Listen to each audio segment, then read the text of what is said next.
birthday, and the date and time. You could also set an alarm clock, which was one of the loudest and most obnoxious alarms I've ever used. That is to say, it did its job very well. The DS also allowed you to download software from other players in order to play multiplayer, which was a novel way of making multiplayer across multiple systems accessible. Granted, the other players had to download a smaller, more restricted version of the software in order to play, so not all of the levels in Mario Kart DS would be playable, for example, but it still made portable games viable as a multiplayer option at the time. You could also use DS Download Play to download demos from download stations, and later on the Nintendo channel on the Wii, among other things. These demos did not require a constant wireless connection to another system, so you could take it with you and keep it loaded on your DS until you turned it off, which I did multiple times because I was a child and I took what I could get. There was also PictoChat, which allowed you to write and draw messages and send them to any DS systems that happened to be nearby and logged into one of the 4 chat rooms. Really, this was just a diversion in case you didn't have anything else to play with your friends, but it was still fun. You could even show off that you had a DSi when talking to filthy DS and DS Lite peasants by drawing with a rainbow pen and sending a different message chime. I do have some fond memories of trying to find people on PictoChat whenever I bring my DS on vacation, or even when sitting in the backseat of the car while driving on the highway. Granted, it wouldn't maintain a connection for very long, but it was still cool when it happened. PictoChat was representative of something that I remember the Nintendo DS fondly for. It brought people together, and you'll see the many ways it was able to do that as we go through its history.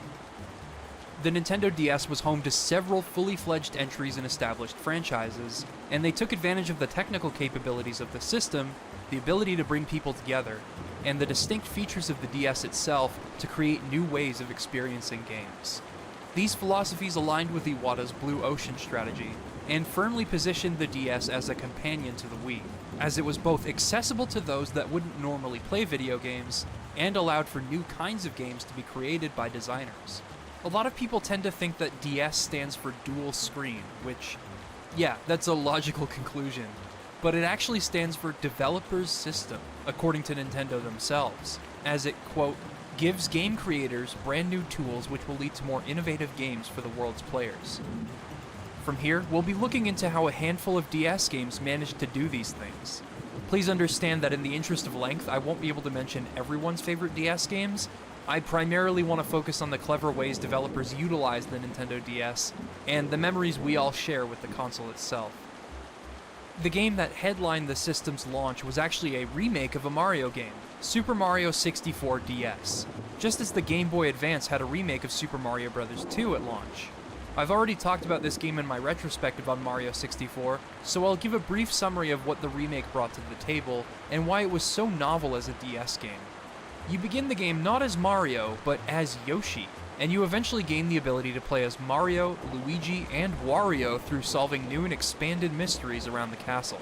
The nature of this game expanded on the aura of mystery surrounding the original game, even adding new power stars to find.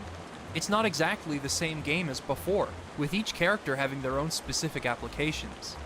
64DS was also a great technical showcase for what was possible on the DS in terms of graphics, as it proved that fully 3D games were possible. I was a big fan of the new textures and art design across each level, especially the skyboxes, which were both faithful and unique in their own right.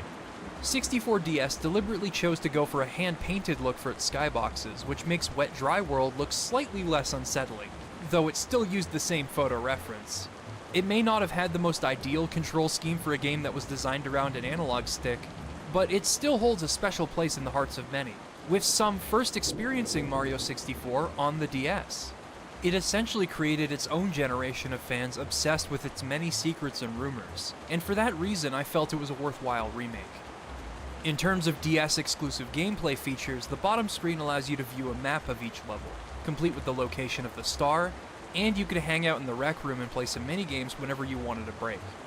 These minigames were what I remembered most fondly from the game, particularly because a few of them were carried over to New Super Mario Bros. With multiplayer. So on top of the incredibly fun assortment of single-player minigames that I used to play over and over for high scores, you could also play some of those minigames with friends and compete to see who was the best. My favorites were the bomb sorting minigame that becomes gradually more chaotic, The slingshot one that asks you to hit rows of bombs for score multipliers, the bullet hell minigame that feels like you're dodging cheese puffs from Bowser, this trampoline minigame where you have to draw and angle your trampolines correctly for the Marios to reach the other side, and of course, the one where you have to find the characters in the wanted posters. I am not joking when I say that I could play this minigame for an hour and still not get tired of it. It gets much more difficult as it goes on, and the rush of being able to spot someone amidst a crowd of characters placed in patterns is something I lived for when I was younger. It's still an excellent minigame today, and I honestly don't mind popping the game in and playing it again sometimes. It also helps that New Super Mario Bros. Is still a pretty fun game for what it's worth. I don't think it necessarily did anything revolutionary in terms of designing a Mario game, other than the visual style it went for, of which I was a big fan, at least until the sequels came along. But Mario's added moves from the 3D games and the level design both made New Super Mario Bros. Pretty refreshing at the time. It did end up spawning a 2D Mario sub-series that eventually grew stale, but that's not really this game's fault on its own. It was fun. If anything, it had more to do with the fact that it sold over 30 million freaking copies. So there you go. I still love the minigames to death, though. There were also a handful of gambling minigames for some reason, and to this day I'm still not sure why or how these made it in. You had poker, blackjack, roulette, and a few others, all fully functional and allowing you to bet a handful of coins given to you. There was even a slot machine minigame. Straight up slots in a Mario game. If this game got some kids addicted to gambling when they grew up, somehow I would not be surprised, because I played these minigames for an alarming amount of time while recording. Okay, that's a little hyperbolic, but even my friends and I played blackjack and poker for a while against one another, which had us all scanning each other's faces to see if any of us were bluffing. Not only are a lot of these minigames extremely addictive and fun to play, but the nature of them meant that you could play them quickly wherever you were, even putting the DS to sleep when you were in the middle of them, which is perfect for when you're on the go. Keep in mind, this was a handful of years before everyone would have a smartphone in their pocket, so this was welcome. Not to mention, they're really well designed and don't try to get your money all the time. Well, your actual money anyway. Moving on, however, let's talk about the game that I think made Nintendo realize that the DS was more than just a third pillar in their console strategy. Mario Kart DS. I recorded a lot of this game while working on this video simply because I had a hard time putting it down. It's hard to overstate just how cool it was to have a proper, three-dimensional Mario Kart entry that built on its predecessors, all playable on the go. Rather than just featuring the traditional 4 cups, the game was the first to include 4 additional cups composed of courses from previous games. The controls were tight, the drifting and snaking were both satisfying and deep, you had a plethora of vehicles to choose from, you could unlock Rob the Robot, and it even featured a mission mode that I feel inspired the tournaments of Mario Kart Wii, in which you would have to complete a specific objective and get at least 1 star, the rank above A rank, in every course to unlock a boss fight. Yeah, boss fights in a Mario Kart game. And they play to this game's strengths, while also adapting ideas from previous Mario games. They aren't just gimmicks, and are a great complement to the already excellent original courses. In terms of single-player Mario Kart, this is how you do it. Unlockable karts and characters earned through skill, and the mission mode is perfect for portability. And when it comes to the track selection, I mean, dude. This game introduced Waluigi Pinball, Tick-Tock Clock, Yoshi Falls, Delfino Square, Peach Gardens.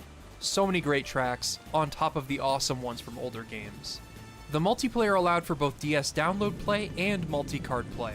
And although download play limited everyone to a selection of 8 courses and 3 battle arenas, if everyone in the room owned the game, which was extremely likely as the game sold 23 million units worldwide, up to 8 players could race on all 32 courses, and battle across every mode and course. It was simple to set up, yet just as robust as the home console Mario Kart games at the time. And, after remaining staunchly against an online strategy with the GameCube, the team behind Mario Kart DS decided that the time was right for online multiplayer. Mario Kart DS became the very first game to feature Nintendo Wi-Fi connection, and although it was limited to 4 players, there was no battle mode, and only a handful of courses were playable, online races definitely separated the men from the boys, so to speak. While not entirely stable, it was fun to race not just against random strangers that happen to be pros at the game, but also friends that live far away. Back then, Mario Kart DS was mind-blowing for me. While you might argue that its sequels quickly rendered this game obsolete, I still think Mario Kart DS's balancing, features, and track selection still make it a worthwhile game in the series today. Moving from one major franchise to another, we have Generation 4 and 5 of Pokemon. At this point in history, Pokemon was guaranteed to release on every handheld Nintendo console, but the DS Pokemon games, particularly Gen 4, represent a time where I was obsessed with Pokemon. Whether it be the games, the trading card game, the anime, or any form of media, I was there. We were introduced to this generation through Pokemon Diamond, Pearl, and Platinum. The graphical style combined both the pixel art of the previous games and simplistic 3D models to give the world of the game depth, and seamlessly blend with the look of previous games, a look that was expanded on dramatically in black and white. The addition of online functionality meant that trading and battling with friends became much easier. You could receive gifts from Nintendo during events, and Diamond, Pearl, and Platinum were even cross-compatible with Heart Gold and Soul Silver, the Gen 2 remakes. In short, Pokemon thrived on the DS, and so many people have played these games and love them that I don't feel like I need to say a whole lot here. Oh, and I missed the underground bases. They were a fun diversion, and I loved playing Capture the Flag and setting up traps down here. One thing I'll point out is just how natural it felt to have the battle commands on the bottom screen. You could navigate them with buttons if you wanted to, but the convenience of being able to navigate the menu by tapping the screen made gameplay in a lot of menu-heavy games a lot smoother. Take the Ace Attorney series, for example.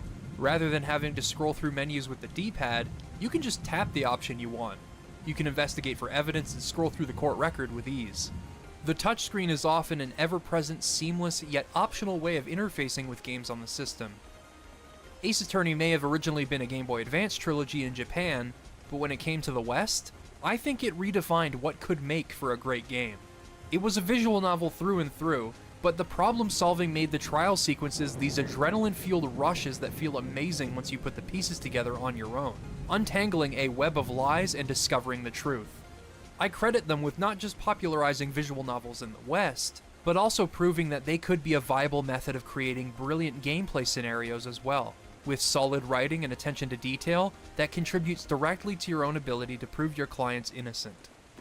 999, the first game in what eventually became the Zero Escape series, is another fantastic example of the DS being great for visual novels, all the while presenting you with new ways in which the genre could be experienced. You've got all of the text on the bottom screen describing scenarios thoroughly, all the while you have full-size illustrations on the top screen. As you attempt to escape each area, you have to tap around to find things, rotate objects, etc. The manner in which you interact with the game reminds me a lot of point-and-click adventure games, a genre that also thrived on the DS. Basically, if there were a game that worked well with a cursor on a computer, it translated beautifully to the touch-based controls of the DS.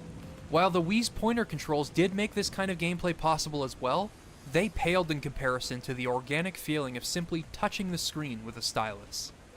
To demonstrate this, let's take a look at Ghost Trick Phantom Detective. The game was directed by the same person that directed the original Ace Attorney trilogy, Shu Takumi. You control Sissel by dragging his spirit to different objects and possessing them, and by interacting with them you can slowly begin to unravel the puzzles laid before you, and alter the fates of those that have just passed away. An extremely novel concept for a puzzle game, and something that just feels natural to control with a stylus. And as an aside, the graphical style they went for was genius. It conforms to the hardware constraints of the DS, while still brimming with style, and evocative of old-school PC games like Another World. I couldn't get enough of this when I first saw it. The DS's stylus controls didn't just benefit existing genres by making them easier to play, though. It also invited entirely new ways of designing games in those genres. Take, for example, Elite Beat Agents. This was one of the most frequently recommended games when I asked about DS games on social media, and I'd heard about it beforehand. It is a westernized take on the Ouendan series, being absolutely ridiculous and having a bunch of English-speaking songs in its soundtrack instead of Japanese ones. Though I'd heard about it, I had no idea how it played. And upon playing the first level, I came to realize that it's literally just Osu, and Elite Beat Agents turned me into an Osu player. Okay, more accurately, this series served as the inspiration for that game, with the name Osu being derived from the Japanese title of the first Ouendan game. Seriously though, this game is fantastic, and it thrives thanks to the touchscreen. I've tried playing Osu with a mouse, and it doesn't even compare to the feeling of using a stylus. As you're tapping and dragging your stylus frantically, you're playing along to the rhythm of a pretty awesome soundtrack that both feels representative of the era it was released in, as well as adapting some classic songs that are a welcome treat to hear. Most of the scenarios are hilarious to play through, and they reward you for playing well with more ideal outcomes for the characters. Then, in the middle of the game, they throw you this emotional Christmas level about a little girl's father that passed away, set to Chicago's You're the Inspiration. I can't believe this game exists. It also gets extremely difficult by the end, which is welcome, but it made my hands shake and cramp as I attempted to beat the final level. I will never hear the Rolling Stones' Jumping Jack Flash the same way again. But let's reel things in a bit. Let's play a simpler rhythm game, something that anyone can enjoy. This is Rhythm Heaven, a game that happens to be one of my all-time favorites. The entirety of this game is controlled through simplistic tapping, rubbing, and flicking motions on the touchscreen. And yet the minigames breathe so much life into those simplistic controls through both their presentation and how the visuals and wacky concepts lend themselves to distinct rhythmic patterns across multiple musical genres. Trying to achieve perfection in each minigame proved to be an obsession of mine. I genuinely cannot stress just how inventive and fun the Rhythm Heaven games are. And while I think the others are brilliant, I specifically love what staying in rhythm with the stylus lends to the fun of this game. That and the simplicity of the control scheme made it appealing to a broad audience. It made sense that this game would be so varied and wild, because a lot of the people behind it, including legendary artist Ko Takeuchi and designer-programmer Kazuyoshi Osawa, worked on the WarioWare series. WarioWare had a couple of entries on the DS, and I believe the stylus makes them incredibly accessible to even people who are unfamiliar with video games. The first, WarioWare Touched, was a good demonstration of what could be possible with touch controls in a WarioWare game, but WarioWare DIY opened Pandora's box and let players design their own microgames and allowed them to share them over the internet, inviting seemingly endless possibilities for both the touch controls and WarioWare as a concept. You could play built-in microgames created by the developers, all themed to each character, of course, but you could also download games to your save file and play all of them in a customized blend. You could create whatever you could think of, as well as play anything from the minds of anyone who decided to create things. It was brilliant, and it's a shame that the community of microgames seems to have been lost to time. I think some of them have been preserved, and the microgames created by notable people are still playable, but this game was a triumph not just for WarioWare, but also as a tool for enabling creativity in people that play games. And I believe the control scheme and user interface had a lot to do with that. Keep that in mind for later in this video, by the way. An unexpected genre to be reinvented on the DS was first-person shooters. Much like Metroid Prime 3 on the Wii, Metroid Prime Hunters aimed to solve a similar problem in designing an FPS game for a control scheme that at first glance seems ill-fitted for it. But Metroid Prime Hunters wouldn't be developed by Retro Studios. It was instead developed by Nintendo Software Technology, known for Mario vs. Donkey Kong, and more recently, F-Zero 99. This was probably their most ambitious project, or at the very least the most ambitious project that actually saw the light of day.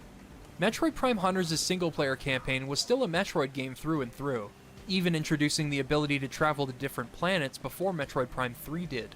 You move Samus with the D-pad or face buttons with your non-dominant hand, and look around using your dominant hand with the stylus. This is pretty much the most optimal way you could possibly control a first-person game on the DS, and for the accuracy the touchscreen affords you over an analog stick without aim assist, I have to commend them for their efforts. The hand cramps unfortunately made the game annoying to play. I don't think our hands and fingers are meant to move and bend the way this game asks them to.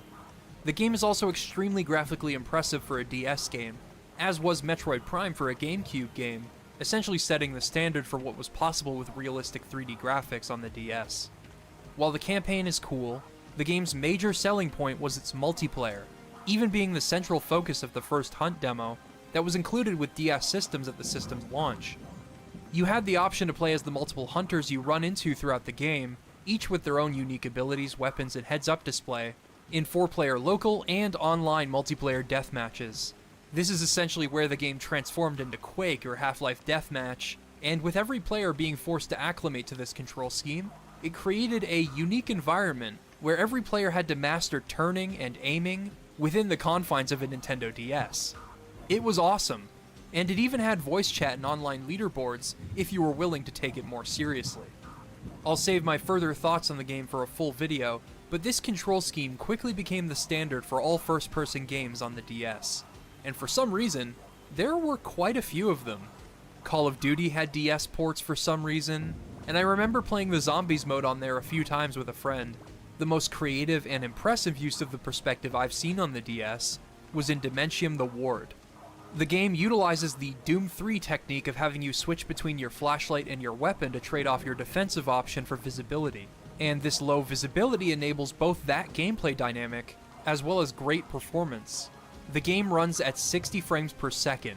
Yeah, a fully 3D first-person game running at 60 frames per second on a Nintendo DS. That is an accomplishment.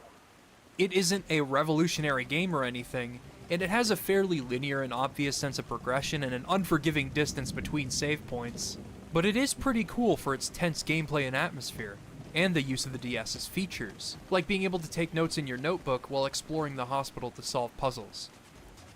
Having two screens also meant certain games were just more enjoyable on the DS in terms of quality of life changes.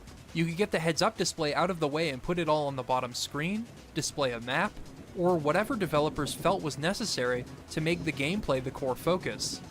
Super Princess Peach, for example, made it so that the bottom screen was used to activate Peach's vibes, essentially giving you 4 extra buttons to press all clustered near the corners of the screen, right next to the D-pad and face buttons. Mario Kart DS had an adjustable map on the bottom screen, allowing you to zoom in or out to keep track of the action, while the top screen only showed you the most important information. Kirby Superstar Ultra had absolutely no HUD elements on the top screen, putting it all on the bottom and giving you a clear view of the visuals and gameplay. Different games had different needs, but I feel that nearly all of them almost certainly benefited from being able to separate information to different screens. Also, dual screen cutscenes. These were cool ways of showing multiple angles and vertical images when presenting story beats. Other games used the two screens to present new ways of designing games. The Sonic Rush trilogy is an example of how both screens could be simultaneously taken advantage of to present a singular image, guiding your eyes between screens and giving you a vertical look at the level as you blaze through. Blaze, that's funny. Okay, seriously though, the name is right. These games are a rush. At least until you encounter a bottomless pit as punishment for making a small mistake, because these things are everywhere. But otherwise, they're great games.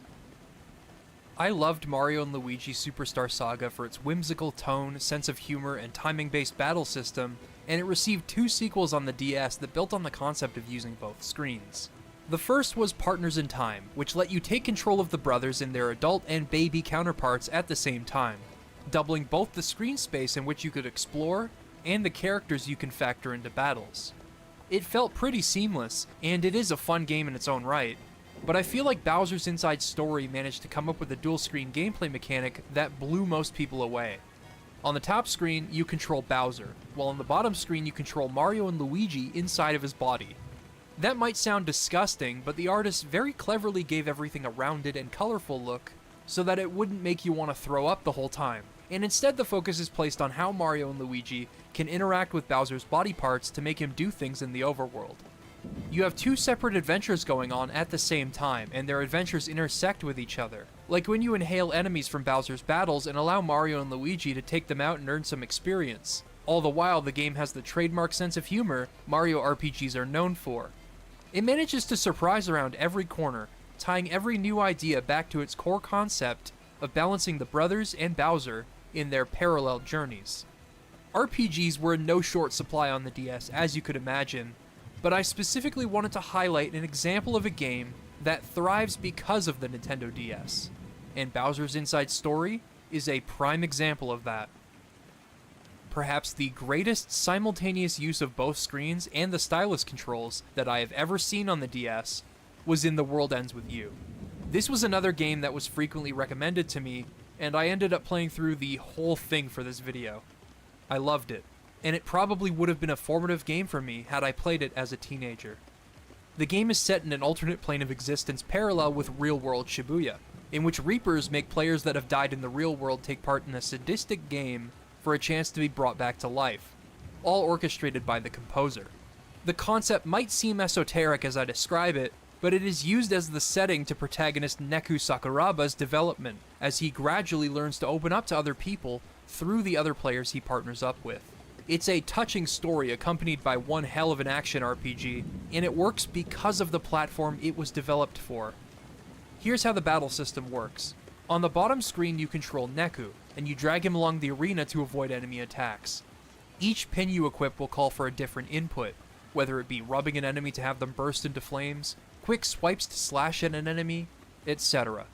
At the same time, you have your partner character on the top screen. You use the D-pad to navigate your partner's combo branches, each with their own minigame that you have to play in order to fill your fusion meter. Provided you've been increasing your partner's max fusion level by getting the most out of Shibuya, you can continue to fill that fusion meter for an attack that deals a ton of damage. Though both characters fight the same enemies, both screens are in real time and you do have to keep track of them both at once. Your partner can go on autopilot after a short while, of course, but you still have to be careful. While this might sound like a lot to balance, the game guides you between each screen with the light puck, and you can pass it between each character by completing a combo on an enemy.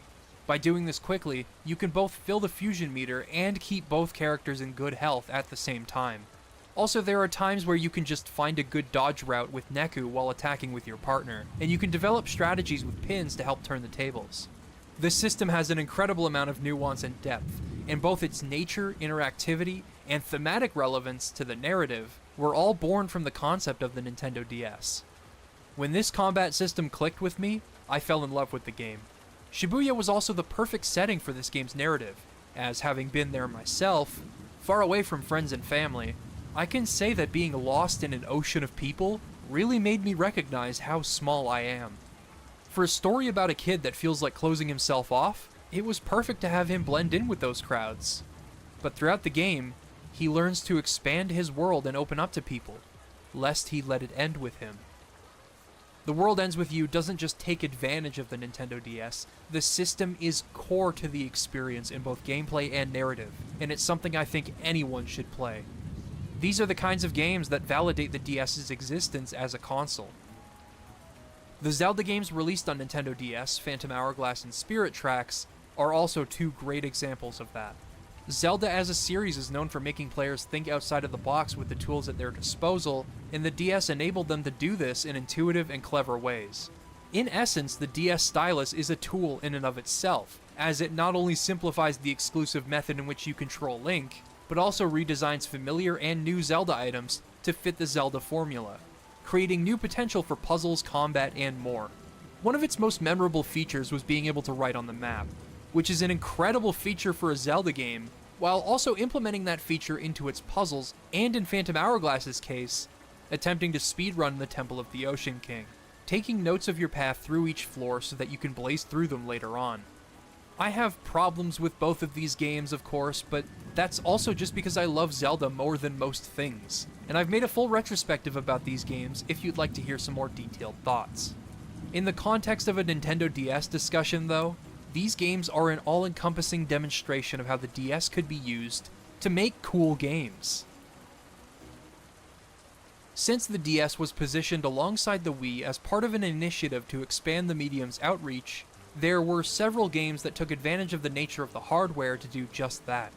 Take Brain Age, for example. The games were created to help keep players' brains sharp through problems that test quick reaction times and memorization, influenced by Ryuta Kawashima's experience with neuroscience. Honestly, there's not much else to them. They're exactly as I described them. Brain Age 2 had a bonus minigame where you could play a relaxing version of Dr. Mario once you've completed an exercise for the day, as well as a multiplayer drawing minigame where each player would draw a prompt and vote on other people's drawings. I played both of these way more than the actual game, to be honest, although the latter was basically just an excuse for people to draw phallic imagery and farm votes because we thought it was the funniest shit we'd ever seen. There was also Nintendogs, which was another launch title for the Nintendo DS. You could take care of virtual dogs using the DS's touchscreen and microphone.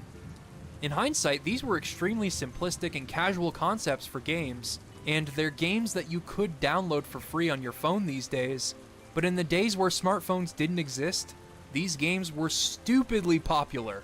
Brain Age and Nintendogs both sold millions upon millions of copies, ranking as some of the best-selling games for the console. They had a broad appeal, just like a lot of the Wii's best-selling games. Just as Wii systems were being set up in senior centers, a lot of people that don't normally play video games bought a Nintendo DS to play Brain Age and Nintendogs. And you know what? I don't necessarily mind. If anything, I was entranced by the casual, portable nature of DS games, and some games managed to take advantage of that, while also creating fully fledged, enriching experiences in the process.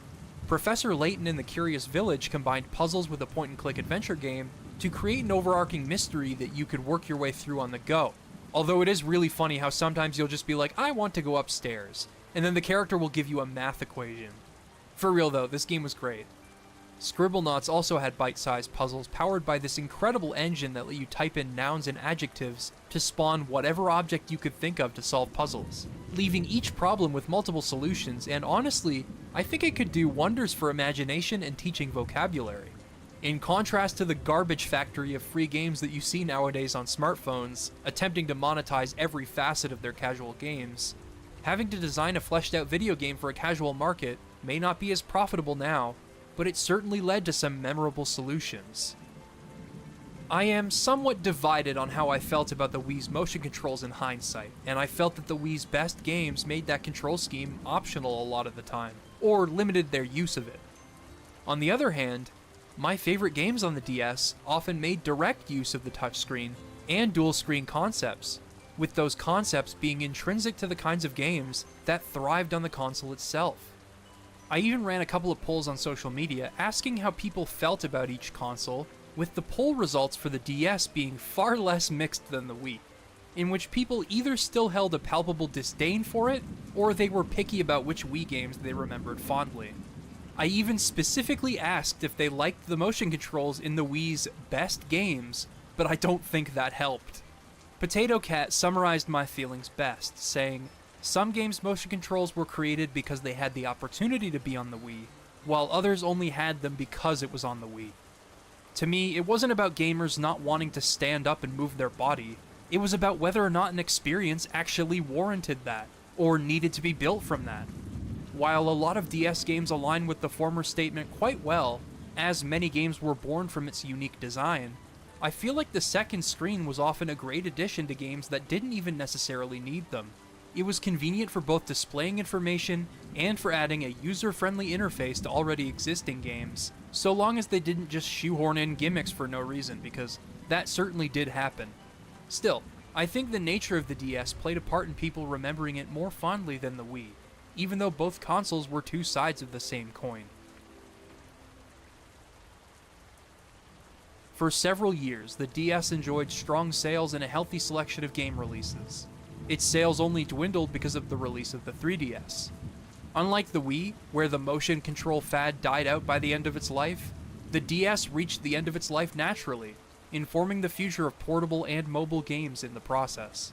Many games on iOS and Android went on to be affordable, casual experiences that non-gamers could check out via the universal, malleable interface of a touchscreen. It also led to a lot of companies learning that they could rake in cash through those storefronts, but I don't blame the DS directly for inspiring that trend. One thing I do lament about the original Nintendo DS was its lack of features and upgradable firmware in comparison to the PlayStation Portable. The PSP had many multimedia features, a digital storefront, and the system and its games could receive updates. All things that the DS lacked, as it was intended to be a third pillar for Nintendo, alongside the GameCube and Game Boy Advance. It certainly didn't need these features in order to be successful, but I guess Nintendo decided that it wouldn't hurt to try. Before the release of the 3DS, Nintendo created the DSi, which had all of these extraneous features and more closely aligned with the capabilities and user interface of the Wii. The ambient music accompanying the menu even echoes that interface, creating a tranquil sense of familiarity no matter what you decide to play. The DSi sold over 40 million units in the end, and it did end up stimulating Nintendo's hardware sales at a time where the Wii was losing steam, but these days, it's nothing more than a curious piece of history. The DSi existed during an awkward transitional period for the technological landscape. Smartphones were just starting to pick up traction, but before they were widely adopted, there was all sorts of hardware coming out in this limbo period. The DSi had features like 2 cameras with all sorts of wacky filters you could put on your photos, a sound app that let you mess with audio recordings, including audio from SD cards. It had a digital storefront like the Wii that sold DSiWare, and it even had a web browser, which was previously something you could only use on the original DS if you bought the browser and a memory expansion separately. That said, the DSi swiftly lost relevance. If this was what the DS was from the beginning, I'm sure it would have been far more impressive, but the 3DS usurped all of its features just 2 years later, and rendered the DSi almost entirely pointless. On top of that, smartphones basically offered everything that would have made the DSi appealing to a casual, non-gaming audience. It was a gimmick console. And it worked. It probably wouldn't have worked out in the long term, but it worked for the 2 years it was relevant. Despite all of this, I loved the DSi. And it's not because of the DSiWare games you could download. It's not because the DSi XL's large screens are fantastic for playing DS games in crystal clear quality. It's because of how representative it is of an era that was short, but simple. Before new technology became standard. The last truly enjoyable years of my childhood, before things got complicated quickly. I got sick. Some of you know the story already, I won't repeat it again. For me, the DSi is a time capsule from the short time before everything changed, both in the larger context of technology and video games, and my life as I know it. It was also a constant amidst everything changing around me. These days, it has photos from before and during some of the darkest times in my life.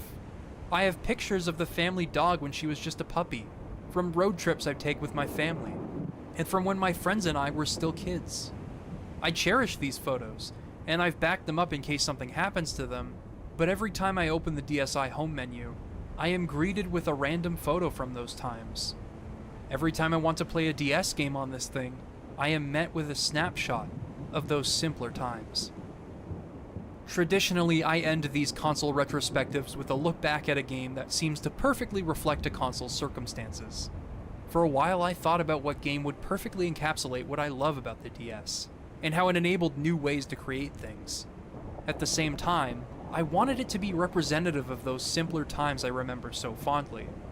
Animal Crossing Wild World was something that I played the hell out of back in the day, and like I said in the GameCube retrospective, it made me appreciate having a routine in my daily life. Animal Crossing was a perfect series for a portable console, as you could pop in and see how your villagers were doing, do some work around town, and then carry the game around with you in sleep mode before opening it back up and playing some more. It was a game that encouraged you to play a little bit each day, rather than for extended sessions. It made a lot of tasks more convenient and fun to work on in comparison to the GameCube version. It had a ton of events throughout the year, unparalleled customization, at least until New Horizons. There are several features that remain unique to the game, and it introduced Brewster, my favorite character. For many, this game would be the perfect choice for representing this era. However, my choice isn't Animal Crossing. In fact, my choice isn't even a video game. It's a piece of software that comes pre-installed on every DSi system. Flipnote Studio. Simply put, Flipnote Studio lets you create your own animations. You can draw and paint with 2 colors at a time, each on separate layers. You can adjust the frame rate of your animation, record sound effects and audio, and copy, insert, and delete frames at your discretion. You could even take pictures and insert them into your projects as drawings, creating some horrifying results. Also, the audio quality was pretty bad. Hello guys, welcome to my... Flipnote Studio was extremely easy to use, and despite its limitations, it gave birth to one of the most incredible communities of creative people I have ever seen, simply because it enabled everyone to start making things. Alongside the launch of the program came the online service Flipnote Hatena, which allowed people to share their Flipnotes on a specialized social media service. You could comment on people's flip notes, add stars to show your support, and you could even purchase colored stars, which would in no way support the creator of the flip note financially, and even download flip notes and create spin-offs by animating over the existing audio, or just making dumb changes for fun. The service had problems, don't get me wrong. You could add an infinite amount of stars to a flip note, which led to a lot of star begging and low-effort flip notes that would eventually crowd the most popular sections. If you like Justin Bieber, add stars. Huh? Another one? If you hate Justin Bieber, add stars. What is all this? Also, the spin-off system just led to people stealing and re-uploading other animations with the original creator left in the dust, resulting in people seeing the same flip notes every single day with little to no changes. You could at the very least lock your flip notes upon uploading them so that no changes could be made, which was pretty much the only safeguard from theft. Despite the mild drama this caused on the platform, it feels so funny to be talking about this stuff in hindsight because I have nothing but the fondest memories for Flipnote Hatena. Sure, a lot of the stuff on it was very much evocative of the era, which isn't really a bad thing. But the bottom line is that Flipnote Studio and Hatena both gave people an opportunity to create things and express themselves, just as the DS itself enabled game developers to do the same. These days, social media platforms are all homogenous. Whether you use Instagram, Snapchat, TikTok, YouTube, or Twitter, or maybe I should say Gzwitter, they're all trying to operate similarly and uniformly in an effort to appeal to as large a market as possible. Flipnote Hatena was an example of a platform that had an identity, and something that stood for creativity above all else. There was no promise of monetary gain there, just a sense of fulfillment in completing an animation. When you launched Flipnote Hatena, you knew exactly what you were going to get, and you could create whatever you could imagine with the tools at your disposal. And it left a lasting impression on me when I was younger. It conveyed to me that I too had the potential to create something that would resonate with people, and it was all thanks to just how beautifully crafted the program's tools were for simplicity and accessibility.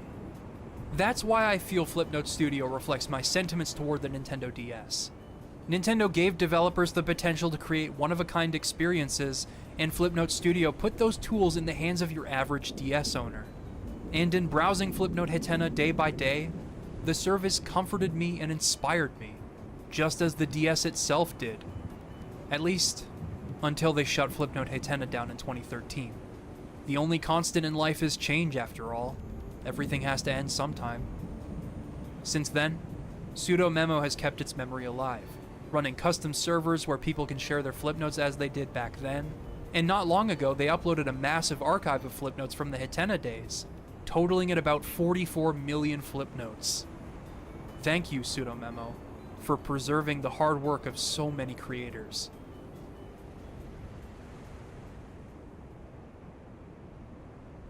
Nostalgia is a complicated beast. It is a powerful drug, and it can cloud your judgment, but it is also never a permanent escape. In looking back at the Wii, I found myself questioning its decisions just as much as I did enjoying them. But for some reason, I don't feel that way about the DS. I fully expected this retrospective to give me a new perspective on its position in the industry, but if anything, all it did was reinforce my love for it. And I'm more than okay with that. Sometimes, that's all you really need. To me, the Nintendo DS succeeded in doing pretty much everything it set out to do. It captured a new audience, it expanded on the possibilities for game design, and it just gave people a lot of fond memories. And while the DS's relevance has long since faded away, it was with me through some of the best and worst times in my life. An era of rapid change, all encapsulated by developers creating new kinds of games for an unorthodox platform. It played a huge part in Iwata's strategy for introducing new people to video games. The nature of the console unfortunately makes most of its games impractical for playing on other hardware, unless major sacrifices are made. But because of this, the best way to experience DS games today is still a Nintendo DS. And coming back to this thing immediately takes me back to a simpler time. Like the GameCube, it put the games before everything else. Like the Wii, it thought differently about how games could be made. It was an example of drastic change that ended up bringing so much joy into the world. Like Iwata said at E3 2004, Better technology is good, but technology's not enough. Most importantly of all, the DS offered a platform for both developers and players to create things. Things that had never been done before, and things that opened people's eyes to new possibilities for self-expression. And at a time where I had no voice and it felt like life was out of my control, I needed those things. And here I am now. The DS, in many ways, informed how I view video games and self-expression as a whole. And it's part of the reason I'm here making videos today. And for that, I will always love the DS.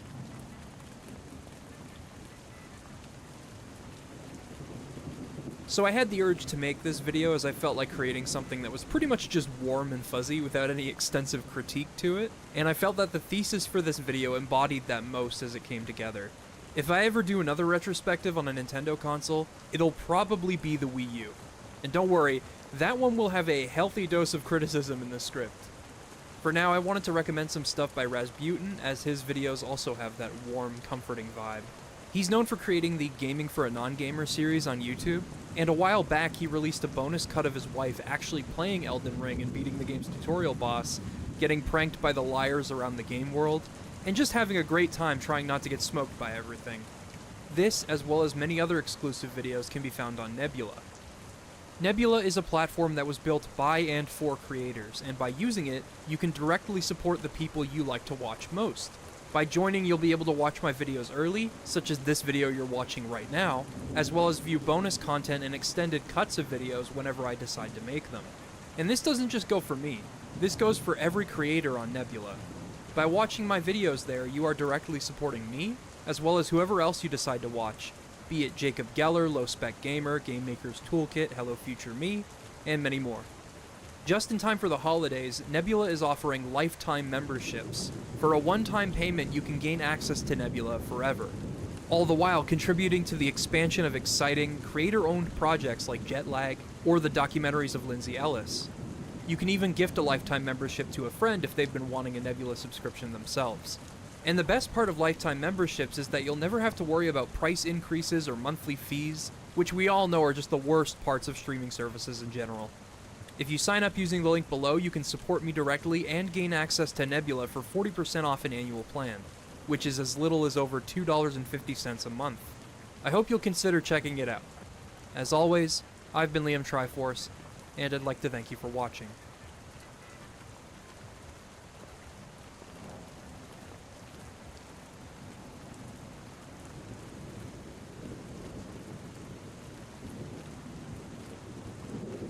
When Nintendo Switch Sports was revealed, I remember being completely bewildered. It felt like we had traveled back in time to an era that I never thought Nintendo would want to relive. These days, the motion control fad is a distant memory. Virtual reality games have been able to explore them to a much further extent, but those early days of experimentation are long gone. For a while, most had shunned motion controls for feeling unnecessary or just not being as reliable or practical as a traditional controller. But regardless of that, the Wii and its flagship motion-based games sold unbelievably well, and everyone and their grandmother wanted in.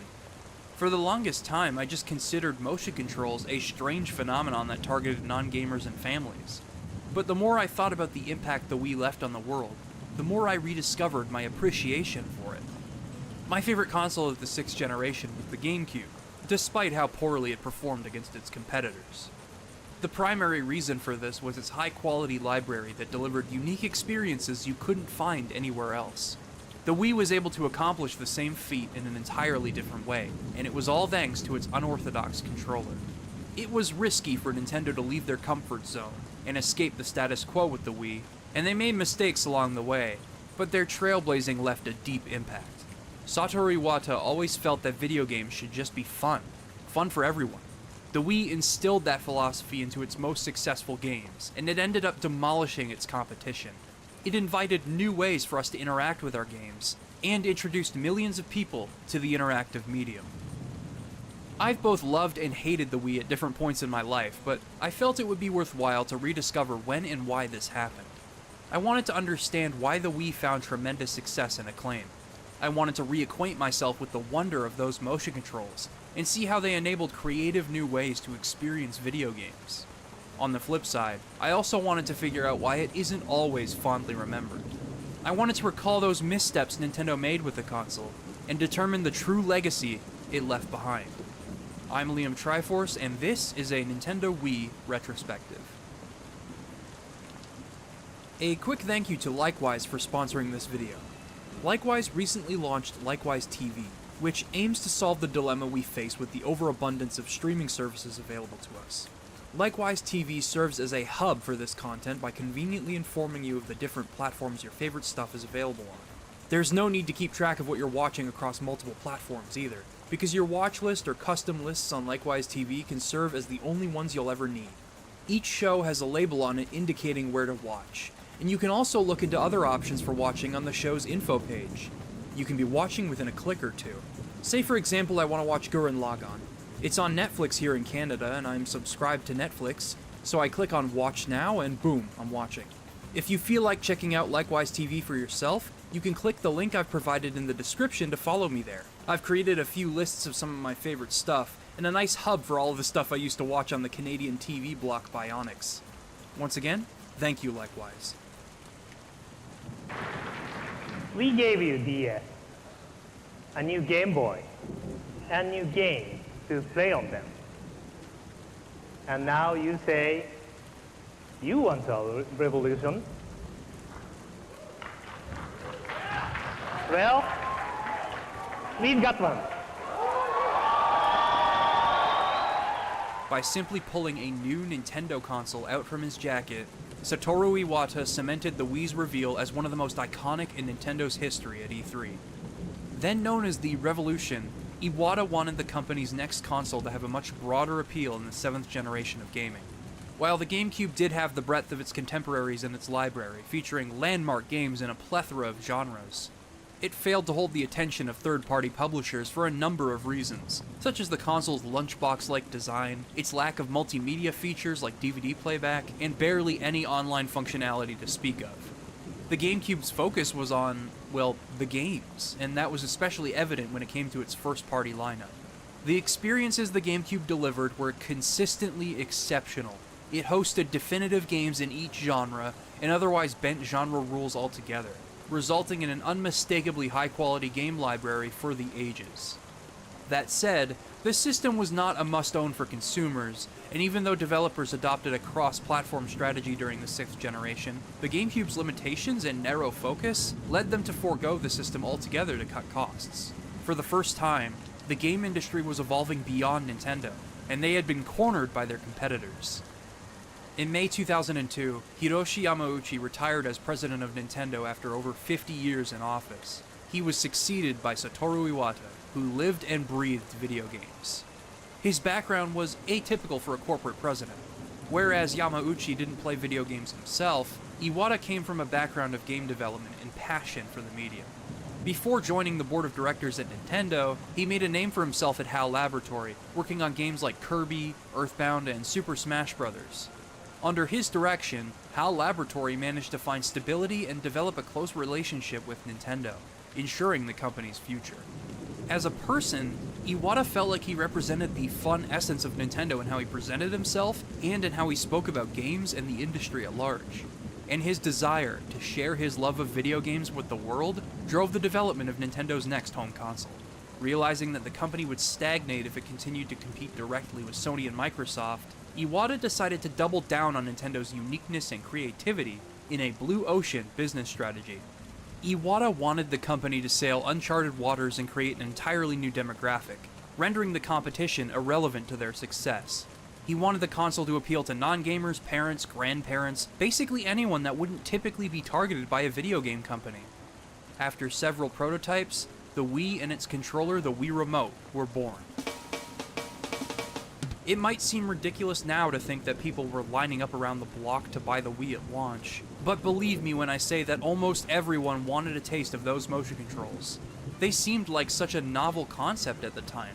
Finally, the future had arrived. Our movements in the real world could be translated into every game we play, and when you consider that the console was built on that, it was exciting. How could Zelda take advantage of this? What would first-person shooters be like? What about racing games? Fighting games? I know it's silly now, and the overacting in these commercials just make the whole thing seem even stupider in hindsight, but the possibilities for games felt endless back then, and I think the Wii's astronomical sales figures should speak volumes. Nintendo had bet on a revolution, their revolution, and it had seemingly paid off. Let's take a look at how that happened. The goal of the Wii and its interface was to ensure accessibility. The ways in which players interact with the console and its games needed to be universally understood. Their solution? Well, let me put it this way.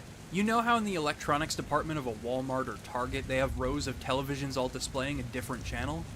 That's what they did with the Wii.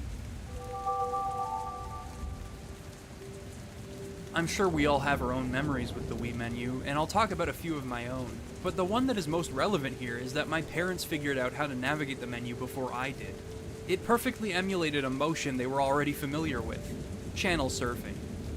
All you had to do was point and click, and the plus and minus buttons could flip through pages and channels.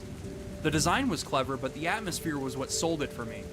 Coming off of the GameCube menu, which always seemed to represent the space between games that allowed for a moment of reflection, I was amazed at how the Wii menu managed to carry a similar feeling in an entirely different way.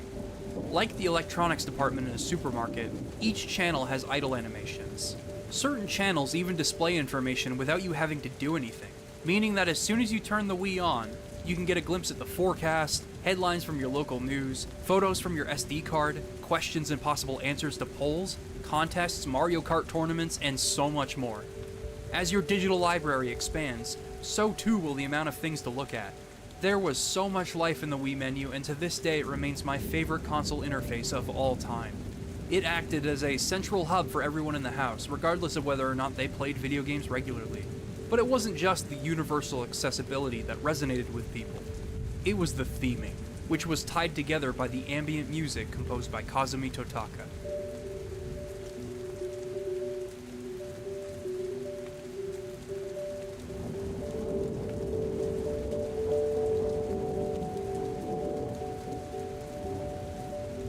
The rapid and seemingly random nature of the notes in this song are also soft and calming, and it unifies the Wii menu's incessant amount of information beautifully.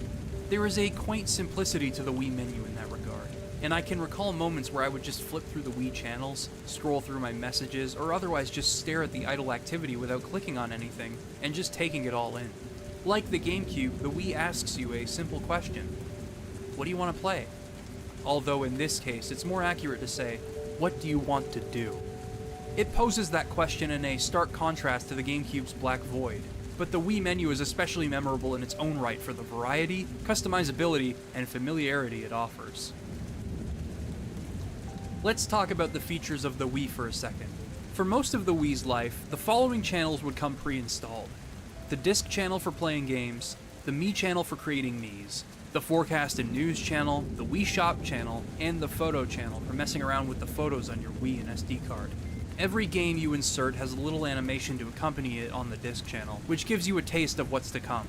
With my most anticipated Wii games like Super Smash Bros. Brawl for example, it was enough to get me excited all over again. I was seconds away from finally playing a game I'd waited years for, and the channel animation would be electrifying.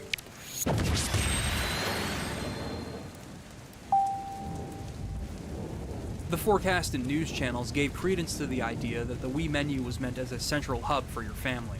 I distinctly remember jumping out of bed every morning and turning on the Wii in my room to check the forecast. The Photo channel was rather gimmicky in hindsight, but its simplicity brought my family together from time to time. It's funny to think about this now, but smartphones rendered these channels obsolete by the time we had reached the early 2010s. That said, it's fun to reflect on the impact they had on the Wii's family-oriented focus. The way we go about our days has changed dramatically since the Wii came out. And it's funny to think that something like the Forecast channel, or applying funny filters to photos, was an exciting prospect at one point. In contrast to the GameCube, which shied away from online functionality in most areas, the Wii was designed from the very beginning to use the internet in as many ways as it could, for the sake of both convenience and fun. Before I had a cell phone, I remember exchanging friend codes with my friends so that we could play online games together and message each other on the Wii message board. You could even post memos on the message board for people in your household to see. I used this feature to provide insightful social commentary, as you can see here. Most of the system's online services operated on a service known as WeConnect 24. It allowed the Wii's disk slot to glow blue when in standby mode to indicate that you had a new message or that you'd received something from Nintendo. You could even send emails and SMS text messages from the Wii message board, which is a little absurd, but worth mentioning. Still, it attempted to further solidify the Wii as a family hub not just for entertainment, but also communication. I have fond memories of coming home from school and being excited to see the disc slot glowing blue. It always meant that there was something new to check out. There were downloadable channels on the Wii that took advantage of the Wii message board in WeConnect 24. The Everybody Votes channel would just run polls every now and then that you could participate in, but the Check Me Out channel was where I sunk a lot of time. I shouldn't have to explain what a me is. Creating Miis of myself, my friends, my family, and Steve Harvey has provided me with hours of entertainment.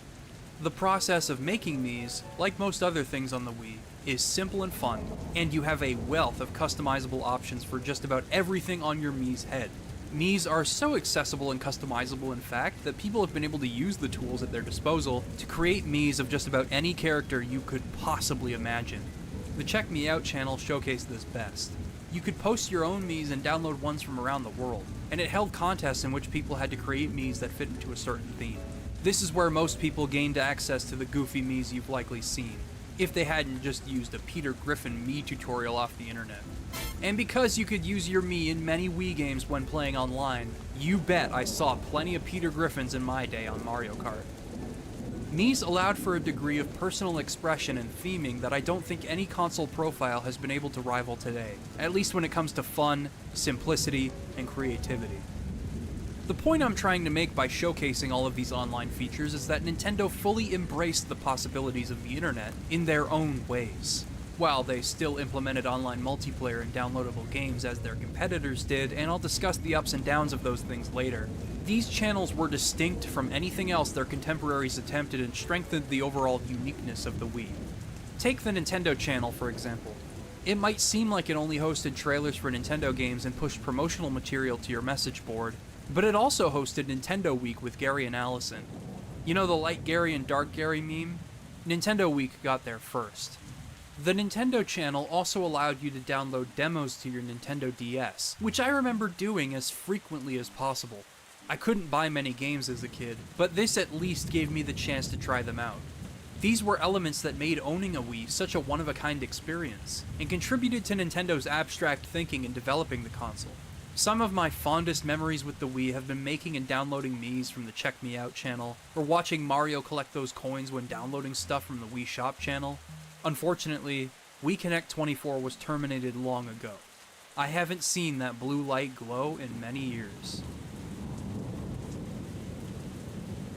The only traditional thinking when it came to the online infrastructure of the Wii was through its phenomenal take on backwards compatibility. Matt! Yeah? Update day! What? New Wii titles! What? I'm in the bathroom. Update day for the Wii shopping channel! It's funny because normally they do it at midnight, but it's like 11. It's like 11:15. By far, the most substantial amount of downloadable content from the Wii Shop channel came from the Virtual Console. You might have heard of it. Because everybody knows about the Wii Shopping channel, Yeah. and everybody loves to shop on it every Wednesday. It allowed you to purchase and download emulated versions of past Nintendo games. This was one of the major talking points during the Wii's first mention at E3 2005. Iwata wanted to eliminate clutter in people's households by making sure the Wii could play all of Nintendo's past games. So along with the Wii's native backward compatibility with GameCube games and nearly all of its peripherals, which allowed those that skipped the GameCube to experience everything they'd missed out on, you'd also have the option to buy and play NES, Super NES, and Nintendo 64 games at your leisure. The service would later go on to support Commodore 64, Sega Master System, Sega Genesis, TurboGrafx 16, Neo Geo, even arcade games were on there. At the system's launch, the original Legend of Zelda and Super Mario 64 were available to purchase on the Wii Shop channel to whet players' appetites, but new games would be added every single week. So while there weren't many games at first, the service eventually hosted a plethora of classic games from across Nintendo's history, nearly everything you could ask for, aside from Earthbound. I swear, the Wii had the best backwards compatibility during the 7th generation. The PlayStation 3 came close with its downloadable PS1 and PS2 games, and its ability to play discs from the previous generations, but the removal of the original PS2 compatibility hurt its viability in the long run. And it took a very long time for the PlayStation Store to become as filled out as the Wii Shop channel.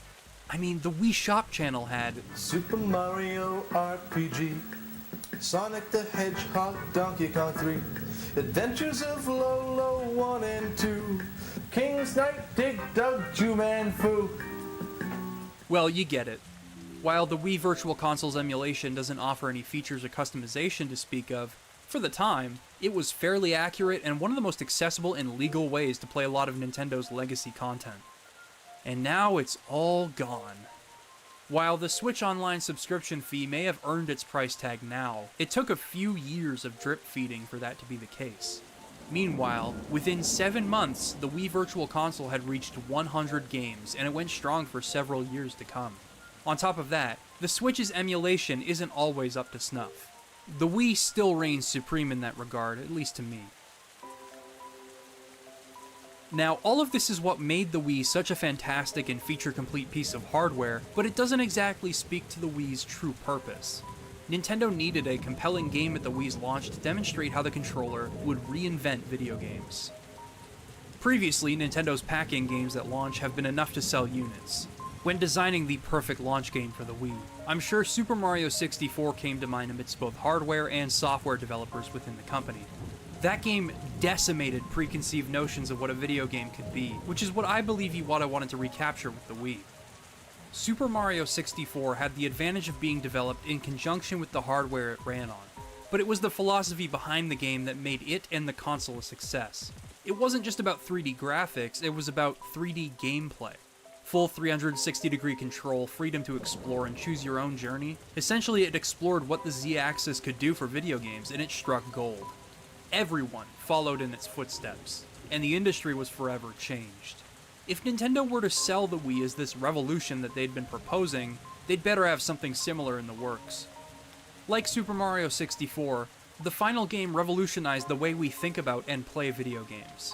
But most importantly, it drew people in from many different walks of life, and unified seasoned, casual, and new players through its unique skill ceiling that didn't rely on knowledge of the interactive medium to play. It realized Iwata's vision for the console, and it's what most people around the world associate with the Wii. That game was Wii Sports.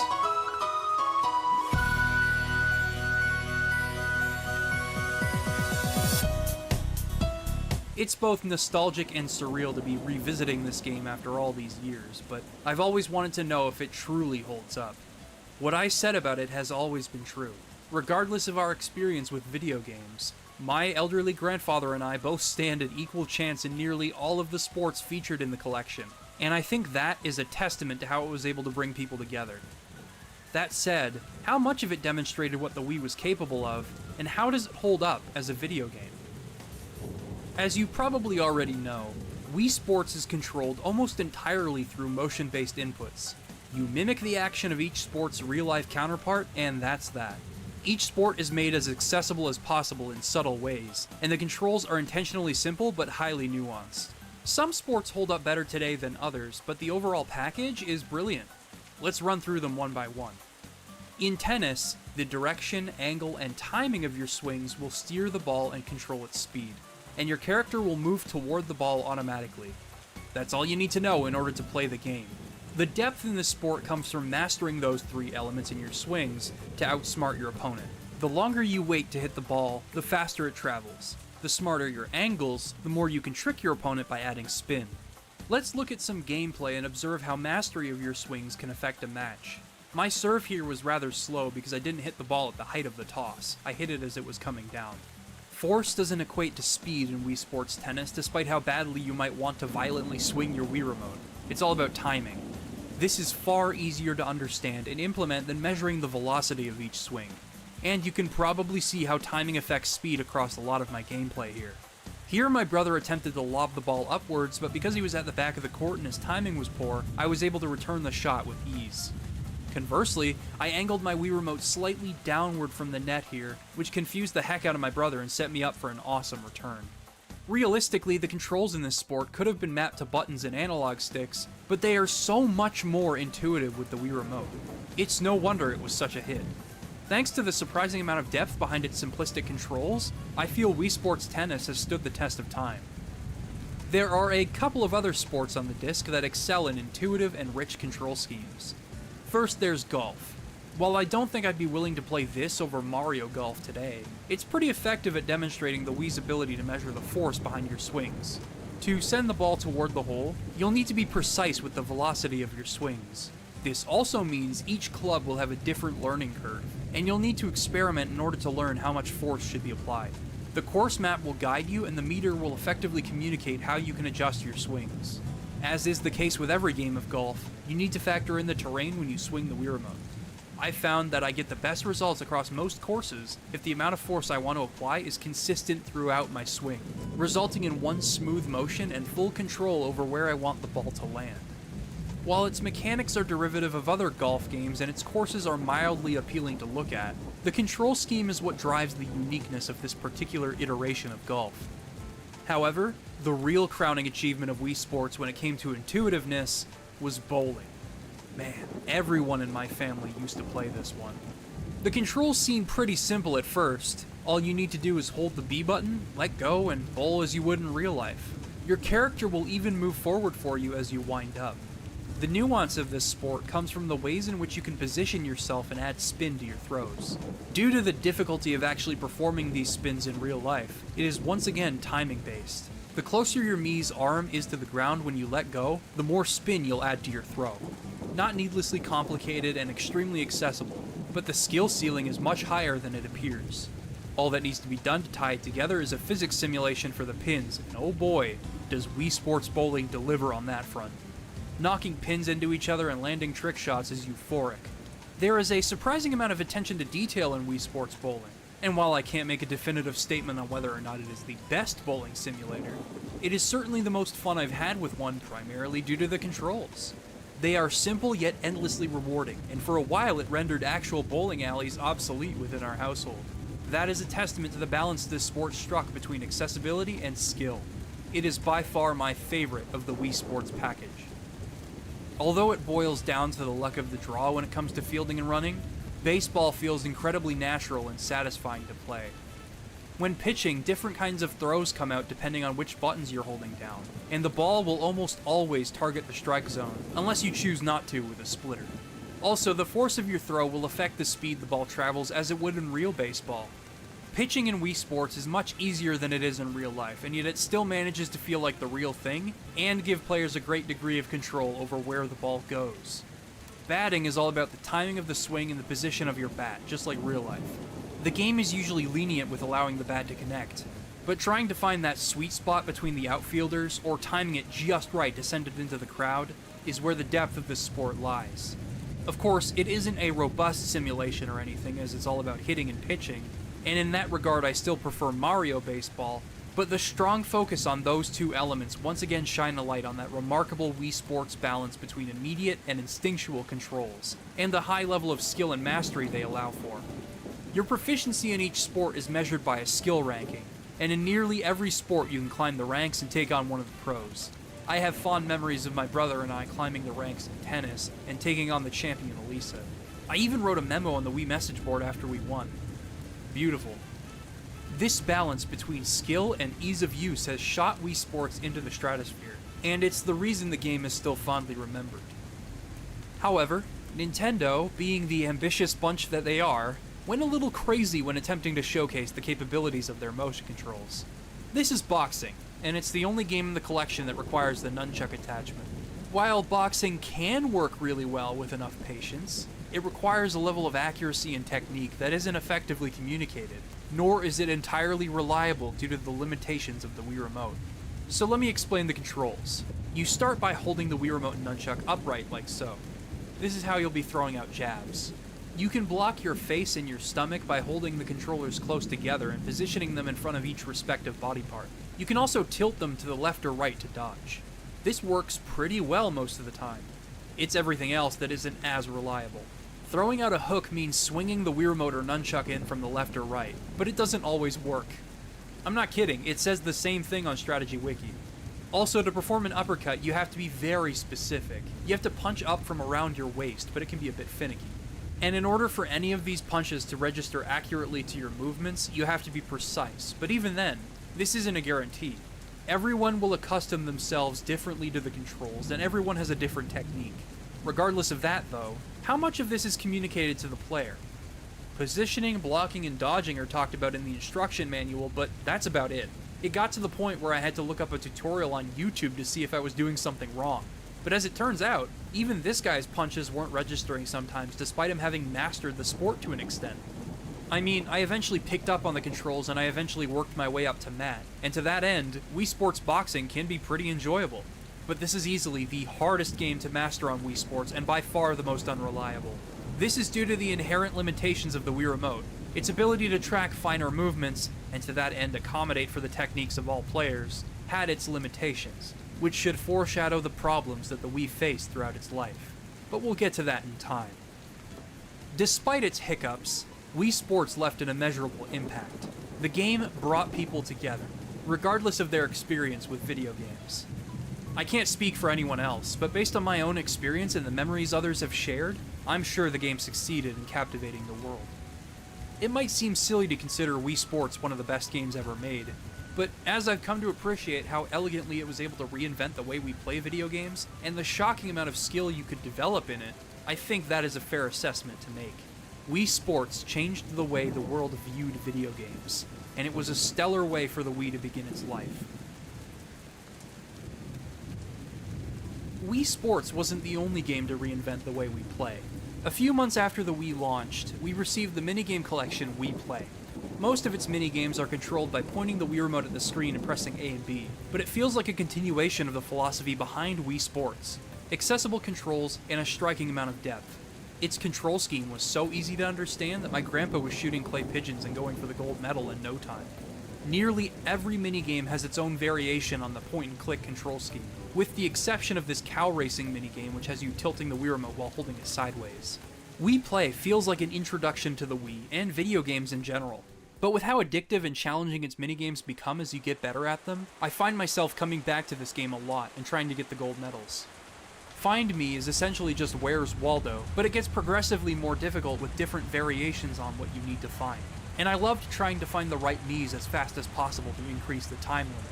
Pose Me gets super intense as you have to twist the Wii Remote and match the pose without letting the bubbles hit the bottom of the screen. Of course, the depth is spread a little thin in comparison to Wii Sports. You've got air hockey and billiards which function as expected with the Wii Remote. The tank minigame is a fan favorite. Being the only minigame playable with the nunchuck, you have to move and aim at the same time in order to survive. This is a super effective way to condition players to games with this control scheme, as a lot of the AAA games on the Wii will require the nunchuck, from Zelda to Mario. The replayability of Wii Play comes from its medal system. Depending on your score, you can be awarded a bronze, silver, or gold medal. This is why I revisit Wii Play. The minigames are both splendid introductions to the console and the medium at large, and rewarding to replay over and over. A lot of Wii Play's controls were universal, and the skill you develop would translate to other games like Trauma Center Second Opinion. This was a Wii launch title and a remake of Under the Knife on DS.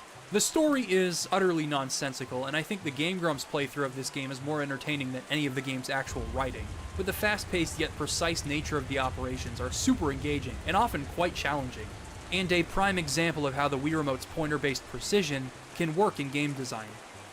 Elebits also use the pointer as you tear apart rooms to capture those sneaky little critters.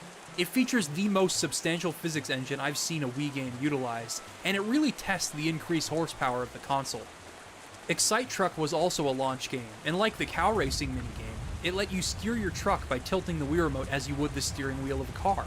You could also flip it around while flying through the air to do tricks, which increased your star rating. Excite Truck was unique in that you didn't actually win races by coming in first, although that certainly helped.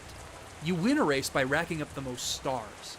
The game also lets you terraform mid-race for massive jumps, and yeah, it's an Excite Bike game. A pretty fun one at that. The horizontal tilt control setup would become the standard for Wii racing games, good and bad. And while it did make the game easier for casual players to pick up, it was less accurate than an actual steering wheel or analog stick. Thankfully, Excite Truck accommodates for these controls through its wide level design. That said, my favorite use of this tilt control setup doesn't actually belong to a racing game. That distinction goes to a WiiWare puzzle platformer known as Fluidity. You control a body of water through a Super Mario 64 Metroidvania-esque world that has you solving puzzles and collecting rainbow drops to open doors and progress. Fluidity works so well through this control scheme because you aren't controlling a single object. You're controlling an entire body of water that can divide in accordance with the terrain. And it uses a full physics simulation that just feels right with the Wii Remote and makes the game more fun to play. That and the concept is ingenious to begin with. But these games are merely appetizers. If you want to see a Wii game that demonstrates the capabilities of the Wii Remote, WarioWare Smooth Moves is an excellent one. Now, I love WarioWare's microgames. So long as the controls were communicated well, WarioWare and the Wii would be a match made in heaven. This game doesn't just work well on the Wii, it only works on the Wii. WarioWare Smooth Moves makes the methods in which you hold the Wii Remote paramount to your success. Not only do we have the remote control, but we also have methods such as the umbrella, the chauffeur, the sketch artist, the thumb wrestler, the waiter, the finger food, the mortar and pestle, and my favorite, the big cheese. The big cheese. With the form baton at your hip, force your chest and hips forward. This dance honors the CEO, unsung hero standing proud on the backs of his employees. These methods of holding the form baton aren't simply gimmicks. They actually make mastering the microgames in such a short time span far more reliable. And in each marathon, you'll need to swap control methods on the fly. Putting both hands on the form baton during the curling minigame makes it easier to sweep. The big cheese makes it easier to actually mimic the motion of a hula hoop. Holding it as demonstrated in the sketch artist intro makes tracing and drawing more reliable than simply pointing the Wii Remote at the screen. The handlebar and the chauffeur have minor differences that can allow for different microgames. And some control styles like the waiter are so unique that they invite creative possibilities for microgames that could only be possible on the Wii. The game strikes a remarkable balance between player control and communication, despite its complexity. WarioWare's microgames are designed to be understood within a split second. Because of this, WarioWare Smooth Moves is so deliberate with how it wants its players to hold the Wii Remote, and it makes understanding the motion controls part of the fun. When it comes to genres that lend themselves well to the Wii Remote, shooters seem to fit the console like a glove. In contrast to other console and PC shooters, wherein your reticle is locked into the center of the screen, most first-person games on the Wii allowed you to point anywhere on the screen to aim, and you'd turn your character and pan vertically by pointing toward the screen's edges. This resulted in a very delicate, immersive, and unique way to experience the genre. Games like Medal of Honor Heroes 2, and especially Call of Duty 4, were great examples of this. Call of Duty 4 was unlike the other Call of Duty games on the Wii. While the other games gave you multiple control options and allowed you to forego motion control entirely, Call of Duty 4 was exclusively controlled with the Wii Remote and Nunchuck, meaning every player had to use this control scheme against one another in multiplayer. This results in a very careful and anxious version of Call of Duty that you can't experience anywhere else. I mean, the campaign is awful in this version as it wasn't designed for this control scheme, but the multiplayer is incredible and highly customizable. Along with adjusting your dead zones and UI, you can bind specific actions to any button or emotion-controlled input if you'd like. If you want to throw a grenade with the nunchuck, you can. If you want to melee by swinging the Wii Remote, you can. If you want to jump by flicking the nunchuck upward, you can. You can rip out the innards of this game and experiment to your liking. And if you want to learn more about it, I highly suggest watching my friend Lamhoot's video. It's a little old, but it still holds up. Nintendo even introduced a peripheral that was made for shooters called the Wii Zapper, which was bundled with Link's crossbow training. Essentially, it's just a piece of plastic that attempts to further simulate the feeling of using an actual firearm in Wii games. When you move the zapper to the left or right, your character will turn with you, which feels a little less awkward than playing with the Wii Remote and Nunchuck separately. In my old video on Link's crossbow training, I mentioned that it felt unnecessarily restrictive when a game isn't designed for the zapper, and features customizable options for the Wii Remote and Nunchuck separately. While that may be true, I don't agree with what I said in that video at all about playing shooters with the zapper. It doesn't hamper fast-paced gameplay in the slightest. Sin and Punishment's Star Successor is proof of that. Rail shooters and the Wii were made for each other, and the Wii Zapper is the closest you'll get to that arcade experience. Aside from maybe Panzer Dragoon Orta, Sin and Punishment's star successor is perhaps the greatest rail shooter ever, due in large part to how effortlessly it controls. You point at the screen to shoot, and you have buttons to dodge and melee. The rest is driven by some tight game design, stunning set pieces, an over-the-top narrative, and a delicious soundtrack. It's a playable action movie in the best ways imaginable.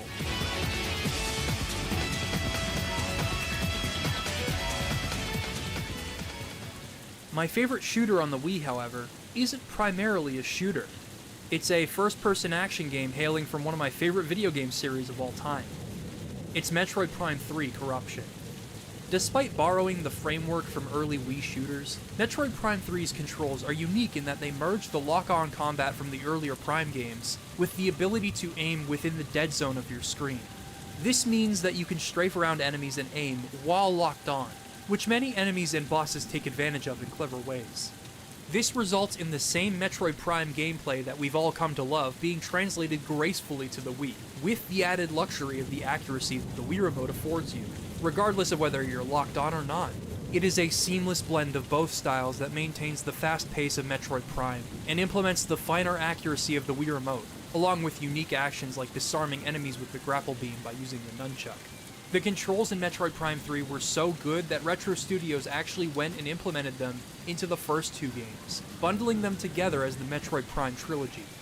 Even though they've been retroactively implemented, the GameCube Prime games play like a dream with Prime 3's control scheme.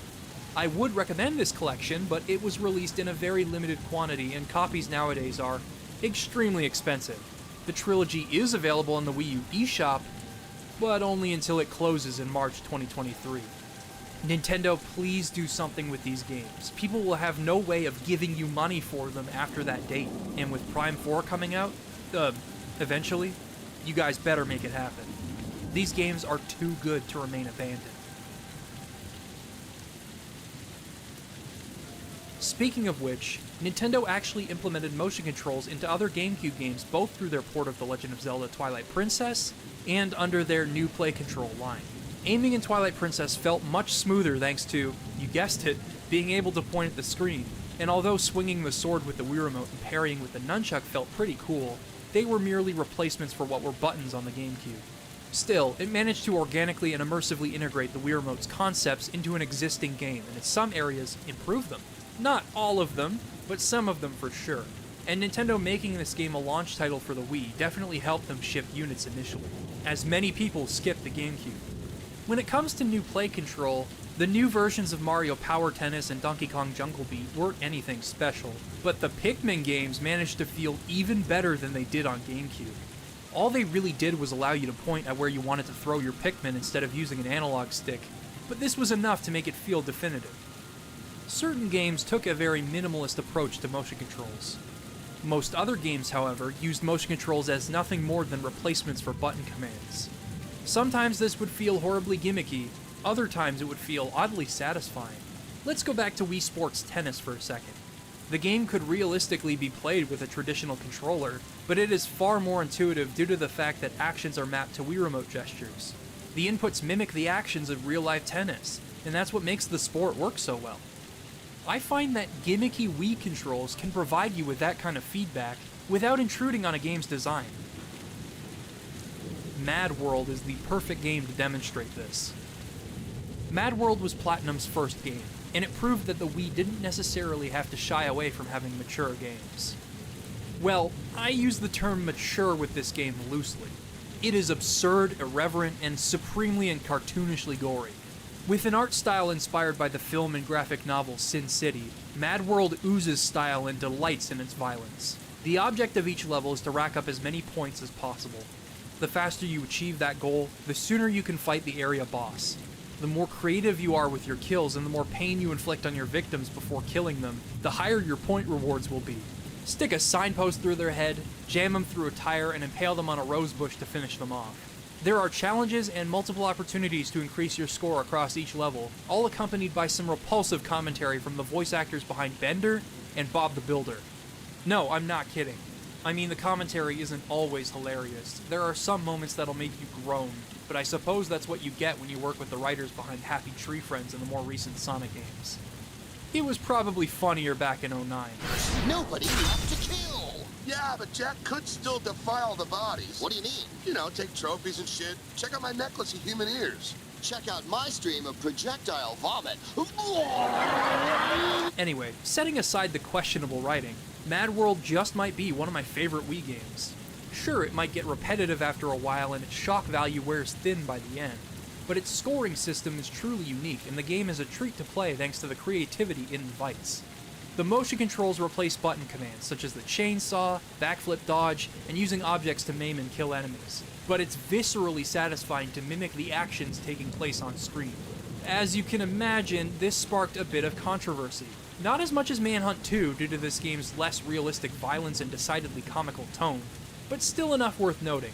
Mad World was even banned from release in Germany due to its violence. Nintendo should be ashamed of themselves for letting this filth release on their platform. Seriously though, the action I perform in Wii Sports Bowling is the same as the one used to rip this dude's heart out. I can't help but laugh in retrospect. Mad World is a fun game, and showcases how sound presentation and clever game design can come together and make gimmicky motion controls that serve as button replacements fit right in with the overall experience.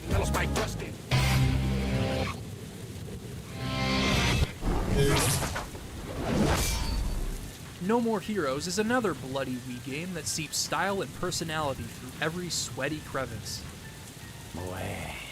As you can see, you play as a degenerate that calls himself Travis Touchdown, a hitman aiming to kill other assassins and climb the ranks to avoid becoming a target himself. The game is intentionally repetitive. Between hits, you'll find yourself picking up odd jobs around the city, which are meant to be menial in order to have you appreciate the good stuff. The game's sense of humor and self-aware tone carry this monotony, and it's a unique vibe worth checking out for yourself. I mean, Travis uses a beam katana to fight, which can run out of power. You know how you recharge it? Well, I'll show you. Everyone playing this game has to jerk off their Wii Remote in order to recharge their katana. Every time. This game fully embraced how ridiculous the Wii can make you look. The controls don't try to be too ambitious, but they serve their purpose well. You can attack from a high or low position depending on how you hold the Wii Remote, and the other actions are QuickTime events. Like Mad World, the presentation is enough to make this feel right at home. The boss fights are all marvelously distinct. The game is consistently entertaining, and the amount of fun to be had all around make trudging through the side content well worth it. Thankfully, this game and its sequel have been re-released on the Nintendo Switch in HD, fully playable with motion controls if you'd like. Both of these games shattered the notion that the Wii had to exclusively remain a family-oriented console, but I think their low sales should speak to the impact they ultimately had. The audience they were targeting was not interested in the Wii, which brings me to my next point. Nintendo's core gaming audience that stuck with them through previous generations felt alienated by the Wii. While we've been able to evaluate great examples of motion control, we've also touched upon some that were gimmicky. Despite what I've said about Mad World and No More Heroes and how their motion controls can heighten the fun, they are undeniably corny, and especially with some of the games I'm about to showcase, a button is objectively the better option. Super Mario Galaxy. This game was one of the heavy hitters for the Wii, and it isn't just regarded as one of the console's best, it's also regarded as one of the best games ever made. This game did away with the sandbox approach to level design used in 64 and Sunshine, instead creating linear missions with oodles of variety and fun in store. The central gravity mechanic reinvents the way players evaluate platforming challenges, and the game utilizes it to the fullest extent. This game is a miracle of game design, with a surprisingly touching story for a Mario game, a ton of heart, and a soundtrack that still manages to rock me to my core. What a wonderful game this is. And yes, it'll get its own retrospective someday. All of the 3D Marios will.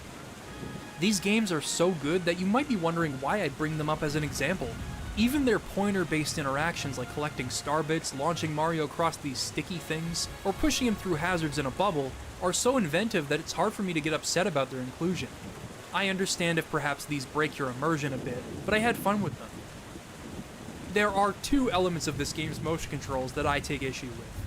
The first is very minor. The spin. When you shake the Wii Remote, Mario will do a spin attack, which can be used to stall yourself in midair, break crystals, use launch stars, and hit enemies. This action feels natural and requires little movement, but you perform it an awful lot, and it clearly could have been mapped to a button on any other controller and deliver a more immediate response. The other element is the game's use of these rolling ball levels. You tilt the Wii Remote to steer the ball around the course. You can play these levels, but I think you'd be hard-pressed to find anyone that wouldn't agree that these are some of the worst levels in the game, or that Super Mario Galaxy doesn't exactly benefit from having them. Let these two things be an introduction to the gimmicky nature that motion controls often took on. Another game that uses a motion-based button swap is Wario Land Shake It, but I don't want to undermine its quality. This game is great, and somewhat of a forgotten gem in the Wii's colossal library.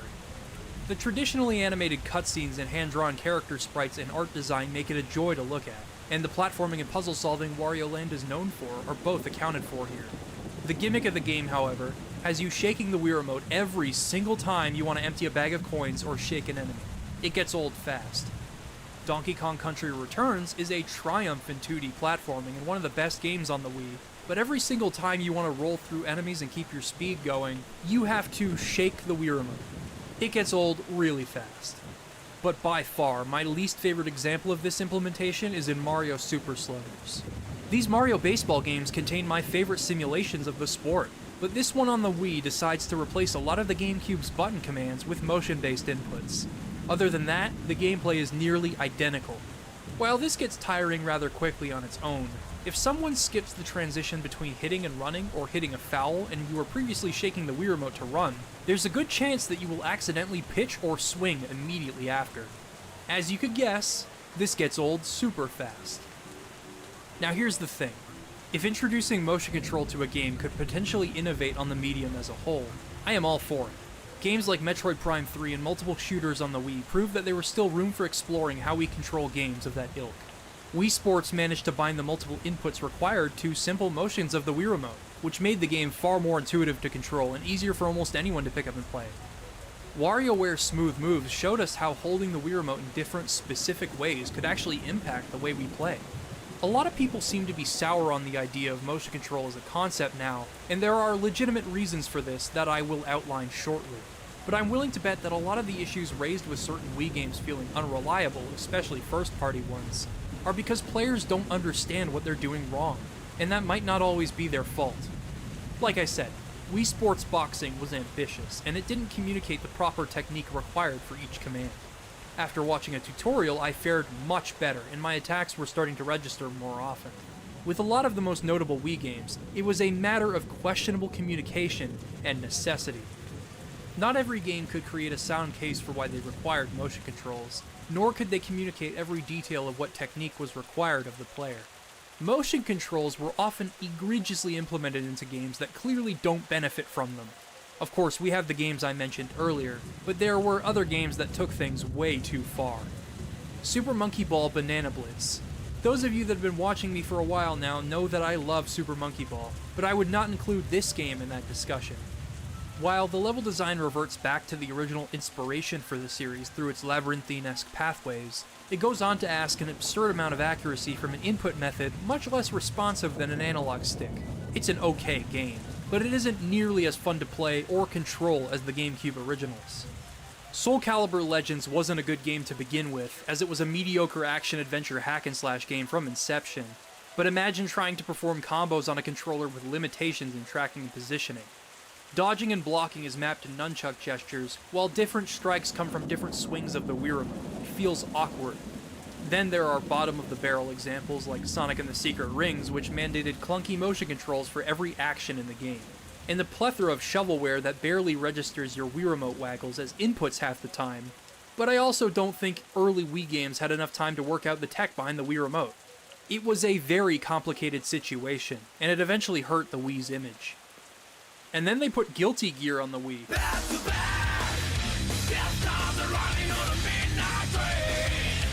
Guilty Gear is one of my favorite fighting games, but did you know they actually ported one of its entries to the Wii? How could a 2D fighting game possibly work on a controller like this? Well, here's how. First of all, the four main attack buttons, punch, kick, slash, and heavy slash, were bound to each direction on the D-pad. This is probably the only way they could have possibly been bound to match the layout of the face buttons on a traditional controller, but because it is a D-pad and the buttons aren't separate, you're bound to accidentally hit 2 buttons at once or hit the wrong button entirely. We're just getting started though. If you hold C and Z simultaneously and shake the Wii Remote or Nunchuck, you perform a super. Usually these are performed through a stick movement like a Z input, half circle, or double quarter circle. You can still perform them that way with the analog stick, but the fact that you can instantly perform a Potemkin Buster with a shake of the remote is wild. In that regard, it feels like Accent Core on the Wii has its own meta. These complicated inputs that take a little bit of time to master are suddenly being outperformed by these Wiimote warriors.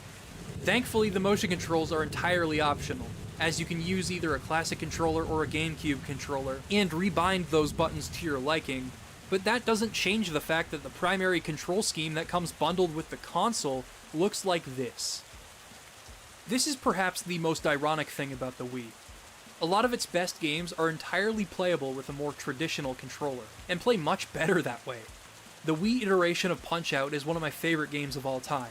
You have all these distinct contenders with gorgeous animations and different methods of telegraphing their attacks, and different openings to memorize. The enticing feedback loop of Punch-Out is challenging but immensely rewarding all the same.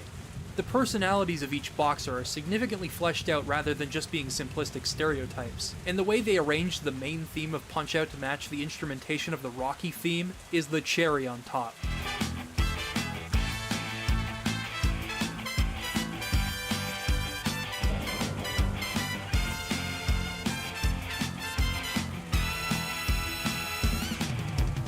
Unsurprisingly, the game plays best with a control scheme that mimics the layout of the controller the original game was designed for. The Wii Remote and Nunchuck combo offers a far more reliable and accurate control scheme than something like Wii Sports Boxing, but the important thing to note is that it gives players options. Then there are games that completely ignore the motion capabilities of the Wii to great effect. Rhythm Heaven Fever, being a sequel to a DS game that used tap and flick motions for its minigames, could reasonably be expected to use some form of motion input to parallel its predecessor, probably realizing the problems this would create in a rhythm game that requires insane precision and fast reflexes. Rhythm Heaven Fever instead opts to just use the A and B buttons for its minigames. The game is a lot better for this decision, which just adds more shameful irony to the Wii situation. Nearly all of the Wii's best games, especially the ones made for core gamers, either scaled down its use of motion controls or made them entirely optional altogether. This defeated the motion-based purpose of the console, but it allowed for those high-quality experiences the GameCube was known for to shine through and transcend the console's reputation. Plus, these games were accessible to everyone in their own ways, much like how Rhythm Heaven Fever only required 2 buttons.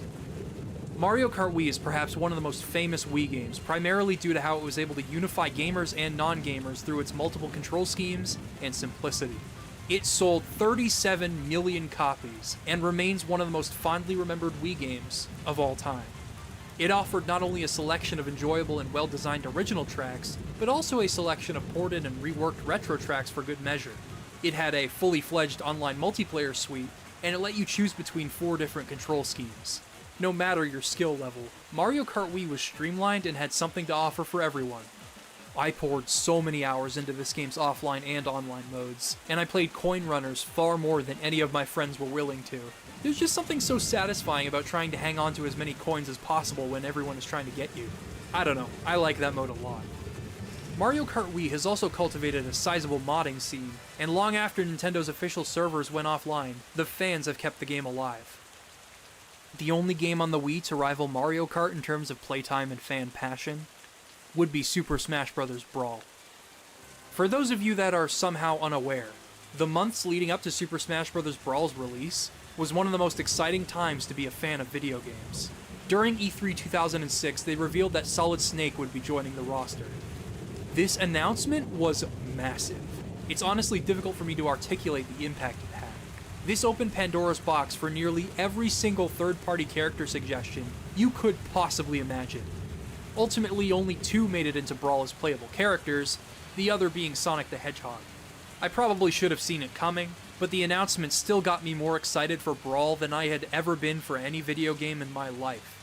Aside from Breath of the Wild or Half-Life Alyx, It has been exceptionally rare for any game to match that aura of excitement I felt as Brawl's release date drew closer.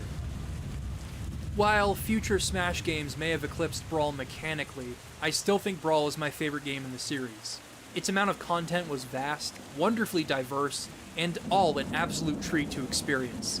Classic adventure, all-star, event matches, home run contest, multi-man brawl, stage builder, coin launcher. Oh my god, the coin launcher. This game had everything you could possibly want. Most single-player modes offered two-player co-op now. The challenge mode was addictive and offered astronomical levels of replayability to the game, and the amount of respect it pays to the history of video games through its trophies, stickers, and especially its soundtrack is admirable. The Subspace Emissary adventure mode remains unmatched. Seeing all of these characters interact with one another and form relationships without dialogue still leaves me giddy. And it all built up to this overarching narrative that concluded this subtle trilogy across the three then-current Smash Bros. Games. The fighters in Smash were all depicted as toys, with the master hand being the one playing with them. The implications of the kid growing older and still playing with his toys is personified in Taboo, a name that is very on the nose and not subtle at all, but it makes for a climactic battle in the end. Each character has multiple unlockable routes, but every single one of them could be unlocked through the Subspace Emissary. 3 of them were found via secret paths in some of the levels: Jigglypuff, Toon Link, and Wolf. It was pretty exciting to have options in that regard. Speaking of options, Super Smash Bros. Brawl lets you rebind every single button on every controller you could use with the game, and you could toggle motion inputs on or off. So even if you were stuck using the Wii Remote and Nunchuck combo, you could still customize it to your liking. This was surprisingly rare for a system designed to be accessible to everyone, and I applaud Brawl for taking this step. Like Mario Kart Wii, Brawl was also highly modded. When it comes to custom characters, stages, or music, if you can name it, chances are it has a Brawl mod. One of the most famous mods in Wii history is Project M, which retooled Brawl's physics and combat mechanics to be in line with Melee's. It tweaked character movesets to accommodate for this, creating and balancing its own meta, and you can even play online with the mod active so long as both consoles were using it. It even added a couple of characters that were excluded from Brawl, Mewtwo and Roy, and there were planned to be newcomers at one point before the project was unfortunately discontinued. But as you can see, Brawl's legacy has nothing to do with the Wii, and everything to do with it being a great game with a passionate fanbase. The fact that Nintendo released Super Mario Galaxy, Super Smash Bros. Brawl, and Mario Kart Wii within a few months of each other still astounds me. When it came to making beautiful games, their teams were still firing on all cylinders. And like Wii Sports, Brawl and Mario Kart Wii brought people together. Only they were legendary enough to hold the attention of the gaming audience Nintendo was thought to have cast aside with the Wii. There were plenty of hidden gems on the Wii that flew under the radar due to the console's largely casual install base. Muramasa, the Demon Blade, the Klonoa remake, Dokapon Kingdom. There are so many games to talk about in a library this vast that it became overwhelming for me to highlight specific games in this video. I realize I'm leaving out games like New Super Mario Bros. Wii, Kirby's Epic Yarn, and Return to Dreamland, but I don't want to stray too far away from the focus of this video. The point of all this is that it was difficult for Nintendo to expand their demographic while maintaining their traditional gaming audience, and this was further evident in the console's library. Many of its best-selling games were aimed at a casual or young audience, and that includes games that were essentially shovelware. Meanwhile, if the game wasn't a first-party Nintendo title, and it was a single-player game aimed at a specific hardcore gaming demographic, it was almost always guaranteed to fall into obscurity. Also, although the Wii's library was indeed vast, high-quality third-party games would often be drowned in an ocean of mediocrity. The system was easy to develop for, its casual audience was sizable, and publishers took full advantage of those things. The console's focus on motion control also ended up being self-defeating. Ultimately, most of the Wii's acclaimed hits were selective about how much motion they used. And while it is true that Wii Sports motion controls introduced many new people to the interactive medium, and they are a marvel of game design, the insistence that Wii games use motion controls drove some players away from otherwise great games, and also ensured that certain players simply could not play. Players with disabilities have legitimate reasons for not being able to use motion controls, preventing them from enjoying certain games on the system to the fullest. For a video game console that attempted to have such a broad appeal, all of this is tragically ironic. The Wii still had several problems of its own that had less to do with motion controls and more to do with hardware limitations and oversights. For one thing, most online multiplayer games had awful connectivity issues. Even with an Ethernet adapter, Super Smash Bros. Brawl lagged to infamous degrees. Certain games like Mario Kart Wii, Monster Hunter Tri, and Mario Strikers Charged fared better, but the majority of games that attempted to have online multiplayer shared the same fate. On top of that, Nintendo felt that giving each game an individual friend code for you to share with your friends was a good option, as mere scraps of an online infrastructure were scattered across the Wii's many features. Sure, I appreciated their originality, but being able to play games online with my friends shouldn't have been as difficult as it was. Then there's the topic of third-party support for the Wii. We've discussed the shovelware and hidden gem side of things, but what about major multi-platform games? The Wii was obviously technically incapable of running a game like Mass Effect or Red Dead Redemption, being a small step up from the GameCube. But certain developers did attempt to bring their multiplats over. Call of Duty surprisingly fared pretty well on the Wii, as did games like Sonic and Sega All-Stars Racing. Games that cross-released with the PS2 also fared well, as you'd expect, due to the Wii's architecture being 6th generation in many ways. Other ports lacked certain features. LEGO Star Wars didn't have online multiplayer, and the Toy Box mode in Toy Story 3, the video game, was completely butchered. Then there are games that ended up being completely different from their other versions because the Wii couldn't run them, but the publisher still wanted a Wii version out the door. Star Wars The Force Unleashed and Sonic Unleashed first come to mind here. This was often confusing for parents that wanted to buy these games that were being promoted, only for their kids to discover that they are nothing like the games they'd been seeing trailers for. Companies would try to communicate this, but it was still pretty rough. Nintendo set themselves back a generation technologically with the Wii, and the effects of that were felt through the Wii U's life and into the Switch era. And then there were the issues with WiiWare games. Although I loved the Wii Shop channel, the WiiWare program wasn't handled flawlessly. WiiWare enabled both AAA and independent developers to release their games digitally on the store, and it hosted several great games. So many great games that, if they weren't made available on another platform, are now lost to time. That said, WiiWare had some problematic restrictions. Nintendo refused to budge on the 40 megabyte file size limit, despite the fact that you could expand the console's storage with an SD card. This led to the Wii versions of Super Meat Boy and Sonic 4 Episode 2 being cancelled. On top of that, the service allegedly had even worse restrictions imposed on developers wanting to release their games. According to the developers behind Retro City Rampage and Baldur's Gate Enhanced Edition, Nintendo required a certification process that could last up to 9 months, and the games had to sell at least 6,000 copies before any payment would be received from Nintendo.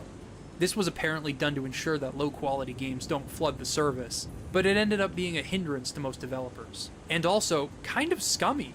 I'm sure the situation is complicated, but not really a fan.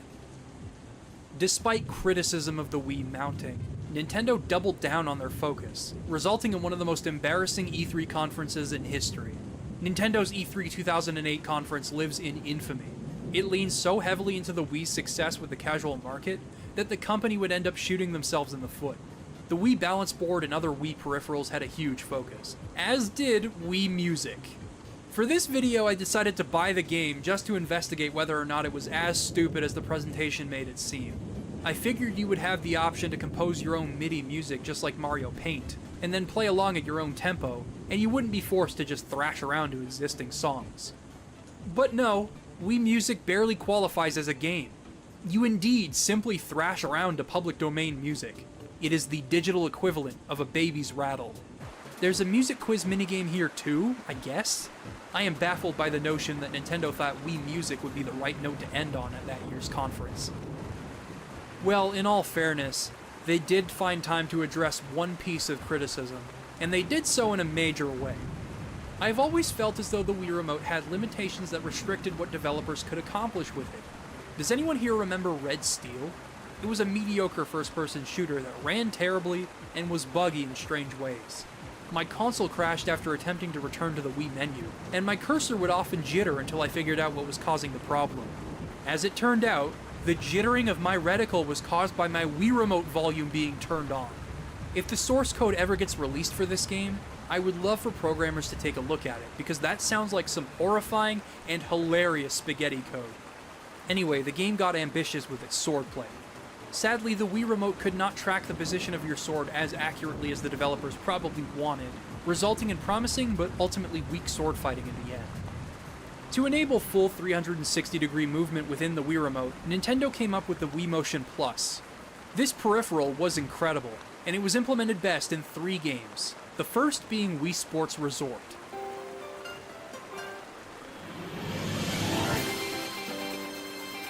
It sounds silly, but it felt like there was a lot riding on this game.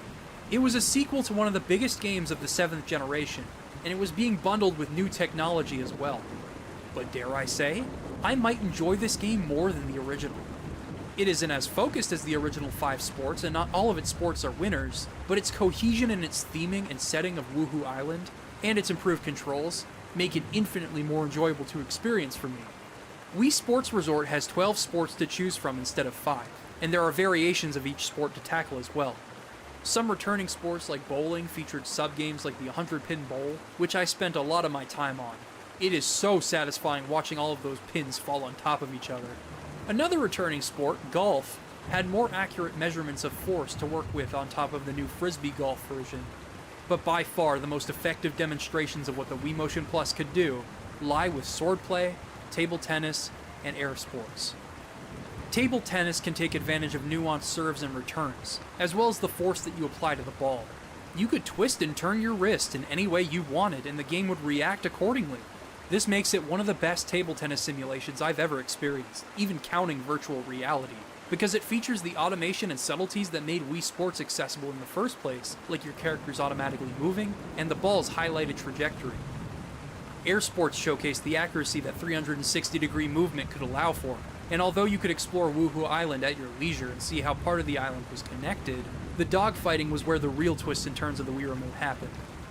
But by far, my favorite sport in Wii Sports Resort was swordplay. Swordplay finally implements the finer movements of the Wii Remote that boxing could not allow for in the original game. You can swing your sword from any direction and block attacks accordingly. It feels exceptional to control.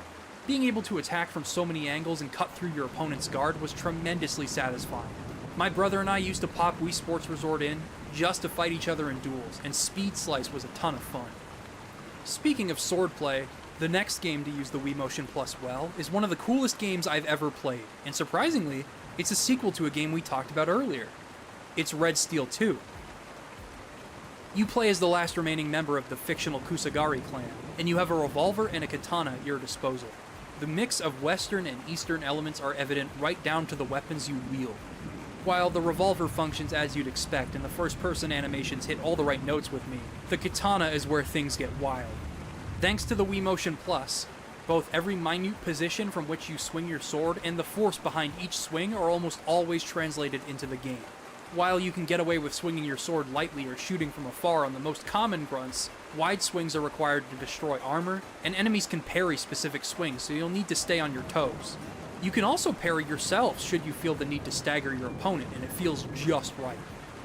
As you collect gold from exploring, racking up combos through kills, and completing side missions along the main path, you'll be able to unlock new skills. Early in the game, you'll obtain the uppercut, which allows you to jump up and slash enemies in midair, or juggle them with your revolver like a badass, or this awesome counter finisher that allows you to immediately thrust your sword behind you and into an enemy's chest.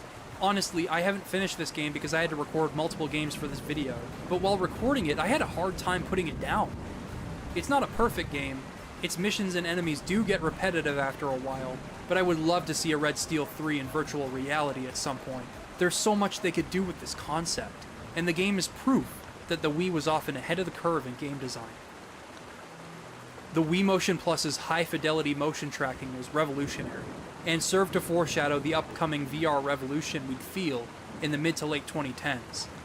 There's just one problem with it. The Wii Motion Plus is what the Wii Remote should have been in the first place. By the time the Wii Motion Plus could be taken advantage of by other games, it was far too late. The Wii had entered its twilight years. Sales were on the decline as the casual market migrated to smartphones. Although I tend to cite the Wii as an example of Nintendo being ahead of the curve, they were also behind it as well. Smartphones rendered the forecast channel, news channel, and the Wii message board obsolete. While the nature of the smartphone gaming market led to that same demographic Nintendo once captivated, abandoning the Wii in a flash. As it turned out, most of them were buying the console for Wii Sports or Wii Fit and leaving it at that. That and the increase in graphical fidelity and more demanding games left the Wii far behind its contemporaries. This was a conscious choice by Nintendo in the beginning, and it worked out back then, but it hurt the console's longevity. The last Wii Motion Plus game I wanted to talk about means a lot to me. I won't discuss it in too much detail, but it was Nintendo's last bastion for the Wii. Their final work of art that would showcase everything that the Wii's unique interface could enable. The Legend of Zelda: Skyward Sword. I made a 2-hour-long retrospective on the game that you can check out if you want, and I'll keep things brief here. Skyward Sword made the Wii Motion Plus's added accuracy an integral part of combat and puzzle solving. Rather than focusing on items or varied sword techniques, the combat of Skyward Sword wants you to focus on where your slashes are coming out from. The designers created a large amount of scenarios for this philosophy to flourish, and it makes for some of the most fun I've had with combat in a Zelda game. It's also a pretty great game, albeit an undeniably flawed one. With that said, the trappings we've discussed from prior Wii games still plagued it. Many actions in Skyward Sword felt ham-fisted, and I have to question the necessity of certain motion gestures when an analog stick would have sufficed. Flying the loft wing, maneuvering the beetle, swimming, diving. Does every single action in this game truly benefit from motion controls? I would say no. Some do, like being able to physically draw back the bow as you would in real life, a concept adapted from Wii Sports Resort, but many fans were not exactly receptive to the implementation of motion controls in Skyward Sword. I at least agree with questioning the necessity of these controls, but they do function as they're supposed to. Like I've said before, there's a chance these people were simply doing something wrong in this game, but this brings us back to another point I made. It is impossible to account for the way in which every person moves, which means that a percentage of people are inevitably not going to be able to acclimate themselves to the controls. And if you're left-handed or have a disability, you just kind of have to put up with them if you want to play. This ironically defeats the purpose of the Wii, and it's a touchy subject today. Making them mandatory in a mainline Zelda game is going to be controversial no matter how you slice it, and the sad truth in the matter is that the game's sales were impacted by this decision. But I believe if they were optional from the beginning, this game's legacy might have shaken out differently, especially with how many people are finding themselves enjoying the game through Skyward Sword HD and its button controls. The Wii eventually faded out and left behind a complicated legacy. A few more great games released toward the end of the Wii's life, like the aforementioned Kirby games and Sonic Colors. The game was a huge deal as it ushered in a new, promising age for the Blue Blur. Trimming the fat of the boost formula introduced in Sonic Unleashed, Sonic Colors was all about the speed and the platforming. Although these elements would often disconnect from one another in certain levels, it was a fresh start for Sonic, and that momentum continued through Sonic Generations. Aside from that, the Wii's last years were mostly crowded with the usual shovelware.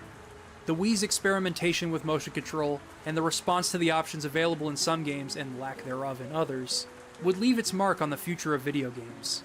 Gyro aiming would be adopted in console games as it gave players more control than an analog stick, and improved reaction times. And it is completely optional in nearly every game. Required motion controls have been relegated to casual party games on Nintendo Switch, which represents Nintendo's willingness to dip their toes back into those waters. These games feel much more welcome now, as it isn't the primary focus of the console, instead having its own dedicated audience alongside the mainstream. It gave consumers options, and that's the biggest takeaway from the Wii's rise and fall. Motion controls only partially invited accessibility, but making them mandatory limited players' options. Options drive accessibility. While motion controls allowed Wii Sports and other games of its kind to succeed, other games found far more success with multiple demographics thanks to their broad appeal, and most importantly, their wide assortment of control options. While the Wii's motion controls may not have been a focus for future Nintendo consoles, the philosophies that brought it to life remain with the company in some fashion. The Wii U's asymmetrical multiplayer and gameplay possibilities continue to represent Iwata's unorthodox manner of thinking, while the Nintendo Switch incorporates multiple control styles and ways to play in order to give players and developers freedom to experiment. Iwata left a deep impact on the company and video games in general, and he will never be forgotten. If there's anything to take away from my experience revisiting the Wii, I believe one thing remains true today. The Wii was a social hub for your family to gather, to its simple learning process and innovation in Wii Sports, to hiding Wii remotes around the living room and playing Word, Hot Potato, and Wii Party, to the multiplayer memories we share with Smash Bros. And Mario Kart. The Wii was designed to bring people together, no matter their background. To that end, I believe the Wii succeeded, and Satoru Iwata realized his vision. It's just unfortunate that its best games were forced to grapple with its unorthodox control scheme, and its hardware limitations prevented it from having a more stable life cycle. With that said, I'd like to discuss one more game. It's one of my favorite games of all time, and its message reflects beautifully on the life and death of the Wii. And it almost didn't come out in North America. Late in the Wii's life, Nintendo didn't feel the need to localize certain Japanese games due to how niche they would be in the West, and how poorly they'd fare given the Wii's demographic. Operation Rainfall was a campaign that attempted to make these localizations happen. Although Nintendo initially stated they had no plans to localize the 3 games Rainfall was campaigning for, all 3 games were eventually released in English.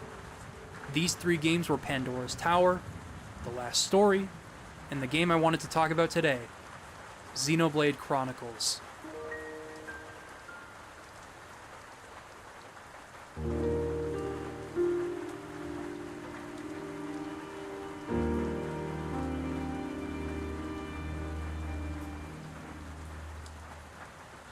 This game was great in spite of everything that would have held it back. Hardware limitations and an awkward control scheme were of no concern thanks to clever use of the system's architecture and the option to use a classic controller. Monolith Soft worked with the system's weaknesses and delivered an experience that no one thought possible. It was a true-to-form open-world game on the Wii, and it would often leave me speechless. Xenoblade is a technical marvel. It's hard to articulate the sense of scale, as it presents 2D images of a 3D space. But when you pan the camera out and see just how much of the game there is to explore and observe, and how much is being rendered at once, this game's existence seems almost impractical. And yet, here it is. The game featured a revolutionary real-time action RPG combat system that was relative to you and your partner's positioning and synergy, a hard-hitting orchestral soundtrack composed by a host of talented musicians, and an emotionally rich and deeply resonant narrative about revenge and the future. Shulk has the ability to see the future. However, this ability, while useful, creates an air of tension around everything he and his partners do. Eventually, he realizes it is best not knowing what the future holds. That's all I'm going to say about the game's narrative in case you haven't played it, because its thesis is relevant to the leap Satoru Iwata took with the Wii. Iwata committed to his vision for the Wii, despite the scrutiny it ended up facing. While his vision did seem to be realized initially, unforeseen consequences ended up putting the console in hot water. That, and many elements of the maturing game industry, rendered it obsolete. Still, he gave it a shot, despite not knowing what the future held, and his efforts left their own impact. We can't predict the future, but we can influence it.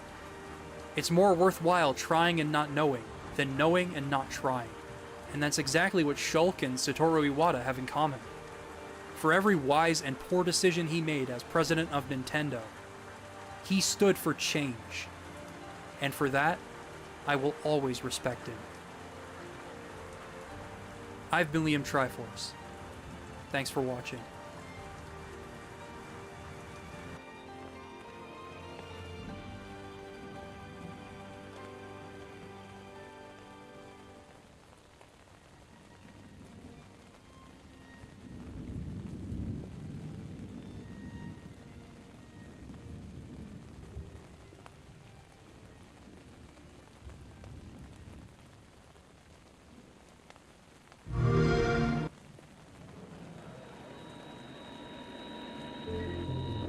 Video games are one of the most powerful mediums ever created. This merger of imagination and technology has introduced a fundamental evolution in human interaction. And now represents a culture of 2.4 billion gamers connected worldwide. Yes!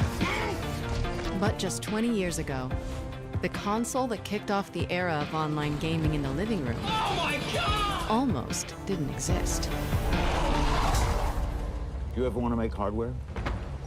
No, that's one thing that we decided not to do. The idea that Microsoft could ever create a game console was seen as a bit of a joke. Microsoft? They wear khakis, and they're boring, and they're Office, and they're Windows. Might as well call it Nerd Box, right? I can't imagine how it could be better.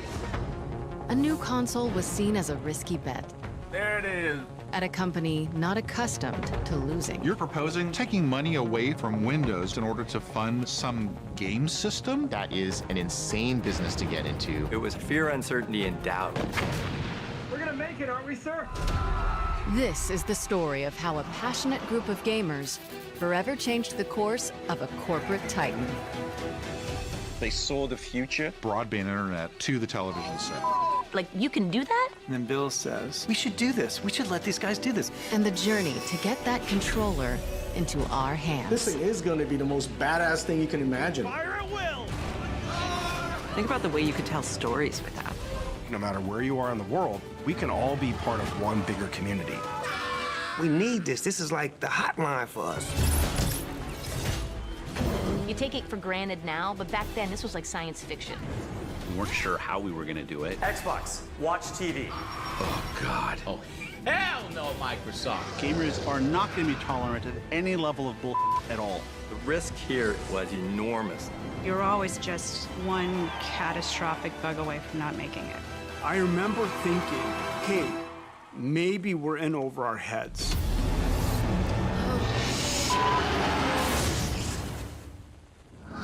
There's a new contender in the video game wars. Xbox is going to be the future. Truly the future of video games. Xbox. Taking over the living room. Limitless, connected digital entertainment. You guys never understood. Company is going to face fierce competition. Sniper! It's a ticking time bomb. Makes me very nervous to actually play this for you. Xbox getting a major overhaul. A bold vision for the future of gaming.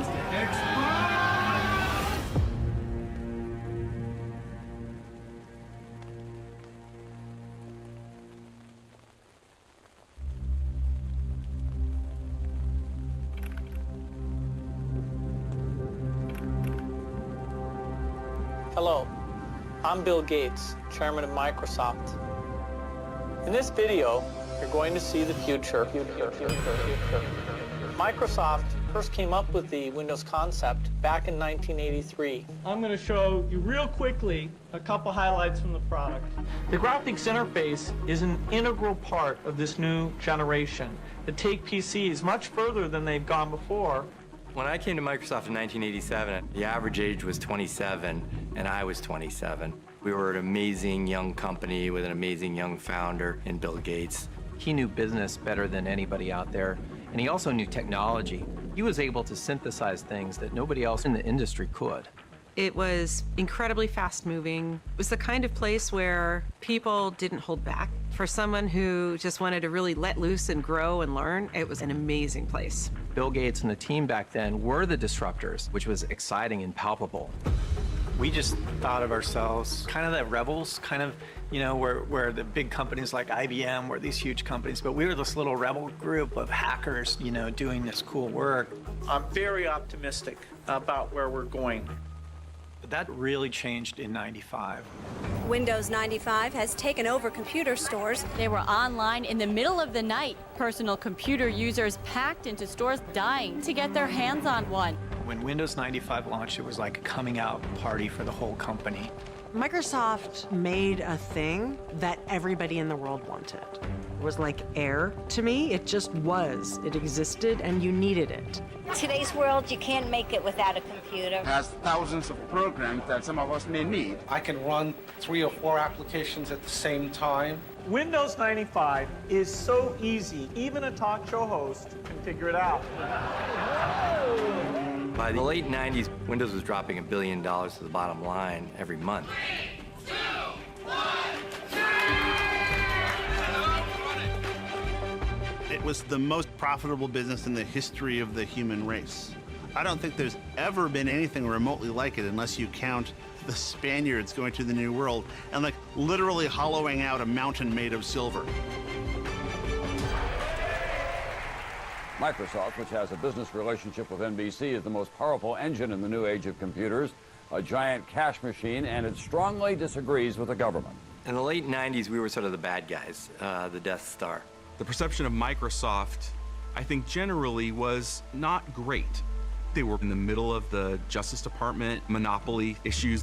We were the big gorilla in the room on most subjects. And so people viewed us as sort of the big bad tech company. By 1999, 90% of computers worldwide used the Microsoft Windows operating system. They were untouchable, without comparison or viable rival. We've been successful in the operating system world, built a huge PC business, we built Microsoft Office into this big business. We were the tech behemoth. Windows overtook that industry and transformed the world. But during that period, disruption was coming from all sides.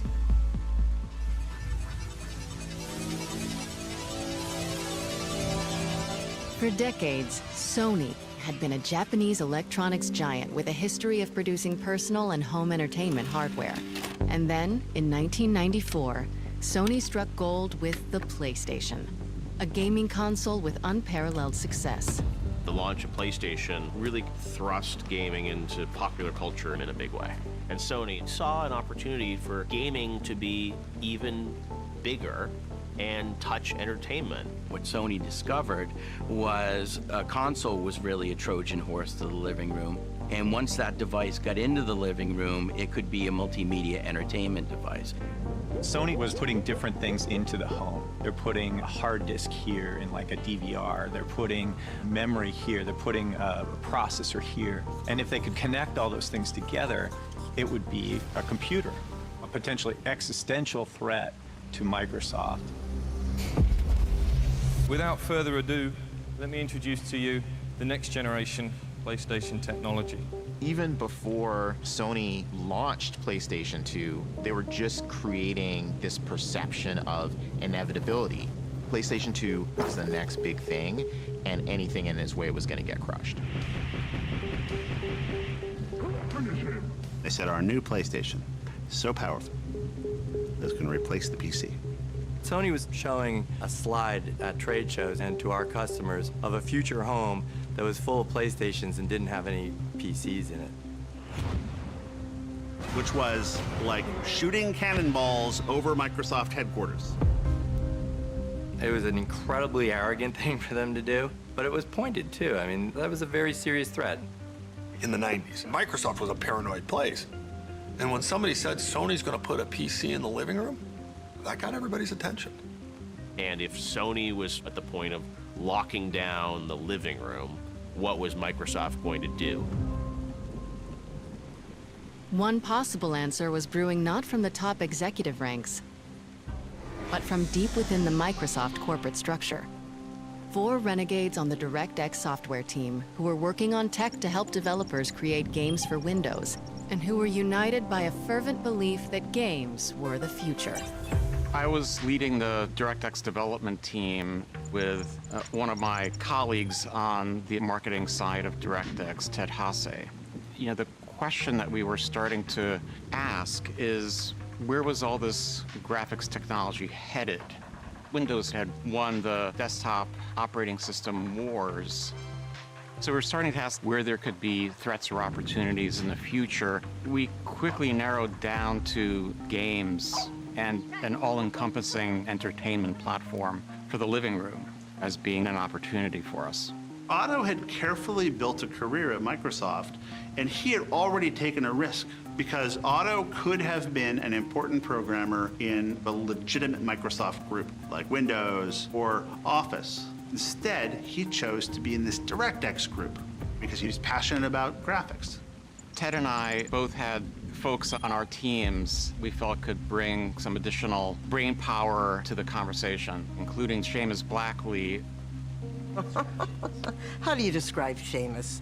He's just a piece of work. One of the most brilliant people I've ever met. Besides being a physicist and a really amazing mathematician, Seamus really embodied the heart of what it meant to be a game developer. When I saw arcade games when I was little, when I saw computer space, my first idea was not, I want to play this game for hours. My idea was, how can I make my own thing? One of Ted's employees was Kevin Bacchus, who had a financial and market analysis background. Kevin's like a Vulcan, in the best possible way. His interface to the world is entirely intellectual. That is correct. We had day jobs for DirectX, but a lot of our thinking was how we could build brand new technology that was single-mindedly focused on making the very best games. The four of us, we played games, and we love games, and we wanted to make them. That really meant something for us. They were working on DirectX, a set of software tools that standardized game development across PC hardware, and which was readily embraced by PC game developers. But the team saw a way to push DirectX further, with an idea that could revolutionize the foundation of console game development. With Windows and DirectX, we have the platform that everybody wants to do the work on to make the games. We already have the entire infrastructure of everything you need to create all this technology sitting on our platform. If we could only create a single hardware standard, a box designed just to run DirectX, it gave us the idea that we could produce better games than Sony and Nintendo and Sega. At that time, Japanese game consoles had very proprietary chipsets, and they just didn't work very well for, Western developers. The instructions on how to use it would be in Japanese. What the DirectX group was proposing was, there's a better way to do this. We're going to use PC architecture that you're familiar with, which is just going to work out of the gate, so they could spend more time crafting and building their games. They had an incredibly developer-friendly story. You already know how to write these games. If you've written them for PC, you can write them for console as well. That message is pretty powerful. For us, this was about advancing the gamer's interests and the game developer's interest, which would advance Microsoft's interests. So we decided that this was the right time to try to build support for the idea of Microsoft building a game console. At the same time, nobody ever believed that Microsoft would actually have the audacity to attempt such a thing. The four of us, we were on a journey to get support for this crazy idea around putting a DirectX-powered box in the living room to deliver interactive content. We were trying to crash meetings and get traction on this thing. We were an annoyance. Nobody knows who the hell we are. And we were constantly discovering super important people who were roadblocks or who wouldn't get it and who didn't think games were important. You're proposing taking money away from office development in order to fund some game system? These people dreaded having meetings with us. No surprise, displacing the stated direction of a company at the scale of Microsoft was not a trivial undertaking. Realizing that who you knew inside of Microsoft was at least as important as what you knew, we brought in the guy who could try to build support for the idea of Microsoft building our game console, Nat Brown. I had a lot of time spent talking with different teams and working with kind of long-term strategic planning. Nat had an incredible network of connections. He opened up a lot of doors for us. Nat was sort of like our Obi-Wan Kenobi. This wizard figure who would show up and go, oh, I know who you need to call. You need to talk to the guys in this division or that division. He knew the structure to Microsoft. It's been nothing but a fight to figure out how the place works. One of the first things Nat said was we needed a proper code name. Something that would plant in people's head and take on a life of its own. Nat said, well, isn't it really a DirectX box in the living room? I'm like, yeah. It's like a DirectX box. That's what it's about. And we just put up on the board, let's call it the DirectX box. So we had this awkward thing in our mouths all the time. It was a DirectX box. And I remember saying, that's too long. It's just Xbox. And we liked that. That was our code name as a stand-in until we had something better come along. We built a business case that showed how big this business could be. To get buy-in on that, you have to distribute it. You have to go socialize it. My trick was getting our stuff in front of executives to make them say, I want to understand this business. The team set their sights on a logical choice. A senior executive who spoke their language, literally. Yeah, I'll play real quick. Ed Fries was a Microsoft lifer. He joined as an intern. Ed had been critical in the development of Office. one of the biggest franchises, even at that time, that Microsoft ever had. He had this passion for games. He loved games. He programmed a game at a very early age. When most high schoolers were getting their first minimum wage jobs, Freeze was already cashing royalty checks from his first game. So let's take a look at this high-quality product. A clone of the hit arcade game Frogger, aptly named Froggy. Highly original, as you can see. Yeah. When I left office to go run the games group, people told me I was committing career suicide. Thank you, that's it. Good night. They said, why would you leave office, one of the most important parts of the company, to go work on something no one cares about? And when I got there, running the games group, I found out they were right. No one cared about what I was doing, and that was awesome. In '95, the games group was really small. It was like 20 people. In a lot of these tech companies, there's not as much respect given for those other disciplines. Microsoft at the time didn't care very much about games. I think we were just more of a hobby.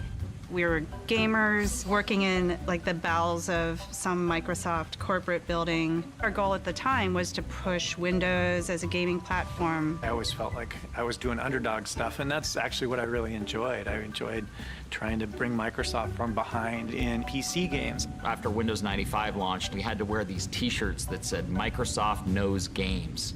You know, it was obvious we didn't really know games, otherwise we wouldn't have had to put it on our shirt, you know what I mean? Choose your favorite form of world domination in Age of Empires. But after a couple years, we launched Age of Empires. It was kind of crazy what a fascination that game became. And it was one of the signature PC strategy games for years. That was actually a huge success for us, and we started to do some acquisitions, and we were growing our publishing business. As we started to ship more quality games, we finally got to the point where we were respected in Microsoft, and people were like, okay, Microsoft actually does know what it's doing when it comes to games. Ed took a broken games business and fixed it and made it profitable and found a way to do it at Microsoft. These are difficult double black belt Aikido corporate moves. Steering the tiny PC games division into a profitable department had won Ed the trust of Bill Gates. And yet, Freeze himself wasn't satisfied.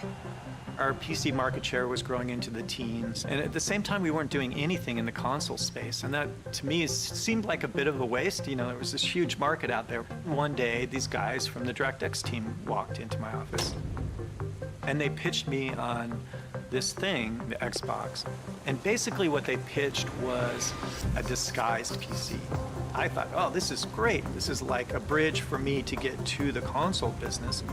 This box that will run a native version of DirectX, which is the part of Windows that's really focused on the game developer, was revolutionary. It's going to be easy to port to this machine, easy to take my games and make them run. Unlike running on PlayStation at that time or a Nintendo machine that were just very alien hardware compared to a PC. Ed understood all this game development is happening on the PC. We wanted to make a console that was specifically designed to be easy and fun to make games on. And if the most creative people did their best work on your platform, that's really good business. That's a good idea. Basically, I said, you know, I'm in. I like this idea. I want to help you guys. The DirectX team, these were troublemakers, upstarts. They didn't have these reputations that Ed had as sort of born and bred to work at Microsoft. They didn't really have any political clout within the company. It was, I think, a big win for them to get me on their side, from my point of view. This unlikely alliance would bring the Xbox team closer to the biggest test of all, pitching Bill Gates. And that opportunity would come sooner than anyone expected. When Sony unveiled the PlayStation 2, they started talking about how they were going to be the death of the PC. A new concept that we'd like to introduce going into the next century, our EE, the emotion engine. It was like, what a great name. Holy crap, you know, an emotion engine. Our new CPU architecture significantly outperforms even the fastest Pentium 3 architecture that's in the market today. They showed beautiful fighters, models twirling around. They showed 1,000 delicate rose petals falling from the sky to show just how many polygons, just the raw math that this behemoth of a device could process. And guess what? It's got the power of 1,000 suns behind it. For Microsoft, that really crystallized what the stakes were. And Bill asked the DirectX team to do an analysis of these claims that Sony had made. As you can imagine, getting on Bill's calendar was next to impossible. I felt a huge sense of pressure to make things happen and make them happen quickly. Otto and Seamus provided a fantastic breakdown, very technical, what the Emotion Engine did and did not do, which claims were true, which claims were exaggerated. And at the end, they very audaciously slipped in a little mention of the fact that, you know, we could build a console too. And we put together what we thought at the time was a pretty compelling argument. Gates had been curious about the viability of a Microsoft console, but it wasn't until mid-March of 1999, just 1 week after the formal announcement of the PS2, that the possibility was finally starting to percolate amongst the company's elite at its annual leadership retreat. Semiamu was Bill Gates' annual Think Week to think about strategically what sort of projects did they want to greenlight. One of the programs that you do at this 3-day offsite is a idea generating effort. We all sat in a room and people could propose a topic for a breakout. We would write down a question and we'd stand there with our question in front of us. People moved around and everybody voted what topic they wanted to work on. And the question I wrote that year was, what if the cable companies like AOL and Sony all got together and they all pooled all the subsidies that they were paying to acquire customers? They could put out a box for free because it'd be so ubiquitous and so highly wanted. That's all I said. If they could get it into the home as a game console, it would be like the comet that hit the Earth and wiped out the dinosaurs, meaning the Windows PC. I got a big line of people behind me on that one, including Bill, and off we went to start talking about it for a couple hours. And so we had a sort of a 2-hour thrash on pros and cons of video game console. What was the state of play with Sony? And coming out of there, Gates just called it. He wanted me to look into what we should do about it. Thompson's big question resonated with Gates, and a call went out to the entire company looking for anyone who could answer. It was sort of an all-points bulletin to senior managers all over the company saying, anybody working on any of this kind of stuff? And so in March of '99, the DirectX team and every other group in the company that touched games in any way was brought together for a meeting to talk about whether we should have a comprehensive game strategy for the entire company. We took that opportunity to say, listen, not only do we have a perspective on this, we actually have a presentation, a PowerPoint deck that we'd like to share with everybody that says what we, the DirectX team, think the company should do. And obviously that created a great stir at the meeting. Nobody was expecting that. But it was a great surprise to us to find out there were other parts of the company that had aspirations of doing the same thing. I was running a team in what was known as the Windows CE group. Windows CE was an operating system designed to run devices like handheld computers or even game consoles via partnership we struck with Sega around their last game console, which was the Dreamcast. We had a pretty capable hardware team.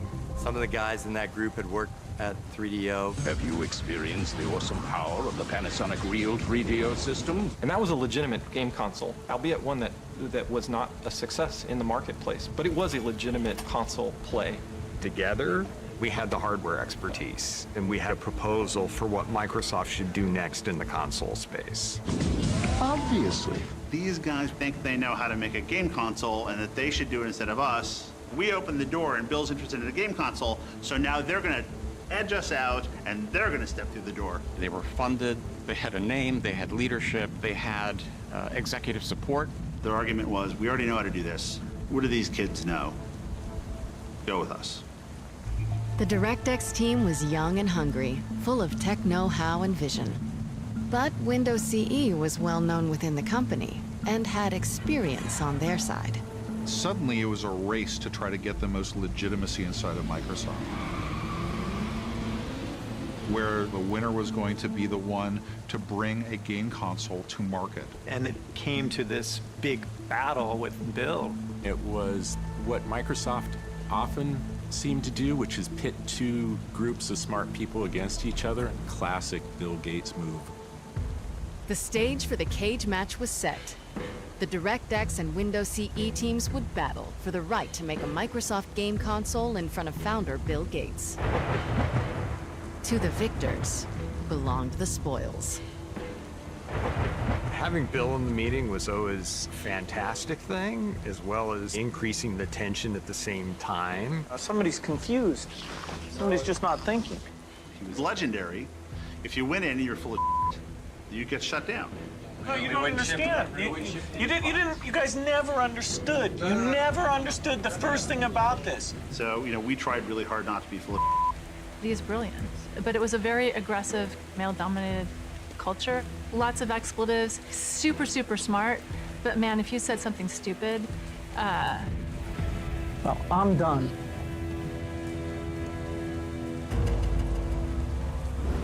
Round one. From my group's perspective, we felt good. We thought they didn't really understand the console space, so frankly, we discounted them a little bit. Ready? Five. We proposed something that aligned very much with how business was done in the game console market as it existed. You gotta meet the market where it's at. The WinCE guys were sort of like preaching the model, but the model isn't very interesting. In their pitch to Bill, as we're sitting there horrified, they're basically talking about recreating the 3D or making a game console similar to everything else that's on the market. And we're like, you don't enter a market and copy what the competition does exactly. You enter a market to disrupt it, to do stuff they can't do. Windows CE presented, and they talked about this device and blah, blah, blah. And then the DirectX team got up and presented this vision for Xbox. There were two things in our plan that we thought absolutely critical to the success of Xbox and games on Xbox, which had never been done before on a game console. Number one, a hard drive that would be important not only to save information about the player's state and what accomplishments they had done, but also so they could store large amounts of data somewhere and be able to access and change that over time. I remember there was a big debate about should there be a hard drive in it or not a hard drive in it. We were the not hard drive folks. We didn't see the benefit of it. The second component that we thought was absolutely critical was Ethernet. The Sega Dreamcast was basically the first console in history to have any kind of online component to it. But theirs was dial-up internet using a modem. That was the technology of the time. We realized that that was a short-term solution. What we wanted to do was to point towards the future and integrate Ethernet and high-speed broadband internet to the television set. We wanted to bet on the future rather than on the present. The ability to connect machines to each other and to the internet was a core part of the DNA. We were pitching a very traditional game console, and the Xbox team proposals, I understood it. It sounded to us like, hey, we're going to take a PC and we're going to go build a console out of that, and it just didn't seem credible. It's just not the way the business worked. Final round. 5. These two groups came at the idea of building a game console in very, very different ways. So this meeting got really contentious. We have to watch these guys like on our plan and tell us it's not going to work and talk to Bill about how game consoles really work. I'm waiting. I'm like, come on, Bill, kill him, shut him down. They're full of He doesn't do it. I wanted to see the Bill Gates of old. I wanted to see Old Testament Bill Gates, the guy that was famous for throwing people out of meetings and telling them never to come back and telling them that they're the dumbest person in the company. To my horror, Bill sat back and stroked his chin and was very thoughtful. Bill said, well, I think both teams raised some good ideas. But he didn't seem really that impressed. In front of that audience, we realized we had to bring out every stop. The guys from the DirectX side knew that you don't go to a Bill Gates review without showing something really spectacular. And so leading into this meeting, none of us had slept for like a week. We made this little device that had relatively old PC technology with a game console-like case on it. And we modified Windows with a hack that like tears open a hole from the bottom up and exposes the hardware. It was a bunch of PC components and a game controller, and it was literally just held together by chewing gum and tape. Soldering stuff, stripping wires. And this was like, in the back of our car or like, on the floor in a conference room that we were making this stuff. An ugly timer on it that showed Windows booting up from power. Booting a PC 20 years ago would take like 3 minutes. It could take longer. It could take 5, 6 minutes. These guys played with a PC, pulled stuff out that wasn't necessary, changed the BIOS. And I turned it on, and so it booted in like 3 or 4 seconds. Bill Gates almost jumped across the table. He was so excited when he saw that. Bill immediately looked at us. Why the doesn't Windows boot like that all the time? Yeah. Bill wanted to see it multiple times. He's like, turn it off and do it again. Turn it off and do it again. I saw his jaw drop. This is a guy who knows more than most people in the world will ever possibly know about PCs. Saw a PC, probably for the first time, come on immediately. And we had a software emulator of a PlayStation that had been written for Windows. So you can imagine the executive's surprise when we took a PlayStation disc, stuck it in the Xbox prototype, and immediately Tomb Raider came on screen in all its glory. It bridged the gap of believability. It made the idea of Xbox seem tangible and real and achievable. The DirectX guys were stuntmen, and they played the game a lot better.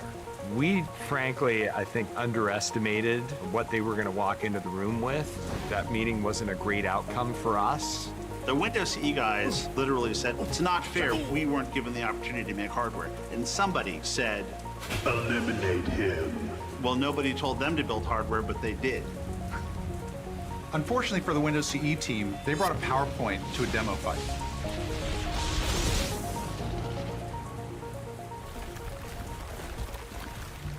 Looking back on it now, I really do think that Bill looked at us and saw some aspect of himself or the early days of Microsoft, and that's what he thought was going to work.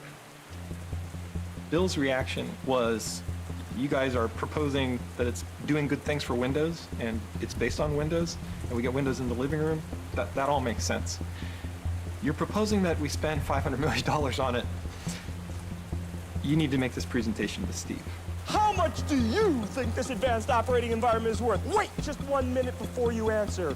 Watch. Steve is one of the most enthusiastic and energetic people I have ever met in my life. That energy and enthusiasm that you see on stage is 100% authentic. At the time, if the biggest fan of Xbox was Bill Gates, the biggest opponent was Steve Ballmer. Steve, as a good businessman, liked to make money. He liked, big, bold bets, but he liked big, bold bets that would pay off. This was right at the time when Bill was transitioning the CEO role to Steve. And they had already agreed for a couple years that if Bill came up with some crazy idea that cost a lot of money, that Steve should get a chance to say yes or no on it first. And that led into this final meeting where we really had quite a large group of executives across the company. The room was packed. There were a lot of different constituencies there, all the way from the field sales force to the most technical side of the company. You had a lot of people very, very interested. Steve's a big guy. Bill's in there, and you're in there with these two super famous guys who hold your destiny, and Steve is really upset that we wanted to take this risk. Ballmer understood very well where Microsoft's bread was buttered and where the money came from. We were a company known for productivity software. He didn't want some video game, or even the fact that we made video games, to threaten the very lifeblood of the company. Steve looked at the Xbox idea and saw insanity. He went to his whiteboard, he said, okay, what's this gonna cost? What's the hard drive gonna cost?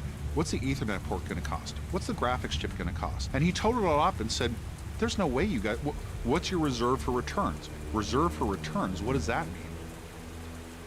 Well, we freely admitted that we didn't understand the first thing about hardware, but we were gamers and we were game developers. Our entire careers have been built around games. We knew that 3D gaming was taking off and online gaming was just around the corner.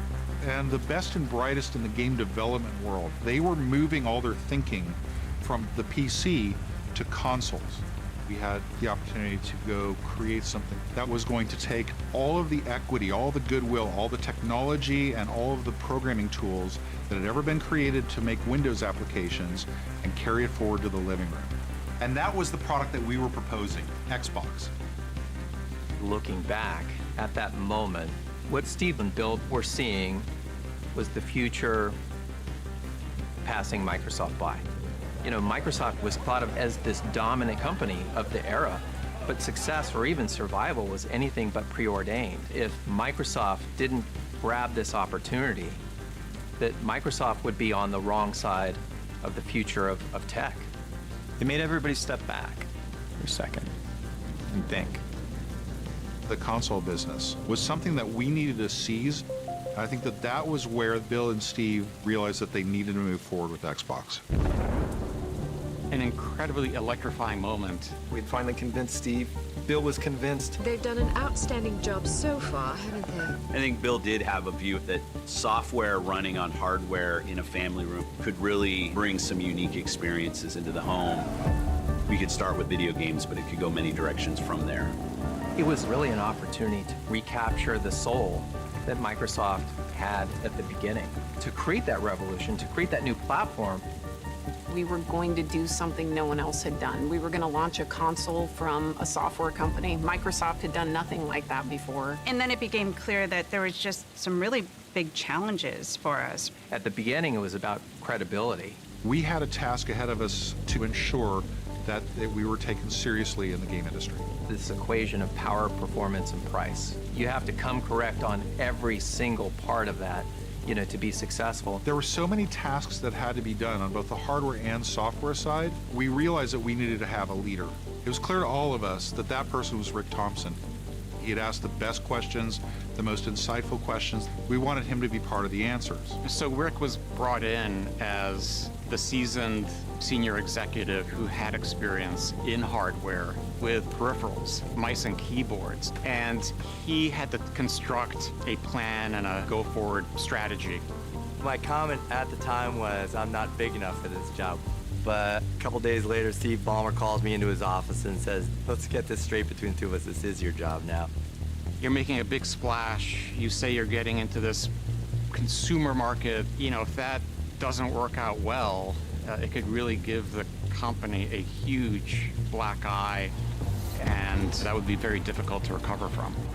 The risk here is enormous, the amount of money we could lose on this project. And for me, it was fear, uncertainty, and doubt, because you got a business guy who's going to try to figure out a business model with my little team of people who help me with the hardware business. You got 4 people coming over from DirectX. None of us actually knew the rules of the game that we're playing. And we basically just stood there and looked at each other and said, oh, like, now what do we do?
idea that Microsoft could ever compete with Sony or Nintendo. Microsoft is going to make a game console. It was seen as a bit of a joke. You might as well call it Nerdbox, right? We needed to prove our credibility. This thing is going to be the most badass thing you can imagine. Dude, we need a metal X. It's got to have a green eye, shooting a laser out. I want it to blind people. Game developers are not going to be tolerant of any level of bull at all. I opened up the first machine, I'm like, what the? Oh my God, what happened in there? Seamus is backstage soldering as the auditorium is filling up. And it's in front of the boss. The boss is coming on. The Microsoft brand is on the line, the Microsoft name's on the line. Bill's not going to be happy. And it was terrifying. He's screaming at us. You guys have lied to me. You guys have played me for a fool. And he says, this is a insult to everything I've accomplished at this company. It was terrifying. I thought my career was over. There's a new contender in the video game wars. Xbox is going to be the future. Truly the future of video games. Xbox. Taking over the living room. Limitless, connected digital entertainment. You guys never understood. The company is going to face fierce competition. Sniper! It's a ticking time bomb. Makes me very nervous to actually play this for you. Xbox getting a major overhaul. A bold vision for the future of gaming.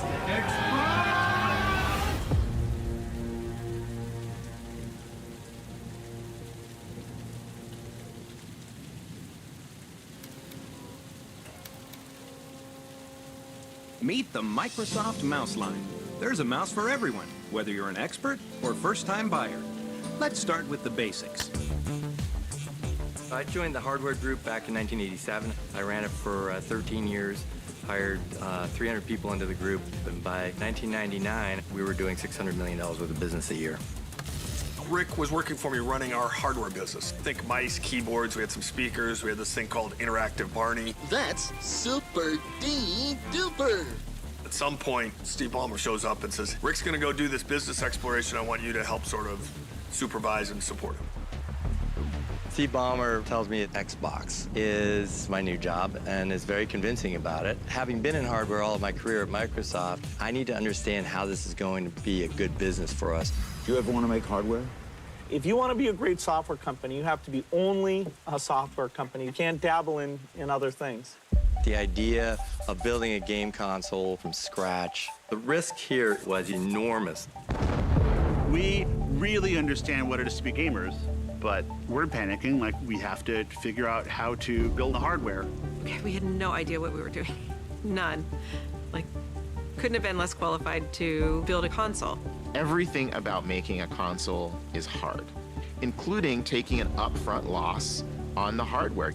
Sony, Sega, Nintendo, they design their own hardware, they manufacture it themselves, and they sell it at a loss and make a profit on games. That's how the business model works. So for Microsoft, that is an insane business to get into. Our P&L said we were going to lose $2 billion for the privilege of maybe later on, somewhere way down the road, we'll make money. And once you started it, with all the commitments that you make trying to convince the game developers to make Xbox games, you can't really stop it. What have you done?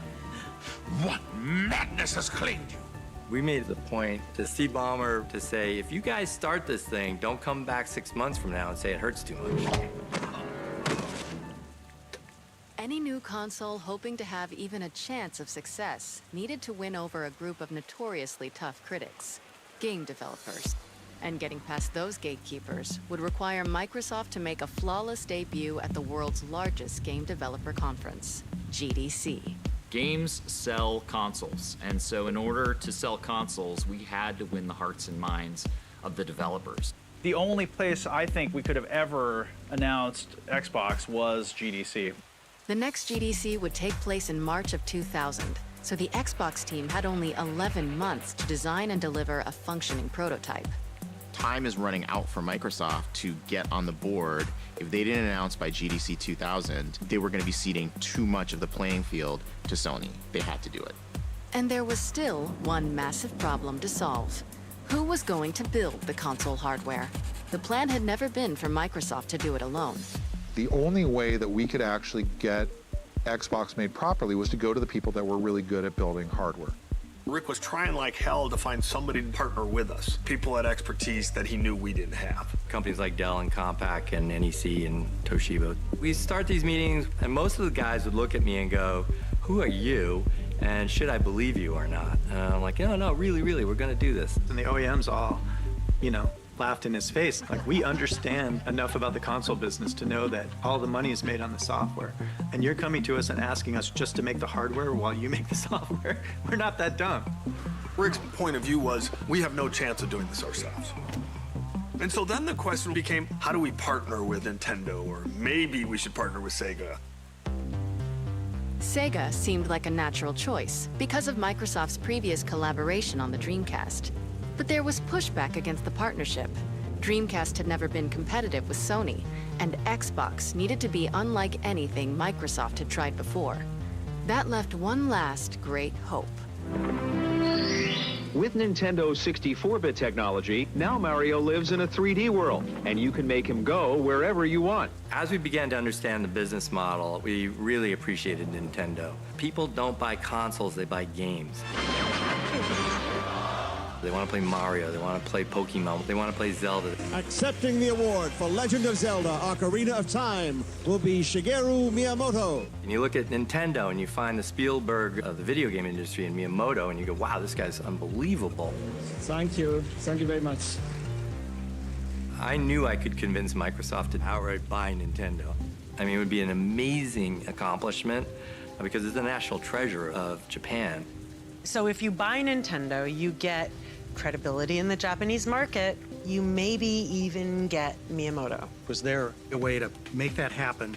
Because that would give us instant credibility. If Microsoft were to acquire Nintendo, they would have gotten two things. One was the hardware, and second is a massive games portfolio. From Rick's point of view, if you could acquire Nintendo, you would immediately have access to the best game library in the world, full stop. So I made an introduction to the people that ran Nintendo of America, told them what we were interested in, and then we made a trip to Kyoto. And who do you think you are barging into my office? But I could tell from the first meeting that there wasn't a chance this was going to happen. They were highly skeptical. Guards! They were not even remotely interested in selling the business. I never got past square one on trying to acquire them. That to me is the pivotal point for Xbox. Oh my gosh, we're actually gonna do this ourselves. And that scared the crap out of us. Because once it became a do-it-ourselves project, now the Microsoft brand is on the line, the Microsoft name's on the line, it's gonna be big and public. We're gonna have to do a lot of things new, we're gonna do hardware at scale. We are no longer in the Microsoft playbook. An unprecedented challenge called for some change-ups and new additions to the team. Ted, Nat, and Otto left for other pursuits, while Thompson brought on someone new. Someone known within Microsoft for delivering complex projects against impossible deadlines. One day, this guy comes into my office and he sits down and I'm like, who are you? And he says, I'm Jay Out. I said, who's Jay Out? And he looks at me like, everybody knows who I am, right? We're really on the cusp of this digital entertainment revolution.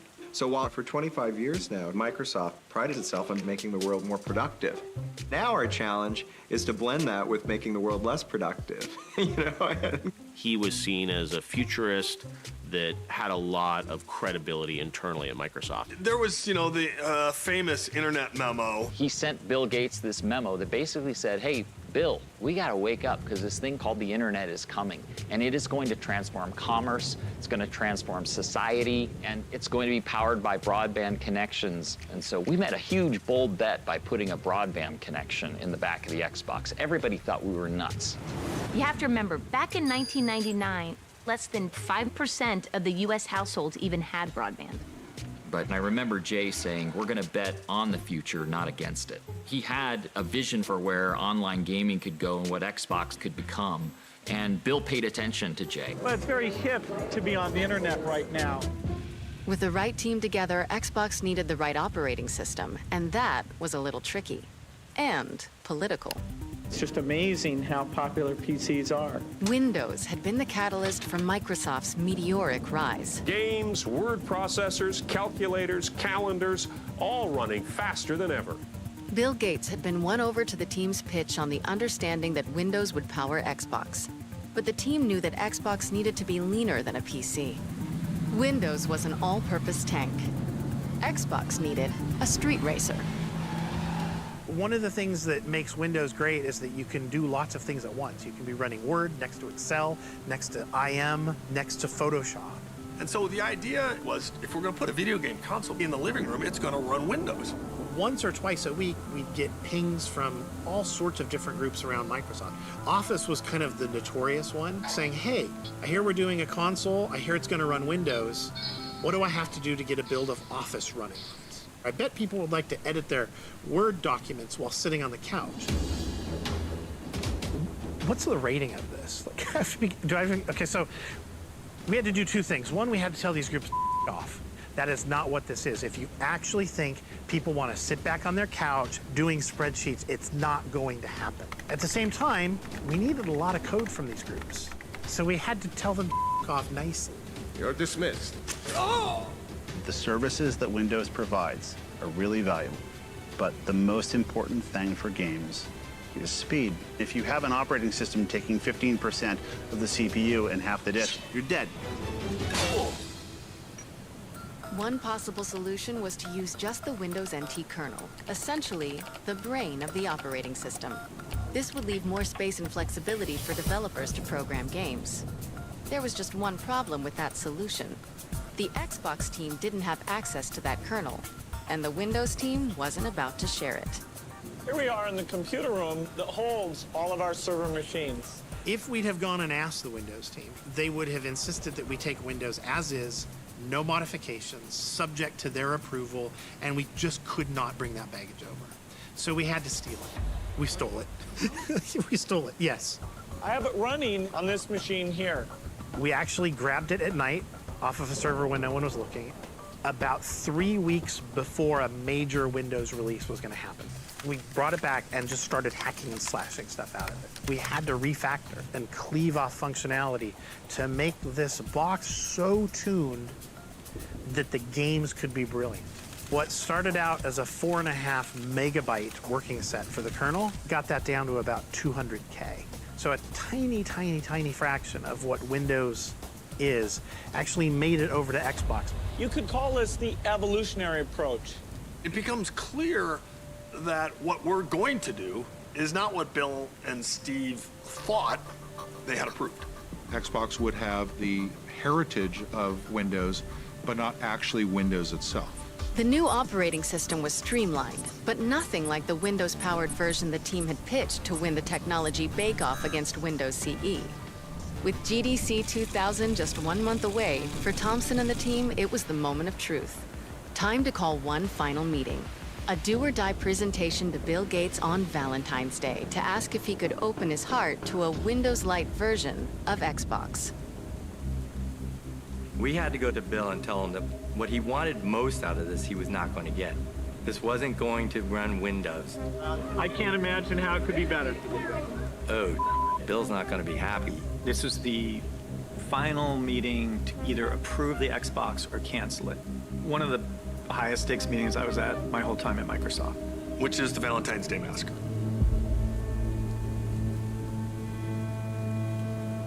It's like a 4:30 meeting.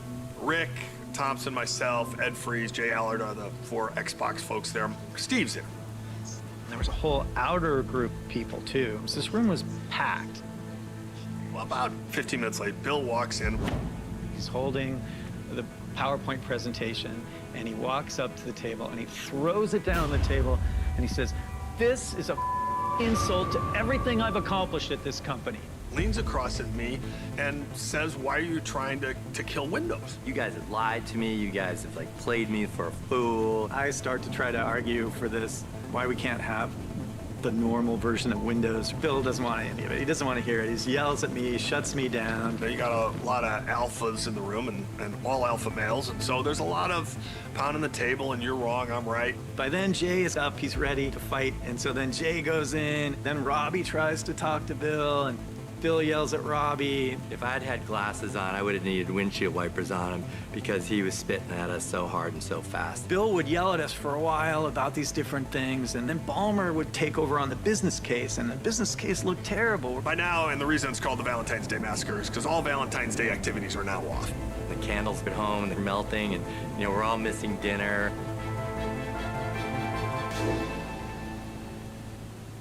And the meeting gets to this sort of crescendo. And I said, okay, well, then let's not do it.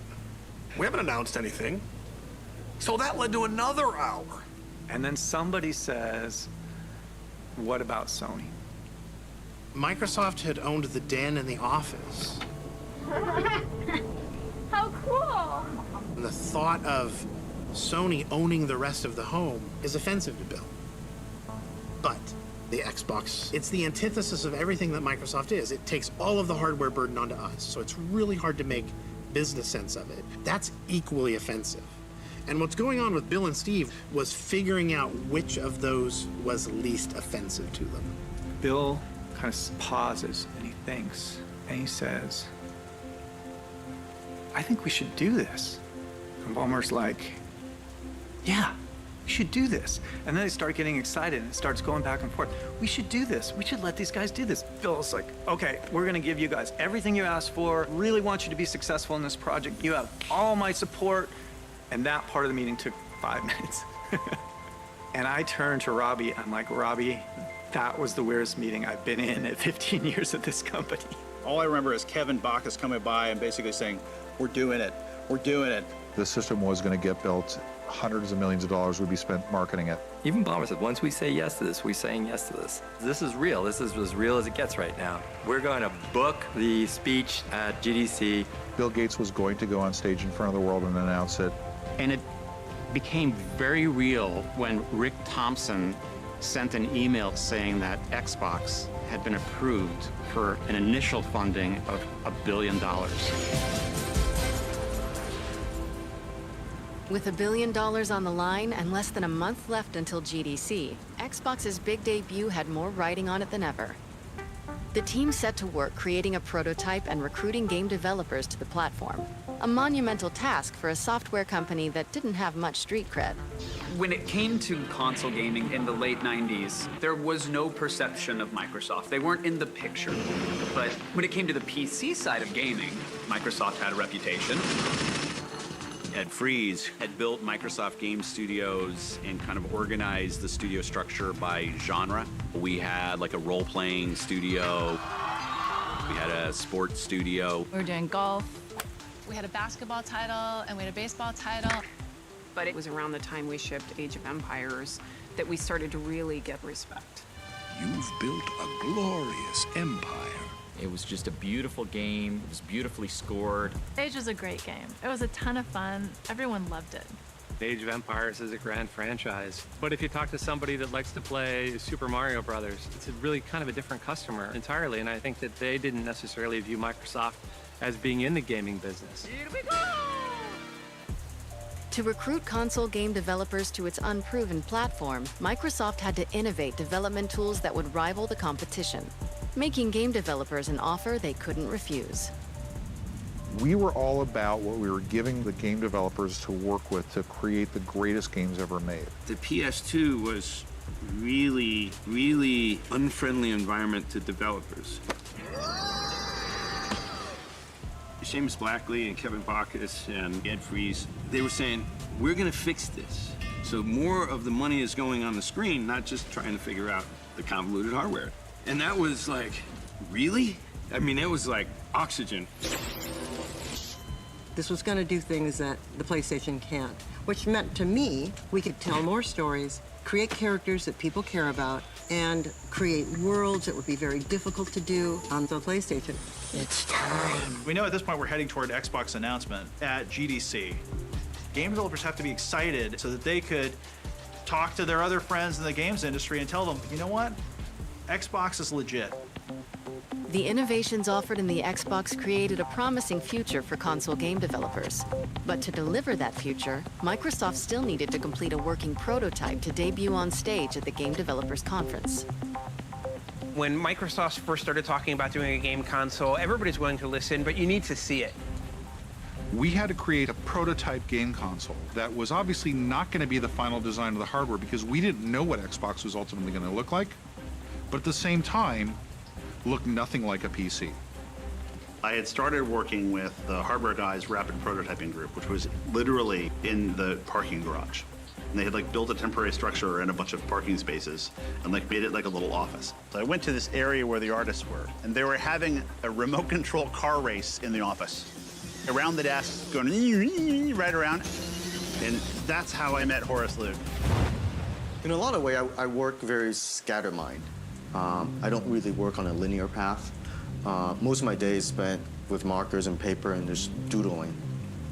I remember the guys coming in about 6 or 7 in the evening when everybody's leaving the office with this big motherboard from the 90s, this gigantic board that had all these PCI slots on it, and said, put this into something that is presentable on stage. And I still remember staring at it going, what do I do with this thing? The traditional Microsoft product was very ergonomic centric. The mouse, the keyboard. But the Xbox, it was very different. It was about storytelling. There's a lot of people focused on what's this set-top box gonna look like in my living room. But that wasn't what we cared about. Horace was really interested in what was happening when you got sucked through that screen.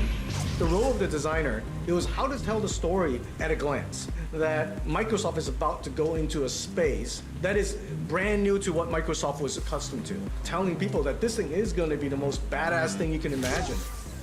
I would go down and visit Horace, and there would be scraps of prototype drawings and other pieces of vision work that he would have. The whole idea was this nuclear reactor almost, trying to hold this energy that's inside that is so intense. He's like, dude, we need a metal X, and it's gotta have a green eye, you know, shooting a laser out. And he's always gonna use sound effects, so he's gonna be like...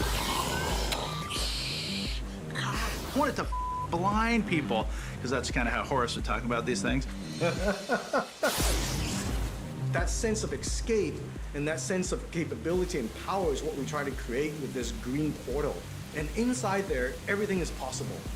That was how we wanted people to feel when it's on stage. You could have shown up to GDC and plugged in a PC and tried to tell people it was a console, and not a single person in the audience, I don't even think we would have believed that that was really going to be a console. So we knew we needed to show something beautiful. People got to be able to tell in an instant that this thing is called Xbox.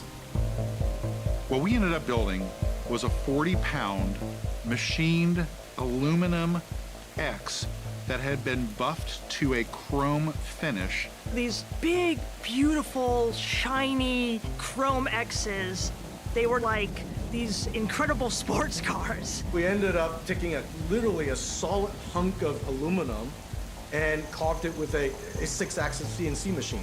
That box took 2 weeks to carve and 1 week to polish.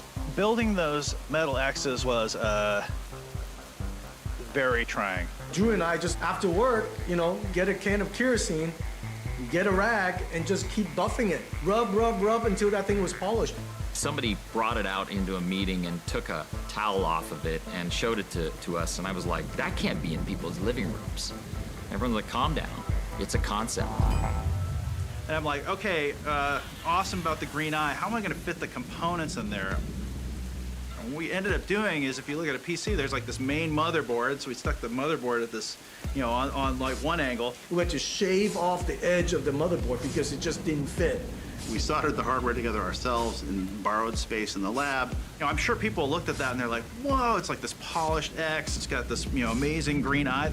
But it was the world's messiest PC build. Like, it was components like just jammed in there. And you're like, is it gonna work? Oh, well, you know, work this time. I guess that's the one we'll take with us to GDC. It's sometimes possible to forget about the people who actually make the games. And so we're here in San Jose, California, for the Game Developers Conference to remind ourselves that without these people, we'd still be playing checkers.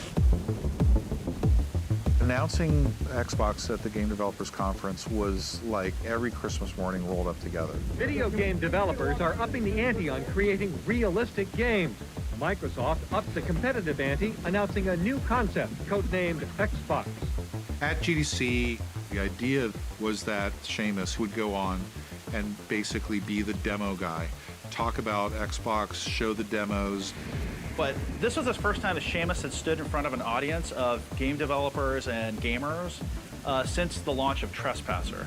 Before he came to Microsoft, we knew Seamus from his stint at DreamWorks on Trespasser.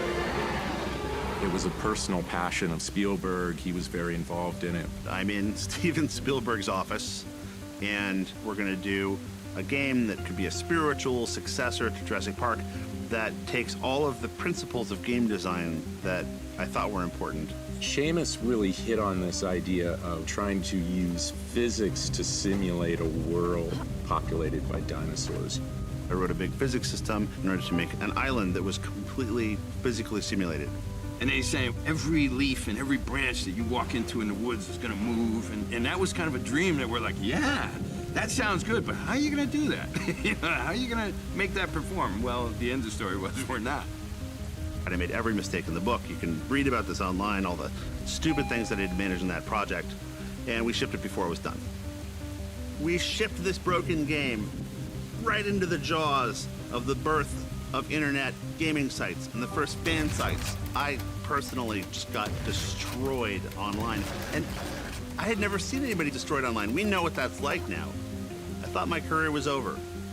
Everyone who was present in San Jose at the Game Developers Conference, they knew my failures with Trespasser. I remember sitting in my hotel room and I had to convince myself to just go show my face at this thing. And it was terrifying. The day of the unveil of Xbox, I took 3 Xboxes with me, like these metal X's, 1 for the stage and then 2 for as like, you know, what happens if this fails. We hand carry these things down in transit because these things are fragile. The idea was showing live demos, proving that we actually had nothing up our sleeves. The game developers are not going to be tolerant of any level of bull at all. All the things on the screen were specifically to show game developers that this Xbox was far and away better than any of the other consoles that they'd ever seen before. And they have to be done in such a way where it's clearly interactive, clearly real, clearly running on the hardware as advertised. We hand carry them down. We set them up. We turn them on. The first one doesn't work. I opened up the first machine, like I'm like, what the f is going on here? Like something jiggling around that wasn't quite right, and you're like, oh my God, like what happened in there? So then we set up the second one. It doesn't work either. And the third one, none of them work. Seamus is backstage soldering, trying to get everything ready as the auditorium is filling up. He was looking on the verge of green. He just looked sick. You know, I was like, well, maybe this is stage nerves, but then I realized, you know, well, maybe it's also because all of our demo machines were completely deconstructed. We're panicked out of our minds because Seamus went on stage to talk to the most cynical audience in the entire world. If you took a photo from the stage of GDC, you would see, you know, gamers and game developers, and they'd all look very excited. But underneath that layer are, you know, the most critical people you've ever met, waiting to hate that thing that you created. Kevin was underneath the stage with a video switch box that could switch from the Xbox prototype that was on stage running the demos to one that Drew was standing backstage doing everything the same way I was doing it, so Kevin could switch between the two of them in case it crashed. And then it's in front of the boss. The boss is coming on. I'd like to ask Seamus Blackley to come on out and give us a look. And then somebody decided we're going to make him put on a special leather jacket that doesn't really fit him. We don't have the box, but we do have the leather jacket, so we're ready to go. Well, we do have one box. This is our show box. So now, as I walk out on stage with Bill G, the full weight of my failed game, Trespasser, all of my dreams in the game industry, the ridicule that I thought I was going to suffer at the hands of every game developer who saw me fail to deliver this great thing, all of that pressure came to bear. We get up there, and I run the first demo. What I'm going to show you now is an example of advanced lighting techniques that are possible under DirectX 8. We made a bunch of little toys that sat around your desk, like a little merry-go-round with dynamic lights. Complicated shadows drawn across very complicated objects. There are reflections, there's environment mapping going on. And all this is happening at full hardware rate. Another great example of that is our water demo. You can now see caustics on the bottom of a pool. All those things come from the power processing on a per pixel basis. And that's really what the big differentiator was for Xbox. This demo took, I think, a day to get running. And I can't underscore the importance of that enough. This takes Xbox from being a programmer-driven console to being an artist-driven console, a design-driven console. And that's really at the heart of the entire program. The demo, it had a joke in it. There's a classic Microsoft picture in the background. Oh yeah, baby, that's texture resolution right there. These were really smart demos and really ambitious. But when we saw the physics demo, I was like, wow, how's that computing? In my high school physics class, I was scarred with the image of chain reaction as demonstrated by the old ping pong ball and mousetrap demo. Physics was something that everybody wanted to do. Seamus had tried physics with his Jurassic Park game, and it didn't work so great. But now you were seeing those ideas actually working right. A great example of the CPU doing all of this collision, all of this physics at the same time that the graphics processor is rendering the scene for us. Physics is cool. The Raven and Robot video, you could see the photorealism. The huge chrome robot that basically was motion captured by a female character called Raven. The level of physics simulation that was happening there, how much the CPU was being taxed, you knew as a developer, this thing was really, really powerful. I was like, wow, we have got to get onto this box. I was very surprised by the Xbox. I was expecting it to be kind of cool, kind of like a stripped-down PC, but what I wound up seeing very much excited me. These demos were instrumental and so critical to the importance of Xbox and people believing in it. To get honest, candid feedback from our peers, it was exciting because we saw the enthusiasm for Xbox and we knew that we had accomplished something. Xbox is really going to be the king of the game stations. This is like a PlayStation 2 on steroids. People are kind of giving us high fives, saying congratulations, and I'm like, do we actually do this? I've never seen so much advance in one particular piece of technology before, ever. From that moment on, we had credibility with publishers and with game developers because it was clear we did know what we were talking about. And the next thing that mattered was that Bill Gates showed up for it. That signaled to the industry and to the rest of the world, Microsoft as a company is backing it with all of its might. Thank you very much. Thanks. Despite all the fanfare surrounding Microsoft's Xbox, industry analysts say the company is going to face fierce competition. When Sony's newest video game console, the PlayStation 2, went on sale in Japan earlier this week, consumers were frenzied with excitement. They snapped up nearly 1 million units at $370 a piece in the first 3 days alone. We were at a disadvantage compared to Sony and Nintendo because we didn't have the legacy of building fun. And Sony, you know, oh, their movies, they're cool, they're awesome. And Microsoft is like, they wear khakis and they're boring and they're Office and they're Windows. And it's like...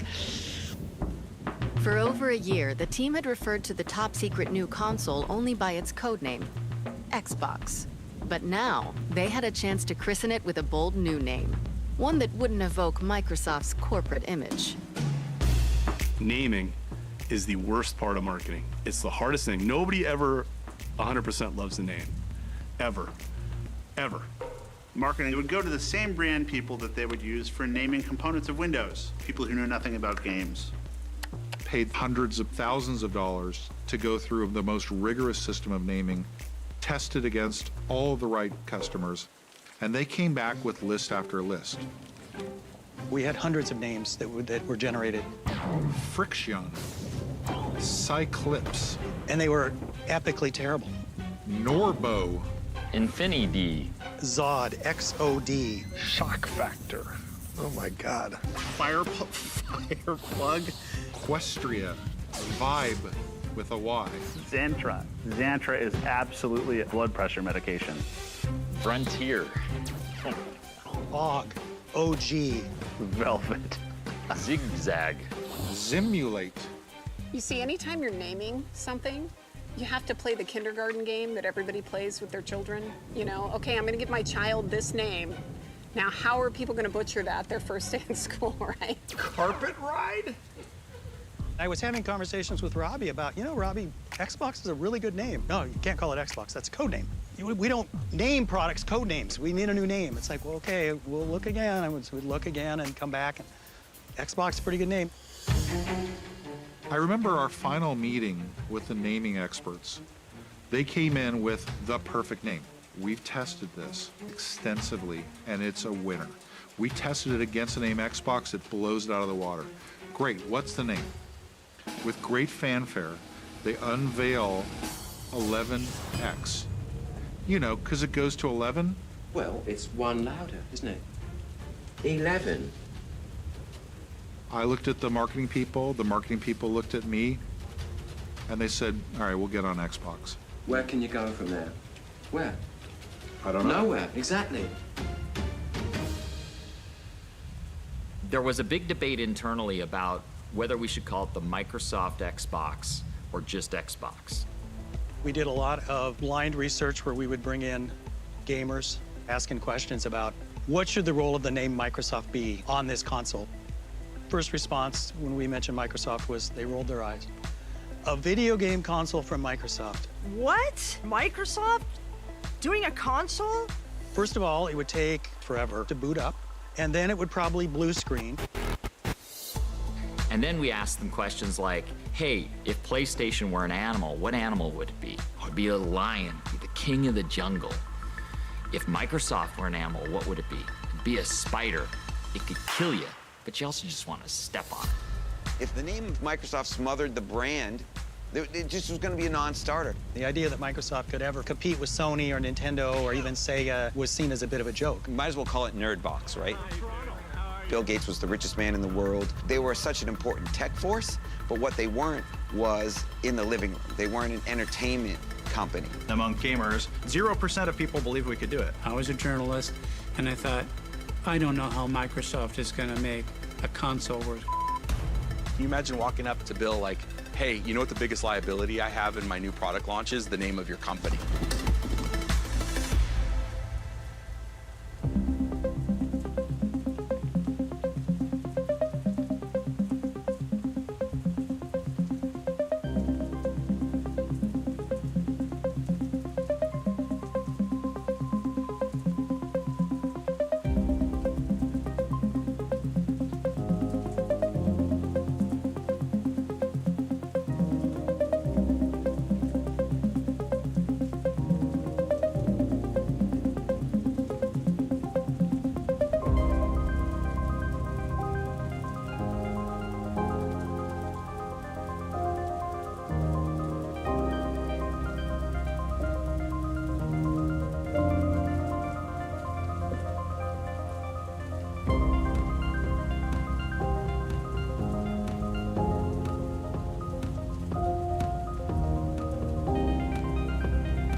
Let me find it. Let me watch it real quick.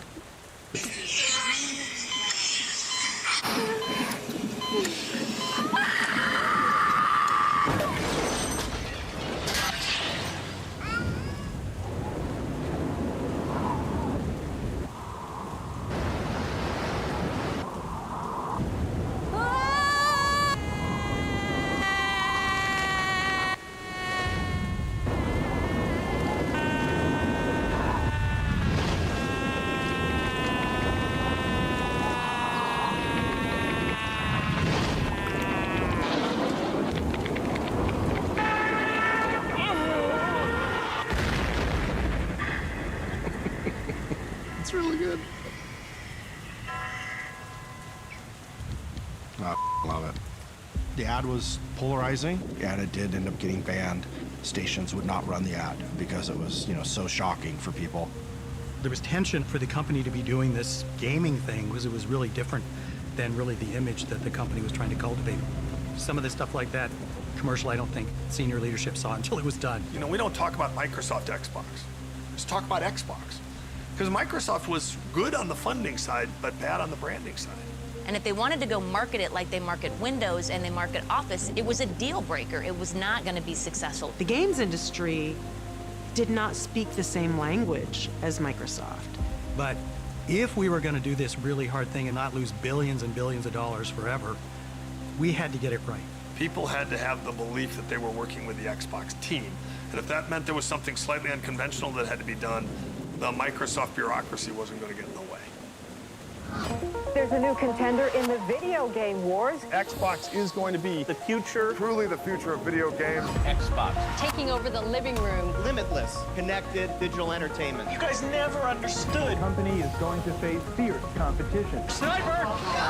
It's a ticking time bomb. Makes me very nervous to actually play this for you. Xbox getting a major overhaul. A bold vision for the future of gaming.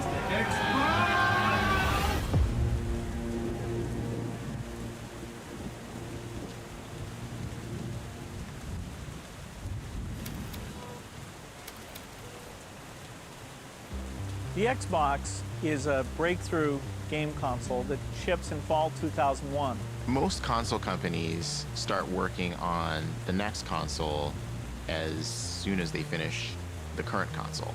So 5 years, 6 years, 7 years. So for Microsoft to go from announcing in 2000 to being on store shelves in the fall of 2001 is kind of insane. Before Xbox landed on store shelves, the team had to run a gauntlet of very public deadlines. A hardware rollout in Las Vegas at the Consumer Electronics Show. A first glimpse of Xbox games at Microsoft's GameStock event in Seattle. And finally, an event that brought the entire global gaming industry together to see what was new and judge it mercilessly. E3 is the biggest moment of the year for games. For new entrants, it was really important to show up and make a good impression. That E3 was critical for the Xbox, but a lot of what you're showing is beta software and beta hardware. Hardware that's not proven yet, or probably not even finished. A lot of things at E3 can go wrong. Adding pressure, the lead executive on Xbox development, Rick Thompson, had just left Microsoft, which meant Microsoft's mission to quickly deliver an industry-changing game console needed a new leader. The idea of finding somebody else externally didn't make sense. We had a schedule that is crazy to begin with. The project just didn't have the time for that. Nor did we think that somebody externally could sort of fit into Microsoft and make this happen. And so I concluded that it was something I needed to do. A new challenger enters. Sort of a fateful decision, because it led to the worst 18 months of my professional career. It's a hard project, but what we were doing is something that is intensely difficult. Robbie was the grown-up. What's Robbie's role? We were a young group of kind of ragtag kids. Let's go ahead and take the cars, give them 3... What the hell's that? I got a demo to do up here. I don't think Robbie should be seeing this. What we needed more than anything else was we needed an adult in the room. I was part of Office when it was smaller, and then as it grew big. Robbie also has a sense of propriety, and I don't think we had a sense of propriety at all. The opportunity here way outpaces that opportunity. I think it's very exciting. He was the one inside of Microsoft that Bill Gates trusted with all the complexity and the cost and the risk involved in doing something like this. Robbie's a good guy. People can trust him. He doesn't break his word. However, everyone who comes into games can't be prepared for what it's like, because it's an entertainment business. The software doesn't just have to work and have the right features, it has to entertain also. This is hard. I had no clue what I was doing. I didn't play games. The business model I barely understood. We are launching an entirely new business competing against 2 established competitors in one of the largest entertainment industries in the world. I was learning something new every single day. And that meant, obviously, I failed most days, too. And I think the next 6 to 8 weeks are going to be super exciting. A little challenging. I didn't think about how to plan for going from 20 people to 2,000 people. We went from 4 people to a dozen people to hundreds to, honestly, thousands involved in some way with the creation of Xbox. It was crazy. I mean, it was no time at all before I didn't know everybody in the organization anymore. When I think about it today, it just makes my head kind of spin sideways. Every week, I would hear about somebody I knew in the game industry that was moving up to Redmond to work for the Xbox. We just said, this all has to get done. We need bodies. So we hired people in bulk. We brought in teams of people. I remember thinking, there's a lot of people changing their lives for this effort. It's either got to be something that everybody believes in, and they're willing to uproot their families and get behind this initiative, or it's going to be one of the biggest cluster of all time.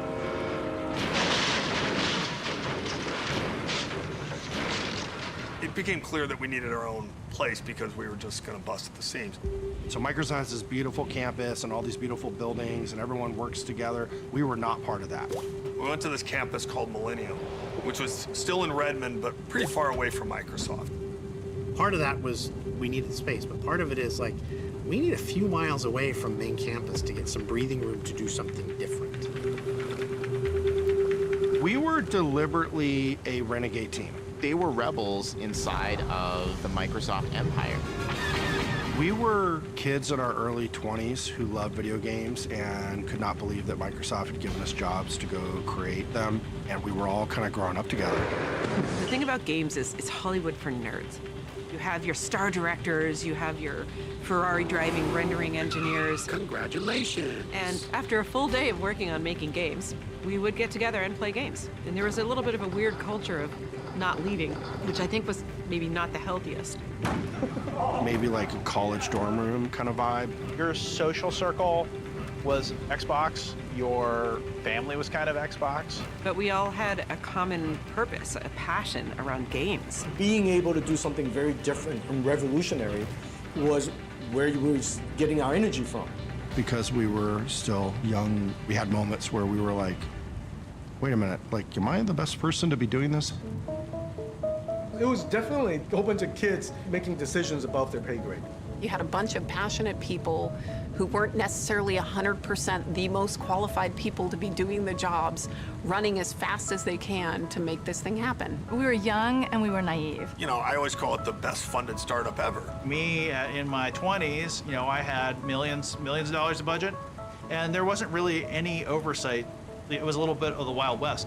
You know, I had to negotiate all the components that went in, hard drives, power supplies, the circuit board. Here I am, this kid, negotiating these deals that are hundreds of millions of dollars. There were definitely some terrible decisions being made. But on the other hand, that level of freedom, you know, made Xbox happen. What resulted was sort of a weird combination of craziness and genius.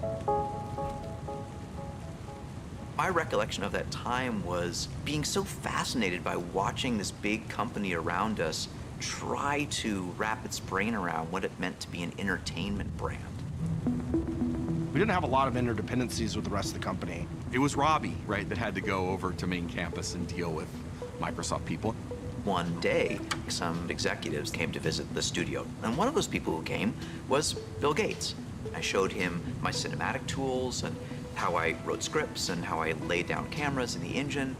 Bill spent time with Marty O'Donnell, our audio director. Chief, whatever you're gonna do, make it quick. Raining aliens!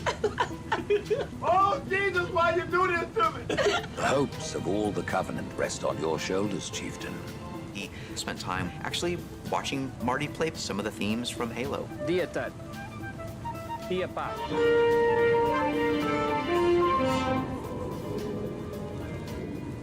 He went to go see our art department where one of our 3D artists was sculpting a character in clay, making a maquette. And at the end of the Bill visit, we got in a conference room, the leads of the studio, and there was a pause. And you can see the magnificent machine that is his brain calculating down the Microsoft org chart from him at the top all the way down to the crazy artists in this studio in a gravel pit, literally. And Bill leaned forward and he said, "So there are artists who work here?" It really was a cultural change for the company. Xbox was already forcing people within Microsoft to think differently, but what really mattered was changing public perception. Behind the scenes, software engineers were hard at work building Xbox's capabilities. Now, the hardware team had a chance to win over the doubters on a big stage at the Consumer Electronics Show in Las Vegas. CES was a trade show where companies from around the world would come to unveil the latest in technologies. A lot of buying decisions and retailers got made at that show for the holiday season, and so we had a lot of proving to do. The press was skeptical, gamers were skeptical. You don't know how to do this stuff. You've never done this before. Good luck. The gaming industry is not a believer. While Microsoft works on the insides of the new Xbox, it focuses an equal amount of attention on the outside. I was the creative director of Xbox. Horace Luke is the man. Horace Luke is the man. What Horace had to do was take the thing that we had produced in hardware and then figure out some wrapping around it. First time we ever showed him, like, hey, you're gonna need to put this board that we're about to manufacture for, you know, millions of consoles into something that looks good. He's like, what the f? My office was where everybody brought their ideas, from the technology team to the design team to the management team. At the time that we were building the original Xbox, there were no other consoles with a hard drive or an Ethernet port. So how do we put something around this that vents heat, that survives a drop test, and looks cool? You have to fit all of this, of course, into a box that's not going to be giant sitting in your living room. It was a constant battle between the different groups. I went through thousands of different sketches, trying to jam it and shrink it in every way possible into a box. I remember him saying, like, well, maybe we just gotta slim it down, like, you know, we'll just dress it in black. Everything was very aggressive looking. The console itself was large. It was bulging on the top. It looked like the engine cowling on a Dodge Hemi. It was the physical embodiment of power, like no other console has ever been designed like this. It was quite a miracle to fit everything in that box. Looking back today, you say the thing is huge, but in comparison to the PC of the 90s, it was tiny. It is a small miracle that we actually were able to pull this off. And it looked awesome. The 2001 Consumer Electronics Show is packed with every new gadget and gizmo about to hit stores. CES 2001 in Las Vegas, in the Convention Center Hall. Bill Gates was there. CES will actually give us a better idea of just where Microsoft is going to fit into the gaming market. For the very first time, Microsoft was going to get to show off its final Xbox hardware design. Good morning. Welcome to CES. Everybody felt like we were on the verge of doing something special, historic. For the first time, let me now unveil Xbox. But when you show up as the third entrant into the space with well-established competitors, you have to break out, you have to be bold. How do you unveil a product in a way that might surprise the world and get the world to see Microsoft doing something differently? If you smell what the rock is cooking. The Rock says we decided to bring The Rock to CES. There was honestly some disbelief, like, you know, Bill Gates, The Rock, like, what's going on here? Thank you, Bill. It was really like muscle-bound Hollywood meets, you know, gamer geek of the tech world. Just might appear that The Rock and Bill Gates don't have a heck of a lot in common. Well, The Rock's here to say that that can't be farther from the truth. The Xbox is everything The Rock is. Cutting edge, powerful, exhilarating. And they were funny together. Like, it actually worked. And they looked like they were best friends. I mean, The Rock doesn't impress easily, Bill, you know that, but I'm pretty damn impressed with what we're seeing here today. And considering that this Xbox at this moment is only running on 1/5 of the system's power, it's very impressive. Bill, do you have any idea what The Rock would be like if he were only running on 1/5 of his power? Well, I would think that... It doesn't matter what you think, Bill. I'm sorry, Bill. It's just a force of habit. Rock apologizes. It went well. We showed nothing, technically, but it started to build the excitement. We gave it 5 out of 5 stars. We really like the Xbox a lot. You throw in an 8 GB hard drive, a 10100 Ethernet adapter, and you basically have the most powerful system on the block. The Xbox is really slick. With excitement building around the console, Microsoft was under tremendous pressure to build a portfolio of hit games before the Xbox launch. By the time they had announced that they wanted to do Xbox to the time when we needed to launch was an incredibly short period of time. We didn't really have the luxury of saying, start building a game from ground up. That was almost impossible. What we were looking for were games that were partially in development, ports already in development. We went out and started to look for developers all over the world. A barnstorming tour across North America, Europe, and ultimately Japan to create some sort of excitement around the console and convince game developers in particular that we could be successful. All right, boys, let's roll. One day we presented a new idea from a small game publisher that had come to us and said, hey, we want to dust off one of the 2D games that we had done for PC. We're going to really invest in it. We think it's going to be really exciting. And these newly important executives in Xbox who would review all the pitches from publishers and developers, they said, I don't think that game they're going to be able to make the transition from 2D to 3D. They felt that it was complicated. They didn't really understand the user interface. They thought that it was based on a game that hadn't been all that successful. To my surprise, it was rejected. And that game was called Grand Theft Auto 3. It ended up selling 14.5 million units. It was the top-selling game of 2001 and would have been the top-selling game of 2002 if it wasn't beaten by its own sequel. It was the pass heard around the industry. Despite seeing Grand Theft Auto 3 go to PlayStation, Microsoft was still well-positioned to attract other developers to its platform. We needed a vibrant and strong third-party lineup of games that customers would love, and we wanted the industry to look at us as something that was going to be worthy of development. We wanted to have the very best games. On March 13, 2001, Microsoft put their commitment to developers on public display at their GameStock event in Seattle. Thanks and welcome to GameStock 2001. What you're seeing is a sneak peek at what's to come on Xbox. We're going to start off with a game whose vision was really just too big to fit in the PS2, so we brought it over to the Xbox.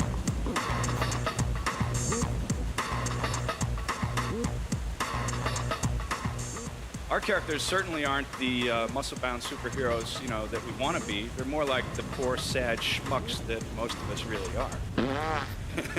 Getting Oddworld, that was important. It was an established PlayStation franchise, beloved by the console game community. That's the last damn Gambit there is! We had a chance to work with an amazing creator in Lorne Lanning. He did all the voice acting for his own game. So Munch had these things we called fuzzles. And they were like, me. And Munch was like, you got to come over and do this for me. So and then Abe's like, come on, guys, let's go. And they were really vulnerable characters living in extremely dangerous worlds that you're trying to keep them alive, but when they get whacked, it's hilarious.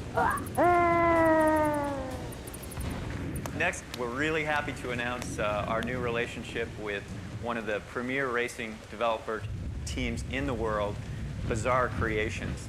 Project Gotham is a new product for Xbox. Now check out the reflections on this car.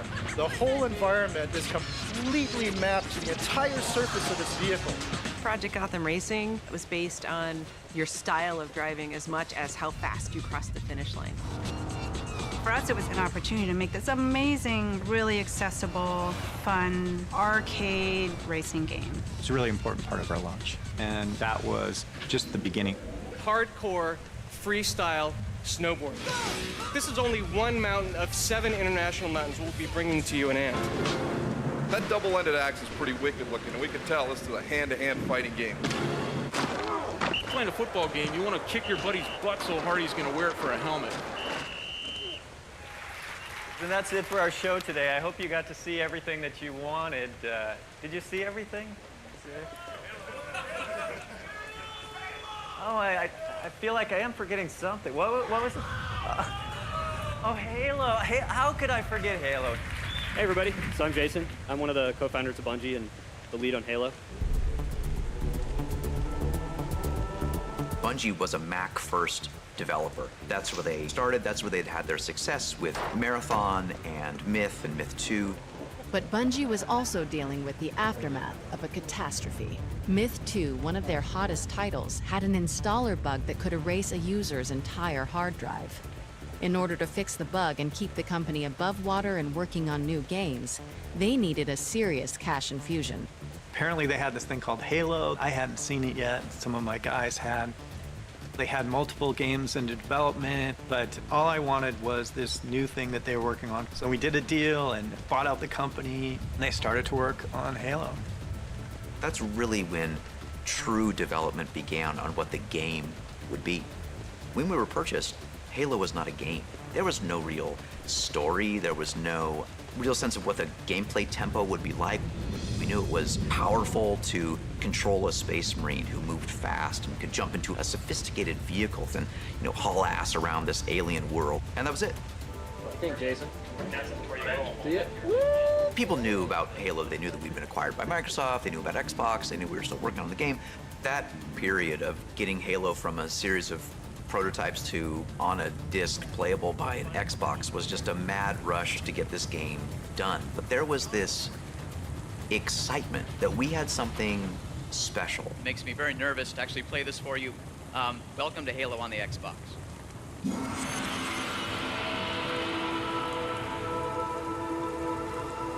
We started off that demo showing you flying to the land in a Covenant ship, running around the environment, getting in a vehicle, doing all those, building block Halo things. We had our test environment, what we call the B30, the island map in the middle of the water with Halo in the background. It was just fun to play. Woo! GameStock was that real first coming out party for us, and it was just that moment where I think the whole organization began to wake up to, oh, there's something really special here. Thank you, that's it. Good night. Xbox had made a high-risk bet on Halo. At the time, first-person shooters were considered PC games. The only right way to play was with a keyboard and mouse. At the time, people thought, well, how are you going to translate, mouse and keyboard game into a console game? Dual-stick first-person shooters had almost never been done on a console. I remember right before the demo, Ed was very clear. He's like, hey, when you're playing, make sure that people see the controller. What we need to demonstrate is you can play a shooter with thumbsticks maneuvering around the environment. You can go back and you can look. Adamant blog posts that shooter games like Doom would never work with a game controller. Can people actually play a first-person shooter on a controller like this? Is the audience going to accept it? While gamers wrestled with the idea of a first-person shooter on a console, critics also keyed in on a not-so-tiny issue. I don't like the controller. Unfortunately, it's big. I think it's too big. The Duke, they call it. The Duke wasn't a small controller. It didn't feel cheap. It felt like you could kill somebody with it. You had to have gorilla hands to work with this thing. It was the industry's biggest game controller. The Duke controller was like a newborn baby. I mean, the thing is like 9 pounds, 3 ounces. You had to kind of hug it. As an adult with big hands, you can hold it farther back and it's really comfortable and cool. It was done bass-ackward, as most things were on the original Xbox. To get to that design, we kind of used the human factors ergonomic approach. For those of us with smaller hands, we all thought, oh my God, did all these guys just sit in a room and go, oh, yeah, this is going to be great. It was like, oh, yeah, this is totally not going to work for us. And it was like, okay, this is a problem. Perhaps we didn't take into account a full range of hand sizes. There's no way we could ship Duke in Japan. People couldn't use it there. There was almost a plea, Carlson, you've got to find a way to make this smaller, please. We knew it wasn't the right thing, but we didn't have enough time. E3 was coming up, and so we had to go with what we had. On May 17, 2001, global gaming's biggest event, E3, kicked off in Los Angeles. E3 is clearly the Super Bowl, the Olympics, the World Cup all rolled into one for the video game industry. For Team Xbox, it was the most important public test for their new console before a looming November launch date. We're trying to make an impression at E3, and we don't know what hardware we're going to be able to show. And are we going to try to show a lot or a little? Should we show games at all? We were heads down, focused on having all of our games prepped for E3, and it nearly killed us. It's Broadway, it's opening night. You're going to read the reviews the next morning, and you're either hot or you're a flop. I was pretty eager to get to E3 and get hands-on with the Xbox. But your first time making hardware is painful. And what you demo and what ends up in the store shelves are often very different things. And so I was really skeptical that this Xbox is going to be ready. It's a pleasure for me to be the first to welcome you to Los Angeles for what I'm sure is going to be quite an exciting week. So it's 8 a.m. in the morning. The hardware team is like literally using duct tape to get the box done. Sony had their event the night before and a party afterwards. This was going to be our coming out party, and we now have a hungover media group at 8 o'clock in the morning coming to see Xbox. That is not where you want to be. We've made Xbox a reality. And you can see here, if I slide this down, Xbox itself. Now live and ready to go. I walk out on stage, and I do my first line. And in fact, if I press this little button here on the front, and then I, hit the magic button that's supposed to start the Xbox. You'll see Xbox will actually start up. We can bring that video up. We can bring that video up. And nothing happens. Nothing happened. Well, if we could bring the video up, Xbox would be live and starting and running. I didn't know what to do, so I just went on. So it's with great confidence that on November the 8th, in the North American market, you'll be able to go into retail stores. In less than a year's time, you're going to release this thing into the wild, and people are going to be able to play it, and you're going to love it. And it doesn't turn on. It was a devastating moment. As the hardware planner, my heart just sank. And you'll be able to get a box just like this with Xbox in it. It was a disaster. A legendary sort of press conference snafu. We had to convince the press very quickly that we had a box that worked, and we needed to get their hands on these games as quickly as we possibly could so we could wash away that moment that we had on stage. We're very excited about that. But the disasters kept rolling. The Xbox wasn't done yet. The graphics hardware that they were running on was running about half the speed of what we expected the final product to be at. Basically, I'm making excuses for it was slow. Microsoft had never had a meaningful presence at E3 before. The booth was packed. We decided to show Halo because we feel like we have to show what's going to be our key title. In terms of the games we were working on, Halo had the biggest role. And so it was the E3 demo on the floor. So many people were coming in with huge curiosity about what it was capable of, and I was completely disappointed. I'm like, the frame rate's terrible, the split screen stuff, it's kind of cool, but it just doesn't feel like it's powerful enough. On the show floor, the unfinished game seemed to fall short of its original promise of revolutionary gameplay. So now you have a bad launch event, and the key title that's going to carry the day looks bad, and people start to think we're crazy. Shortly thereafter, E3, Peter Moore, he's at Sega, and he says, hey, I want to give you our feedback from E3. That E3 was critical for Sega to stay alive. In February of 2001, Sega made the decision to discontinue the Dreamcast and focus exclusively on software. Part of that transition included a huge bet to focus on making games for Xbox. But a disastrous showing at E3 from Microsoft meant danger for Sega. As we were moving from being a first-party to a classic third-party publisher, we absolutely needed somebody like a Microsoft to get us through this difficult period. And so Peter comes up to me. He looks at me and says, well, here's our feedback. Retailers aren't going to stock you, developers aren't going to develop for you, and consumers think the product's not very good and it's too expensive. I took it very personally. I'm the leader of the team, it's my responsibility, it's my obligation, and I felt like I failed. This is my resignation letter to my boss, Rick Paluzzo. I wrote this on Friday, May 25th, 2001 at 2:02 a.m. It starts off, my status in Xbox, importance high. This is not going to be an easy email to write, and frankly, I've postponed doing it several times.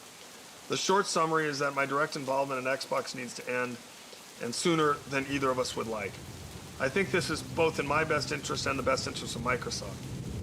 But Bill Gates and Microsoft CEO Steve Ballmer did not accept Robbie's resignation. They just encouraged me to get it done and said, you've done a great job, keep at it, we're with you. I mean, there wasn't much more they could say, right? There's no advice they could give me. They were too far away to say, hey, go do this.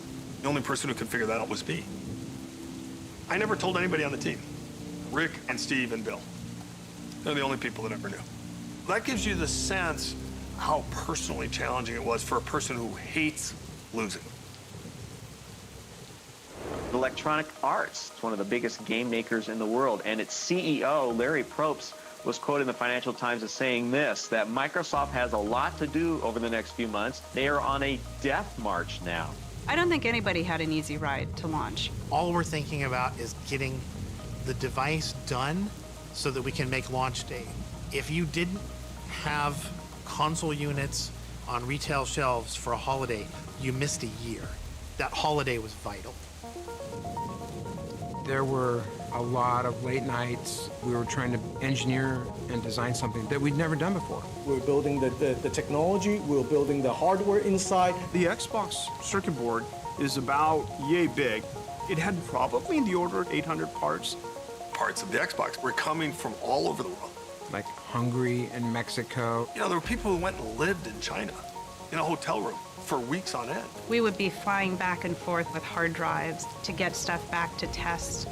Microsoft had never shipped a console before. It turns out there's a lot of regulation everywhere in the world. You had to be certified by the right agency and approved. Their approval took longer than we expected. Parts wound up getting delayed from suppliers. It was every day, come into the office, see a fire, try to put the fire out. We were tracking the hardware, tracking the components, tracking our launch dates at such an accelerated pace. It was chaotic. Chaos, total chaos. People themselves were doing Herculean things. We would sleep at the office. This was all happening in real time. It had just never been done before. Xbox was the toughest job I will ever have, or have ever had. I will never do it again. Every day was a challenge, both sort of technically and professionally, but also personally. You know, you were lucky if you had a personal relationship that survived launch. Mine did not. It's kind of like you're on this horse that's bucking and you're thinking, okay, is this ever gonna stop or will this be the end of me? 8 to 12 weeks before launch. We're coming in way hotter than anyone expected to. We doubted whether the hardware's gonna be done in time. We're not sure any of the games are gonna be done in time. The ship is still on fire, the plane hasn't landed, all the metaphors for crashes you can think of. But in the end, that team believed. There's no second try at the Xbox, so this was a Hail Mary culture. And if we were to succeed, it was going to be absolutely epic. It's a touchdown. November 15th, 2001, Xbox was released in Times Square. Mr. Bill Gates! We painted Times Square green. Everywhere you looked, you saw the Xbox green logo. Xbox was up on all these big billboards. One of those moments in your life you're never gonna forget. Here we are, a huge line of gamers down the street waiting to buy this Xbox. 20 years old, first time going to the city alone. I get on a bus and I show up in Times Square. I go straight to the new Toys R Us and I'm looking for the line. I'm prepared to stay there all day. We worked with the city to open up the WWF restaurant across the street from Toys R Us Times Square. And that's where all the gamers came first. They have Xbox consoles set up everywhere. They pretty much just allowed all the gamers to hang out and play and test out all these games. Bill wanted to be on site. He wanted to help hand over the first console. Bill Gates is down at a gaming system, shook my hand and said, "You ready to play?" And then we were playing Fusion Frenzy. And Bill Gates made a comment that he had actually taken 2 weeks off of work just to practice this game. He wanted to beat the gamers. Does anyone know what the shoot button is? A, I think. A? Let's check. He couldn't beat me. I absolutely took pleasure in beating Bill Gates, yes. Thank you for this. Been waiting a long time. Everybody got a tag on their wrist, and when your color was called, we brought you across the street to Toys R Us, and Bill was there to hand out the very first Xbox. Tonight's kind of a celebration.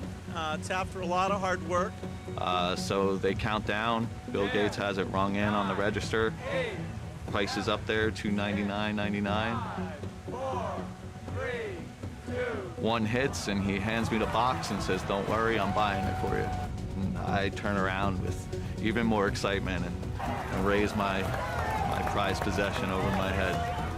Edward Glucksman became the first gamer in the world to ever own an Xbox. It was a magical night. I'm a 20-year-old kid looking for a console. That's all I wanted to do. First time going to the city alone, I managed to get sent home in a limo. It's a celebrity. Every night. That's right. They actually did it. You know, Microsoft actually built and delivered this thing. The feeling was like, crying level of exhaustion and intense pride for the thing that we had made. There's never been a prouder moment in somebody's early career. I still have goosebumps today thinking about it. I tell people that faith is a force multiplier. That team believed. And because that team believed, Xbox got done. If that team doesn't believe and they're just there doing their jobs, we never finish. That small group of big personalities managed not only to convince Bill Gates and the board that we wanted to get into this nascent industry, but they also managed to get an entire organization of game people created and pointed in the right direction. Go to the subway, the whole station is covered in Xbox logos. I had to sit down and started to cry, and even Kevin got emotional. It was an impossible task that we should not have been able to do. I was tremendously proud of it. But at the same time, that was the end of that special moment in time that we were all able to be part of. It was the end of an era. With the Xbox out of their hands and into living rooms around the world, Kevin Backus and Seamus Blackley left Microsoft for new adventures in the game industry. Microsoft Xbox went on sale at midnight, but when it comes to video games, it's not the system that counts, it's the games. Nobody actually really cares about the hardware. All they care about is the content. To be successful, you have to give the gamers that platform-defining title. That you had to go out and buy an Xbox if you wanted to play. Halo was like this gem, like this was going to be the diamond we offered up at Xbox launch. But remember, Halo showed up at E3, 6 months before the game was supposed to launch, with pretty serious frame rate issues. Why is it running like internet video from the early 90s? We got hammered for how it showed up on the floor. This is our lead title. Are we going to actually launch something that is this terrible game? I think there was a bunch of panic. People didn't see what they expected. That was the part where people actually got super worried. There was an incredible amount of pressure on Halo. If Halo wasn't a hit, then the future of Xbox really was in doubt.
E3 2001, when we saw Halo, my friends and I, we were like, ooh, it's crashing, it's buggy, it sounds terrible. it seemed like Microsoft bit off more than they could chew. And each build, it didn't seem to be improving at all. Like at some point, it wasn't about making Halo perfect. Honestly, we were just focused on how do we get this thing on disc in time for launch. There was an incredible pressure on Halo. This is our lead title, and this is what we've got? If this thing fails, it would all be for nothing. Xbox was finished. There's a new contender in the video game wars. Xbox is going to be the future, truly the future of video games. Xbox. Taking over the living room. Limitless, connected digital entertainment. You guys never understood. The company is going to face fierce competition. Sniper! It's a ticking time bomb. Makes me very nervous to actually play this for you. Xbox getting a major overhaul. A bold vision for the future of gaming.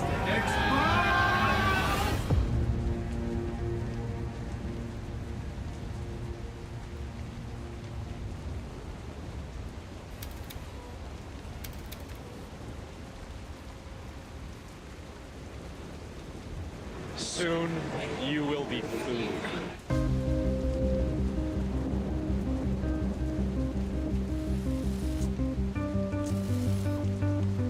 On Halo, we were doing the thing that people weren't quite sure would even work on a console, a first-person shooter, and the frame rate was terrible. Come on, make my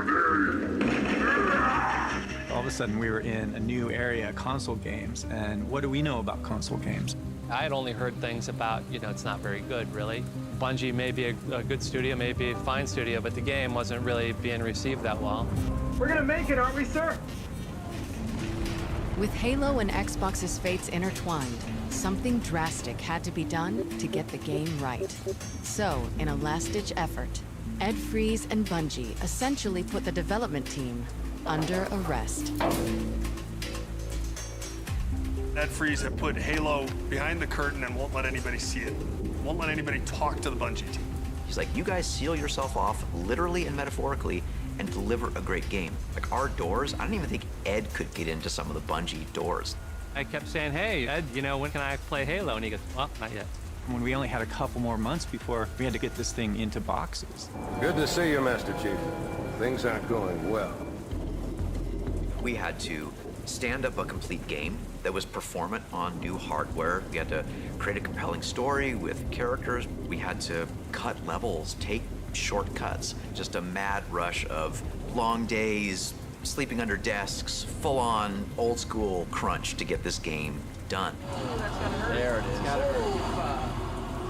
The one positive thing that comes out of crunch is ideation and invention and polish. Ultimately, that was one of the things that Bungie took very, very seriously, was polish. For us at Bungie, this was a passionate effort to make the best game possible. But when you show up as Microsoft, you are open to a whole different level of criticism. Yeah, that's cool. All right! And Halo had the burden of showing up excellent in all ways.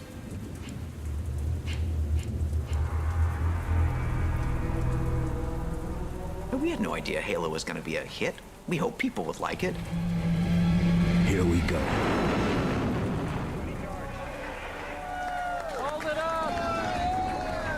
But the rubber hits the road when you meet the gamer for real.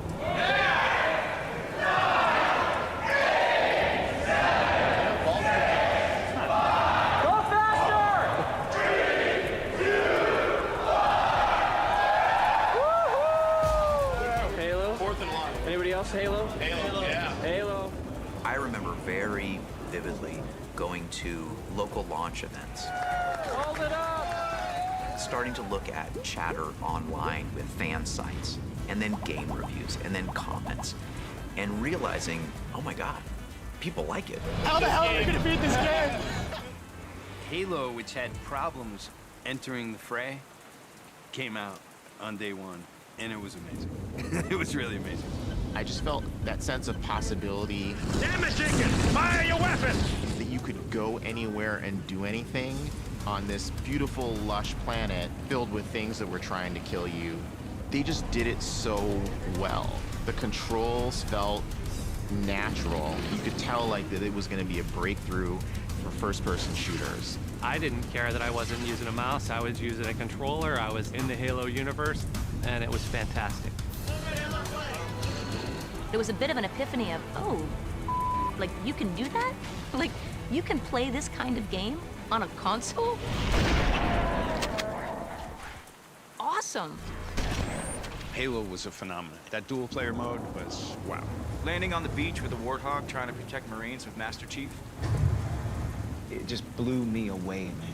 Banshee on flames comes down and lands on the ice and is skidding towards me across the ice, and it's gonna run me over and kill me, and it skids to a stop right in front of me. And I live. It was like I was there. It was like I had that experience.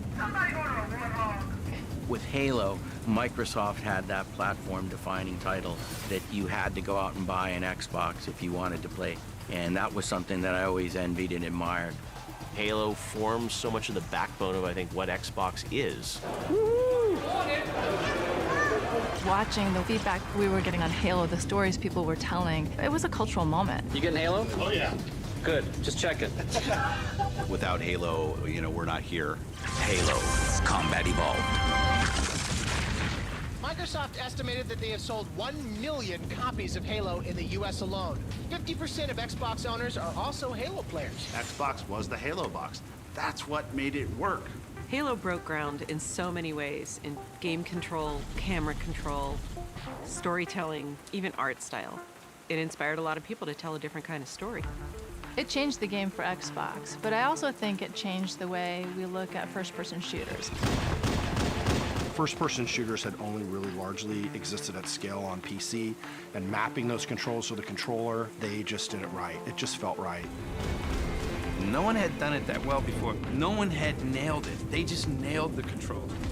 So before Halo came out, the conventional wisdom was if you wanted to play a shooter, you had to do it on a PC because that's where you would have the precision with a mouse and keyboard to aim, make the small movements to land that headshot on your enemies. What Bungie did with the help of Microsoft's playtesting and user research labs was figure out how to get something that would approximate that feeling on a console where all you have is the 2 sticks to move and aim. They weren't the first to do a shooter on the console, but they did it best by far. And the influence of what Microsoft and Bungie were able to achieve is still being felt in games today. Even today, it's the largest genre in console gaming. And really because of Halo, Xbox became the console for first-person shooter fans. The multiplayer was transcendent. It was just something that you didn't experience on any other platform. Microsoft made a huge bet on broadband. Every single Xbox had an Ethernet port in the back, and it paid off in spades. You could use it for LAN parties and to system link on a LAN. Oh my! PC gamers understood the joy of the LAN, the local area network.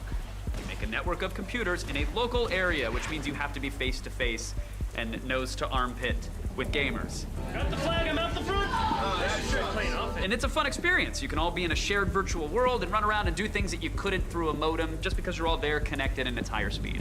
Microsoft ushered that in for consoles.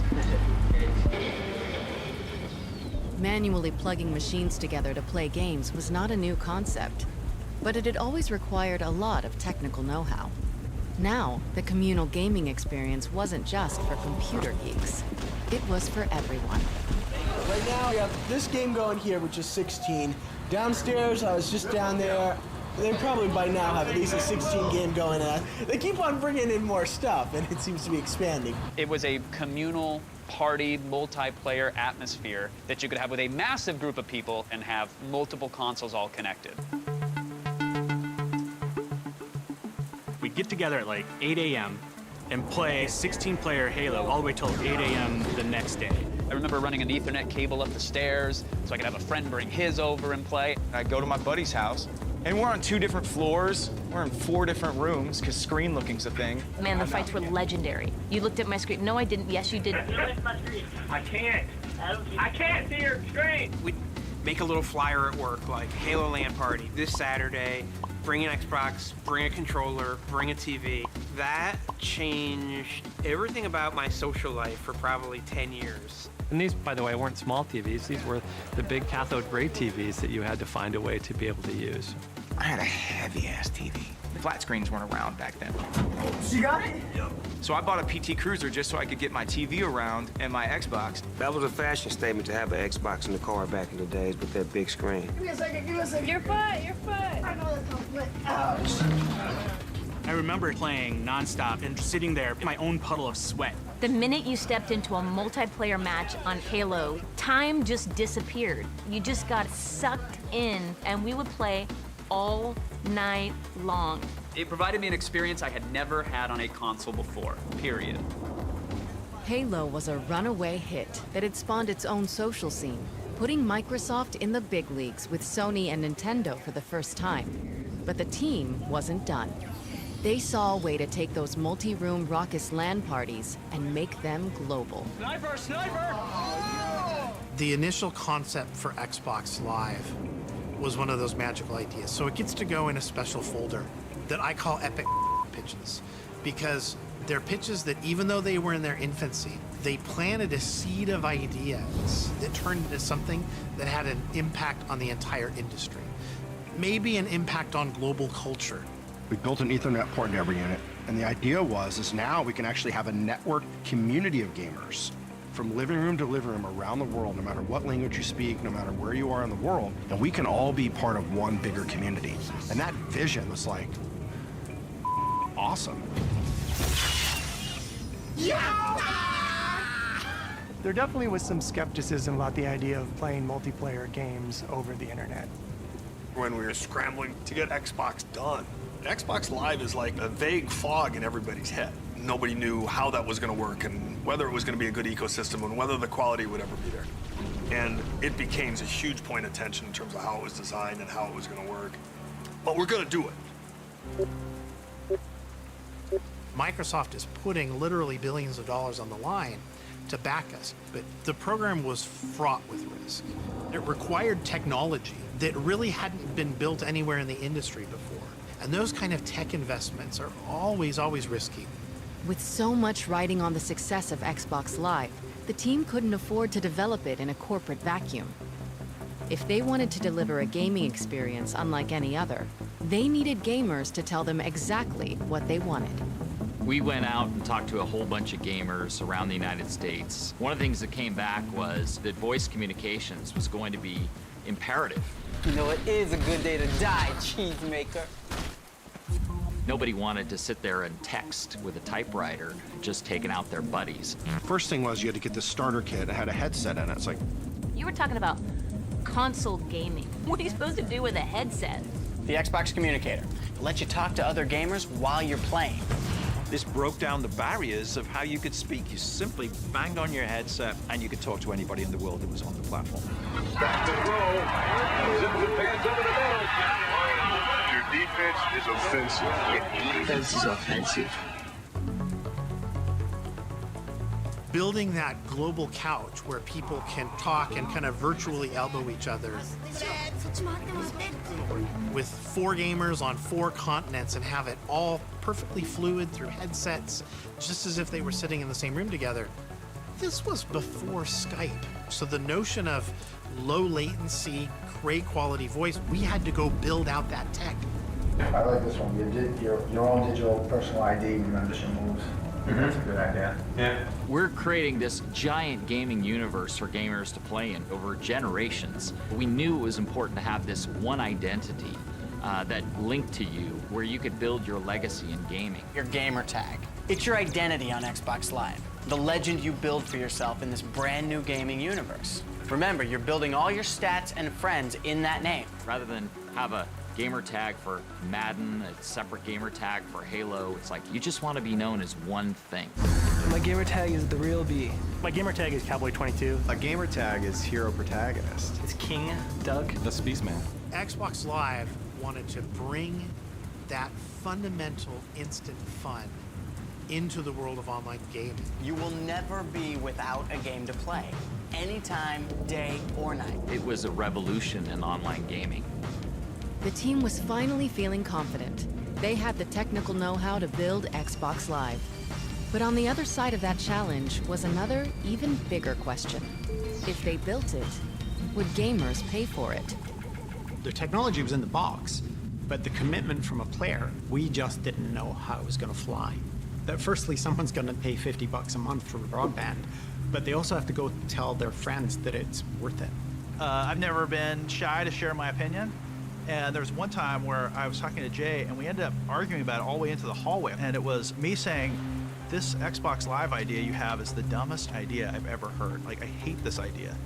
Somebody's going to pay $50 for multiplayer games when they can get it for free. And people did laugh at that and said, why would you pay for access? Because you're already paying for your game. It wasn't just me. It was like an entire division worth of people saying, what are you, nuts? So this experience had to be amazing. That was crazy to people. Like, who's going to play multiplayer if they have to pay for it?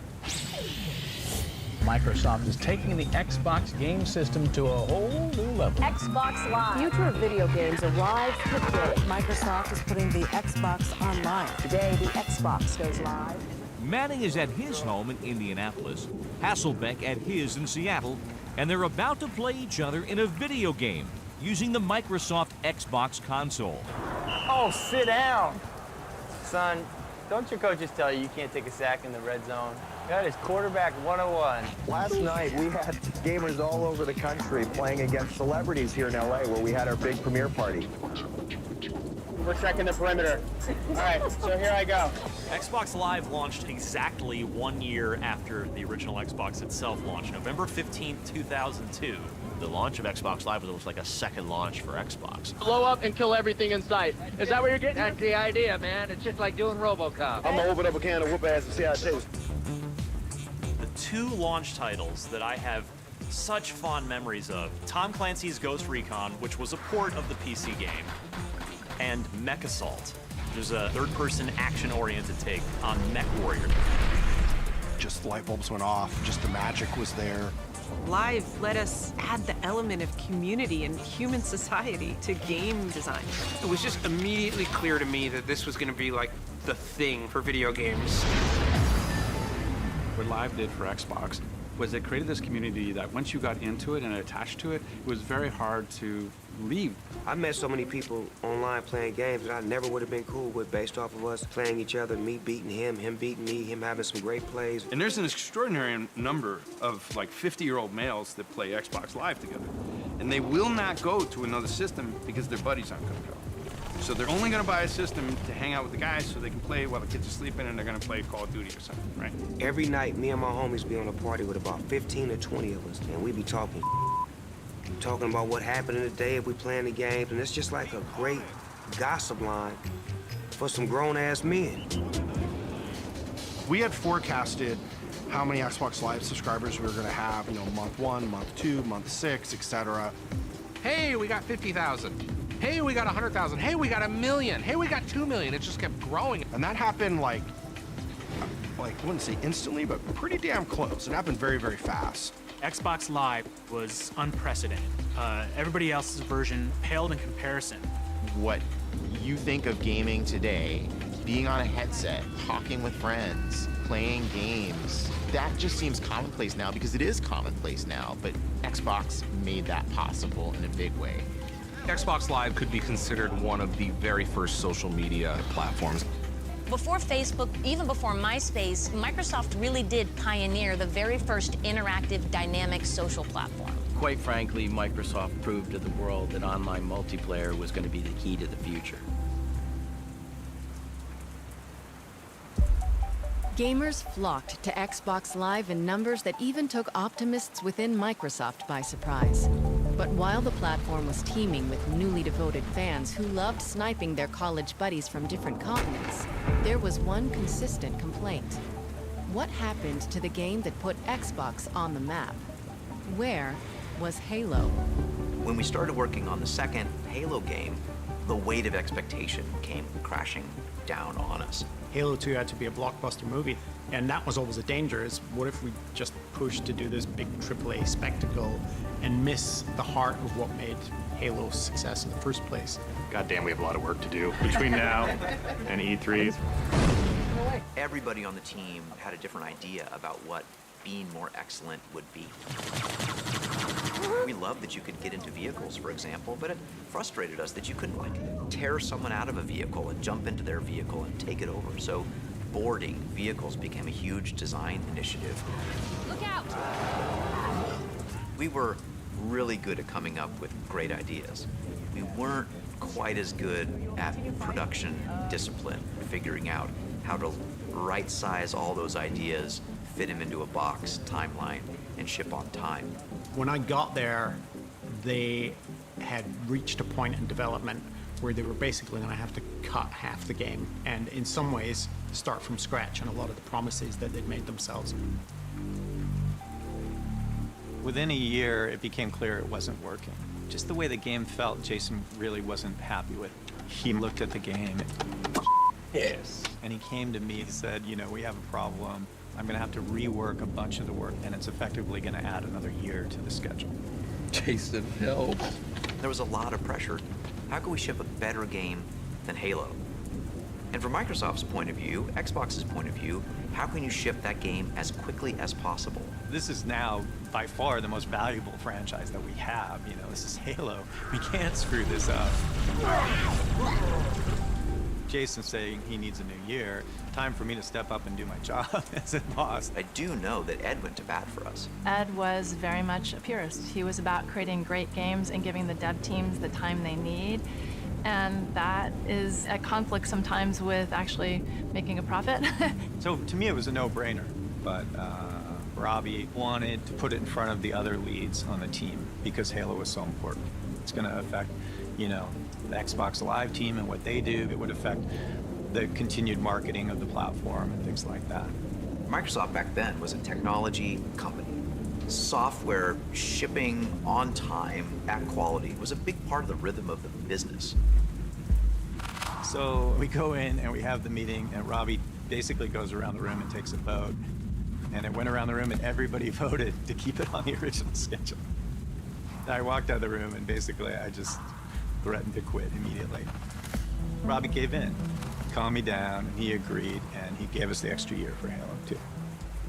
Ed got the Bungie team the time they needed to finish the game, but the delayed launch had a ripple effect throughout Microsoft. Really, that Bungie meeting was the beginning of the end for me. When I walked out of there, it wasn't just that I was mad, it was the first time I could imagine leaving the company. I mean, I'd been there since I was in college.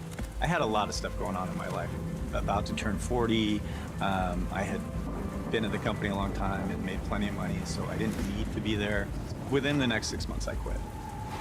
In January 2004, Ed Fries resigned from Microsoft, while Bungie set out to finish what they'd started, creating a sequel to one of the most popular titles in console history. The extra year Fries bought them turned out to make all the difference. Not only did it elevate the game, it built fan excitement to a whole new level. The lead up to Halo 2, I had never experienced anything like that in my life. It was genuinely a pop culture event, and I don't say that lightly. 7,000 stores are opening on midnight. They've been waiting a long time for this. They were chanting, Halo 2! Halo 2! Just felt like something new was going to happen in entertainment. Because Halo 2 is the best! Halo 2 is everything! Xbox's Halo 2 is expected to generate more revenue in 24 hours than day one sales of any full-feature movie in entertainment history. Halo 2 is probably, you know, one of the biggest phenomenons to ever hit my life and a lot of people's lives. It was the biggest day in entertainment history. Halo 2 sold 2.4 million units in 24 hours. Here was a video game, for the first time, really crushing movies. It is a coming-of-age story for the video game industry. This game is simply the best game on the planet. I played Halo 2 with my friends literally every night for at least a year. That's how transformative Halo 2 was for me and what it did for Xbox Live. There had been nothing like that ever. With the innovative success of Xbox Live and a full-blown cultural phenomenon in Halo 2, it seemed like Microsoft's bets were paying off. Xbox was even surpassing Nintendo in US sales. On a winning streak, the team put their eyes on an industry-changing follow-up to the Xbox.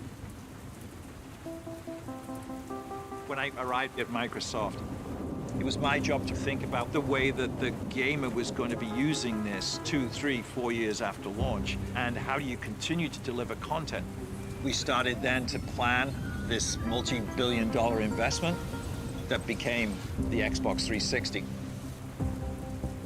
Xbox 360 is the new entertainment system that's designed around high def, wireless, and always connected. And it doesn't stop there. It's totally personalizable, so you can change the way it works and the way it plays and find your friends no matter what you're doing. When they unveiled the 360, I saw a very powerful console with a stunning interface, with a focus on being online, always connected. This was all stuff that they had sort of experimented with the original Xbox and Xbox Live, but now they were building it into the core experience of the console. Xbox 360 was 5 to 10 times more powerful than the original Xbox. To achieve that, we had to push technology and solutions that didn't exist in the previous generation. We had to go explore things that had never been done.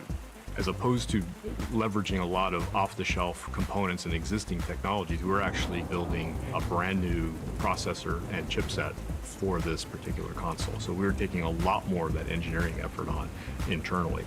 At the heart of the Xbox 360 are 3 IBM CPUs. Whatever you'd heard about the PlayStation 2 emotion engine, whatever big wild dreams you had created in your head, we needed to create a leapfrog product that said, hey, this is even more powerful. This is the most powerful console on the planet. And so we evolved the Xbox from a powerful console that plays all the games you love to a console that connects you to all your friends and connects you to a lifestyle, this digital entertainment lifestyle. We involved movies, we got content generated that you could access, music. The magic in Xbox 360 is it does so much more than the original Xbox did. The Xbox 360 Guide, it is your launch pad to all of your digital entertainment. Here you can store your pictures, videos, and music. We've also added a new concept called achievements, sort of a record of everything you've accomplished across your entire library of games. With Xbox 360, we've created technology that will enable people from every age and every corner of the planet to gather together in new ways.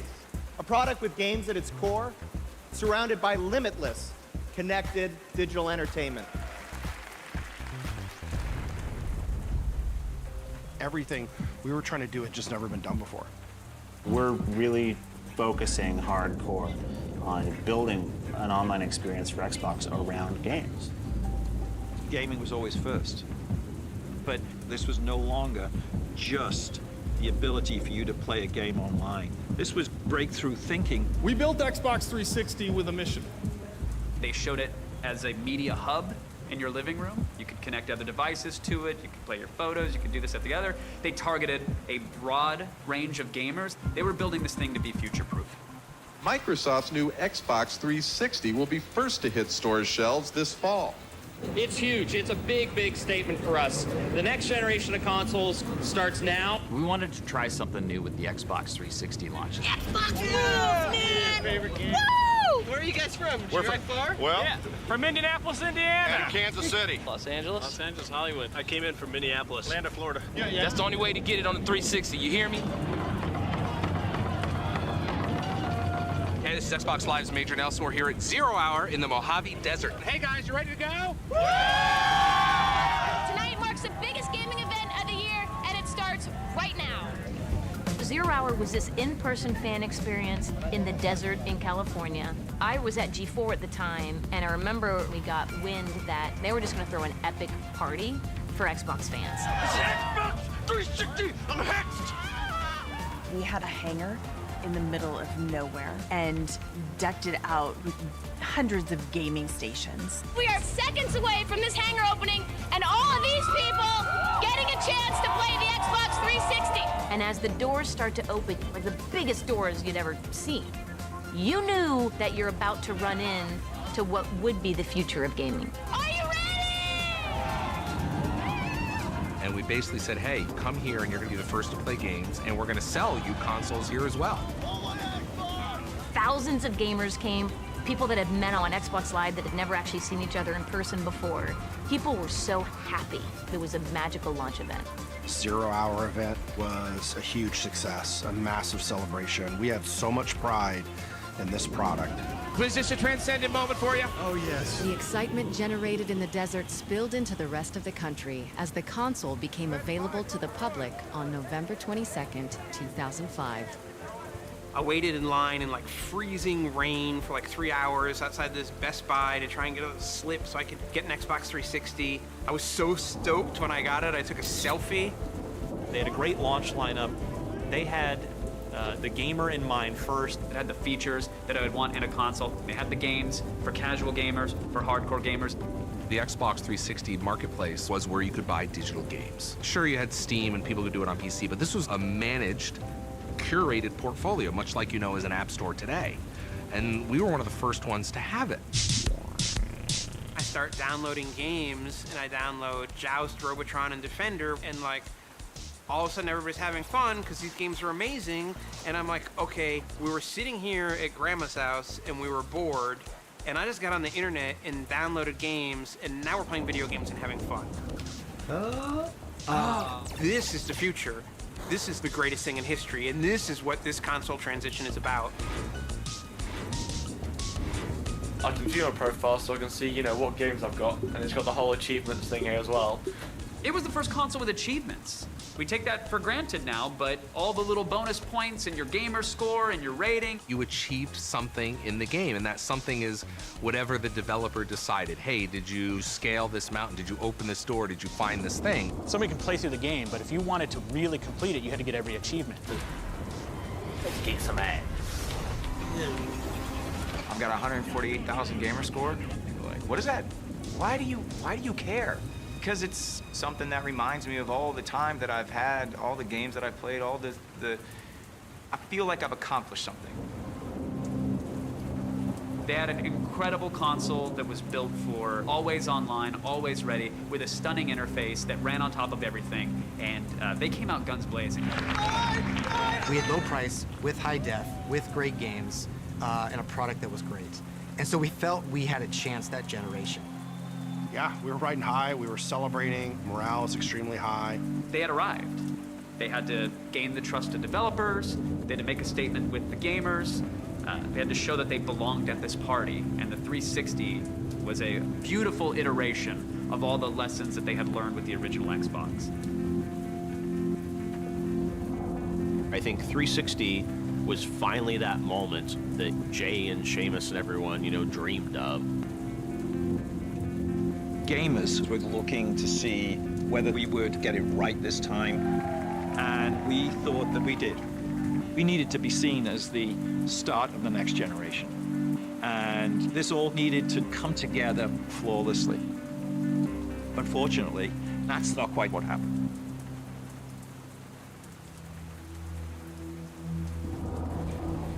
This is called an E74 error. Contact Xbox customer support. It was in the forums, and I started to notice that something wasn't right. I think there's something going on here. The criticisms that we're reading about are coming from the games press, who are hearing from gamers who are saying, I'm having a problem with my box. You can feel the top of the Xbox, it's pretty hot. We can hear retailers starting to say, there's an issue here. With 360, Microsoft had built something amazing and special, but this problem was something that could kill the Xbox and all the work that they had done to get to this point.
CNBC's Jane Wells live in Los Angeles with how the 360's problems are heating up, literally. This all came together in this horrific perfect storm. Some faulty Xbox 360s are literally melting down while running certain games. It was a slow rolling thing, like really understanding how big the problem was. It started to really be concerning, and the numbers started to grow. I had a sick feeling in my stomach. Microsoft hasn't specified the cause, but users say the console's cooling system just can't take the heat of a lot of play. We were just having failure after failure. The problem was huge. I just crashed this holiday season. Get one bag, turn it on, didn't even work. No! Again! People spent a lot of money on a console, and we're getting 2 and 3 of them back. Whether they were friends, whether they were family, whether they were people on the street, it didn't matter. It was all over the place. I was mad as Then it became the media saying, this is a piece of hardware that has been rushed to market, and as a result, we're seeing unprecedented failure rates. It's broken.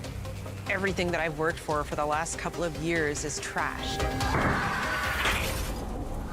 There's a new contender in the video game wars. Xbox is going to be the future. Truly the future of video games. Xbox. Taking over the living room. Limitless, connected digital entertainment. You guys never understood. The company is going to face fierce competition. Sniper!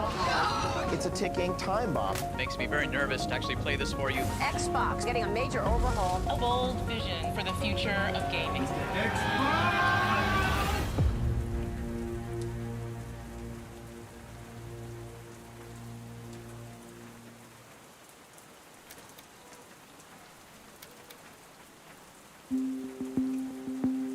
Without a doubt, the most Herculean feat of the original Xbox was that it survived. Looking at the history of the video game business, you would have given them 1,000,000 to 1 chance. So the achievement is that we made it to Xbox 360. And internally, it's fun to laugh at lots of the missteps. You'll see Xbox will actually start up. Like, we can laugh that the Xbox didn't turn on at the original unveil. We can bring that video up. But with Xbox 360, honestly, even with the benefit of time, nobody laughs at the red rings. To understand the red rings of death, you've got to go back to the beginning and all of the work we did with the Xbox 360 to build it from the bottom up. We were absolutely focused on getting out ahead of the PS3. We needed to be seen as the start of the next generation. The 360 was 5 to 10 times more powerful than the original Xbox. And so to achieve that level of performance, we had to push technology and solutions that didn't exist in the previous generation. This was an incredibly hard, complicated program.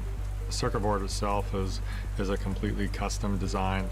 And we were building these chips, which was a new process at the time. We did our own internal design instead of buying off-the-shelf silicon. We're bringing up new hardware with software that isn't quite done yet on new test systems that we're developing in real time. And that had a domino effect on the whole product. The design was coming together kind of late.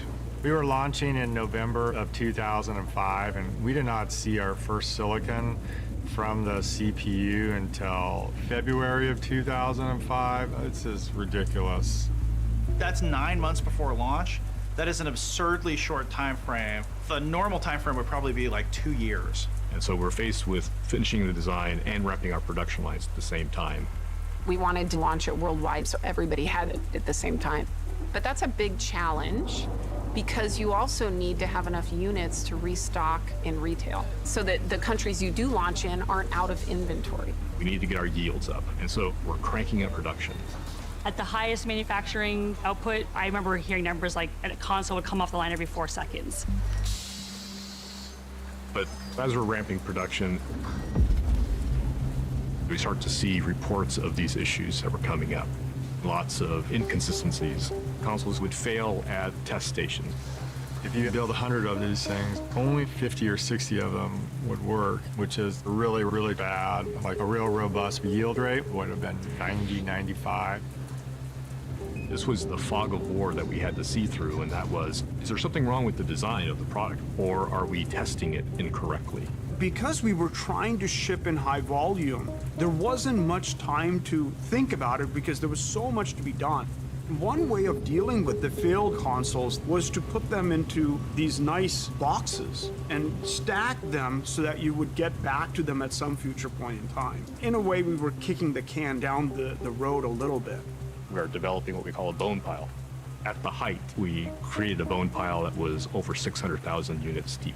And so it's just like the Lucille Ball episode where the chocolates are coming off the conveyor belt, and they're coming off so fast that they can't do anything with them. That's exactly what was going on. The thing about building consoles is Christmas doesn't change.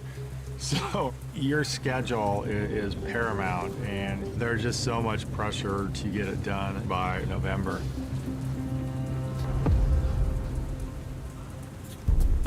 After a hectic lead-up to production and months of intense troubleshooting, engineers finally managed to solve the technical issues that had plagued the 360.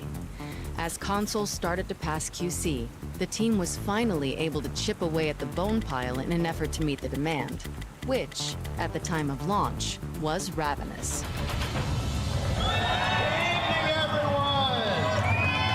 So here is ready for Xbox 360.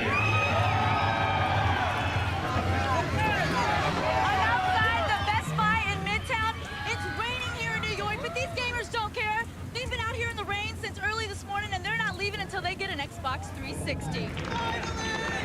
When the Xbox 360 launched, there was a palpable excitement for this console. The Xbox 360 finally got out of your dreams and into your car.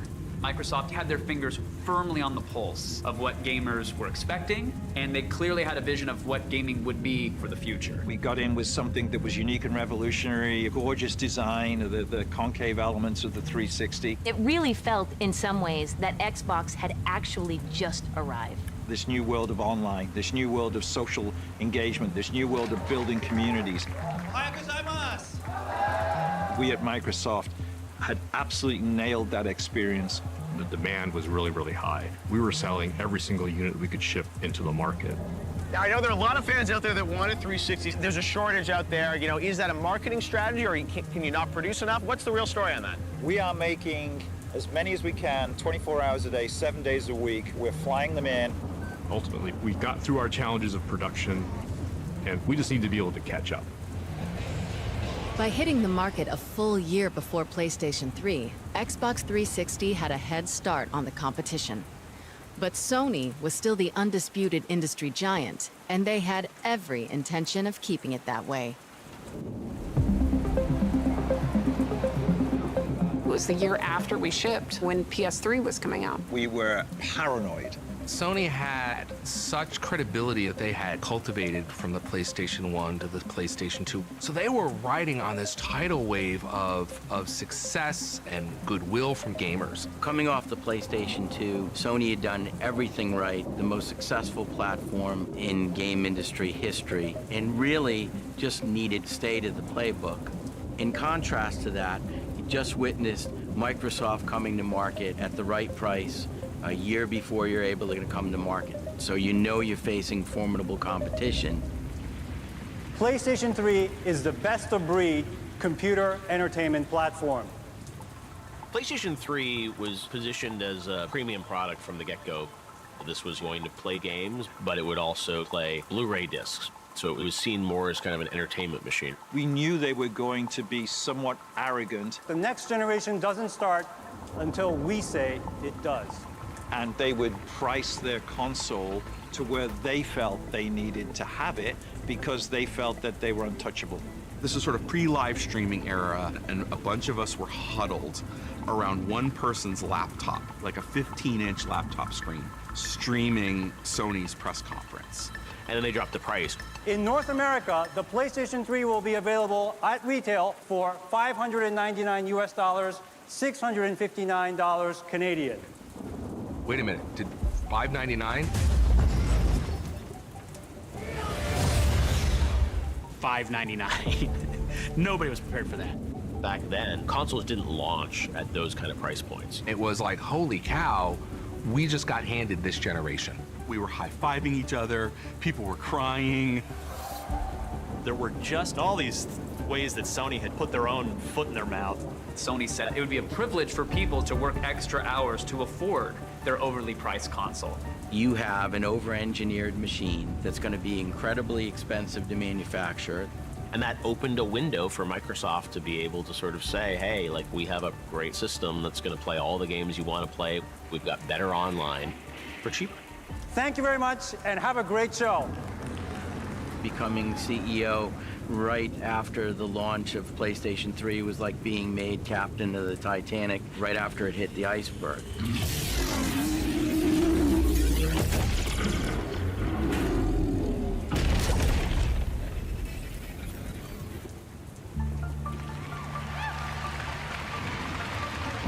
After Sony's announcement, we could not wait to get on stage the next day. Couldn't be more excited to be here because we're delivering the next generation of gaming right here and right now with titles that are nothing short of spectacular.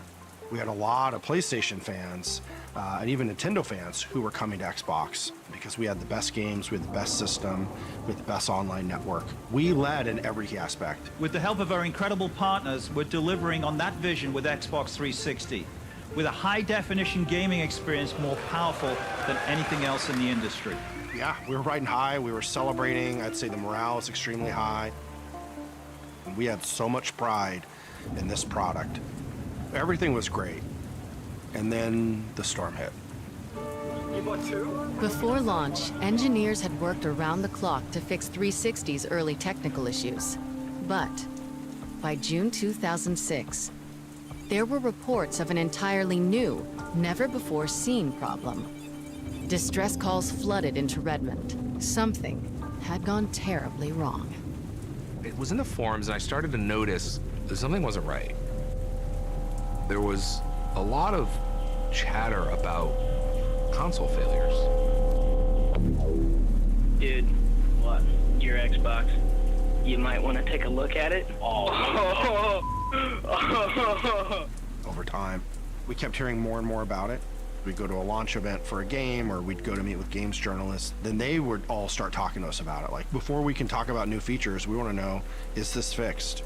But we had no sense of how big of an issue it was. We didn't even know how to deal with it. And then we saw more reports of it. Microsoft have been in the news with their latest computer system, but it seems the last big product they launched can have some problems. That's the first time I seen this. There it is. Mother. The Xbox 360 had a really cool feature where there were 4 green lights around the Xbox emblem. Each of those lights corresponded to a specific controller, and so that's how you knew what player you were in the game. We also used the ring to tell people when there were issues. It's like the check engine light on your car. And this is what we called a core digital error. And this was an indicator of the system detected a major issue. The error state was just that there was no communication. So the machine was just basically telling you, I can't do anything. This would show up as 3 segments in the ring being lit red, which would come to be known as the red ring of death. It's the red ring of death. Red ring of death. I got red ringed. Everybody got red ringed. What the? Are you kidding me? When that motherfucking red thing come up, and then the whole gang freeze, and motherfucker be like, man, what the fuck is going on? We can't play. What's going on? Y'all doing that too? It was, oh my God, it was terrible. No! Red ring of death! Again! We have no Xbox. I'm calling support. You wait on hold for a while. They let you know they really appreciate your call. You wait on hold a little bit longer, and then they go, okay, we're gonna get you a replacement unit. It doesn't show up for a week. All the enthusiasm's gone, and then here's the new console, and it was just like, wow. This is the 4th Xbox. Microsoft. Effectively, the failure rate was near 100%. It just became an epidemic. It was a red ring of death. Consoles hotter than a dragon's breath. It was a red ring of death. No freaking way! And I'm so pissed off. Grab the phone. Dial tone, call it Microsoft. Now let's see the dark side of me. I'm on hold. It was a red ring of death. The glitches that went down with Xbox 360, I was mad as I'm like, get this fixed or I'm leaving. I'm joining the enemy. And as simple as that.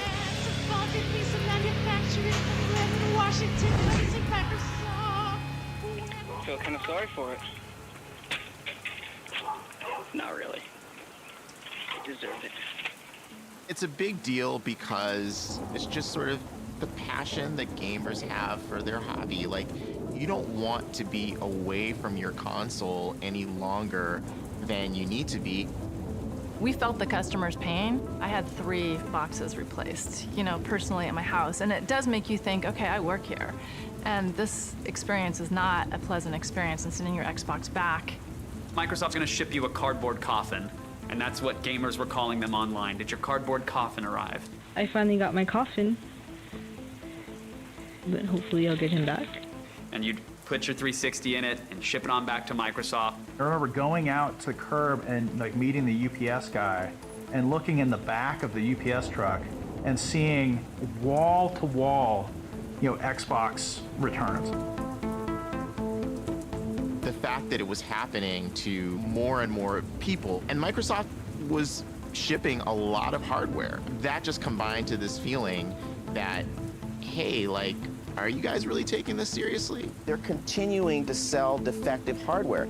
So a consumer could walk into the store today, buy a 360, take it home, and it's a ticking time bomb. Is there any speculation out there what the problem is? There's a lot of speculation, but because, well, among other things, there are 500 million transistors and 1,700 parts in each of these boxes, so the speculation could go anywhere. Whenever we had new game launches or new system updates, I would be out meeting with the top games journalists, showing them all the new stuff. And I'm trying to sell them on the future, and they're like, dude, my console's not working, like it's broken. For those who have experienced the flashing red lights, what causes this exactly? That's kind of part of the problem, Kevin. Microsoft has been very vague about the specific causes. They won't cite any specifics. They won't say exactly why. We didn't have all the answers at that time. We were trying to figure this out. Do we have a heat problem? Is the solder in key components in the motherboard, is it cracking up and drying out and we're losing that connection? We just couldn't figure it out. It's a long process. You had to test it at the board level, you had to test it at the system level, and then you had to test it in the rack level. And we had almost 1 million of them sitting in our bone pile. We'd fix the ones in the bone pile, we'd send it back out to the customer, and it turns out that wasn't the problem, and it would break again. And I was like, man, this is not going to end. After the 3rd or the 4th issue that we ran into, I remember thinking, hey, maybe we're in over our heads. And we got to the point where we said, we're not figuring this out fast enough. We made the call to shut down production. We went lying down at the factory. We wanted to figure out how to solve it before we build any more units to go to customers. It stretched every bit of our imaginations to try to figure out exactly what was going on and how to fix the problem. This went on for months. These were the darkest days of my career. Are people going to now go out and buy PlayStation or Nintendo? Are they going to leave us as a brand? Every day you weren't gaming was a bad day for you. You trusted us, and you'd invested this money in us, and we let you down. Not gonna work. This was an incredibly trying time.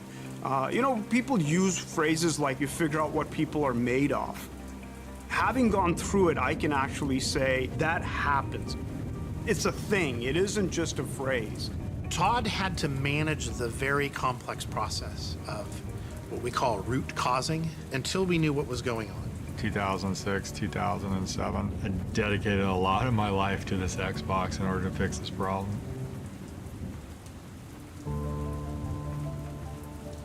Breakthrough came when we understood that the connections that were being broken were not located on the motherboard, but they're actually located inside the components. The problem was a connection was breaking. The reason it was breaking was thermal, but it wasn't because of the peak temperature. It was because when the unit would get hot and then cold, hot and then cold, every time it did that, it would stress the connection. All these people love playing video games, and so they would turn this thing on and off, and when it would turn on and off, you get all sorts of stresses. And just like when you bend something too many times till it finally breaks, that's what was happening. Once we figured it out, how in the heck are we going to fix this? Peter Moore and the executive team faced a big decision about trying to fix this with all these boxes that were out there in the wild. This was something that could tarnish the brand. They needed to do not just something, they needed to do the right thing. If we're going to save this brand, we need first-class consumer service reaction to this. The credibility of the whole platform really, I think, hung in the balance. There's only one way to do this, and that is you have to fix every console for every customer at no cost, no questions asked. I think we're off to a good start. I remember sitting on a whiteboard writing out some simple math on repair rates times $1 times a customer times an amount equals a number. And that number became pretty big. And I remember feeling in my stomach this is gonna be a bigger issue than I thought. By the time we looked at the cost of repairs, the lost sales that we factored in, we had a $1.15 billion problem. Peter had to go to Steve Ballmer and basically say, hey, bad news, I need $1 billion to go fix this issue. I'm expecting to be ripped to shreds. It is a make or break situation for Xbox. If Steve Ballmer does not give Peter Moore the money to go fix it, Xbox is dead. Like, there's probably no question about it. To the credit of Steve, and I can still see him looking at me right now, he said, do it. Just do it. We'll figure it all out. We'll take the hit. Microsoft will spend at least $1 billion to repair serious hardware failures with its Xbox 360 video game console. Over 200 million of this was simply one-way overnight shipping around the world. Kudos to Microsoft for stepping up and putting their money where the red ring of death was. It was one of the times when I've been proudest to be part of Microsoft because we made a mistake, we owned it, and we did the right thing for consumers. Without that money spent, without them taking the problem head on, there's probably no Xbox right now. We bet on our fans and our brand and took the hit. Take that hit once, do it right, don't ever regret it.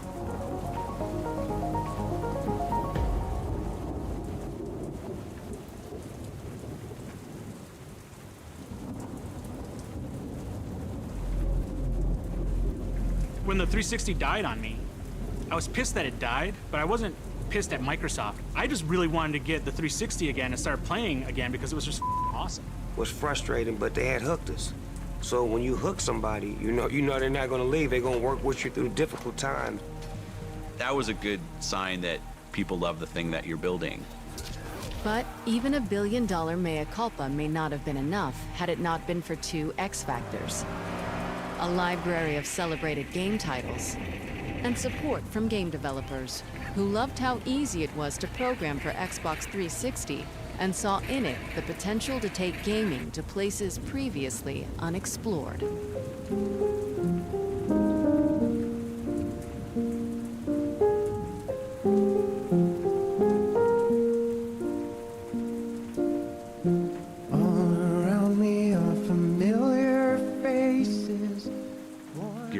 At the time was the best looking game ever made. And it became this poster child for HD graphics and HD fidelity.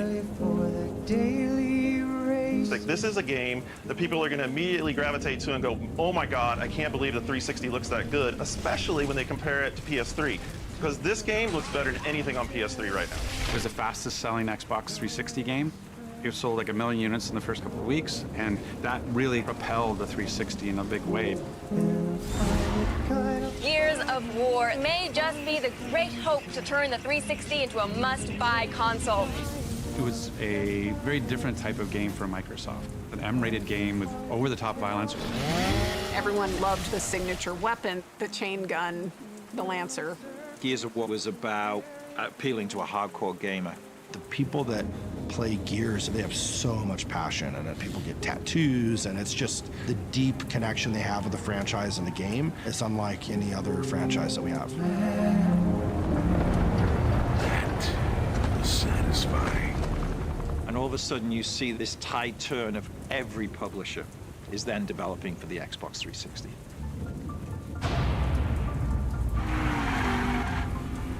We secured a lot of big games for Xbox 360. We published titles like Mass Effect, We had Splinter Cell from Ubisoft, of course. We really had this incredible portfolio of games. We were the shooter box. Call of Duty was a franchise we had bet on early. It was a PC franchise, and we really established Call of Duty on the console in a big way. Cameo and this gorgeous, colorful game. It was about frame rate, it was about smooth visuals. Forza was built as a direct competitor to Gran Turismo. We're going to go off and we're going to build a great, epic, big racing simulator game. You had cars that had amazing reflections of the sky. They had reflections of other things. You had particle effects. You had a lot of things that just made it look much more real than any other game. To this day, my son can recognize cars by the engine sounds because he played so much Forza. If you look at Xbox 360, that was a moment where we got it exactly right. It was just an incredible run that I don't know that has ever been topped in the history of gaming. And then, you know, at the center of it all was Halo 3. It had been 3 years since Halo 2 smashed industry records, and Halo fans were clamoring for the next chapter of the epic space saga. I think that we were really surprised by the success, the huge success of Halo 2. And so as we were leading up to the Halo 3 campaign, I think we did kind of look at it all up from our marketing team as more of a Hollywood moment.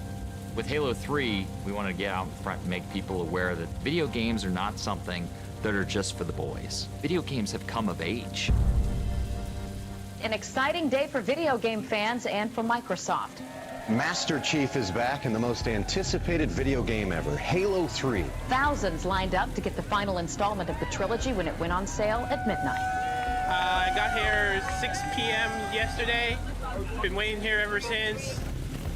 Halo 3, what a massive launch event that was for us. They have 1 million pre-orders, which is pretty much unprecedented. Halo is projected to sell 4 million copies its first 60 days. More than twice as many as the 9 runners-up combined. It's only the biggest game ever. We were no longer some tech company trying to be in video games. We were launching one of the biggest entertainment properties of all time. Halo 3 embodies our vision for the future of entertainment. The franchise spawning everything from clothing to action figures and rumors of a Halo movie. Halo 3 really started to make gaming the mainstream cultural phenomenon. Its first day sales could outdo not only the final Harry Potter book, but the debut of Spider-Man 3. When everything was tallied, we had generated over $170 million in revenue in the first 24 hours, setting a new record for the biggest day in entertainment history. It was just an amazing moment. It was one thing after another. We had games, we had Time Magazine. Everything started clicking, and it felt like something's happening. We delivered the right content, the right hardware, the right games, the right price, and we were showing massive momentum. The ship had sailed and sailed magnificently and kept sailing full steam ahead.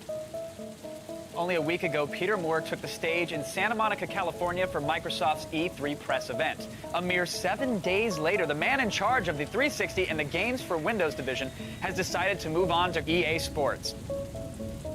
I left Xbox because I felt like I had done what I needed to do.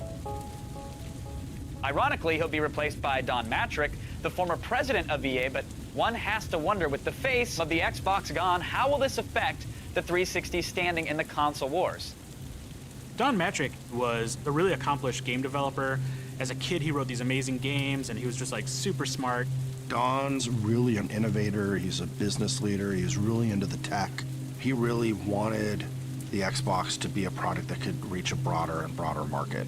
When I joined Microsoft, Steve Ballmer said Xbox needs to have more than a true product lifecycle. And to do that, we need to place bets, we need to move into new categories, we need to innovate and create new hit products, both in gaming and in entertainment. When Don Matrick came on board, it was more about trying to appeal to a completely different audience and a very broad audience. So there was this one meeting where he shows up and he says, we're not going for 30 million consoles, we're going for 300 million consoles. And the strategy behind that was we need to make casual experiences. When the Xbox 360 launched, we had Xbox Live built in. We had this very basic blade for Marketplace, and we had only game content. One of the things that I've been tasked to do was go get us some entertainment content, which was an entirely new idea of the time. We started doing deals with studios. We were excited when we had 1 movie and then 2 movies and 5 movies and 10 movies. Microsoft's Xbox will transform into a next-generation entertainment hub. Users will be able to navigate through music, movies, television shows. For the first time, we were realizing that streaming and digital video content was going to be a big deal. And then we had Netflix come on. Xbox 360 was a big part of putting Netflix in the living room. At the time, Netflix was a mail-order DVD catalog service. Nationally, Netflix moves more than 1.5 million DVDs a day. There's 40 of these warehouses around the country. Right. So that nearly every customer gets next-day delivery. Netflix hadn't done anything with digital streaming. We thought, why don't we call them up, see if they would be interested in distributing their content through Xbox 360. We definitely accelerated their growth because we introduced them to tens of millions of devices that were connected to a TV overnight. It's a great opportunity for Xbox members to never leave the sofa. You know, watch movies from Netflix, play great games. It's a great platform. And it's like, what should we do next? Well, we brought HBO, we brought Twitter, we brought Facebook. Today, that may not seem that revolutionary, but at the time, the idea to be able to do that all in one box had just never been done before. Our Xbox Live community, the digital streaming services, the gamer tags, the achievements, the experiences, they were things that we would hear consumers say they loved and competitors say they were envious of. Xbox Live really proved that people wanted digital content. I think that created this sort of ripple effect that affected Nintendo. They knew that they probably needed to shift on how they did some things. They weren't just going to give you another console, they were going to give you a console that did something different. This is Mike. By day, he's Mike the businessman. But when he picks up the new Wii Remote from Nintendo, he's Mike the warrior superstar athlete man. Holiday of 2006, Nintendo released the Wii and turned the world upside down. We're confident because for pick up and play games, there's nothing like it. For baseball, for tennis, games like that, it's fantastic. But with the nunchuck, what you're able to do in a first-person type of game is a huge step forward in control. Nintendo came out of left field with a device that wasn't based on technology. It was based on a simple entertainment experience of being able to play a game without being a button masher on a controller. It really resonated with a mass audience, a wider audience. All of a sudden, parents are playing video games with their kids again. Suddenly, you heard people talking about video gaming as something that was good for you. Wii Fit is about bringing fun into fitness. Video gaming as an approachable thing that everybody could do. They went after senior citizens, they went after female gamers, they went after people who are not traditionally gamers. Clearly, they expanded the audience and they took gaming to mainstream entertainment. I remember Bill putting a lot of pressure on the Xbox leadership team. How did we miss motion gaming? What can we do to catch up? We need to compete. We need to advance our game strategy. We don't want to do a Wiimote ripoff. We want to do our own thing. Don also had this vision for controller-free gaming. What would it be like if instead of waving something, we were recording movement? We were recording state of people physically through a camera. The controller, he thought, was this impediment to more people playing games because you had to kind of learn this device. And his view was like, hey, if people could just like swat at things or move things or drive a car like this, it's kind of crazy, but it's like if you could drive a car like this, that would make more people more willing to play video games. We set out to really make the console approachable to a whole new generation of people, to a whole new set of people that wouldn't otherwise think about gaming as something that it was for them. We had already been doing some technology exploration where we could map people using depth sensing and RGB cameras and microphones and stuff, and you could have that by your television rather than holding something, you could still get these similar type of experiences. The idea that we were going to use IR kind of display, projection and reflection to measure movement was pretty magical. Every step of the Connect process was an inventing step. A lot of this work, we had to figure out how to hack our way into it. We prototyped probably 30 activities. We found that the whole body activities were actually the most fun. And so that's what we ended up focusing on, to create something totally new for gamers.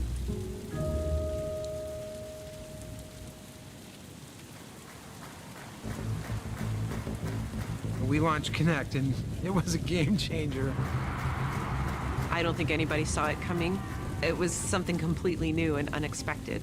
So you can see if we wave our hands, it's tracking your full body. That's so now crazy. we're playing. Okay. So if you lean left and right, jump, jump, jump. In your opinion, John, how does this compare to the Wii and the Wii Fit? Oh, completely blows it away. And this extends far past just gaming. It's crazy. It's Minority Report status. That's how I see it. When I saw the Kinect, I thought, oh, finally. Like, this is something we're going to use for VR eventually. It's going to be amazing to have you in the game. Because it's motion gaming, people think, oh, it's like the competitors. It is a completely different thing, and you have to play it to understand that. The games were really fun. It really unlocked a new game experience for people. Fireball! Start getting people all cheering and yelling and, you know, encouraging the person who's actually playing to try new things. The idea that, like, you would have people over for dinner and then afterwards everybody would want to turn on the Xbox and go play ping pong or go play Connect Sports or go play a Dance Central. That just gave Xbox 360 a whole nother sense of purpose. In the first 60 days, we sold over 8 million Connect sensors worldwide. Connect was a technological marvel, but it totally fell flat with core gamers. Connect didn't work with Halo, but Connect was an amazing tool for so many things like research and how we think about augmented reality and virtual reality experiences. It's been fun to watch innovation of computer science come not from academia or industry, but to come from gaming. And it turned out that Connect creative community just went on to do incredible things with this device. People got into hacking the Kinect early last year. Smartly, Microsoft responded by welcoming that and encouraging more development. People were taking all the IR data and the voice data, and it was a rich source of creativity for other types of applications. What is neat is the technology that is used in video games now and how it can be applied to other things, not just gaming. And they're calling it the Kinect effect. Microsoft's Kinect could revolutionize medicine. Being used to aid the rehabilitation of stroke patients, also by people who work with autistic children. Kinect today is mostly used outside of gaming. So gaming has created this piece of technology that today drives the industry forward. With Xbox 360, we had an amazing product that had finally broken through. The ecosystem was healthy. Consumers were engaged in North America and Europe. It was the top-selling hardware device. Xbox 360 has been the #1 selling console every month for the last 6 months. It was a pretty great second iteration for Microsoft as a company. Against all odds, the Xbox 360 basically won that second console generation. By the end of that generation, I think people had sort of felt the pendulum had swung from PlayStation dominance to Xbox dominance. There were more players than ever playing Xbox. The brand really was in a terrific place. And there was no chance. There's nothing Microsoft could do that could possibly torpedo the success they had with the Xbox 360. We're about to change entertainment forever. Again. Because we're going to take all that we learned in more than 30 years of innovation and use it to change television, TV, TV, television. Watch TV. Team Xbox is on a new mission. This is it, Xbox One.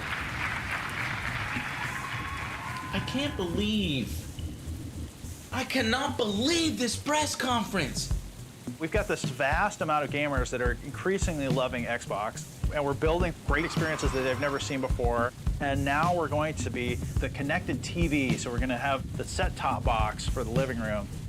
And it turned out like nobody wanted that. Oh, hell no, Microsoft. Hell no.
The battle to control the entertainment pipe into your living room just got a bit more interesting.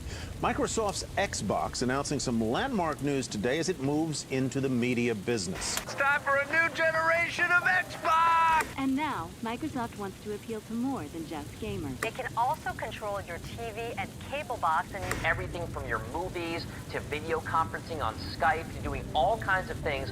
Casual gaming, television, social, music, and video. The game console will transform into a next-generation entertainment hub for both gamers and non-gamers alike. What if I told you that going forward, our competition is not going to be Sony and Nintendo, but television and media?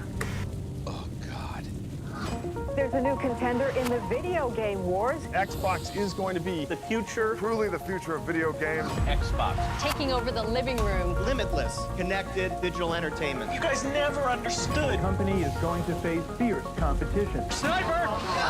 It's a ticking time bomb. Makes me very nervous to actually play this for you. Xbox getting a major overhaul. A bold vision for the future of gaming. Xbox!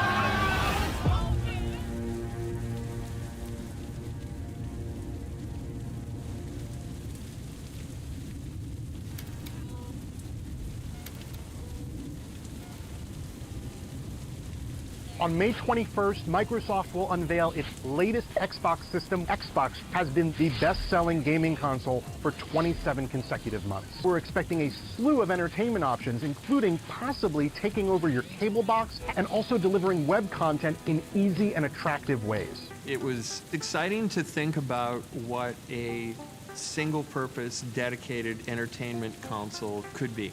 So we picked that as a path with Xbox One. We wanted a broad device that touched all parts of gaming and entertainment. Go on, put your hands in. We wanted to bring new audiences into Xbox. People that were outside of what traditionally was thought of as our core gaming audience. That was really the intent at the time. Within the company, there's always a sense of do more and grow. But I think Dawn was looking for, like, what's that next big leap after Kinect? And I think there was a sense that TV could be that thing. Microsoft's gaming platform is becoming a true entertainment hub. It just announced that for the first time, people are using the Xbox more for entertainment, TV, movies, and music, than for playing video games. Having our team think not only about gaming, but television, movies, stories that lived inside our gaming community was something that I believed in. Okay, this is an interesting idea. Microsoft's going to get behind linear entertainment as well. Xbox Entertainment Studios. The idea was to take Xbox the brand from gaming to Xbox the brand as entertainment. Movies, music, television. There's going to be a number of documentaries. We all had big eyes for that. It's like, whoa, we're going to go Hollywood now. And action.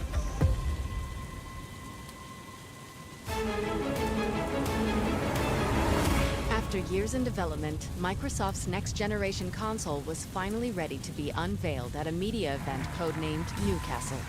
Coming off the success of the Xbox 360, expectations were through the roof. Good morning, everyone. On behalf of the entire team, we're thrilled to unveil the ultimate all-in-one home entertainment system. We did a stream from around the world and invited a bunch of media and influencers up to watch. We gathered everybody into the conference room. We have it streaming on our television. We're all really excited. Team Xbox is on a new mission to become the all-in-one system for every living room, the place where your games, TV, and entertainment come alive. We're driven to build a future-proof system that brings together the cloud, smart devices, new content. We are really excited to bring the world of Halo to Xbox as a premium television series. We're sitting there listening to it the whole time. And I remember one of our engineers said, like, they're not even talking about any of the games yet. Are they going to talk about games? With Kinect, we made you the controller. This is human control for a human experience. It was all about entertainment, even a partnership with Steven Spielberg, and they showed a TV guide at the reveal event. I mean, that was really like the vision. This is the beginning of truly intelligent TV. Xbox, watch TV. You said television. We wanted to hear video games. You know, we showed a few games, but core gamers were left unsatisfied. We're all in the green room, and as each person would get off stage, you know, the execs in the room would ask what the pulse is on social, and it was not good. This is not going well. This is not going well at all. I am really, really disappointed. I think I'm gonna go into mourning now. That's how I feel about you, Xbox One. There were hypercuts released minutes after the initial unveiling of the Xbox. Watch TV. TV. TV remote. TV. TV, TV, TV. Television, television. Television, TV, TV. Television, television, television. That was not the right way to unveil the next generation of gaming.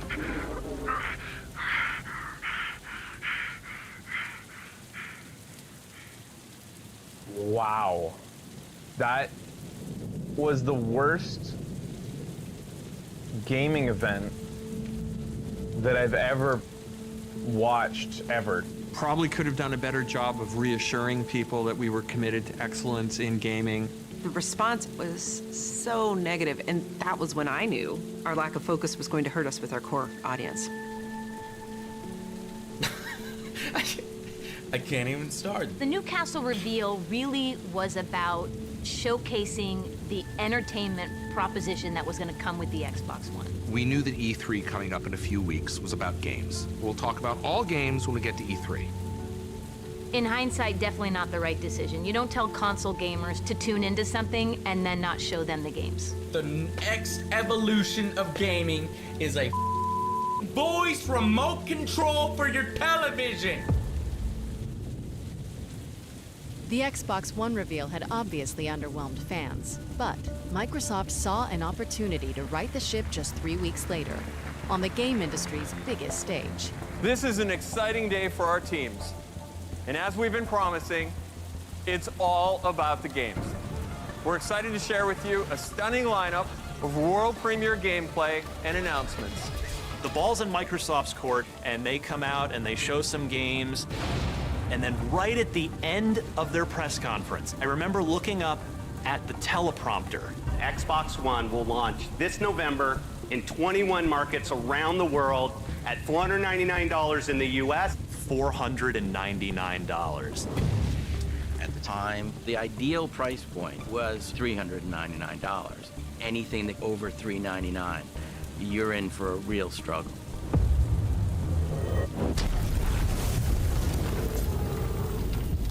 issue was that with Xbox One, Don's view was the new Kinect was going to be required as part of the box. So it was no longer just a peripheral like the original Kinect.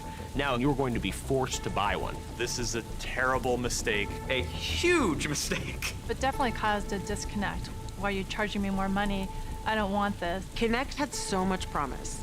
It just wasn't ever going to be a thing that hardcore gamers wanted. Especially when it upped the price by $100.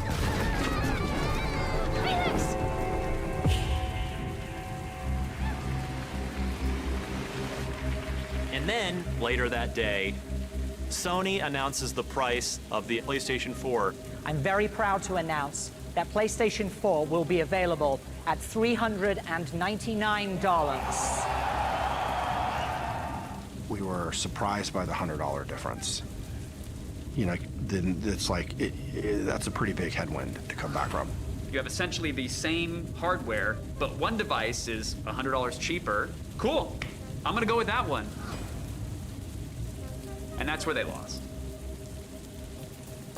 360 set us up for being the best box for developers, the best box for core gamers, and we then flipped it around and said, this isn't a dev box, this isn't a core gaming box, this is an entertainment device. People didn't know what to think, they were just confused. You know, they wanted to push into this digital future. The idea was all connected all the time. The console would have to be able to check in with Microsoft servers or else the games wouldn't work. Your content is available and it's stored in the cloud. There were going to be benefits to this, but Microsoft did a bad job of messaging those benefits. You don't always have to be connected, but for a lot of things like multiplayer gaming, for streaming content from the internet, you're going to need an internet connection. That's the world we live in. One of the biggest points of confusion was how the new, always online device complicated the selling, trading, and gamers' biggest concern, sharing of games. We knew the digital age and era was coming. We knew it. The original concept was you were going to have to be connected to play your games. You're going to play your games on your Xbox One. Here's a disc. Load it in, and you were going to have to get a license for that disc. But you had to be online to buy the license. So it's a great way to not have people do big downloads, but here's the disc and just pass it around. That's it. Simple as that. Well, that wasn't clear. Seems like every single outlet got a slightly different statement on used games. Yep. You can't share games between friends. You don't own the game you're buying. Yeah. Don't pretend like you own this thing that you just paid for. And then stuff got really ugly. Sony came out guns blazing with the immediate response to the Xbox One.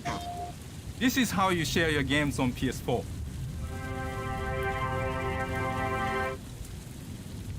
Thanks. One person just hands another person a disc. Because you weren't going to be able to do that with this always online Xbox One. Your game is your game. You own it. You can sell it. You can trade it in. That was that was brutal.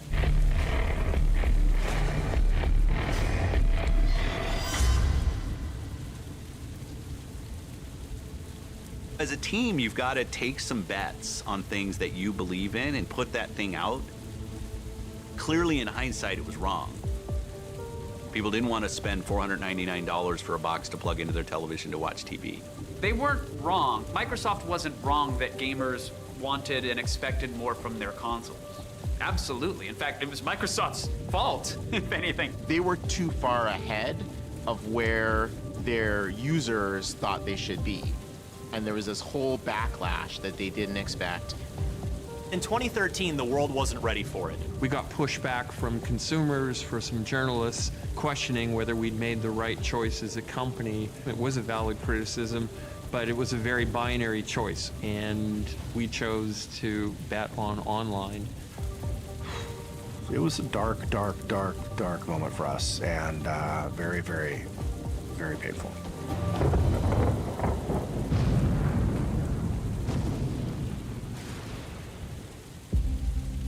News raced around the tech blogs Monday that the man behind Microsoft's future console, the Xbox One, is leaving the company.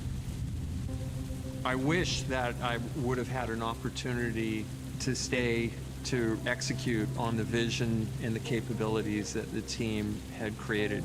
But I ended up in the summertime announcing that I was going to be leaving.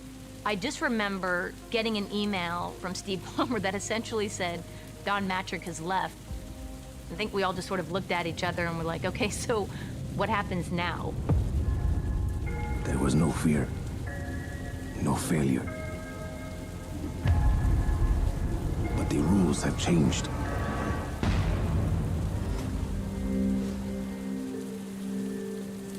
It was a long road and a long path from there, but the team didn't give up, didn't want to quit, didn't feel like we couldn't overcome this, and we still had to come out and deliver the console. Well, it's here.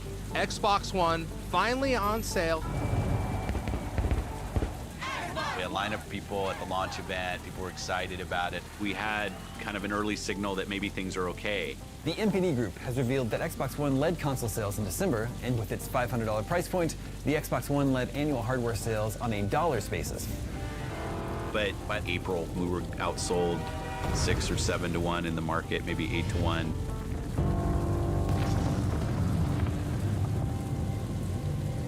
This was really bad, catastrophic bad. The reality is, when you have moments like this, the future of the brand is at stake. You question whether or not you're gonna be here in 5 years. It's never a given that you're gonna get to make another generation of a console. Brands die every day. No one's playing on an Atari anymore. Like, nobody is playing on a Sega Genesis. We felt like our future was at stake. I think Microsoft learned the hard way. If you take your eye off the ball, and if you don't put gamers and games at the center of your ambitions, it's going to come back and bite you. Our fans have lost faith. It's collapsing.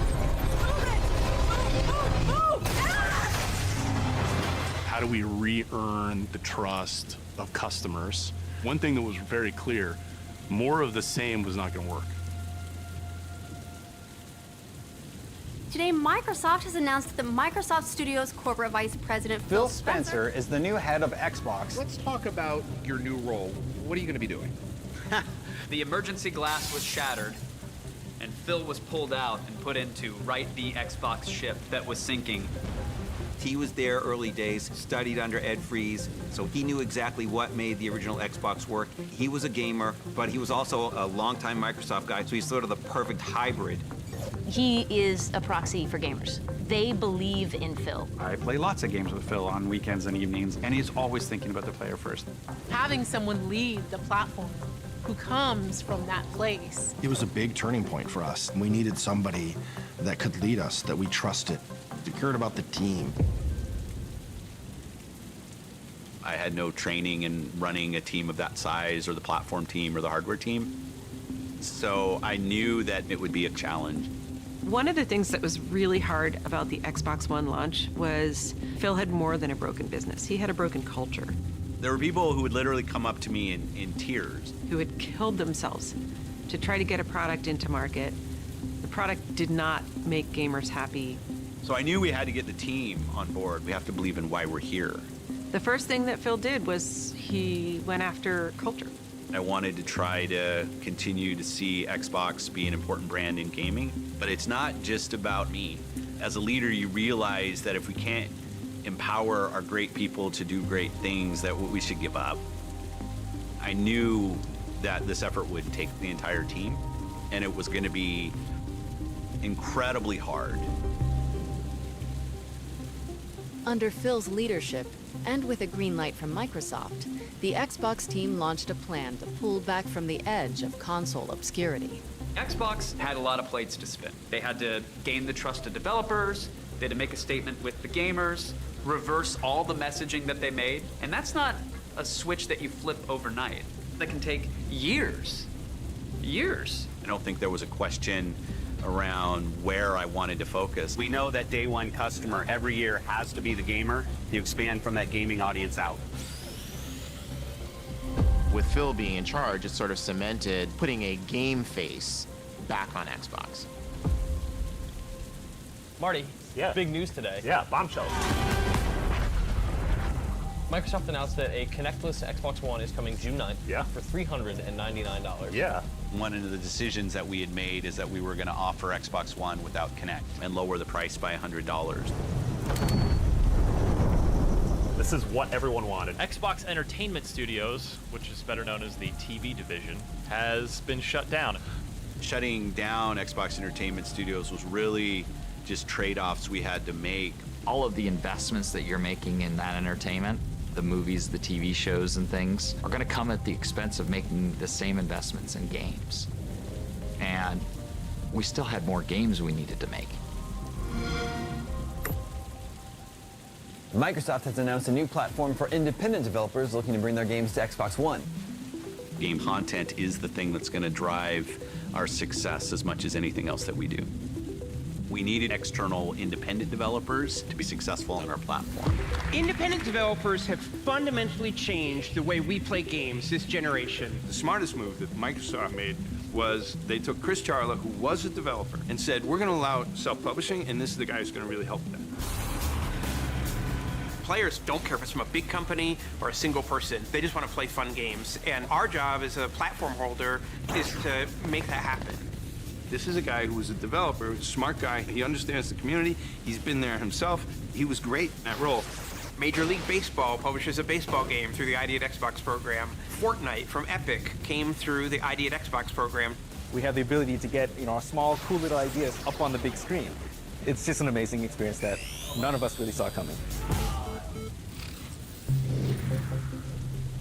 Back when Microsoft said Phil's going to be in charge, our faith went way up that things were going to change, and then right away they did. And then when Microsoft showed that they were making these moves, you were like, this has all the opportunities to really go the right way, but the gamers were still upset. And you're like, well, look, it's a big ship, but the changes they just made, give them a chance. While lowering the price of Xbox One and reprioritizing developers were major steps towards getting back into the good graces of gamers, a desire to enlist an entirely new generation of players inspired Xbox to go somewhere it had never been before. Let's go to a place where everything is made of blocks, where the only limit is your imagination. The team said, how many kids have their first experience with any video game with mom or dad's cell phone in the back seat playing Minecraft?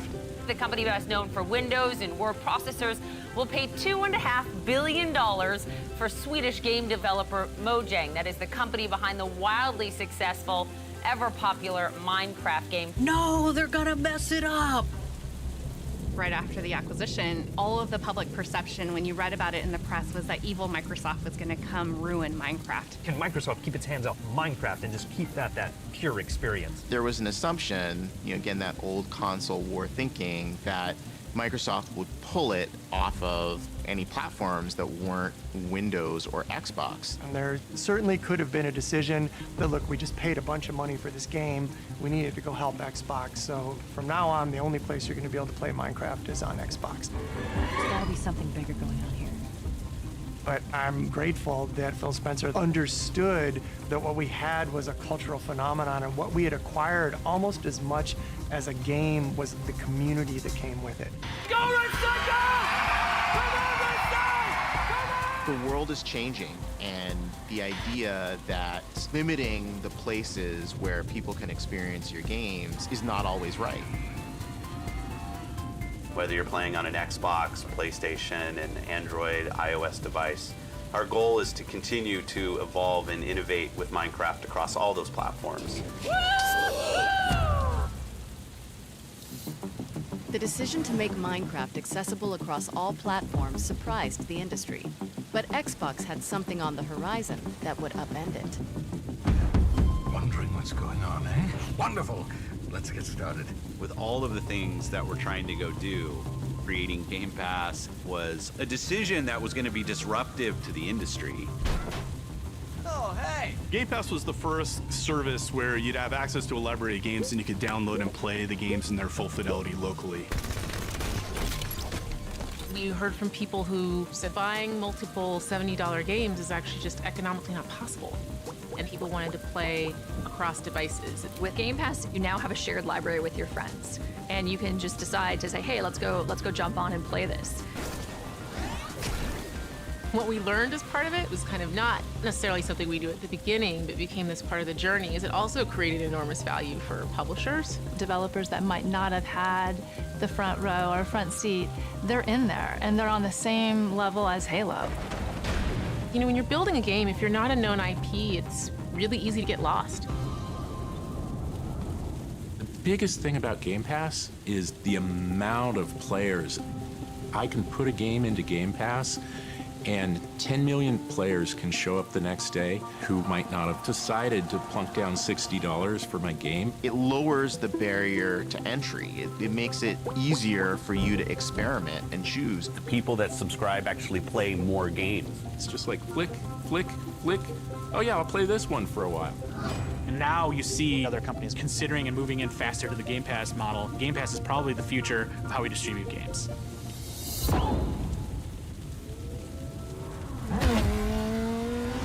Game Pass revolutionized the landscape of video gaming. But in order to get the most out of the tsunami of new content they were providing, Xbox knew it was time to up the ante. When we launched the original Xbox, we had this tagline, "There's no power greater than X." And we were the most powerful. And we owned that. That's what our gamers expected from us. That's what we had delivered early on. We were always the most powerful console. And we lost that with Xbox One. As we thought about broadening what the Xbox One did, we had sort of lost sight of, first and foremost, this is a gaming machine.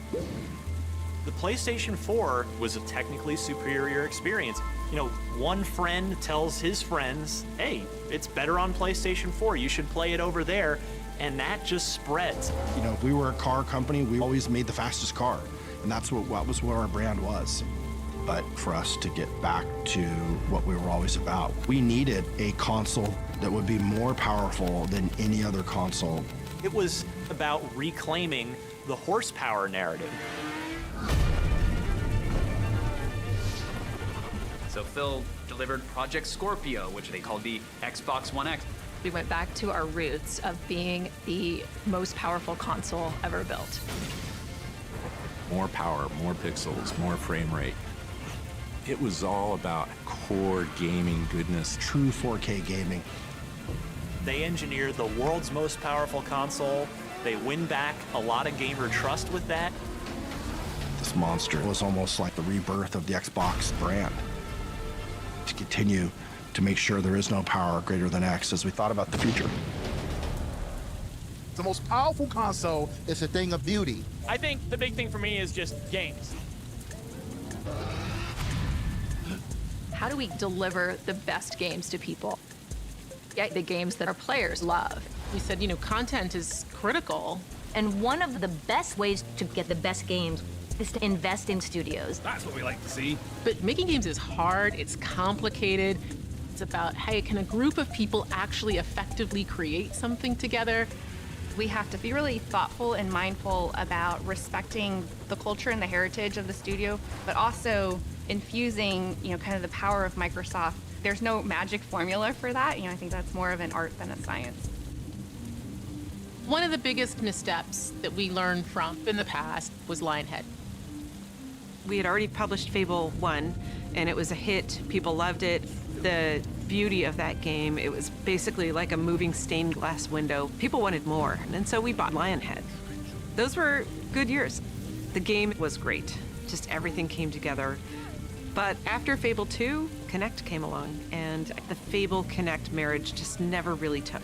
And then Fable Journey was a passion project for a lot of people, but I think it deviated pretty significantly from the pillars of what made Fable 1 and 2 so popular. There's some very, very sad news coming out of Microsoft today. So they're shutting down Fable developer Lionhead Studios. We acquired Lionhead in 2006, shut it down in 2016. A couple years later, we reflected back on that experience. What did we learn? How do we not repeat our same mistakes? You acquire a studio for what they're great at now, and your job is to help them accelerate how they do what they do, not them accelerate what you do. I wish Lionhead were still a viable studio. It is only when you fall that you learn whether you can fly. When we launched Xbox One X in 2017, We knew studio acquisitions were going to be huge for us. The studios we had were creating amazing games, but we wanted to have more. And the challenges that we went through with Lionhead taught us what to do this time. Welcome to E3 2018. So with the many failures of the Xbox One, they're a distant second to Sony. But to their credit, they had been doing everything right. The potential is there at E3 2018 to regain that foothold in the upcoming next generation. We know that exclusive games from our Microsoft studios are what originally turned so many of us into Xbox fans. The first and greatest instance of us showcasing what we do for players is what we do with our studios. Phil, he took out the credit card, went on a shopping spree, bought some amazing companies, started promising games. I'm excited to welcome Undead Labs to Microsoft Studios. It doesn't matter what your technology is. If you don't have the games, we were done. Content is king. Ninja Theory, Compulsion Games, a brand new Microsoft studio. The Initiative, Playground Games. Yesterday was a huge moment. You brought not one, not two, not three, not four, but 5 new studios. The acquisitions kept coming at a blistering pace. We'll be acquiring In Exile Entertainment, Obsidian Entertainment. We doubled the number of internal studios to 15 internal studios and made a big group of acquisitions. Double Fine Productions. Buying all those studios, Microsoft focused back on the hardcore gamer. We're highlighting 60 games for you. 14 games from Xbox Game Studios and over 30 games premiering in Xbox Game Pass. Let's jump in. This volley of acquisitions created one of the largest, most diverse catalogs in the industry. But Microsoft had its eye on one more target, and it was a big one.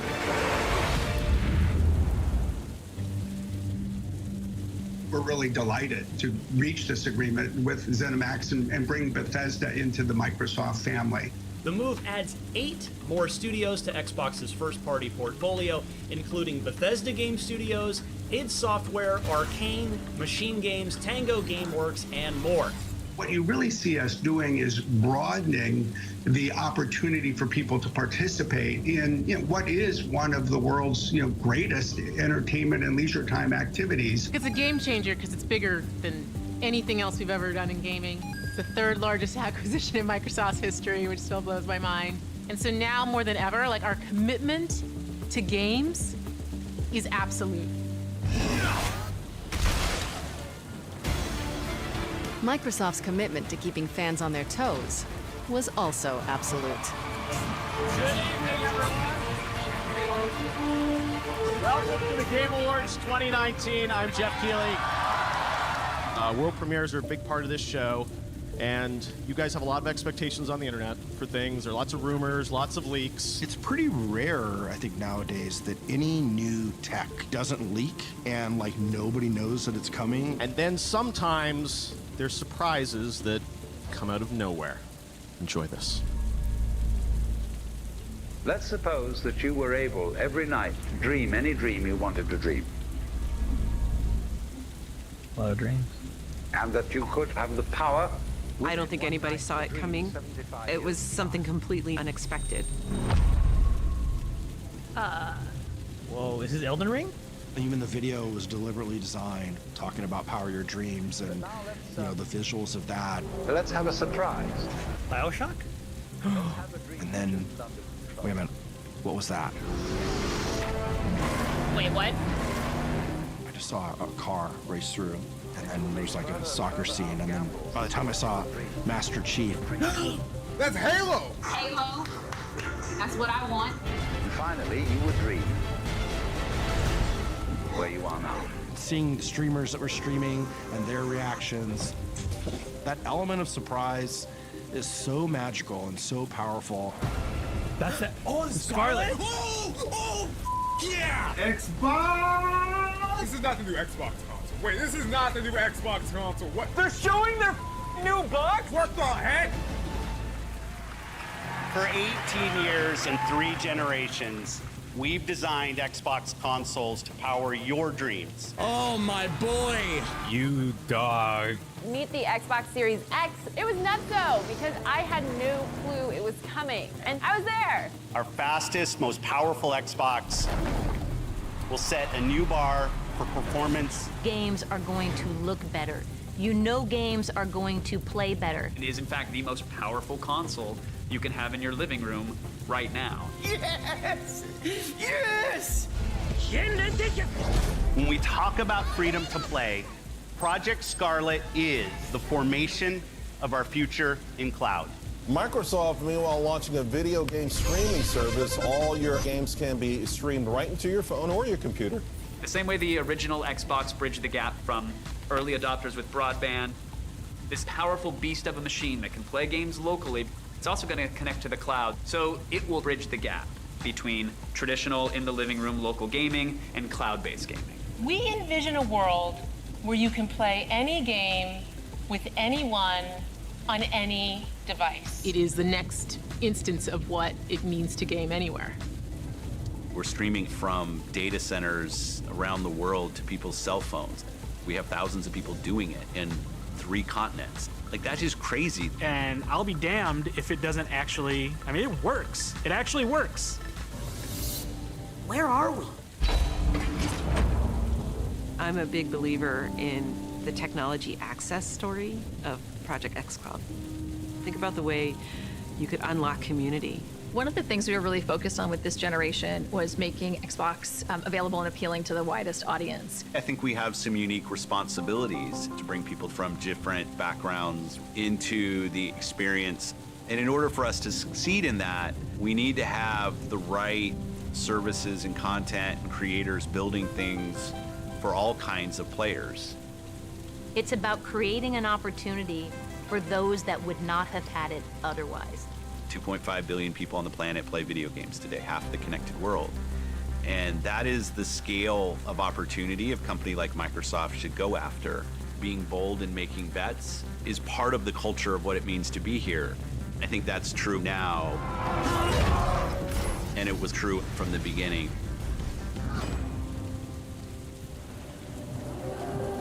Where are we going? Back to where it all began.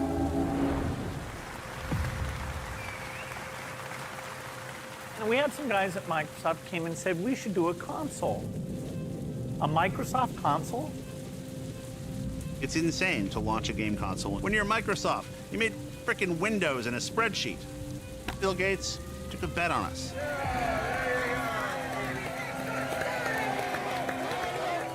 Being able to do something very different and revolutionary was where you were getting our energy from. Are you ready? If you think about where we were 20 years ago, when I first moved into the games group, my dad was horrified because gaming wasn't a career and gaming was something that nobody did. One of the most incredible things is this turning point in how gaming is viewed. That evolution of people suddenly seeing the value of the community that comes with gaming. There's a fundamental change to the way we think about human interaction. There he is. We can have deep, meaningful relationships with people a world away that we've never met in person. 11 years of playing together. 11 years. We finally see each other. Even in recent history, throughout 2020, we saw that people recognized this as a way to have a social experience in a time when we had to be distanced. The pandemic got people to rethink how they think about video games. Children can sit and play Minecraft with friends and build and create something and connect. And at the core, that's what Xbox is about. As Xbox continues to grow, I think it's going to continue to shape the future of the gaming community. It goes beyond how many units they sold. It goes beyond which generation they won or were dominant in. I think a company like Microsoft, we should stand for something more than just what place we're in. And I want Xbox to be around forever. And I want to be able to look back on it and say, we really use this opportunity to shape culture. So I'm announcing the Xbox the future of console gaming, a whole new platform that all of you are going to take in directions that we can't even imagine. And the empowerment that comes out of this is going to be amazing. The power of X.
Over the past 30 years, video games have evolved into some of the most well-designed and captivating mediums. In that time, developers have used those which came before it as an inspiration to build upon their own creation. But few can hold the title of being an original source of that innovation.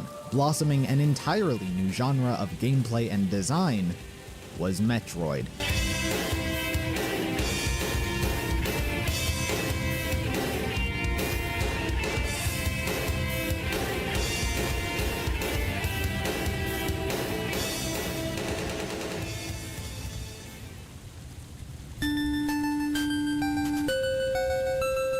Released all the way back on the Famicom in 1986, and 1 year later on the NES, Metroid was Nintendo's answer for their missing action game. Titles like Mario had mastered the craft of platforming, and The Legend of Zelda opened up a massive world.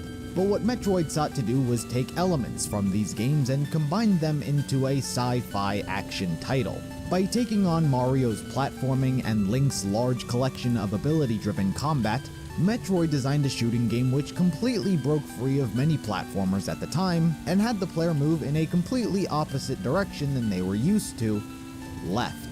Metroid wasn't just about finding upgrades and progressing towards the right side of the screen. Backtracking through areas previously inaccessible was revolutionary and innovative to its overall design. Metroid and the likes of Castlevania effectively birthed the Metroidvania. But Nintendo was not only groundbreaking in the design and advancements of their titles at the time, they were also responsible for delivering us with one of the first, and still to this day, most iconic female protagonists to ever grace the gaming world, Samus Aran.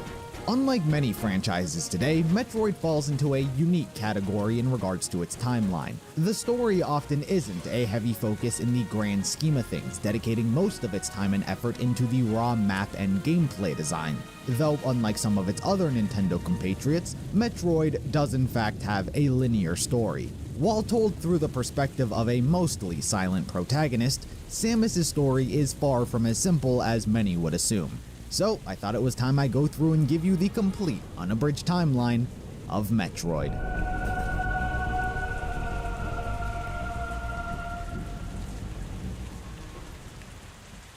The entire setting of Metroid takes place within the Milky Way galaxy. However, unlike the universe we live in, this one is much more explored. Different planets, intelligent species, and civilizations exist and interact with each other.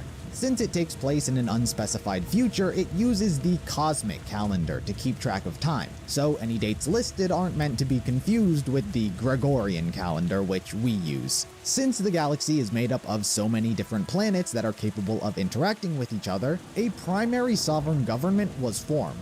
In the year 2003 of the cosmic calendar, representatives and delegates from many of the civilized worlds came together and established an intergalactic congress known as the Galactic Federation. Under their governance, the galaxy entered a golden age of peace and prosperity. Trade prospered with thousands of ships ferrying goods between planets across the galaxy. Such tranquility, however, doesn't last forever, as there are always those looking to disrupt the peace. Space pirates function as an antagonistic faction to the Federation and would serve as the main enemies for many of the games. They're a group of vicious and cold-hearted marauders who would raid vessels for their supplies and also lay claim to many planets. They would kill and take over the natives of the world, capturing the land as their territory if they saw fit, and enslaving its remaining survivors. Due to the threat they posed, the Federation established the Galactic Federation Police as a direct response to deal with the space pirates. Anyone associated with the pirates were ordered to be arrested immediately. However, due to the vastness of space and innate mystery behind their faction, it was actually incredibly difficult to track them down. Because of this, the police eventually turned to hiring bounty hunters, independent contractors hired on a per-job basis. However, this was done on very rare occasions. Anyway, with that setup, we can get to the actual plot.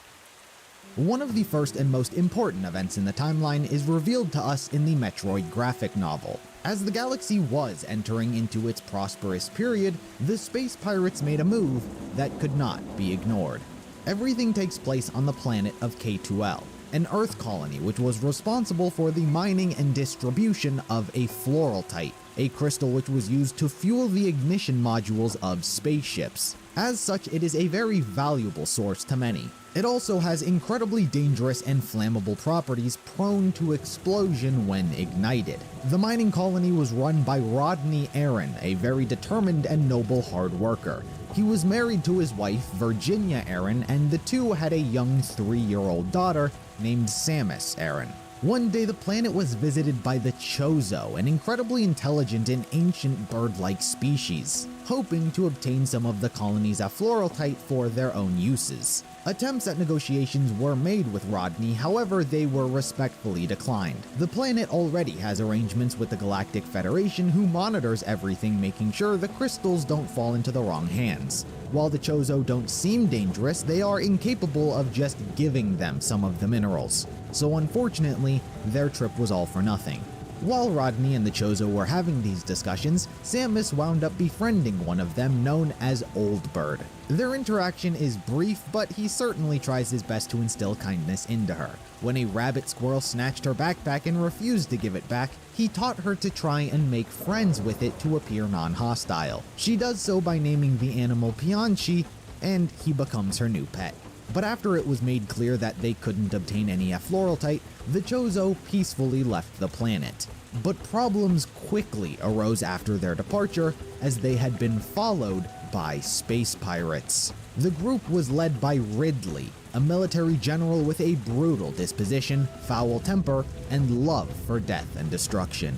He may have the appearance of nothing more than a normal dragon, but he's incredibly intelligent and a brilliant battle tactician. After learning K2L had abundant amounts of afloraltite and was supplying it to the Federation, he saw it the perfect target to raid for resources and deal a massive blow to the organization. The planet was caught off guard, but managed to send out a distress signal to the Federation police. However, this would be frivolous. Per Ridley's orders, everyone on the planet was to be killed. A merciless and gruesome onslaught ensued, and all the helpless colonists could do was succumb to the terror as they were slaughtered. As for Samus, she was fortunately in the forest, playing with Pianchi when everything occurred. She felt the force of the blast and knew something was potentially wrong, however, due to her age, couldn't grasp the weight of the situation. When she began making her way back to the colony, she wound up coming face to face with Ridley.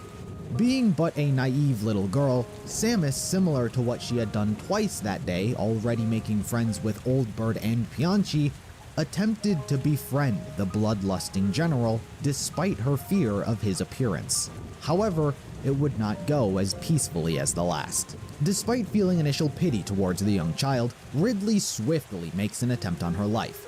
But Samus is saved by her mother, who arrives just in time to push her out of the way and save her life, but is killed by Ridley's blast in the process. The shockwave pushes Samus back while Ridley takes to the skies to continue terrorizing and murdering the rest of the survivors. Meanwhile, with Samus's father, while this was all happening, the space pirates successfully managed to pillage the Effloraltite onto their ship. Being a very brave and honorable leader, Rodney had snuck aboard, seeing the danger the space pirates could pose if they were able to use the minerals. But while in the right heart to want to stop them, he didn't have any weapons, and the truth of the matter was he couldn't take them down even if he tried. The Federation wasn't going to be able to arrive in time to stop them, so in his mind he was left with only one option to ensure they didn't escape with the cargo, and that was to sacrifice his own life by detonating the Effloraltite.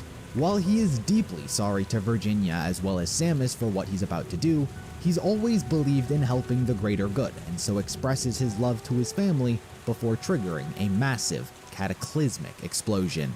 The explosion was actually so devastating that it caught Ridley by surprise when he was flying around, and the wreckage from his own ships injured him and tore its way through his body that he was almost killed. He fell back to the planet on the brink of death, but at this point, everything was already gone. The people were killed. There were no survivors. As for Ridley, he only managed to survive his injuries by consuming the flesh of the deceased humans and regrowing his own cells. When the dust settled, Samus was the only remaining survivor of the planet K2L. The same group of Chozo who accidentally led the space pirates to the planet returned after hearing their distress signal. They arrived only to find Samus as the sole survivor. Understandably, they felt regret, but most importantly, responsible for the fate of K2L. If they had never decided to visit, then everyone would still be alive. But nothing could be done to mend the past. All they could do was assist Samus, as she had lost everything. Old Bird took it upon himself to take custody of the young girl, and so she was taken to their home planet of Zebes. Zebes was originally a colony for the Chozo, which I feel now is an appropriate time to elaborate on them as a whole, as they have a profound impact on what's to come. The Chozo have been around for a long time, at least 1,500 years before the events of the series. They possess the most advanced technology in the galaxy, and once had admirable combat prowess as well. Throughout their time, they shared their knowledge, wisdom, technology, and culture to many different races throughout the cosmos. They colonized several worlds and left behind many relics for others to discover. But the biggest problem the Chozo faced was their own extinction. They have extraordinarily long lifespans, and because of this, their old age wrought havoc on their ability to reproduce. And so, the Chozo became a dying species, soon to become extinct. Along with this, their technology they felt reached a point where it could no longer advance further. And so, the decision was made to withdraw from the galaxy and become more peaceful, akin to observers and scientists. Not every Chozo followed this path, however, as there are two known Chozo tribes to exist within the larger narrative. The Toha tribe were the main tribe and were the peace-loving and benevolent ones who took a step away from their warrior past. The Makin tribe are about the complete opposite. They are led by Ravenbeak and reside on the planet of ZDR, another planet the Chozo inhabit, and are much more willing to take up arms and go to battle. Despite this, both tribes are still in good faith with one another. For the most part, this part of the story is going to focus more on the Toha tribe. Considering the Chozo were explorers always eager to uncover new planets and the life which it held, the optimism that came with this discovery was only bound to yield a horrific sight. The Chozo uncovered the planet SR-388, and an incredibly dangerous organism which resided there. The creature was able to assimilate both the DNA and knowledge of other life forms. They take on the host's memories, appearance, abilities, everything about them, and sucks them dry. Their only drive seems to be to consume and reproduce, which made them a threat to the entire cosmos. They were dubbed the X-Parasite. The Chozo saw it their duty to use their knowledge and technology to completely eradicate the species. And so they genetically engineered their own organism to take out and combat the X-Parasite, known as Metroids. The term Metroid in the Chozo language roughly translates to Ultimate Warrior. It's capable of raw energy absorption. To put it simply, they were the perfect predators to eradicate the X-Parasite. It's the reason the Chozo went to planet K2L in the first place. The reason they wanted the Afloraltite was to use it to help in the Metroids' creation. It is also important to note another very important creation of the Chozo, and that's Mother Brain. It's an incredibly intelligent AI that functions much like a supercomputer. She oversees the planet's technological functions, archives information and historical data, and performs an extremely wide range of complex operations and algorithms of unimaginable magnitude. Her goal and purpose the Chozo created her for was to help achieve true order in the galaxy. Anyway, with that setup, we can finally return to Samus, who was taken to Zebes after being the sole survivor of K2L. Taking a child, let alone a human one, to Zebes for many may as well be a death sentence. The environment, flora, and fauna were much too dangerous for most species to live with. It's partially why the Chozo chose this planet to begin with. The natural dangers present deter any of those who might try to come to the planet with hostile intent. Because of this, even Mother Brain objected to the idea of keeping Samus around, believing that she would die in a matter of days. However, looking over her was something they felt they had to do. The concerns were valid, however. Samus would have a very difficult time living on Zebes as a mere human, so they needed to figure out a way that would assist her natural development and adaptation like the Chozo could. And that's where inspiration struck. If the Chozo were able to adapt to the environment in a way humans couldn't, then they should give Samus Chozo DNA. It would give her the same adaptability to the environment as the rest of them, and her odds of survival would go up exponentially. Fortunately, the Chozo are geniuses in the field of technology, so that's exactly what they did. Two known Chozo were responsible for donating their blood. First was Grey Voice of the peaceful Toha tribe. He was the one who found Samus on K2L and felt responsible to look after her. The second was Ravenbeak of the warrior Mockin tribe. It can only be assumed that from the beginning they wanted Samus to possess more than just the ability to survive on the planet, but to be able to fight just like their greatest warriors. And so their DNA was spliced with hers. Samus's blood adapted, and she was forever changed. Now able to survive the dangers of Zebes, Samus would grow up here. From the get-go, she showed signs of a fighting spirit to live. Similar to the Metroid, the Chozo wound up seeing Samus as having great and limitless potential for the sake of good. While the Metroids were meant to be the ultimate warrior, Samus was meant to be a true warrior. As such, the Chozo trained her how to fight and handle combat. For many years, she would train her physical abilities, helped greatly thanks to the Mockin DNA in her. By the age of 14, she was already stronger, faster, and more agile than any ordinary human. She was even gifted her very own power suit, yet again another advanced Chozo creation, which improved nearly all aspects of her offensive and defensive capabilities. For the most part, Samus appeared to be on her way to becoming a true warrior in the eyes of the Chozo. But there was a moment which caused them hesitation. Samus would exhibit a trait which they believed a warrior could not have: compassion. After stumbling upon a species on Zebes known as the Ionospheria, Samus had a childlike awe at these butterfly-like creatures that looked like small bears. They appear incredibly innocent, and that's because they are. All they do is absorb liquid and use it to fly.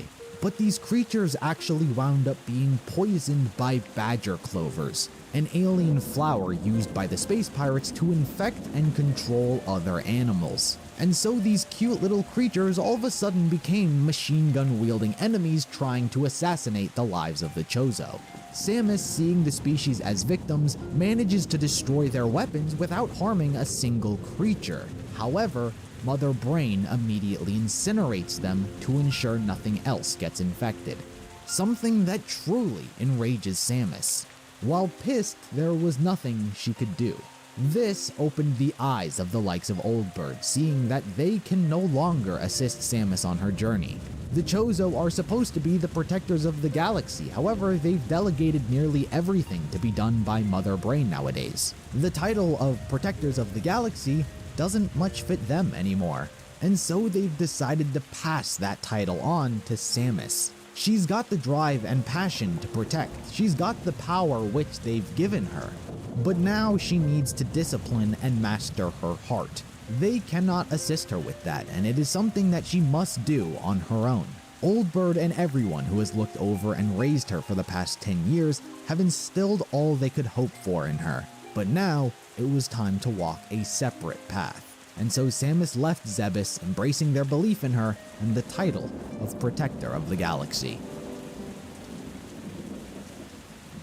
To become the warrior and figure the Chozo wanted her to be, Samus saw it most fitting to do so through more official methods, and so she joined the Federation Police Force. Despite being a young teenager, only around the age of 14 at the time, Samus excelled in the academy. She was quickly promoted to the Star Trackers unit, an elite force that only 1 in a million officers are qualified for.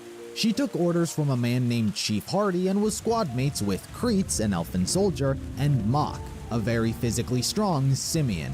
One of Samus's missions involved the human planet of Jagrod. It was taken over by space pirates who enslaved its people and began using them as a workforce. It was the job of Samus and her team to simply report the goings-ons of what they were doing. But that plan was pushed to the wayside when a space pirate intended on executing a young girl who was deemed unfit to work.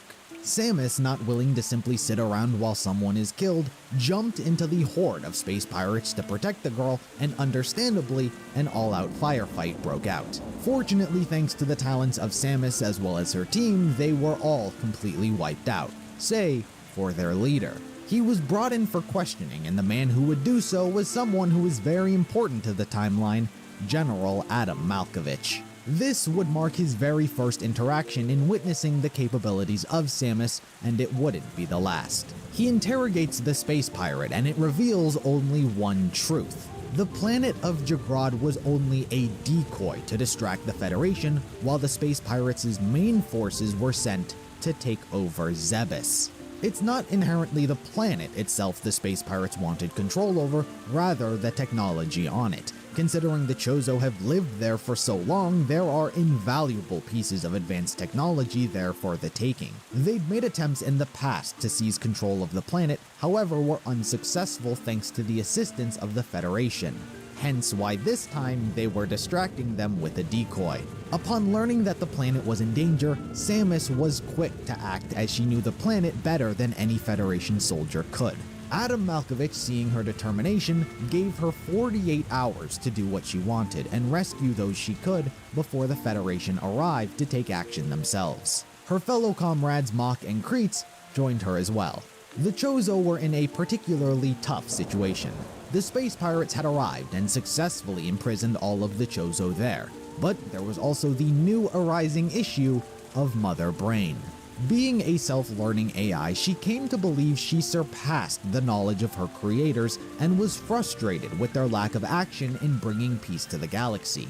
Because of that, she became more than willing to abandon them altogether for a new path that she was in charge of forging. Don't forget, her ultimate goal and purpose the Chozo designed her for was to figure out ways to help achieve order in the galaxy. The problem was, she now intended to do so through blood and fire. What Mother Brain figured was if she took control of the space pirates, she could use them to start a war with the Federation, inevitably weakening both sides to a state of vulnerability. From there, she would step in and snuff them all out, killing everyone in the galaxy, resetting everything to zero. It was the only way to bring true order. Taking over the space pirates wasn't that difficult, as being relatively simple creatures, they acknowledged true power. Those with strength are those who lead, and Mother Brain exhibited copious amounts of strength. So everyone quickly began obeying her orders. One Chozo, however, was quick to recognize the threat that was developing and adapted. Gray Voice. Instead of standing against Mother Brain and being taken captive like the others, he chose to stand by her side purely as a bluff. He would feign being an ally, and when she wasn't expecting it, he would attempt to destroy her. But for now, he had to bide his time. As Samus and the others set foot on Zebes, they uncover a message left behind by Old Bird detailing the status of the planet and what was likely the fate of those who would remain. He states how they were forced to simply hand over the planet to the space pirates, and the best course of action now was to simply try and flee. However, various prisoners were taken hostage. At the same time, the Metroid they had created was released and is being manipulated, so it poses a danger to everyone as well. Unfortunately, their hopes at making an ultimate warrior failed, so he says how Samus is their only remaining hope.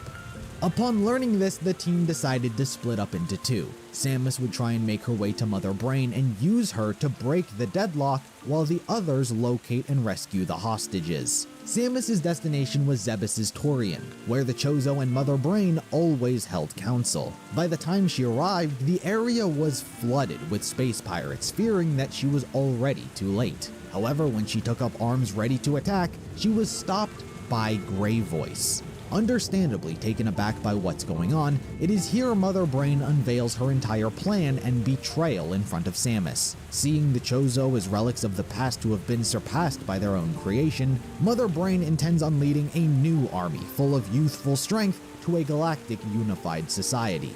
Of course, through extinction. And she wants Samus to join her. In a way, Mother Brain sees herself as Samus's true mother.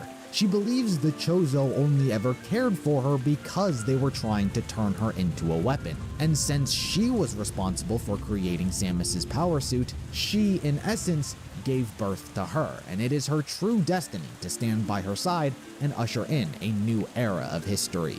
However, despite these psychological tactics, Samus knows deep down in her heart who her parents really were.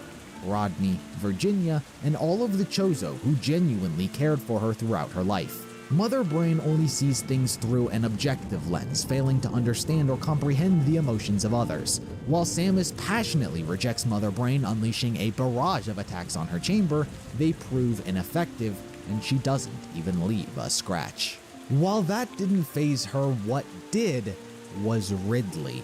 Having come face to face for the first time since the events on K2L, Samus is confronted by the monster who took everything from her. But despite all of her training, everything she's accomplished to fight against this exact situation so others wouldn't have to go through what she did as a kid, Samus is too overwhelmed by her past.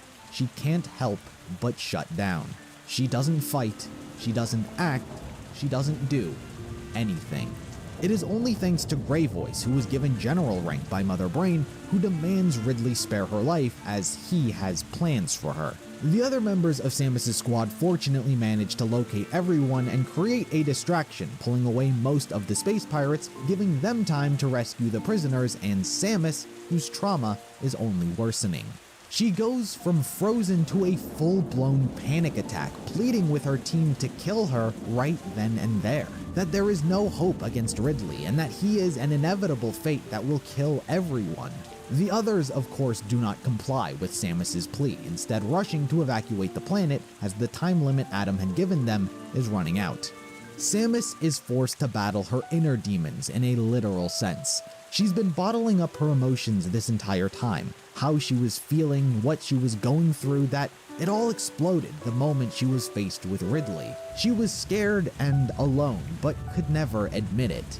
But while she's had that sense of loneliness, In reality, she's gained a family. The Chozo who raised her and trained her are what calm her heart. They are proud of everything that she's been able to do and what she's persevered through. She lets out her emotions one last time before finally composing herself and recognizing her duty to protect. Unfortunately, time has run out. The Federation is arriving and they cannot stay on Zebes any longer.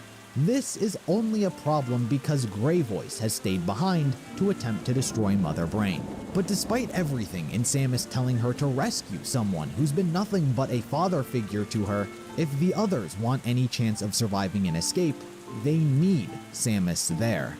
So all she can do is endure. The confrontation between Grey Voice and Mother Brain doesn't go as desired, despite Grey Voice's best attempt, even donning some Warrior Chozo armor they've since hung up, as well as brandishing an ancient weapon. Its effects are useless against Mother Brain, and to make a bad situation worse, Ridley shows up to defend her. He strikes a fatal blow to Grey Voice, but as a last act and Ridley's insistence on playing with his prey, Grey Voice is able to take out a space pirate ship in the sky, allowing for Samus and the others to escape before Ridley blasts him, taking his life. The Federation arrives and destroys the space pirates' flagship, rescuing the likes of Samus and her platoon, but what follows is unclear. Some sources say that the Federation drive the space pirates away from Zebes and/or arrest the ones still remaining. However, considering what we know in the future, the space pirates begin using Zebes as their main base of operations in the first Metroid, which we've yet to reach. So either the Federation temporarily got rid of the current space pirates only for new ones in the future to take their spot, or the Federation simply left Zebes alone after taking down their flagship. Both are kind of peculiar and don't smoothly fit in with the larger picture as a whole. One piece of the story that might explain this inconsistency is that the Galactic Federation disregarded Zebes as a low priority. But then again, with the Federation and space pirates already there and the information about Mother Brain, it's strange that the planet would be shooed away as a small problem. Regardless, what does wind up happening is Mother Brain reinforcing Zebes' defenses, making it even harder for those who want to come to the planet to even try. For the time being, she would use this planet as a homeworld to build up her army of space pirates.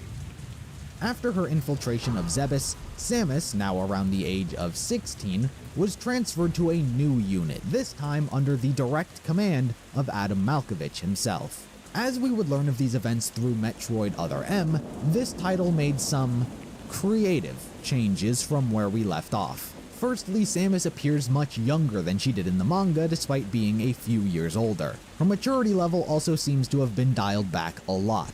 The manga left her feeling very mature, understanding her responsibility to the universe. She was a capable soldier who began to find her footing. But now, Samus is a very defiant new recruit. Her relatively young age seems to shine through in her more obstinate attitude. She still follows orders as she's told and respects the chain of command, but it does come with a little bit of an edge. She's treated a lot more like a child and acts like a child and doesn't nearly have the same respect as her previous squad. But probably her biggest change would be her relation to Adam Malkovich. The game has a heavy emphasis on their importance to each other, specifically in the way he understands her. The game chooses to opt out of any and all mention of the Chozo and Samus' time on Zebes with them. Instead, here Adam serves as her surrogate father figure, as he knows all about her tragedy on K2L. Samus' rebellious nature here is pushed on because it gives her the feeling of parental bonding, knowing she won't get in trouble for how she acts. The game also does what no other in the series has or will do, and that's call attention to Samus' gender. More of her attitude is also pushed on to her feeling like she has something to prove because she was the only woman. For the most part, fans collectively acknowledge the narrative faults and inconsistencies of this title, but still include it in the series' timeline, however, try to take as little as possible from it. There are a few notable squad mates we should get to know as well. Anthony Higgs was someone who was very amused by Samus' personality and nicknamed her Princess, as she was the only woman in the unit. There is also Ian Malkovich, Adam's younger brother. While he's a character with very little story, from the artwork we can see a bit of his and Samus' relationship. It wasn't romantic, but he appeared to be a very outgoing and lively figure, while Samus was the opposite. It's likely because of the two stark contrast, they still got along quite well. However, the part of the story that Ian's involved in would hold major repercussions. On a rescue mission to save passengers of the ship Lusitania, Ian was sent to make repairs on its drive unit when it went critical. Seeing no other option, Adam ordered they detach the unit and Ian along with it. Despite Samus's pleas that they could save him, the risk was too great and could cost everyone on the ship their lives. So he had to make the hard call to sacrifice his own brother. This was an event that Samus would regret acting the way she did, as it made Adam's decision to sacrifice his own brother more difficult. Giving someone hope in a moment of true despair only winds up making the despair that much more painful. This event was the catalyst for Samus completely choosing to walk away from the Galactic Federation police. She hung up her badge and abandoned the Force, stating that she was too young and relatively inexperienced, and because of that, she set down on a path that she herself could only forge: a bounty hunter. Samus would completely vanish from the public's eye for a few years, honing her skills, arsenal, and mentality to the point where she became one of the galaxy's greatest bounty hunters. She resurfaced during the inauguration of Chairman Keaton, a Congress member of the Federation, as an assassination attempt was about to be made on him, and she was there to stop it. Fortunately, no one is harmed, and Samus is back, better than ever. In the time of Samus's disappearance, many events had developed with the space pirates. For the sake of simplicity and cohesiveness, I'm going to keep much of the details limited for now, as a handful of the characters and plot points wouldn't be relevant until we reached the events of Metroid 2, much further down the timeline. So instead of having to keep track and remember all of the characters as they come up, I'll save you the hassle for when they're relevant. What you need to know is that there was actually another group of Chozo on the planet SR388, where they initially discovered the X-Parasite, who stayed behind and tried to colonize it. They were working together with those on Zebes to create the Metroids as well, and they made one of their very own.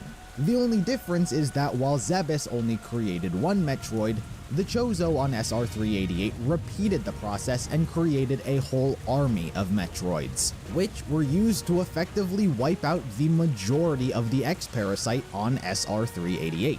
Things, however, went wrong, which I'll specify later, and when the Galactic Federation uncovered the planet, the Metroids were rampant, and much like how the Chozo saw the X-Parasite as a danger, the Galactic Federation saw the Metroids as a danger, as it had wiped out nearly all of the life on the planet. So, in an attempt to study them, research teams captured various Metroids from the planet. The situation was made unimaginably worse as space pirates raided the research vessel and claimed the Metroids for themselves. It was a dream come true for them, a bioweapon immune to most forms of weaponry, the ability to leech life from its victims, and they even learned how to breed them.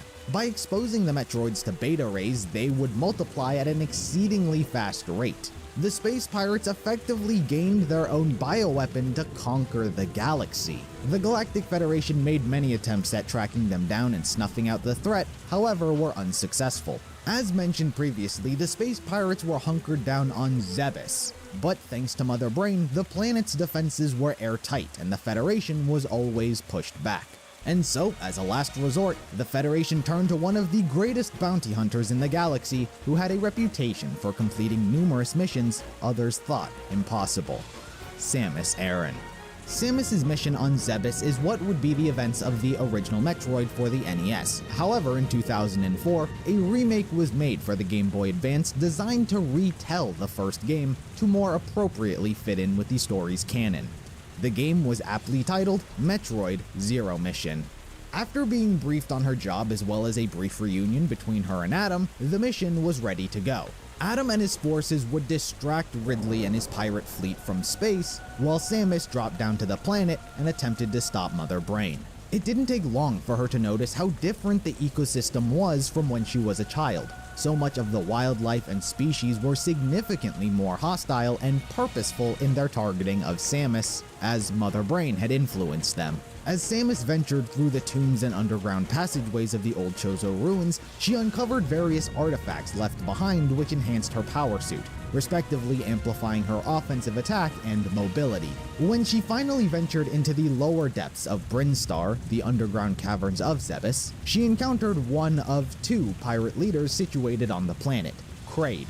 This large, three-eyed reptilian serves as much of the backbone and muscle for the space pirates' fleet. Though, after a ferocious battle with our fierce bounty hunter, Kraid is defeated and Samus continues on her mission further into the depths of the planet. It was inevitable that word would eventually reach Ridley of what was going on Zebes, and so with Samus causing a ruckus, Ridley abandons his firefight with the Federation and descends to the planet to defend Mother Brain, only to yet again be met face to face with Samus. This time around, things are different. Samus is no longer the same naive little girl she was when they first met, nor is she the traumatized soldier who froze up in the heat of the moment. She's prepared herself not only physically this time, but mentally to exact revenge on the monster who's done nothing but take away those she's ever cared about. This time around, Samus doesn't freeze and uses everything she's ever learned to take down Ridley and defeat him. While an insurmountable personal achievement for Samus, it was not what she was hired to do, and so she set her sights for Mother Brain. During her travels, she comes across a grisly sight. Corpses of deceased space pirates littered the area. The culprit were the Metroids. The space pirates had underestimated the species' intelligence, and they were quick to break out of containment and drain the life out of each and every one of them. As she was protected by her facility, Mother Brain continued the cloning, making it an even more hazardous trek for Samus. Eventually, she made her way to Mother Brain's chamber, and the two clashed in an arduous duel, with Mother Brain being the one who was ultimately defeated. Her loss came with a failsafe, as the entire facility was set to explode. Samus promptly made her escape and back to her ship, where it seemed like the mission was a resounding success. Mother Brain was stopped, the Metroids on Zebes were all eradicated, and she finally put an end to her lifelong rival, Ridley. But what should have been a celebratory moment was cut short as her ship was shot down by the surrounding space pirates still in Zebes' orbit. Her ship crash-landed back on the planet's surface, and to make a bad situation worse, her power suit was destroyed in the crash. She was left with only her Zero Suit and stun pistol as her only means of defense. She figured the only way to escape the planet now was by stealing the space pirates' mothership. Not the wisest plan, but quite frankly, she was given no other option. Despite her best attempts at stealthily sneaking past all of the patrolling guards, she was inevitably spotted and forced to retreat into the nearby ruins of Chozodia, the location where many Chozo rituals and ceremonies were held. Samus uncovered one of the sacred rune tests that Old Bird had brought her to when she was a child. Here she is forced to face the spirit of the mural, which holds a mirrored image of Samus herself. You see, Samus's connection to her original power suit wasn't akin to the likes of normal armor. For her to remain connected, it required an unfathomable amount of mental energy ordinary people can't imagine. The mural pushes Samus into a level of uncomfort. Put under pressure, she has nothing but herself to rely on. And it is only thanks to her strong force of will that she can successfully complete the trial and integrate with the legendary power suit. Stronger than ever, she yet again storms the space pirate's mothership, leaving many corpses in her wake. When she eventually reached the bridge of the ship, she was met by the Ridley robot, a giant robot Ridley had constructed built in his own likeness. While it stood in her way for a brief moment, Samus had no qualms in its destruction, which yet again set off another self-destruct sequence, only this time for the mothership. Samus's escape came from hijacking one of its escape pods, which jettisoned her out to space as the mothership and all of those aboard exploded in the distance. Samus's Zero mission could officially be declared accomplished. While certainly a feat to celebrate, not everything was wrapped up in a tidy bow. Despite all of their defeats and the self-destruction of the space pirates' base, the likes of Mother Brain, Ridley, and even Kraid survived, though they were certainly in rough conditions. But for now, their existence wouldn't register as a thought in Samus's mind for the time being. For now, she is off to new jobs as her life as a bounty hunter wasn't over. Metroid's story for the time being would take a slight detour with the Prime series. Samus's story is easily separated into two larger arcs, easily differentiated by their 2D and 3D design. Prime is her 3D story arc. Canonically, this line of games does fit into the timeline after Samus's Zero mission, however doesn't exactly continue the narrative that was already being told. It introduces many new concepts and lore elements that can largely be seen as self-contained. Both story arcs aren't required to understand the other, so her 2D journey would be put on pause for the time being. So, what is Metroid Prime all about? Well, after Samus's Zero mission and eradication of Metroids on the planet, unfortunately, as would become a common trend, it was not actually the last of them. On Zebes, yes, all of the Metroids were gone, but the space pirates had a research station orbiting the planet and had actually collected Metroid samples while they were there. After Samus's mission, they stealthily snuck back onto the planet and recovered Ridley's beaten and battered body and promptly escaped unnoticed. It was aboard this ship they managed to save Ridley's life by converting him into a cyborg. His synthetic parts were all largely replaced for shiny new robot ones. This new and improved version of him would be known as Meta Ridley. Upon leaving Zebes, the space pirates began searching for a new source of power or weapon they could utilize. And that's when they came across a planet known as Talon 4. A huge energy reading was emitting from the planet, and so they went to investigate and claim it for themselves. What they found was an old Chozo planet long since abandoned and died out. You see, what had happened in history's past was a group of Chozo from the planet Elysia came to Talon 4 in hopes to regain their spirituality. They wanted to abandon their technology and instead rely on the planet's resources. While it did work for some time, disaster eventually struck. A large meteor-like object known as the Leviathan struck the planet, and with it came a poison named Phazon. It is a highly radioactive substance which has extreme mutagenic and energy-producing properties. They come from the planet Phase with the goal to infect and corrupt other planets, thus spreading Phazon across the galaxy. As such, the Chozo of Talon 4 were forced to respond. As the entire ecosystem around them died, they built a temple around the impact crater in order to contain the brunt of the poison. While the temple was successfully built, the Phazon still managed to drive many of them mad, and small portions of it still leaked into the planet. The Chozo eventually wasted away, leaving behind specters of their former selves. Any other survivors eventually fled to an unknown location. But, you see, all of this was foretold to them in a prophecy before any of this happened.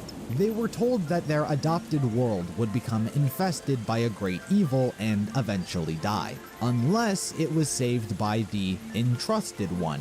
With only a small glimmer of hope to push them, they ensured a method to unlock the seal they placed around the Leviathan so their defender could have access to it.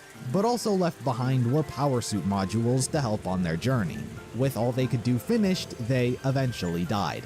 Fast forward to the present and we're back to the space pirates uncovering the planet and the remnants left behind. They found out that the source of the energy readings they were getting was the Phazon, and so began experimenting with it. They largely attempted to utilize it by enhancing bioweapons. They captured much of the wildlife still on the planet and used them for testing, which largely resulted in the test experiment's death, but with a small portion mutating.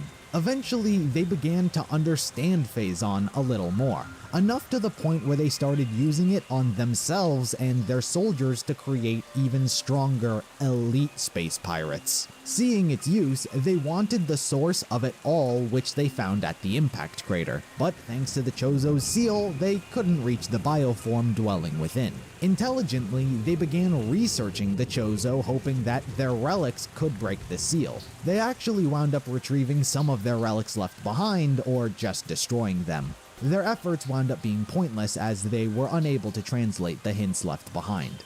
Needless to say, they also tried using Phazon on the Metroids. But it should be noted that one Metroid actually managed to bypass the seal left behind by the Chozo by phasing through it. Once inside, it began feeding on the Leviathan's phazon. It mutated rapidly and drastically until it became a Metroid Prime. But having evolved, it was now stuck under the seal. Anyway, after a few years of the space pirates doing this, things eventually went wrong when two parasite queens they were testing on broke out of containment and began wreaking havoc throughout their spacecraft. Most of their crew either fled or were killed on board. The ship was wrecked inoperable and automatically sent out a distress signal.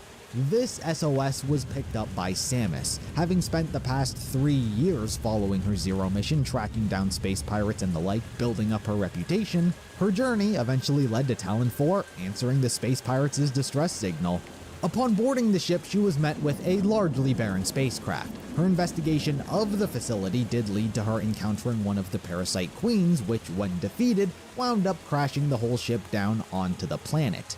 As she was escaping, however, she did come into contact with Meta Ridley.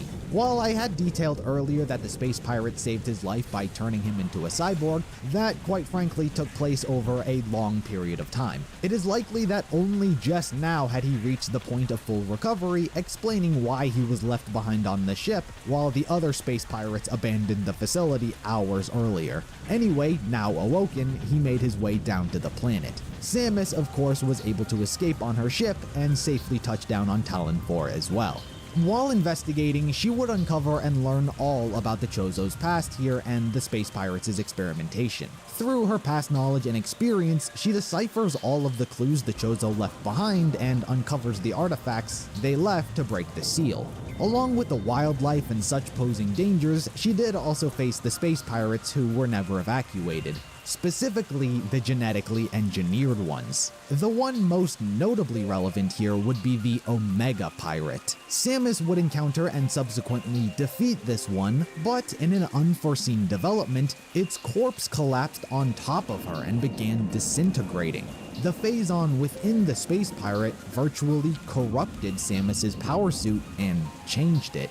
No ill effects were suffered, instead, the complete opposite. Her suit changed into what would be known as her phazon suit, and now she was immune to the phazon corrupting the planet. With all of the artifacts obtained, she went to the impact crater to unlock the seal, but before she had the chance, Ridley came swooping in and destroyed the Chozo totems, preventing her access. She was forced to battle him, but unlike their previous encounters, this one was hardly meaningful. He was just an obstacle that stood in her way, and thus she moved him. Meta Ridley was defeated, and even the Chozo statues fired beams at him because of what he did to the totems. He would fall off a ledge, followed by an explosion, but would survive. With this, Chozo ghosts appeared and permitted Samus access below, where she encountered the Metroid Prime. Without much talking to be had, the two fought fiercely, with Samus having the advantage thanks to her new phazon suit. She was inevitably the victor, but in the monster's death, the Prime grabbed onto her and absorbed her phazon suit along with a small portion of her DNA before exploding. Samus evacuated before the altar's destruction, having ended the plague that was corrupting Talon 4. The planet was then able to heal itself with all traces of phazon being disintegrated. But within the remains of the Metroid Prime, a new being was born known as Dark Samus. It's the reincarnation of the Metroid Prime and is a being of phazon able to take on the form of Samus thanks to her suit and DNA it absorbed. Due to being a creature of phazon, it seeks to absorb and spread phazon throughout the galaxy, and that's exactly what it intended to do. For now, Samus's adventure would take her on yet another side story in Metroid Prime Hunters. For this title, we are introduced yet again to all sorts of new lore, this time fairly self-contained to this one entry alone. To understand this story, what you need to know is that a powerful and malevolent being known as Goria had invaded the Tetra Galaxy millennia ago. The being originated as a biomorphic vapor, but then mimicked the cellular structure of a race residing there known as Alimbics. Goria then began decimating the Alimbic race on every planet they inhabited. It was causing utter chaos. Fortunately, the Alimbics are one of the most technologically advanced species out there, and so used their technology to build a prison and various other means to stop him. Thanks to the seal sphere, they were able to ensnare the being with their psychic powers and immobilize it. They built a prison ship specifically designed to contain him, and used something else they made called the alembic cannon to send the ship into another dimension. But all of this came at the ultimate cost. Everything combined used all of the alembic psionic energy and thus caused the race's abrupt extinction. It was a decision that they were fully aware of and made consciously. Fast forward to modern day, and we reach the plot of the game. Guria, after an undetermined amount of time, is able to telepathically breach the dimensional barrier and send a message to various intelligent species with a promise of ultimate power. That the secret to ultimate power resides in the Alembic cluster. This catches the attention of many bounty hunters, all with a variety of different goals and motives. Some are incredibly selfish and hope to claim the power for themselves. Others are much more noble and hope to help other people. But the message was also picked up by the Galactic Federation. Seeing how this ultimate power might not be a good thing to let fall into anyone's hands, they wanted to make sure it didn't get into the wrong hands. The problem was the Alembic cluster is in the Tetra Galaxy, which is outside of their jurisdiction. So, to get around this, they hired Samus to uncover more about this mysterious message. Samus, along with 6 other bounty hunters, are the participants in Guria's plan. He instructs them all to collect 8 octoliths scattered across various worlds. All of the bounty hunters fight for control of them, which, as you should expect by now, eventually all end up in the hands of Samus. With them, she is able to activate the Alembic Cannon, which allows the prison ship Guria was being held in to re-enter the dimension. The actual purpose of the octoliths was to summon the ship. Despite having technically lost this fake goose chase they were being used for, the other bounty hunters make their way to the ship hoping to find the ultimate power. What they do find is instead Guria, who assimilates their powers and begins using them for his own. The only way Samus is able to defeat the monster is by using the Omega Cannon, a forbidden weapon the Alembics created and feared for its unstable power. With it, Guria was obliterated and his ship fell apart in a series of explosions. Samus and all of the other bounty hunters were able to escape in their own relative ships. Samus is psychically thanked by the long-dead Alembics as she flies off into the distance. Like I said, that title is fairly self-contained. With that little side story said and done, we must return back to the story of Phazon. Metroid Prime 2 echoes back to much of what happened in the first game, but scaled to a larger story. Just like what happened to Talon 4, a Leviathan meteor impacted the planet of Aether and began spreading Phazon.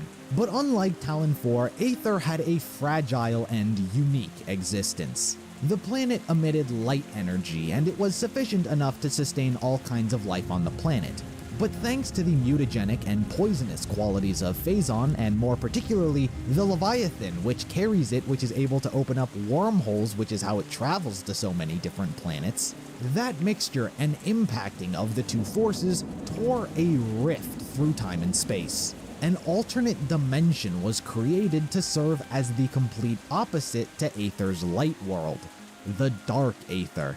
Beings of darkness were born, known as the Ing. Aether was already devastated and suffering the effects of Phazon.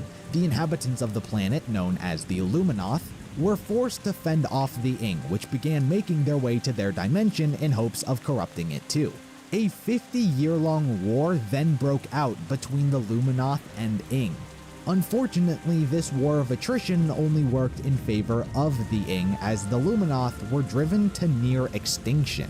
The very few who were left exiled themselves and went into hibernation, hoping to either die peacefully or be saved by some miracle. And a miracle they would not get just yet. What they did receive were space pirates.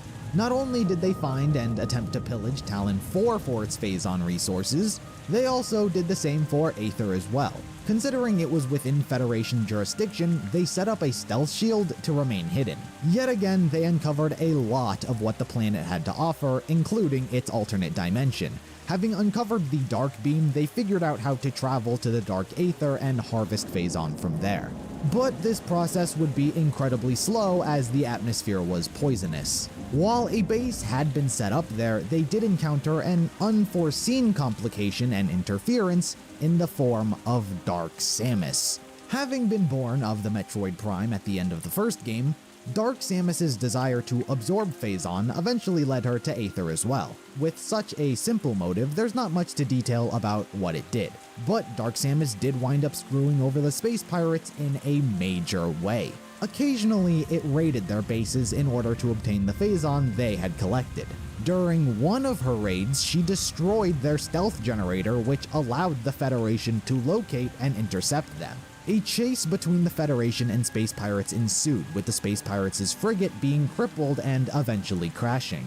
This was almost the end of their ventures on Aether, but fate seemed to shine upon them, as the Marines' ship suffered a malfunction due to the stormy interdimensional atmosphere of the planet, and they wound up crash landing on the surface. While the Federation survivors tried their best to scout out the location, they were repeatedly assaulted by the dark splinters of the planet and were all killed. But before they all died, one soldier was able to send out a distress signal, hoping that someone would stop what was going on here. That signal was picked up by Samus. Conjointly, the Federation also reached out to Samus at the same time, hoping that she would investigate their missing men. Samus took the job and made her way to Aether, where similarly, her ship was also caught in the planet storm and badly damaged. Unfortunately, she was too late. The soldiers were all killed, but unexpectedly she was attacked by their reanimated corpses. After fleeing to safety, she has a run-in with Dark Samus. Obviously recognizing the uncanny resemblance to herself, she was in disbelief and fairly confused over what she was looking at. Once it fled into the Dark Aether, Samus followed it there, where she was exposed to the alternate dimension. After being unexpectedly ambushed by the Ing, she was forced to retreat back to the normal world, only to learn that many of her suit upgrades had been robbed from her. After finding the gunship she was hired to track down with no survivors in sight, she decided to continue investigating with the hope of recovering her stolen weaponry. What she wound up finding was Umos, one of the few Luminoths who didn't cryogenically freeze themselves as he was looking over them. Here, he informs Samus all about the planet's past and alternate dimension. He tells her about their battle to control the planet's light energy. The Ing had stolen many of the components needed to control the energy, and so Samus agreed to help him and restore light to the Luminoth. Her mission took her all across the planet and the different dimensions. She faced many Ing, restoring much of the weaponry she lost, and even had a few clashes with Dark Samus. She had even obtained the Dark Suit, a power suit created by the Luminoth to better withstand the poisonous environment of the Dark Aether. Once she had gathered 3 energy controllers to transfer the light of Aether, she was rewarded with the Light Suit, a power suit which contains the light of Aether itself, designed to fight the Ing. The final energy controller resided in the Sky Temple. Being her final destination, it was fittingly the most dangerous place of all. Here resided the Emperor Ing, a behemoth which rules over and controls the entire Ing race. But such a reputation doesn't sway our fearless bounty hunter, as she took the monster on head first. While almost defeated, Samus always prevails. The Emperor is defeated and the last of the planetary energy is collected. Without it, the Dark Aether begins to collapse, and Samus tries to make her iconic escape, but before she can, she is interrupted by Dark Samus for one last duel to the death. Notably, Dark Samus's body has changed due to the overabundance of Phazon it has consumed. Being a Metroid Prime, all of Samus's past clashes with it were actually frivolous, as it only ever had one weakness, a weakness she already exploited back on Talon 4, and that was Phazon.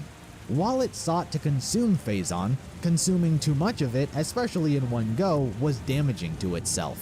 So Samus absorbed its Phazon into her charge beam and shot it back.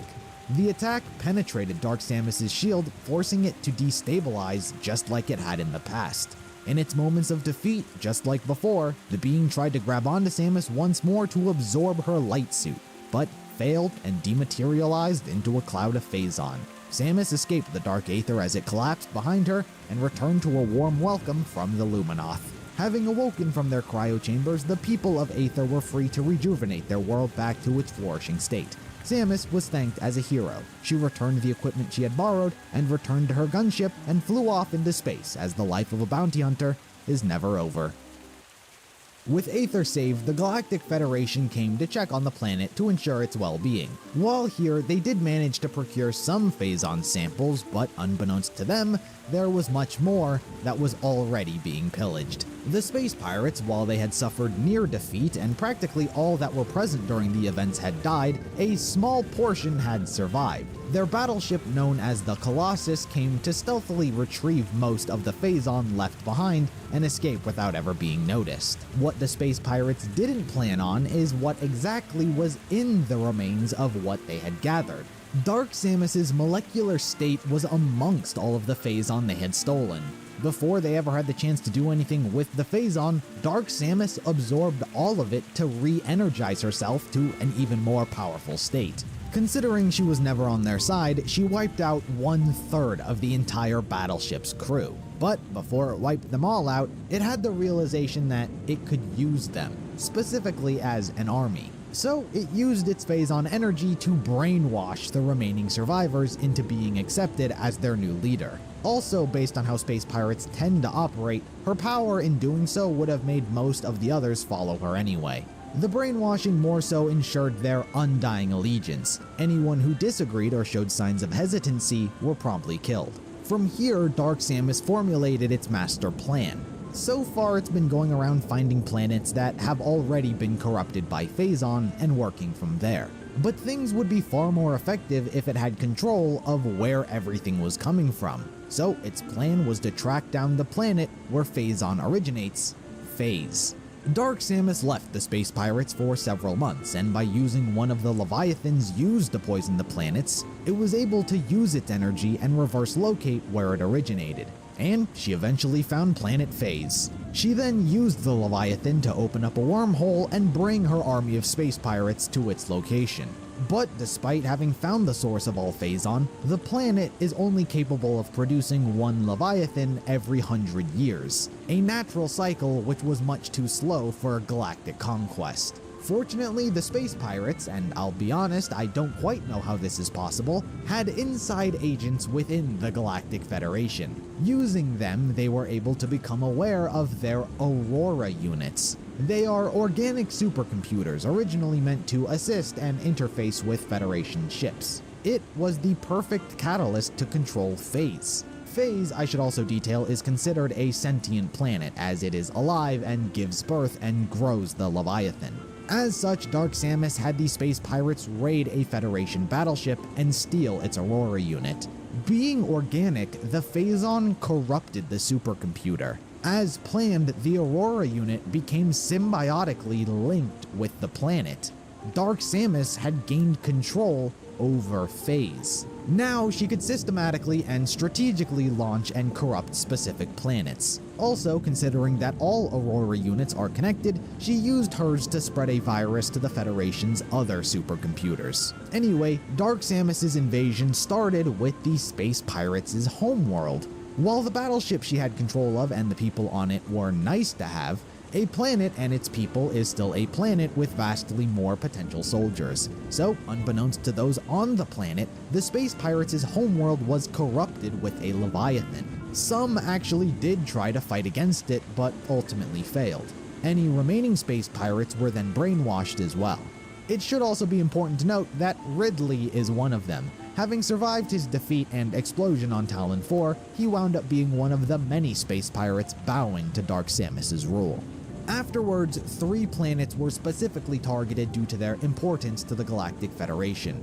Brio is where they got the bulk of their fuel gel. Without fuel, they can't go anywhere. Elysia was the Chozo homeworld where the inhabitants of Talon 4 originated before they moved to the planet. It contained Skytown, a research facility built 1,500 years ago that could monitor deep space. The Federation had an agreement with them that allowed them to use their research. And finally was Norion, which housed a massive military base. All of them were targeted to weaken and immobilize the Galactic Federation. While Brio and Elysia would get corrupted by Leviathans and Phazon, Norion was a different story, because Samus was involved.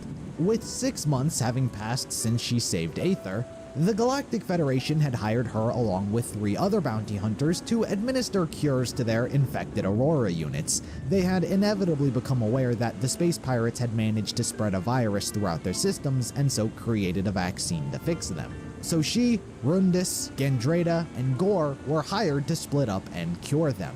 But while they were all here, space pirates launched an attack on the facility, disabling their planetary cannon and working as a diversion so the Leviathan could crash into the planet. All of the bounty hunters split up, working to restore the generators powering the cannon. When Samus went to activate the final one, she would yet again have a run-in with Ridley. As they plummeted down a 1,600-meter shaft, it was a scrappy and chaotic duel. But when Samus ended their fight, she was saved by Rundis, who flew her to the final generator. Together, all 4 bounty hunters made their way to the control room to blast the Leviathan. But before they ever had the opportunity, Dark Samus appeared before them and blasted them with Phazon. Right then and there, Dark Samus had infected all 4 of them, their bodies now self-producing Phazon within. With seemingly all 4 of them knocked unconscious, Dark Samus saw her job done and left. But in actuality, Samus was still awake, though in rough condition. She mustered what strength she had and fired the planet's cannon, destroying the incoming Leviathan, saving Norion from becoming infected. Shortly after, she passed out and went into a coma for 1 month. Within that time, the Galactic Federation had analyzed the 4 bounty hunters' bodies and uncovered that they were self-producing Phazon. As a method of venting it from their system, the medics equipped them with Phazon enhancement devices, which allowed them to harness their own Phazon to power their suits and become even stronger. The other bounty hunters woke up within a week of being unconscious, and each of them were dispatched to the respective planets Dark Samus had infected. But you see, unbeknownst to the Galactic Federation, the enhancement devices they were equipped with was tricky to master. It was a delicate balance for the hunters to utilize, control, and maintain their levels of Phazon. Incorrectly doing so would result in the user succumbing to Phazon and becoming corrupted. And unfortunately, that's exactly what happened to all 3 of the other bounty hunters. The Galactic Federation lost contact with them within a week and had no idea what happened, and thus they were forced to rely on Samus. Being the final bounty hunter to awaken, it was up to her to find out what happened to her recent but close squad mates. The story of Samus's mission across all 3 planets are largely the same. She'd arrive and encounter each of her former bounty hunter partners, only to learn that they had been corrupted. She is forced to face each of them in battle, with all of their respective fates resulting in death. Dark Samus appears during the defeat of each and every one of them as she kills and absorbs them, while all Samus could do is watch on in anger and grief. On all 3 planets, Samus is capable of destroying the Leviathans, poisoning their worlds with Phazon. But on the Space Pirates' homeworld, she did have yet another run-in with Ridley. Now known as Omega Ridley, he has since regenerated parts of his organic body and become infused with Phazon. While stronger, Samus is still able to defeat him as he disappears into a cloud of Phazon. He obviously escaped and would return later. Anyway, after dealing with the Space Pirates' homeworld, all of the current Leviathans had been destroyed. But it came at a cost. Samus had become corrupted, where she was now visibly glowing with Phazon energy. She needed to move, and she needed to move fast. Fortunately, the Space Pirates were in command of the Leviathan battleship. The Leviathan Dark Samus had used to find the planet Phase was repurposed and retooled by the Space Pirates into its own organic ship.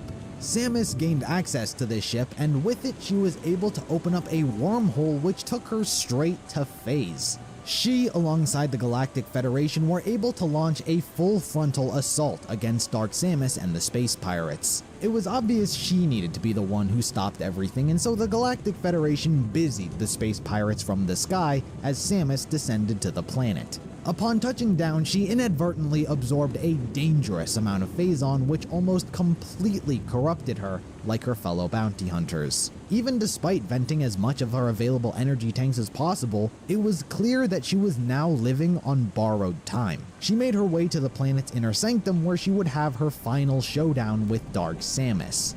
Despite its best efforts, our fearless bounty hunter would emerge victorious, but before being permanently killed, It chooses to fuse with the planet's Aurora unit as a last-ditch effort. After an arduous two-part battle, Samus is able to destroy the corrupted Aurora unit and put a stop to it and Dark Samus once and for all. But things didn't end so smoothly just yet. Considering the Aurora unit was linked to be part of the planet, destroying it meant destroying the planet. The destruction of Phase was inevitable. The Galactic Federation used yet another wormhole to escape, and just in the nick of time, Samus too was able to escape the planet's destruction. Without Phase, all traces of Phazon in the universe disappeared, including the one inside her body. She was back to a healthy condition.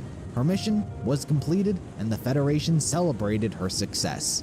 But she had much to feel mournful about. She would lament over the loss of her fellow bounty hunters. Eventually, she left and headed off in space to find her next mission.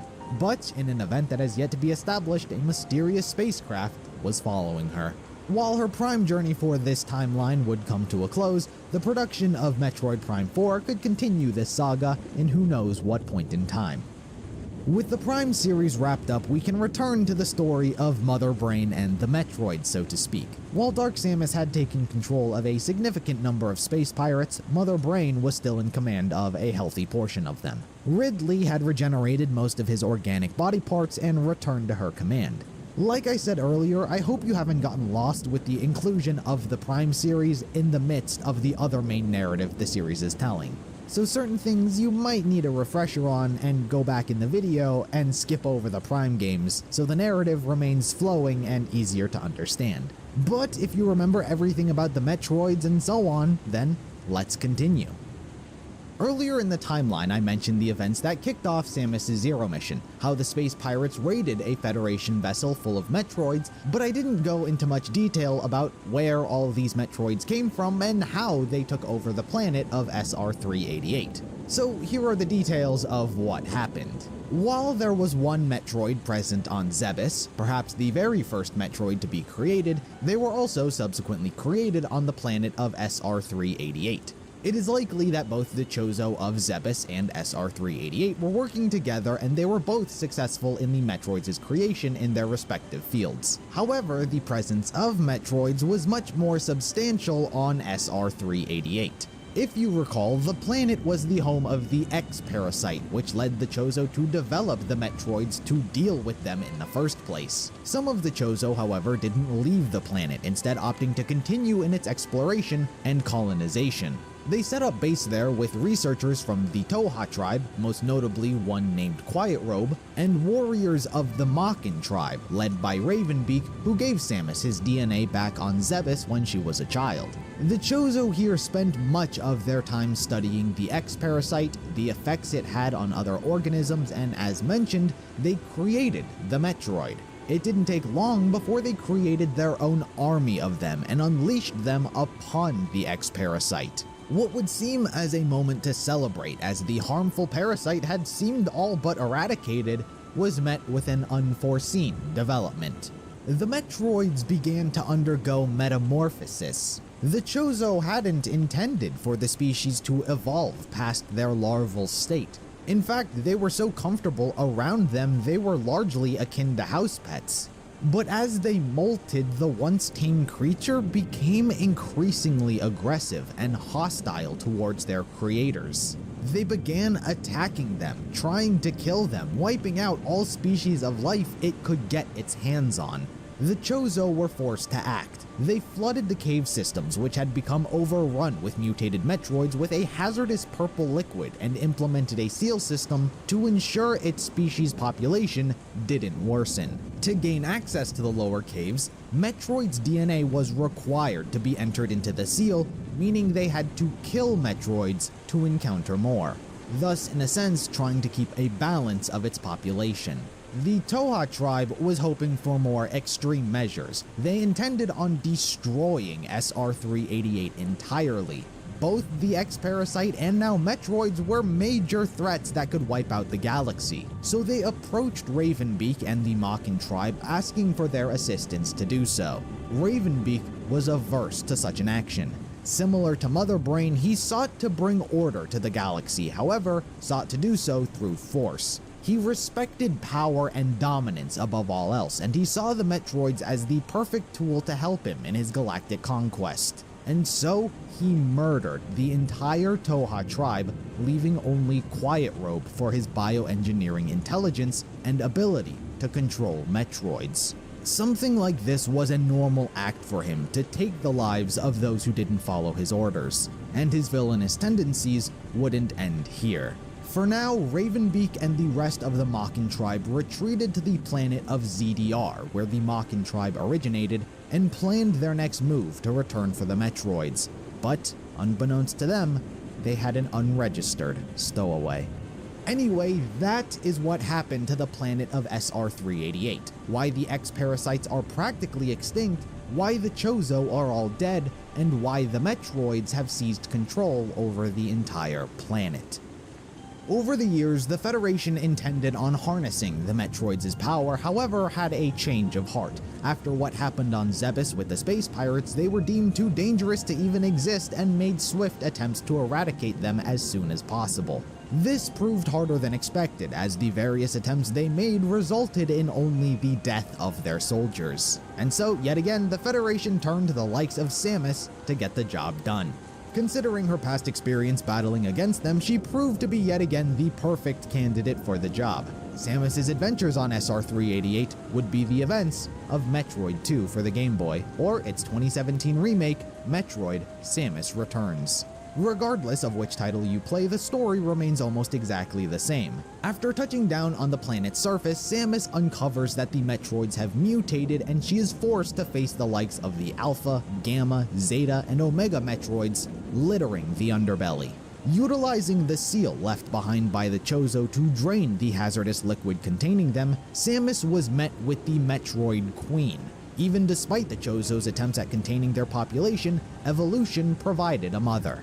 The Queen Metroid was single-handedly responsible for the Metroids' repopulation on the planet. In other words, if Samus kills the Queen, then there'll be nowhere else for the Metroids to spawn from. And even better, by the time she reached her, she was the last Metroid remaining.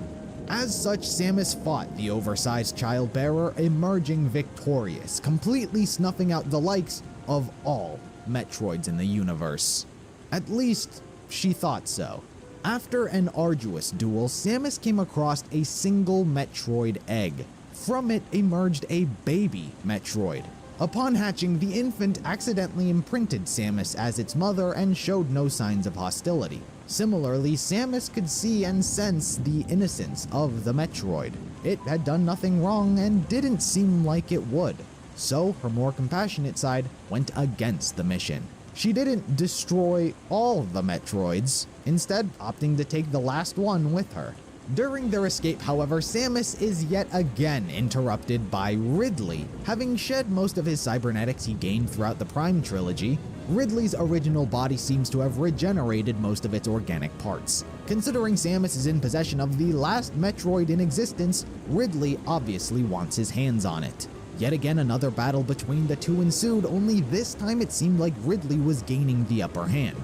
After throwing Samus against a wall and pinning her down, preparing to unleash a fire blast at her, the baby latched itself onto Ridley, absorbing enough energy to give to Samus and rejuvenate her back to fighting condition. Thanks to the collective teamwork, Ridley was defeated once more, and both her and the baby left the planet.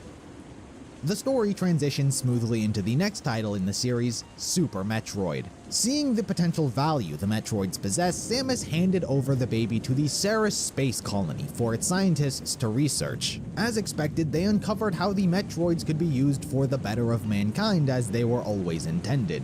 DNA was extracted from it, and research was to continue on for closer study. Seeing the baby in safe hands, Samus left to continue her bounty hunting. But it didn't take long for things to go wrong yet again. Still serving as a thorn in her side, Ridley and his space pirates launched an attack on the facility, hoping to procure the baby. A distress signal was sent out, and Samus rushed back.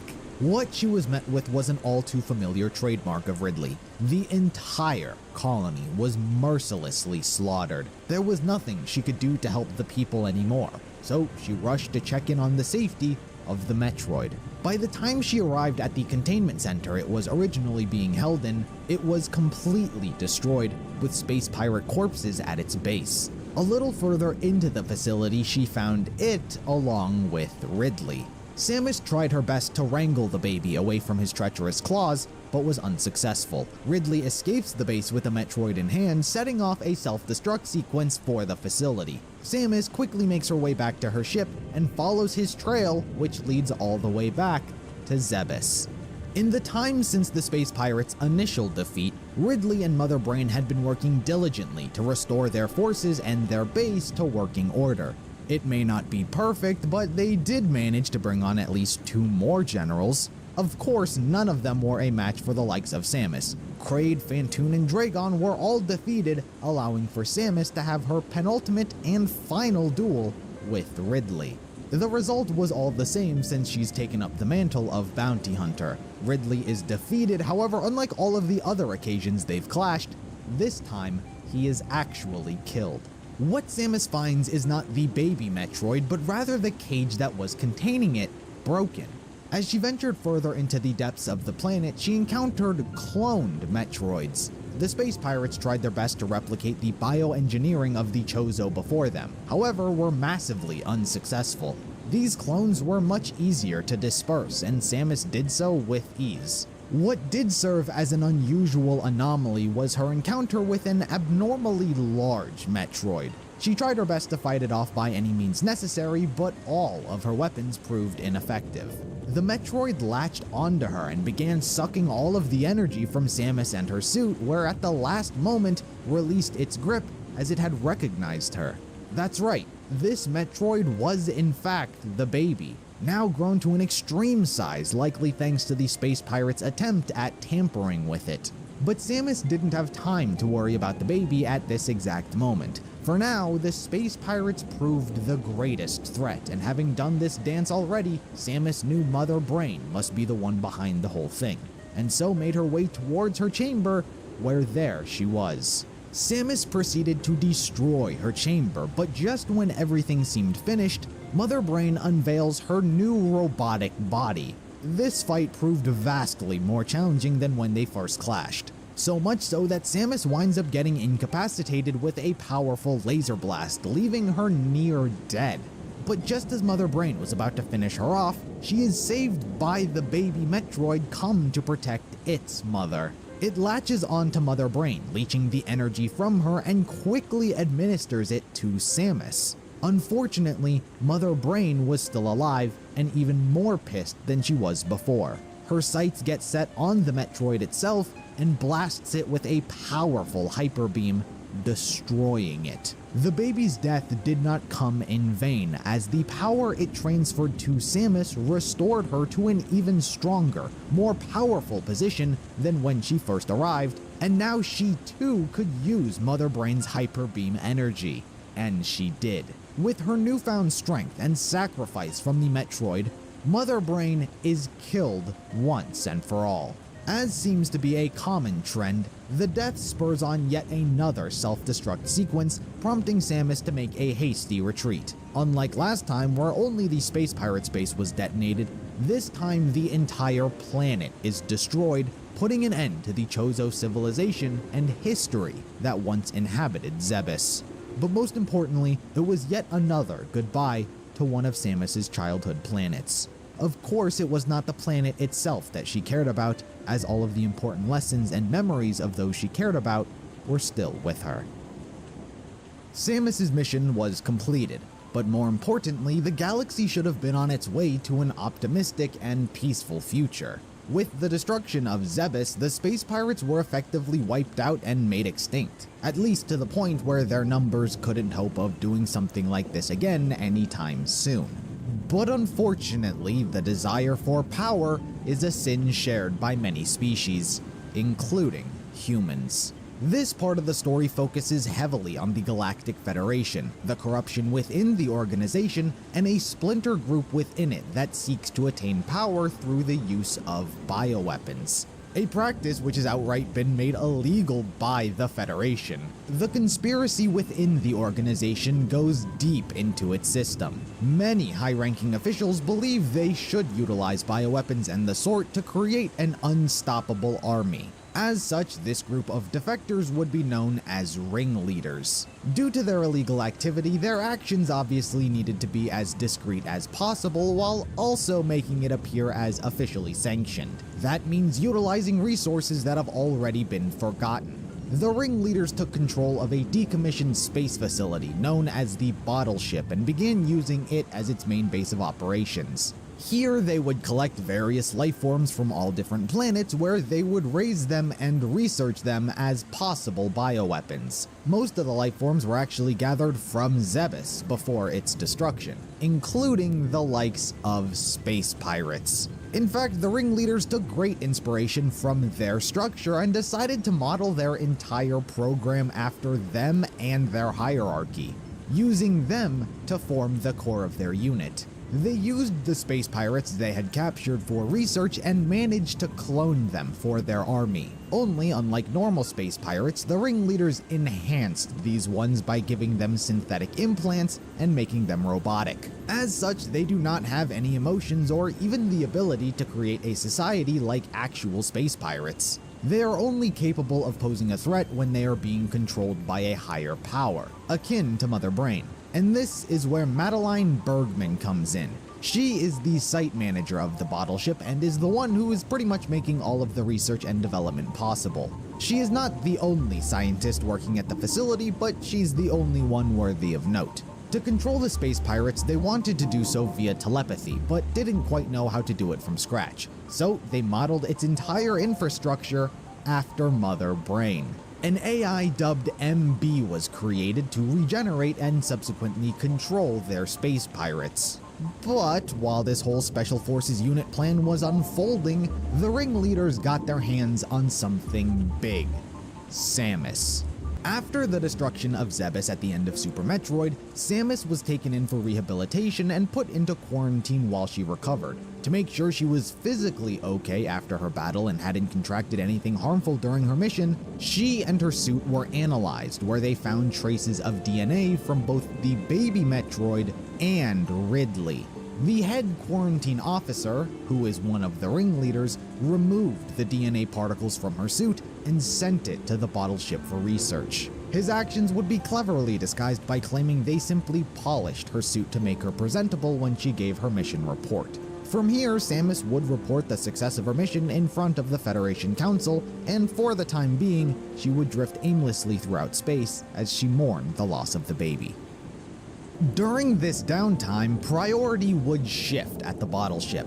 Having received the DNA of both a Metroid and Ridley, the scientists were quick to make clones of both to use for their army. For Ridley's side of the story, everyone was shocked when the DNA wound up producing a very small, almost cute bird. It gave everyone second doubts about where this DNA came from, and so because of how non-hostile it appeared, they nicknamed it Little Birdie and began treating it like a pet. Its true nature would get revealed to them eventually, as sometime later, it was found playing dead in its cage, and when a scientist came to check in on him, the clone brutally murdered the scientist. Before anyone could do anything about him, there were other problems that were arising at the same time as well. Rewinding time, while Ridley seemed to have been nothing, the Metroid DNA was everything. So much so that they even canceled their work on reproducing the space pirates to focus on Project Metroid Warriors, an effort to get rid of the Metroid's only weakness and create unfreezable Metroids to use as bioweapons. To get it done, the ringleaders co-opted a report Adam Malkovich had written detailing the dangers of trying to weaponize Metroids. While headquarters listened, the ringleaders greenlit it and began diverting resources to help proceed with the project. They still want MB to control their army, but unlike with the space pirates, the Metroids don't follow dominance or control. They follow their mother. So they needed a way for the Metroids to imprint and recognize MB as their mother, but she couldn't do that as an AI, at least one without a physical body. So, MB was given a human form, and it proved to create the ideal relationship with the Metroids. MB was recognized as its mother, and she was able to develop the very first propagated Metroid into a Metroid Queen. The Queen would be kept as a control specimen to continue further research away from all the other Metroids. As for MB, now with a human body, she too began to evolve.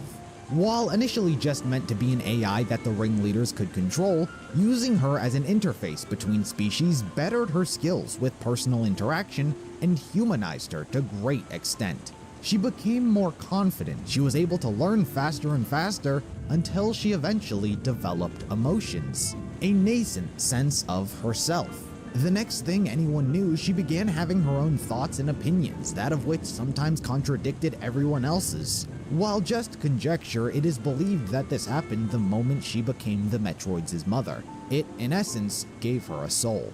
Her individuality was further perpetuated when Madeline decided to give her a name. To better make her feel like a human when she first got her body, she named her Melissa Bergman, keeping the initials of MB, while also treating her like a daughter. MB was very touched by this and happily looked towards Madeline as her mother. But the other ringleaders didn't want a daughter, let alone one that could think for itself. They wanted an AI that they could control an army of bioweapons with. So, her self-awareness was deemed problematic from the higher-ups and a threat to the entire battleship operation. So, the order was given to reprogram her. On one unsuspecting day, guards arrived to take her in by force before she was ever aware of the situation or what was happening. While MB wasn't aware of why she was being dragged away, she turned towards Madeline for help, despite the fact that there was nothing she could actually do about the situation. Regardless, doing nothing was probably the worst thing Madeline could have decided, as MB felt like her mother completely abandoned her. Something within MB snapped, and a complete personality shift occurred. She felt hunted and betrayed, coming to the conclusion that all humans had to be judged, in other words, killed for their actions. She used her telepathy to command all of the life forms on the battleship, excluding the Metroids, to revolt and kill everyone. Destruction ensued, and everyone on board was killed, except Madeline, who went into hiding. Fortunately, she was able to send out a distress signal during the chaos. MB's new plan was to exact revenge on the galaxy by using the battleship and its cargo of bioweapons to attack the Federation capital. Unfortunately for her, the distress signal Madeline sent out was picked up by Samus. Having been adrift this entire time mourning the loss of the baby, Samus picked up the distress signal aptly codenamed Baby's Cry. So, almost as if it were fate pulling her in, she chose to investigate the battleship for any survivors. What she is greeted with is the Galactic Federation's 7th platoon, being led by none other than Adam Malkovich. You see, he too picked up on the distress signal and chose to take his team and search for survivors as well. But, unlike Samus, he had piqued interest in this spacecraft. While no evidence he had was concrete, he suspected potential corruption within the Federation, largely brought on by his report on Metroids being co-opted under his name. Similarly, the Galactic Federation chairman, who is the highest ranking official, too suspected corruption and so entrusted the job to Adam. So he came to the battleship with a second motive of investigation. But corruption does in fact run deep, as while Adam and the 7th platoon was sent out to investigate the battleship, an assassin working for the ringleaders was part of the platoon from the beginning.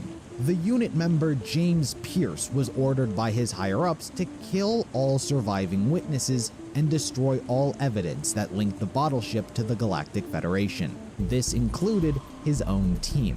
The 7th platoon consisted of a few familiar faces. As mentioned, they were led by Adam Malkovich, but one of Samus's old friends and former squad mates, Anthony Higgs, was also there. The remaining members include Lyle Smithsonian, Maurice Favreau, Keiji Misawa, and of course, the deleter, James Pierce. It doesn't take long after touching down before Samus crosses paths with Adam and his men. While a brief reunion between her and Higgs ensues, Adam is very cold towards Samus, treating her like an outsider. This would also be a very appropriate time to address Adam's drastic shift in personality.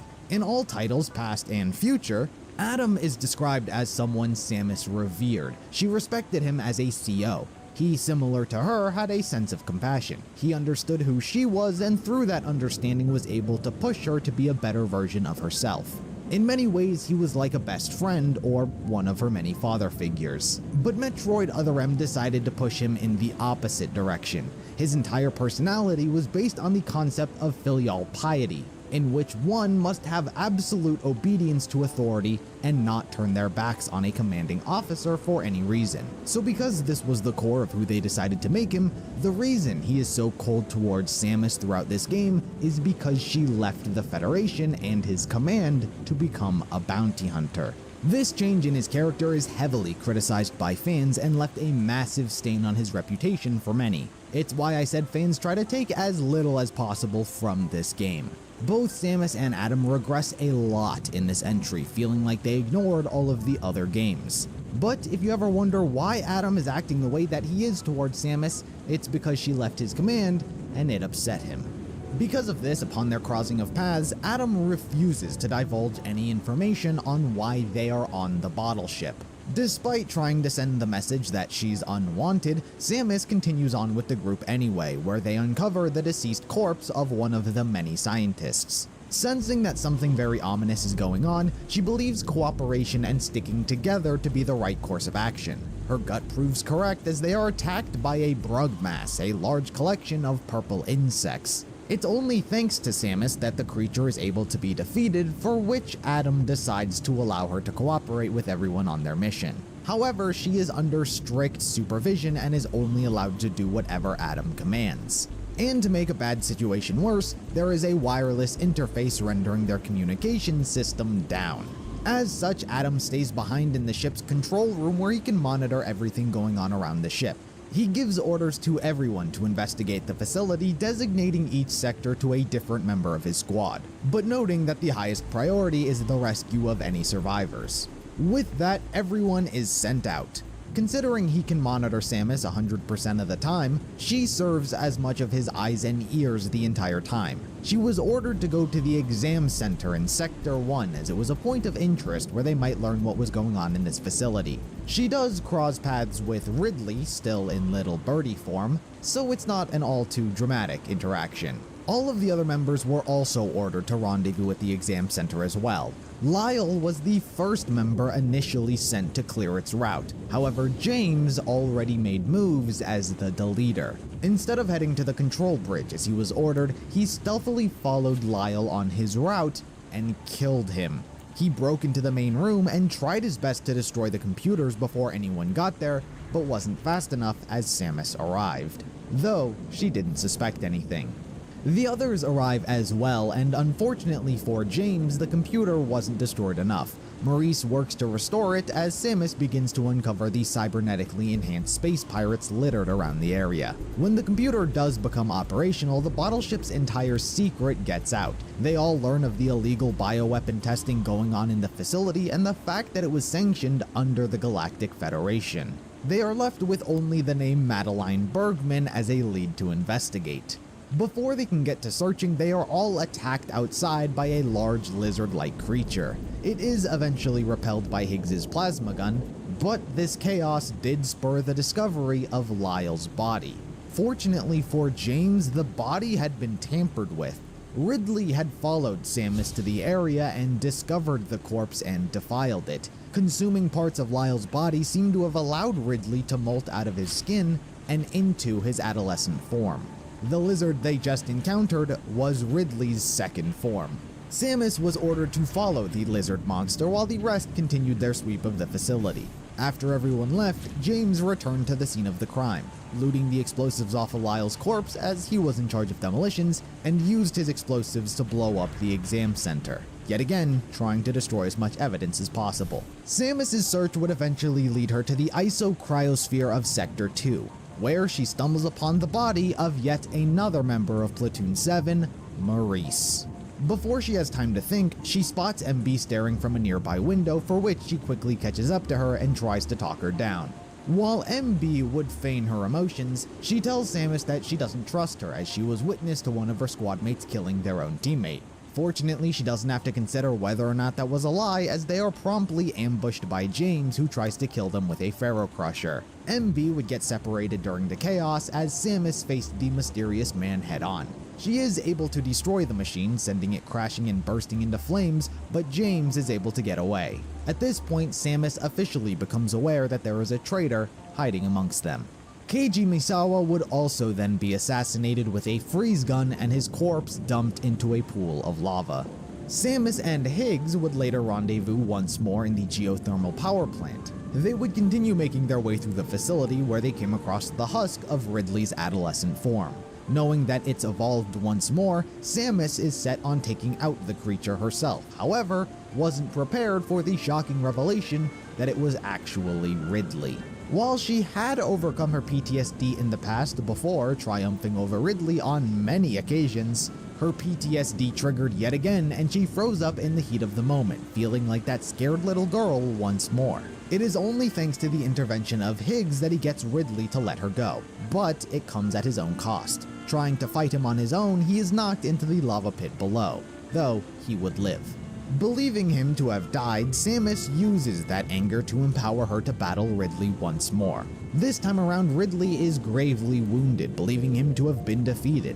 But after an unsuccessful sneak attack, he flees into the room next door to recover from his wounds. And to make a bad situation worse, James, during this, ambushed Adam in the control center, shooting off his earpiece, thus disabling communications between him and Samus. For now, James was as active as ever. It seems he found the location of MB, of course not knowing her identity and seeing her as a survivor who needed to be killed, and began making his way to her location.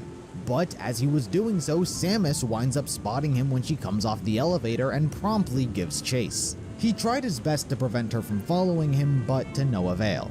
Being hot on his heels, he had to lay low for a while as Samus wandered into the Bioweapon Research Center and once again came face to face with MB. MB knows exactly who Samus is and the fact that she poses a real threat to her plan of judging humanity. So she tries to lure her into a trap. Firstly, she establishes trust with Samus by claiming that she is actually Madeline Bergman and the one who was overseeing the facility's development. She discloses just about everything that went on: the attempt at recreating space pirates, breeding bioweapons, the creation of MB, all truths. But within that truth is a spin of lies. How everything unfolded and how the bottle ship fell into chaos, a lie. To further gain her trust and fully lure her into a trap, she tells her about the Metroids' recreation and the fact that they are kept in Sector 0, a truth, as well as that being the location where MB is stored, a lie. The deadliest part of this trap is that she doesn't tell Samus about the Metroids' new immunity to being frozen. She would not only be caught off guard, but she would be overwhelmed by the sheer number of them with no way to actually destroy any of them.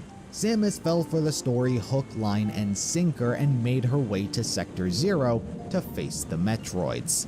After she left, James made his final assassination attempt by trying to kill MB.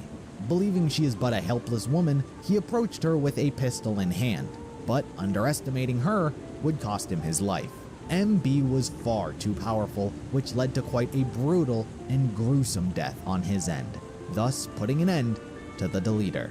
While Samus was being led into a trap, fortunately for her, the entire conversation she had with MB was overheard by Adam in the control room. While James had cut off communications between them, he was still able to hear and see everything she was doing. He just couldn't directly communicate with her. And this was a problem as he saw the trap she was being led into. All of the suspicions he had about the facility were getting confirmed. He noticed the bottle ship was headed straight to the Galactic Federation headquarters and figured this all must be part of MB's plan. He also deduced that the Metroids must have had their weakness to cold removed through genetic engineering. So to save Samus's life, he left the control room and hauled it to Sector 0. Upon arrival, Samus is greeted with a baby Metroid. While the image reminds her of the past, she quickly recovers her emotions and intends to blast it. But before she could, Adam uses his freeze pistol to shoot Samus in the back, incapacitating her before killing the baby Metroid. While certainly an excessive use of force, the reason he did so was because he knew Samus would try and stop what he was about to do. Without the technology to defeat these new and improved Metroids, he figured the only way to take them out was to detonate the entire sector via a self-destruct protocol. But to do so, damage needed to be inflicted from the inside, and he intended on being the one to do so.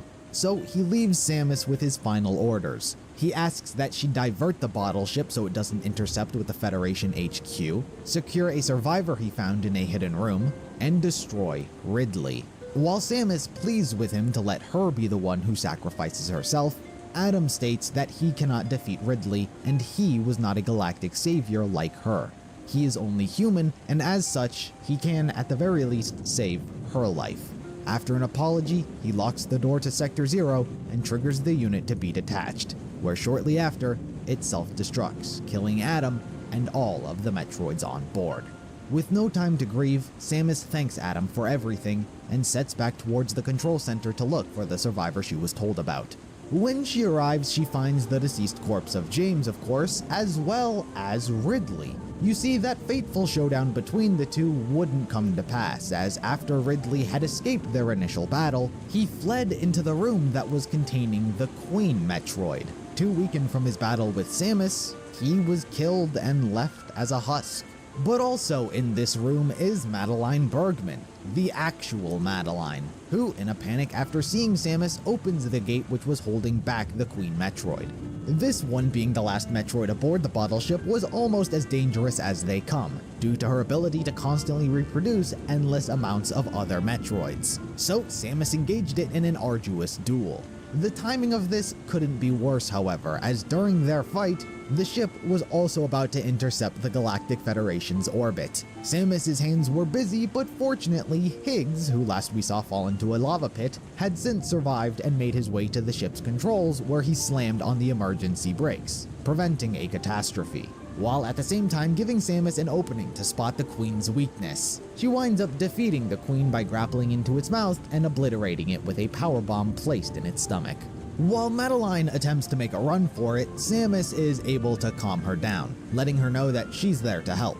Madeline then tells her all about the truth of MB, the actual truth of what went wrong on the bottle ship and MB's motive. Before they can do anything about it, they are confronted by MB in person.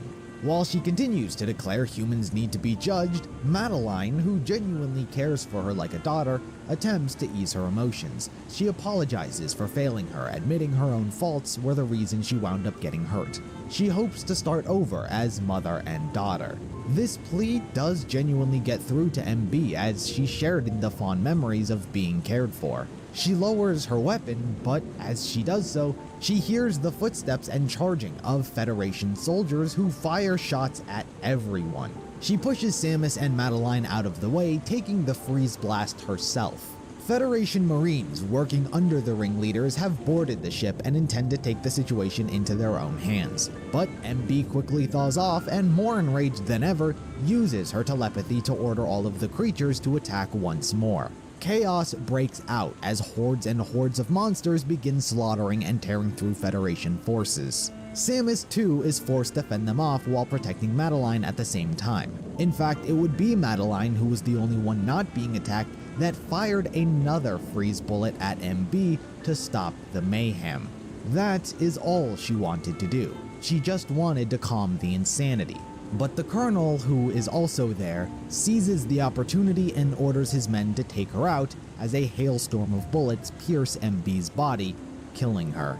While Madeline mourns her death, the Colonel attempts to take control of the whole situation, particularly by taking Madeline into custody and shooing Samus away as an outsider who had no authorization to be here, thus making anything she has to say invalid. When he orders the soldiers to take him away, Higgs appears, revealing himself to still be alive and under the direct orders of the chairman to secure the safety of any survivors. With his hands tied, the Colonel can only let them go. Higgs, Samus, and Madeline leave the facility and return to the Federation, where Samus can now mourn the loss of Adam. Madeline, likely promised legal protection, testified against the members of the Bottleship Project, leading to the army undergoing a restructuring. Though it should be noted that not all members of the ringleaders were weeded out, and they still remain hidden amongst the crowd. With that, the Federation decided to destroy the bottle ship, but before they did, Samus returned to recover Adam's helmet left behind in the control room. She recovers the object and manages to escape the facility before it detonates in the distance. About 2 years would pass after the events of Metroid Other M, and we reach the events of Metroid Fusion. The setting of the game would return back to SR388, continuing off the ending from Metroid 2. With Samus having eradicated all of the Metroids present on the planet, the ecosystem and all of the organisms that once lived there had a chance to return to their natural state. A research station known as the BSL orbited the planet with the goal of researching various life forms. Actually, it was very similar to the bottle ship and what it did. Only this one was officially sanctioned by the Federation as it had more benevolent intentions. And by that, I mean they too used the baby's DNA to create cloned Metroids. But they intended on using the Metroids for good and not an unstoppable army. However, the ringleaders who were responsible for the bottle ship also had influence in this station, as well as they had recovered the husk of Ridley from the bottle ship and moved it into a cryo chamber in their facility to quote-unquote study it. Basically, the BSL is largely meant for good, but is corrupt in some small areas. Anyway, due to their interest in observing SR388, they wanted a more up-close and personal view of the organisms present. But some are prone to violence, and the researchers don't exactly have a sense of direction when they're on the planet. So they decided to hire Samus to serve as a bodyguard and guide due to her past experiences here. She takes the job as it seems simple enough. But things quickly go awry when they tried to capture a vicious Hornode. Samus winds up defeating the monster, but from it came an X-Parasite, which attacked her. You see, while the Chozo were aware of the X-Parasite and thus created the Metroids, the Federation only ever knew of the Metroids being a danger. So the X-Parasite wound up flying under their radar and they never knew of its existence or what it did. So despite Samus being attacked by the organism and it injecting itself inside her, she was unaware of anything. Showing no immediate symptoms, the crew continued on their expedition. When they inevitably finished, everyone returned to their ships, and that's when things went wrong. Samus wound up falling unconscious due to her central nervous system shutting down. Her ship was propelled directly into an asteroid belt, but before it crashed, she was automatically ejected in an escape pod. The members aboard the BSL retrieved her and transported her body back to the Galactic Federation headquarters. But she was far from all right. The X-Parasite continued to spread throughout her body. The doctors attempted to remove her power suit but couldn't because the organic components of it had become so integrated with her system. If you remember, Samus's power suit is not just armor she puts on, but more akin to a second layer of armored skin. Because she was unconscious, she couldn't get rid of it, and so the doctors began to surgically remove large portions of her suit, dramatically altering her appearance. But the X-Parasite which was in her central nervous system was too deeply embedded to safely be extracted. But the scientists discovered a cure in the form of Metroid DNA. While simply a hypothesis and a shot in the dark by all aspects, they thought the energy-draining abilities the Metroids had could be used to counteract the X-Parasite. With that in mind, they used the cells they had extracted from the baby way back when to make a cure. But it should be noted that this vaccine ran the risk of turning Samus into a Metroid. The vaccine was immediately administered to resounding success. The X found in her cells were all destroyed. She was not turned into a Metroid, but only thanks to the Chozo DNA she was given as a child. As the creators of the Metroids, they were the only species capable of controlling them. So the process of her becoming a Metroid was dramatically slowed down. But this altered her forever. While visibly unchanged, with Metroid DNA coursing through her veins, she adopted many of the same strengths and weaknesses shared by them. She gained a weakness to sub-zero temperatures, but on the flip side, she gained an energy-draining ability which made her immune to the X-Parasite, able to absorb them. She, all of a sudden, became their new natural predator. Samus, in essence, was now the true embodiment of the Chozo's aspirations for an ultimate warrior, holding the compassion and willpower of a noble heart and the ability to counteract any organism that might pose a threat to the cosmos. Due to her suit being surgically tampered with, she dons a radically different appearance in her fusion suit. If only things ended on such an optimistic note. While Samus's life was saved, the X-Parasite does more than just drain the life out of those it touches. It mimics them. Their memories, their appearance, abilities, everything. The parts of Samus's suit that were surgically removed were sent back to the BSL for further research. Once there, the X inside the suit transformed into a copy of Samus in her standard Varia suit. This being would be known as the SAX, short for Samus Aran X. Physically, she bears a nearly identical resemblance to the real thing, save for her blank white eyes. But what really makes her a threat is that she comes equipped with all of Samus's arsenal.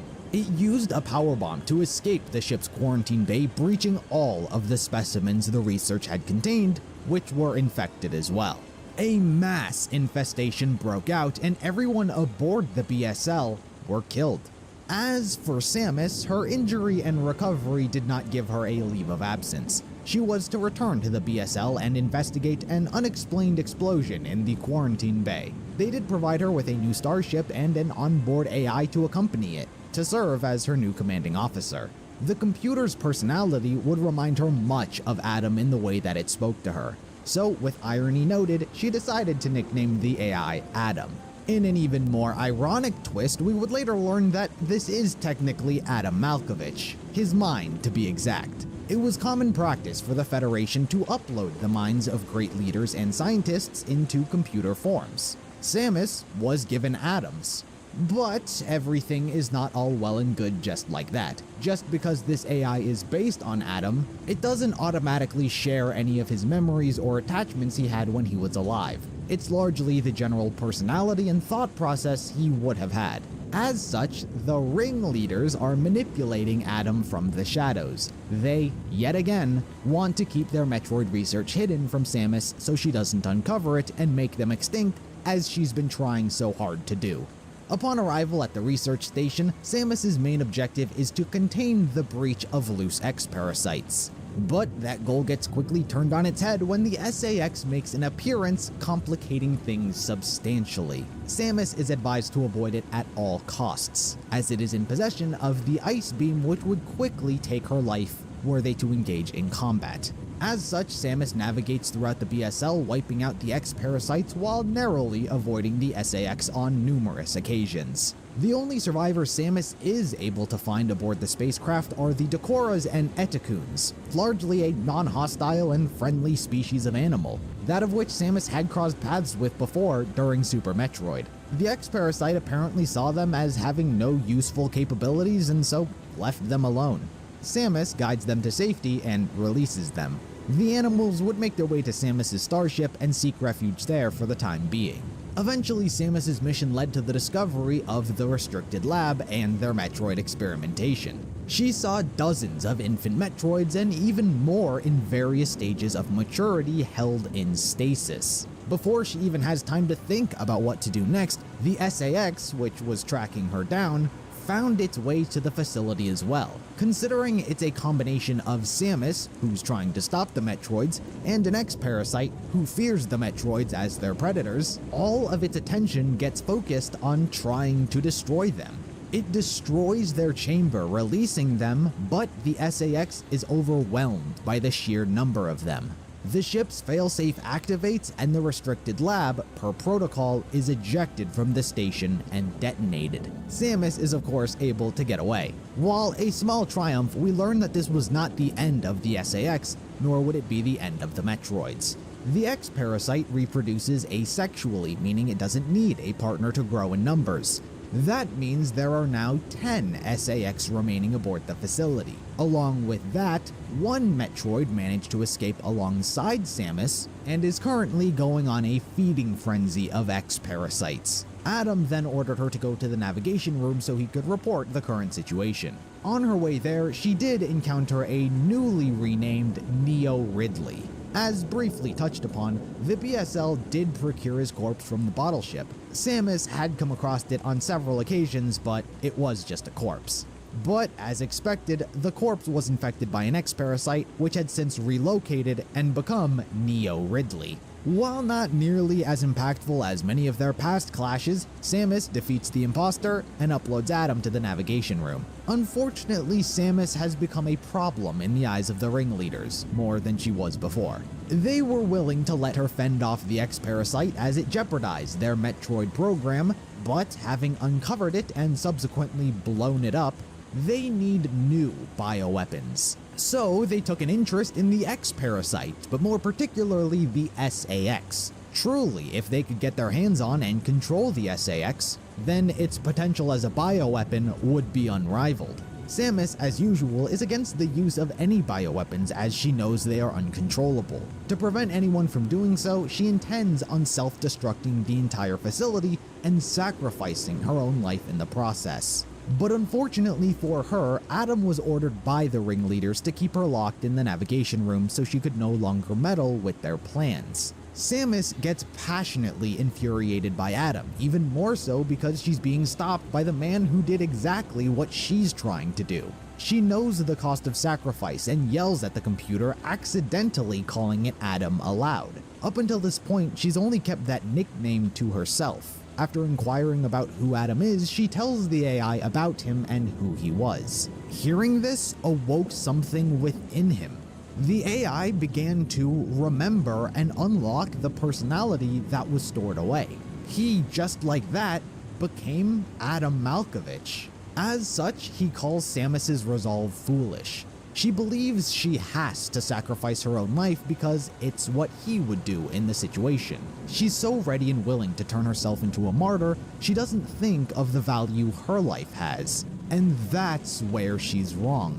The Adam Samus is idealizing in her head in this situation wouldn't choose sacrifice, especially that of Samus's. He would find another way, and that's exactly what Adam does. He tells her that if she alters the station's orbit, then she might be able to crash it and SR-388 into each other, creating a massive explosion and eradicating all life on both locations. With a metaphorical wink and nod, he gives Samus those orders, and she finally realizes that this really is Adam Malkovich and the Federation's practice of uploading their memories. Samus makes her way to the operations room where she sets the research station to crash into the planet. While she is confronted by an SAX that was tracking her, she manages to defeat it, but the X-parasite controlling it gets away.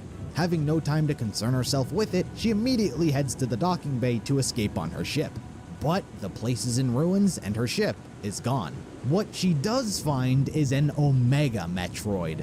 The one survivor that managed to escape consumed so many X-parasites, it rapidly evolved into its final stage of development. Unfortunately, the enemy couldn't be worse. Samus has no weapons in her arsenal capable of defeating a Metroid. It attacks her with a swipe of its claws, almost killing her with a single blow. But just as it's about to finish her off, the SAX from before comes in and saves her using its ice beam. But it was too weakened from its previous battle, and too is defeated. Perhaps seeing Samus as its only method of survival, or perhaps simply hating Metroids that much, it allows Samus to absorb it, thus obtaining her Omega suit, fully equipped with Ice Beam. Also, absorbing the SAX returned her genetic code back to her pre-vaccine state. She still had Metroid DNA in her, but she was no longer vulnerable to cold. With her regained ability, she puts an end to the Omega Metroid, and once and for all Metroids in existence. With the self-destruct timer ticking down and Samus's ship nowhere to be seen, things were looking grim. But in what would be good karma coming back around, her ship came flying in, navigated by Adam and the Edakuns and Decoras she saved earlier. Thanks to their help, the ship was preserved, and she was able to leave the station as SR-388, the BSL were destroyed in a massive explosion. The game leaves off on an uncertain future. While much of the story did seem to be in the hands of the ringleaders in regards to the Federation, everything acts as though it was the entire Federation behind everything, supporting the Metroids' breeding and the X-Parasite bioweapon plan. It quite frankly goes against much of what we know about their outlooks and ideologies in regards to things like this in the past. And in fact, that would be the case. While the game ends with Samus having betrayed the Federation, saying how they wouldn't understand why the X-Parasite needed to be eradicated, and leaving off more akin to a fugitive, she believes that someone there has to and must understand why she did what she did. But this ending would be more so the victim of poor translation. How the game really ends is its acknowledgement of the corruption going on by a small group, but still being on good terms with the Federation as a whole, as they are not a fully corrupt government. They just have a few bad apples they can't seem to weed out. So by the end of this game, she's not a fugitive, and their government is not evil. And with that, the galaxy seems to have gotten rid of the X-Parasite for good, once and for all. Or at least, that's how it should have been. And thus we reach the events of Metroid Dread.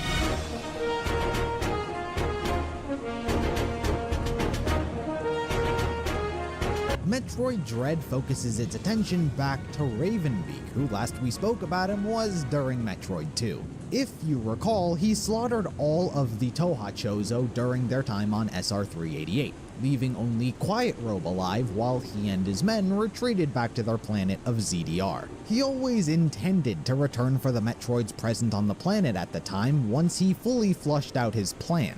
But then Samus came along and the events of Super Metroid happened and all of the Metroids that came afterwards went extinct. Point is, there are no more Metroids in the universe.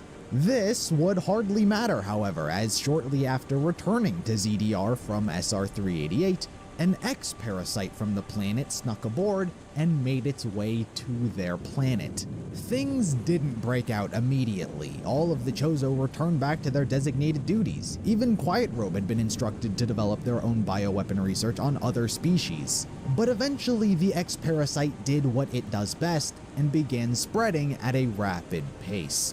The Chozo became infected. All of the Makan warriors couldn't do anything to stop the spreading the X was wreaking upon their planet. Their numbers became so dwindled that only 2 survivors were left uninfected, Ravenbeak and Quiet Robe. Ravenbeak did eventually manage to contain the infected inside of a sectioned off structure of the planet. There wasn't much he could do with them for now, so he just left them there. From here, he was forced to rely on his technology. He is still a Chozo, after all. He began using robotic soldiers to do his bidding due to their immunity to the X since they're inorganic. By the time he began to get all of this chaos under his control, he learnt about Samus's ventures and the extinction of Metroids.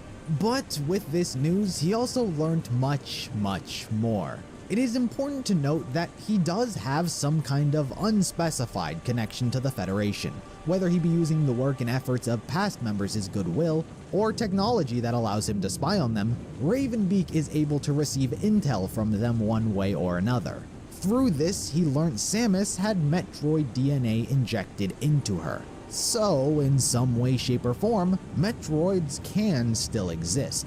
But he needed a way to extract the DNA from her. Inventing the technology would take time he doesn't have, and so he saw reports on a Galactic Federation technology known as the Extraplanetary Multiform Mobile Identifier, or EMI for short. These robots were created from the strongest materials in the universe for research applications. Their design allows them to freely traverse any environment so they can extract the DNA from their targets no matter how lethal they may be. Ravenbeak saw it the perfect tool to steal. All he needed to do was lure the Federation to ZDR, which was an easy task, as he had a subject matter they were already highly interested in. Leaked footage of an X-Parasite still out in the wild, as planned, drew the Federation's attention. Even better than he had hoped, 7 EMI robots were sent to the planet to investigate. It seems even despite their material, as a warrior Chozo, he was still stronger and more advanced than the robot, leaving one in a severely damaged state. He had Quiet Robe study it and use what he learned to capture the other 6 robots. With them in his possession, they were all reprogrammed to hunt Samus and extract her Metroid DNA by any means possible. Similarly to how he lured the Federation to the planet, he sent that exact same video to Samus, who was in similar disbelief over what she was seeing. The Federation filled her in on what they had surmised, and she was officially dispatched to the planet to investigate the source of the transmission.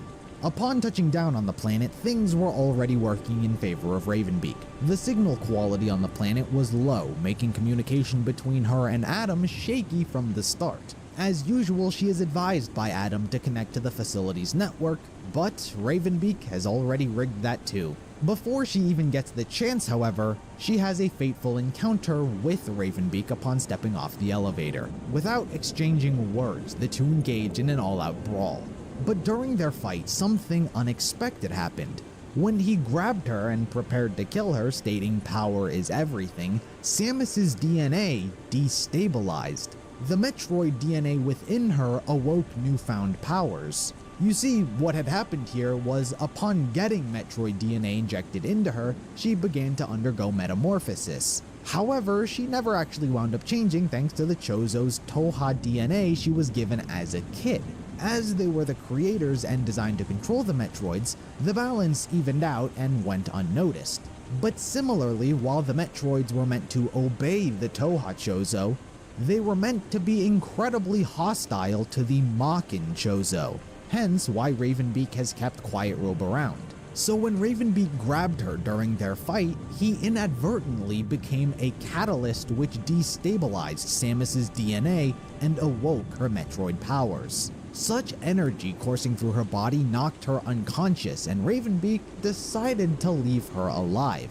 What's better than just Metroids is a Samus with Metroid powers. So similarly to how the ringleaders last game wanted to use Samus's X-Parasite clones, Ravenbeak wants to use Samus's Metroid clones. But first she needed to hone her newfound powers, and he wanted to be the one who guided her as she became stronger. The Emmy would still be ordered to hunt her, however. While he does want Samus at her true potential strength, if she isn't able to overcome the robots, then she was never destined for greatness anyway. So he would still get the Metroid DNA. It's a win-win in either situation. Samus would begin exploring the area, attempting to recover her equipment lost in her previous battle. Ravenbeak also begins posing as Adam. As instructed, she connected to the planet's network, but that played right into Ravenbeak's hands. She would come across various Emmy units, fending them off each one by one, where she eventually came across ruins depicting Ravenbeak's leadership and willingness to kill other Chozo. Being so attached to them, Samus is obviously enraged. But her emotions drop her defenses. An Emmy unit pounces on her before she even has time to react. But before it gets a chance, Quiet Robe deactivates the robot so he can talk to Samus himself. He tells her all about Ravenbeak's past and what he did on SR-388. He also tells her about his dreams of galactic conquest and how it would wrought havoc on everyone. Quiet Robe, having been dragged along as a tool this entire time, has never agreed with what Ravenbeak was doing, but was helpless to stop him this entire time. That was until now. He sees Samus as the one who can genuinely put an end to his madness, and so has decided to help her out as best he can. She promises him that she will stop him, which puts a smile on his face. But his hope would immediately get snuffed out when a robot soldier strikes him down from behind, killing him. Samus avenges his death by destroying the assassin, but for Quiet Robe, it was too late. She mourns his death with a moment of silence before continuing throughout the facility. As she ventured through, she would face much of what ZDR has to offer. The robot soldiers are but minor nuisances blocking her path, and the X-Parasite an unwelcome blast from the past. But having encountered the X-Parasite meant that they were no longer contained to their initial confinement. While not too much of a problem as the planet is no longer inhabited, it is a problem because an X-Parasite found its way to Quiet Robe's corpse and took control. Now, with the knowledge in hand, it uses its intelligence to reactivate the Emmy unit he so generously shut down. Fortunately, Samus is still the greatest bounty hunter in the galaxy, and none of the Emmy units are capable of stopping her. But it is upon her clash with the 7th and final unit she uncovers her ability to drain energy just like a Metroid, thus fully awakening her Metroid DNA inside her. With that, Ravenbeak considers his nourishment of Samus's power complete, and under the guise of Adam, instructs her on where she can find him. She eventually makes his way to his flying fortress, where, still posing as Adam, Ravenbeak reveals his entire plan, and the person she was taking orders from was actually him all along. He even brings up how she is technically his daughter due to having been one of the 2 Chozo who donated his blood when she was still a child. He tries to court her to his side by claiming that this is her destiny, though still with an arrogant ego to accompany it. Using terms like submit to me and disobedience won't be tolerated only piss Samus off more than she was previously, before she defiantly blasts a hole through his projection. Disappointed in her disobedience, the two engaged in their final showdown. Samus proves to him why she is the protector of the galaxy as she fends off one of the greatest Chozo warriors to ever exist. She breaks through his armor, blasts off one of his wings, as she counters each and every one of his attacks. But just when the battle seemed won, and she goes in to absorb him, he is able to overpower her one last time. As he chokes the life out of her body, she reflects on everything, most particularly the state the galaxy would be in under the control of someone like him. The bloodshed, the innocence, it all enrages her. It makes her blood boil, and as the life seems to get snuffed out of her body, her raw anger awakens the full potential of her Metroid powers. Her suit completely changes, and she is able to break through Ravenbeak's helmet, absorbing the life from his own body. But Samus's powers are completely rampant. She has no control over them. She is mindlessly absorbing, and as such, the ship they are on gets drained of its energy and comes crashing down to the planet. Ravenbeak does survive this, however, he is taken over by an X-Parasite and transformed into a hideous monster. But Samus uses a devastating hyper beam to completely eradicate both him and the X-Parasite possessing him. But crashing an exploding giant fortress into an extremely volatile planet meant bad news for ZDR. So Samus quickly made her way back to her ship to escape, but was refused access when Adam tells her that she'll just absorb their energy and the ship will be useless. And this is when Quiet Robe's X-infested body appears before her. It seems part of his personality still lingers and he chooses to help out. Why exactly this is the case isn't particularly clear. It is likely that, similar to the SAX prior, the X-Parasite saw it an opportunity to kill a Metroid. While certainly Quiet Robe's personality comes into play as he thanked her for stopping Ravenbeak, the X's motive is likely to stop this powerful Metroid. He reverts back to its natural X form and deliberately lets Samus absorb him, thus restoring Tohajin's back into her system to regain control of her Metroid powers. Now, once again stabilized, she was able to pilot her ship away from ZDR before it exploded in the distance.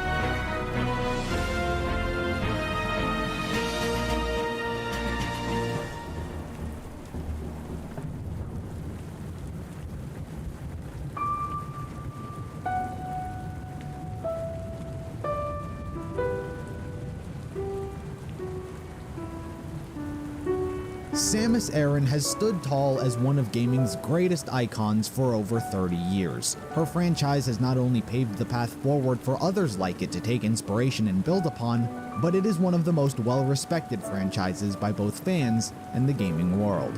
But for now, that does it for the complete, unabridged timeline of Metroid. At the northwestern edge of Ocarina of Time's Hyrule, in the land of the Gerudo, is the shrine dedicated to their greatest deed, the goddess of the sand, the great landmark of the desert, and the spirit temples in Teal, the only temple and statue we explore as both a child and adult, a mystery that is never explained, or which is likely to hold a hidden past.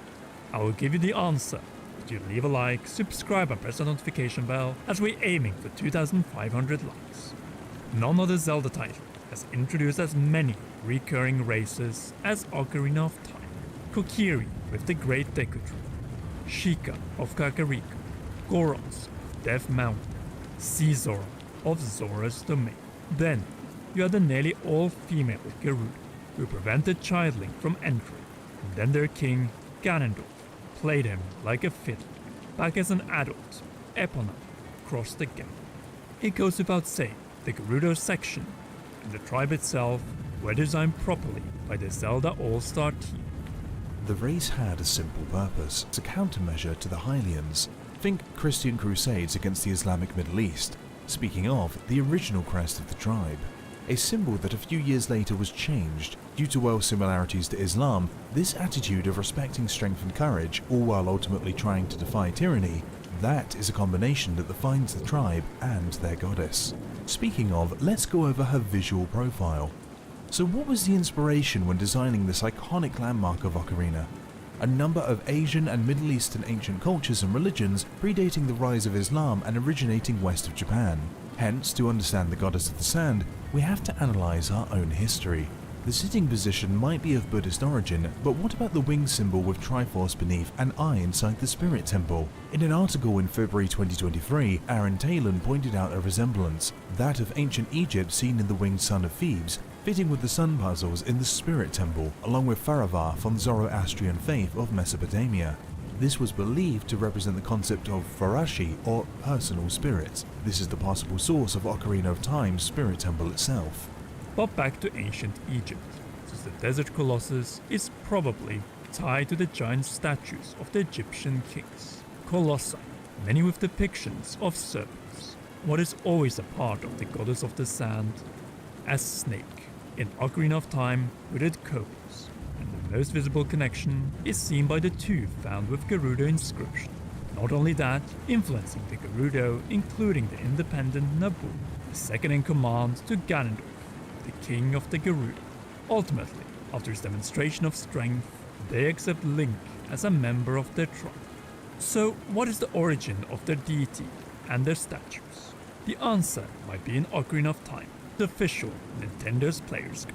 It states the following on page 97, quote, "The Spirit Temple was built by the ancient ancestors of the Gerudo people, since only a single male child was born to the Gerudo every 100 years. The massive shrine was built by female masons and engineers." End quote. Based on the stone carving at its exterior entrance, along with the statue in the main chamber of its interior, it is clear who the temple was built for, the goddess of the sand. Not only that, it is likely that she has been their deity pretty much since the founding of the tribe, as the above quote references the ancient ancestors of the Gerudo. Why is this important? Since it clears up a misconception. In July 2022, I theorized that the Goddess of the Sand was a cover set up by Kouma and Kotaku, Twin Road. But following the information from the official Nintendo's Player's Guide, it is evident that the deity of the desert and the Gerudo easily predate the 400-year-old ladies. Possibly by over 1,000 years, rather than creating the goddess, they simply misused her to fool the tribe to obey them, and then after raising Ganondorf, their king, not to question, but to follow orders as loyal warriors. Prior to these skirmishes, all we know from Sheik is what she stated as adult Link first appeared in the Temple of Time. Quote, "When evil rules all, an awakening voice from the sacred realm will call those destined to be sages, one inside a goddess of the sand." End quote. The only written reference and naming of the deity in the entire game. Perhaps Gerudo don't state her title out of respect. Either way, what does the goddess of the sand then symbolize? Was she even alive at some point like goddess Hylia? The last part is hard to tell. Luckily, we have some indications as to the origins from Skyward Sword. This is not only through Groos's crimson red hair, but his descendants likely settled in Laniru. Here we find the Gerudo dragonfly. Its eyes are theorized to be the lore exploration of the Gerudo crest. You know, after Nintendo had to drop the moon. At least the locations make sense, seeing that the final resting place of the sand ship is equivalent to the location of the Gerudo fortress. Yes, in Ocarina of Time. Much points to the sand ship being the first home of the ancestors of the Gerudo in Laniru. Moving northwest, we found Ocarina's Colossus, and it corresponds with Skyward Sword's northwestern land, the Pirate Stronghold at the end of the Lanayru Sands. And what do we find next to the Colossus? The dried up oasis, or a clearest tie to the last remnant of the sea that once was here. But that is only the beginning, since the Lanayru province is naturally named after the goddess of wisdom and time, Nayru. It goes without saying, the immortal spirit is the main theme of the Spirit Temple, but in truth, The higher element here is time. As Sheik stated at the entrance to the Colossus, quote, past, present, future. The Master Sword is a ship which you can sail upstream and downstream through time's river. The port for that ship is the Temple of Time. To restore the Desert Colossus and enter the Spirit Temple, you must travel back through time's flow. Listen to this requiem of spirit. End quote. It has been theorized in the past that the goddess of the sand is Din, the goddess of power, due to Ganondorf gaining the Triforce of power. But that simply doesn't add up in the territory that is so clearly tied to Nehru, aka Time, the time shift stones of Lenneru. However, there is one particular piece of direct evidence found in Ocarina of Time that we have withheld up to this point, that being the Great Fairy Fountain, located before you even reach the Desert Colossus. Here, by playing Zelda's Lullaby, Link summons the Great Fairy of Magic. She in return grants the hero of time a magic spell, Nehru's Love. By casting this, a protective barrier is created, Nehru's wisdom or defense in contrast to Din's power or offensive fire. Nehru granted the name of Lenneru the Dragon and the province, plus also potentially gifted the Time Shift Stones, all of which predate the kingdom of the Gerudo. Yes, even their ancestors. It is all about time. This is due to the Time Shift Stones being the original reason why the Gerudo settled down in Lenneru in the first place. Sadly for them, they stopped working or were simply lost. Which brings us back to the Spirit Temple, where I believe we find the inspiration behind the Time Shift Stones themselves, both past and present, or in Ocarina, child and adult. To progress through the first section of the temple, you need to be a child.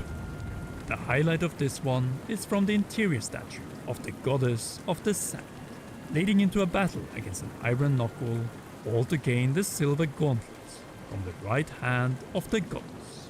The official Nintendo's Player's Guide shares the following quote. The silver gauntlets, said to contain the power of an arm. Any person who wore them will be able to lift impossible weights. An item of such obvious value was a prime target for thieves. So Ganondorf had the gauntlets hidden in the Spirit Temple. End quote. No wonder Naburo aimed to gain these, though as she was trapped by Gorum and Kotake, she fell victim to time itself.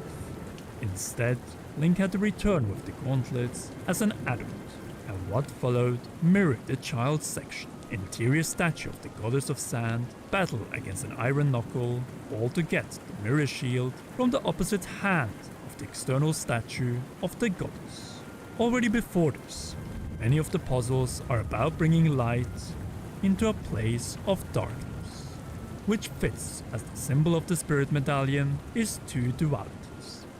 Yin and Yang, child and adult, past and future, all related to time and enlightenment. In this case, even by using cobra heads, multiple mirrors to expose the truth behind the face of the goddess of the sand. Koumei and Kotake, who spent 7 years brainwashing Naburo and ultimately had her face Link in the armor of an iron knuckle. Freed, she is immediately imprisoned again for brainwashing round 2. Now, as you face Koumei and Kotake, what do you really do? Match the opposites of fire and ice. First, by reflecting it. Then the witches combine into Twin Rover by storing that energy, all to burn or freeze. But what really happens when you combine fire and ice? You get water, which Sheik pointed out is tied to time. But what about sand? Much of the same.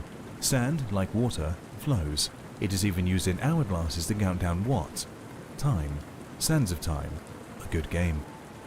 But we also know this mechanic from a later Zelda title, the Phantom Hourglass, where sand counts down time in the Temple of the Ocean King. Water and sand are overarching metaphors. For what? The overarching law of the world of Zelda, namely time. Following this logic, we reach enlightenment, the realization that the goddess of sand is in truth the goddess of time. From the legend of creation, we know that time is a law or gift from the golden goddess of wisdom, Nehru. The desert colossus, the goddess of sand, and the spirit temple are all a transition from darkness to enlightenment. Since how does this temple end? With Koumei and Kotake first denying their passing from flesh to spirit. Though, in the end, they accept the law as their time has passed. Sadly, this is likely also the case for Naburo, who joins the other presumed deceased sages in the Chamber of the Sages of the Temple of Time. Even so, for her, an enlightened sage of spirit was the best outcome. especially since the alternative was Link's fall and then her continued unconscious servitude to the 400-year-old hags. Time is water and sand, as the loading area of the Desert Colossus hides another hint, the side quest of the Oasis of Sand, with the Song of Storms granting water and fairies. And this can be done both as child or adult Link. Quite ironic, as it is a song you learn as an adult from the phonogram man and then use as a child to mess up the window to drain the bottom of the well and gain the lens of truth. Only issue is that he first learned the melody from childhood. Once again, the theme of time and water, which is essential in Ocarina of Time.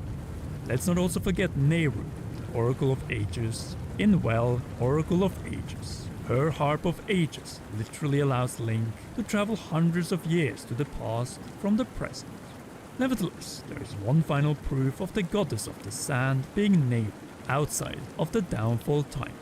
After Ganondorf in the adult timeline is defeated by the Hero of Time and sealed away by the sages, the hero was sent back to create a new child time, where upon warning the royal family, Link leaves Hyrule for years. Not long after, King Ganondorf and his Gerudo army invaded, ravaged the kingdom of Hyrule until he was defeated and imprisoned. In the process, the Gerudo were exiled from Hyrule and Ganondorf sentenced to death.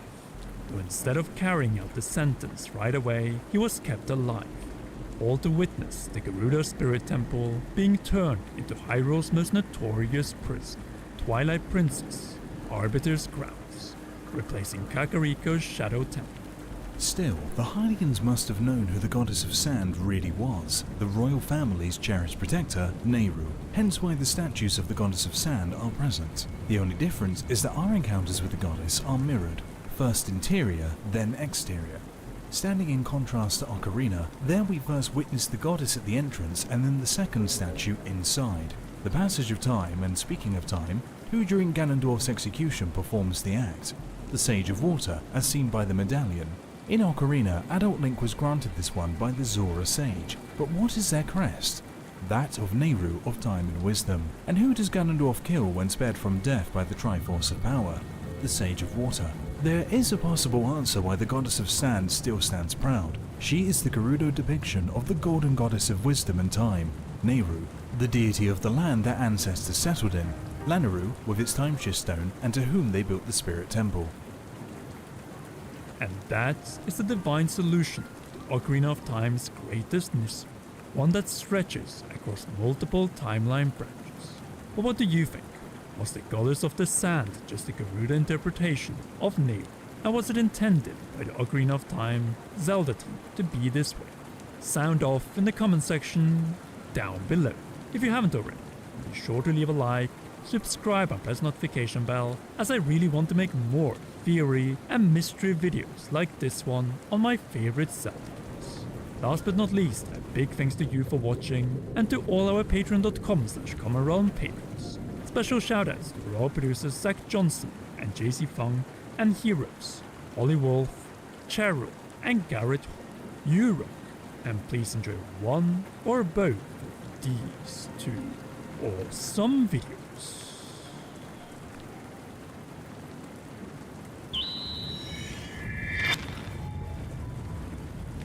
We all remember our first moments with our favorite games. We may not have known they would become our favorite games at the time, but in retrospect, they become defining, cherishable memories. Usually I've found that these memories are associated with title screens. It's the first thing I see every time I turn the game on, and it eventually resonates with you on a deeply personal level. And one game, which has since become the most critically acclaimed video game of all time, fully encompasses this idea.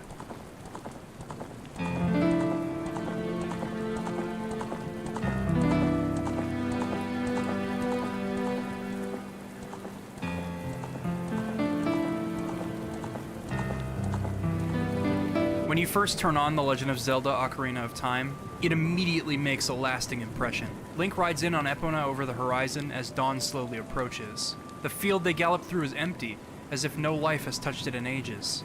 We see a select few locales before they stop at the river. The two of them take a breather before setting off once more at the crack of dawn, riding off as the sun rises. The music is primarily a somber, almost inherently nostalgic piano piece, with the primary melody being supplied by an ocarina. It's a powerful way to introduce new players to your game, but it also represents Ocarina of Time as a whole beautifully. Although most players should be able to deduce the game's message after a playthrough or two, learning from Ocarina of Time and connecting with what it has to say means living with it, growing up with it, and escaping into it for a long period of time. That of which I was able to do. It gave me ample time to reflect on it, remember it, and embrace everything it did for the video game industry, and for me. But what made Ocarina of Time so legendary, and why is its message so resonant? Well, a lot has been said over the past 22 years, and I'm just one person. Things have changed, opinions have diverged. In order to truly appreciate and critique Ocarina of Time, we can't leave any stone unturned. We need to know the context of its development, the insight into its design, the calculation in its atmosphere, and the subtlety of its writing. We need to examine what it borrows from its predecessor, as well as how it paved the way for games both inside and outside of Zelda. And most importantly, we need the feelings from its players. Why do we still talk about this game today? This is a deceptively complicated question that has numerous answers, and I aim to provide as many of those answers as I can. But remember, the passage of time can have a tremendous effect on us. Without further ado, I'm Liam Triforce, and this is yet another Ocarina of Time retrospective. Super Mario 64 changed everything. We all know this. Its freedom of movement and options for getting around, expansive environments, and unparalleled virtual playgrounds set the gold standard for 3D video games. And although Nintendo managed to define three-dimensional game design, one of the many things that struck me about Super Mario 64 was its structure. Rather than adhering to the level-by-level progression scheme Mario had used in his 2D adventures, the designers opted to create a sandbox experience in which players were allowed to collect stars in a non-linear fashion, depending on their interests and their ability to conquer specific tasks. This shift was logical in the context of creating a 3D game. It allowed players to interact fully with each environment at their own pace, and become intimately familiar with how to traverse them. It also proved to be a very important stepping stone for new players, as 3D gaming was overwhelming and sometimes nauseating for some when it first hit the market. While Nintendo would eventually bring the traditional Mario formula into 3D with 3D Land and 3D World, the Switch was necessary back in the day, and it inspired several platformers in its wake. Now that one of Nintendo's most beloved characters had been brought into 3 dimensions, the company turned to The Legend of Zelda. Many developers within the company were inspired to get to work, but they barely had a skeleton of an idea of how to translate something like Link to the Past into 3D. Shigeru Miyamoto himself recalled having meetings with the team unsure of what to do next. They also didn't want to stray too far from the series' roots, a respectable stance for the first 3D entry in the series. Link's Awakening's individuality and message solidify it as one of the greatest games in the series, but for something as monumental as this project, it'd be best to keep things simple. Regardless, they had a glimpse of what the game might be like. During the era of the Super Nintendo, Link's Awakening director Yoshiaki Koizumi and Shigeru Miyamoto both experimented with incorporating Chanbara into Zelda. They were inspired by Japanese samurai films and strove to emulate them through gameplay.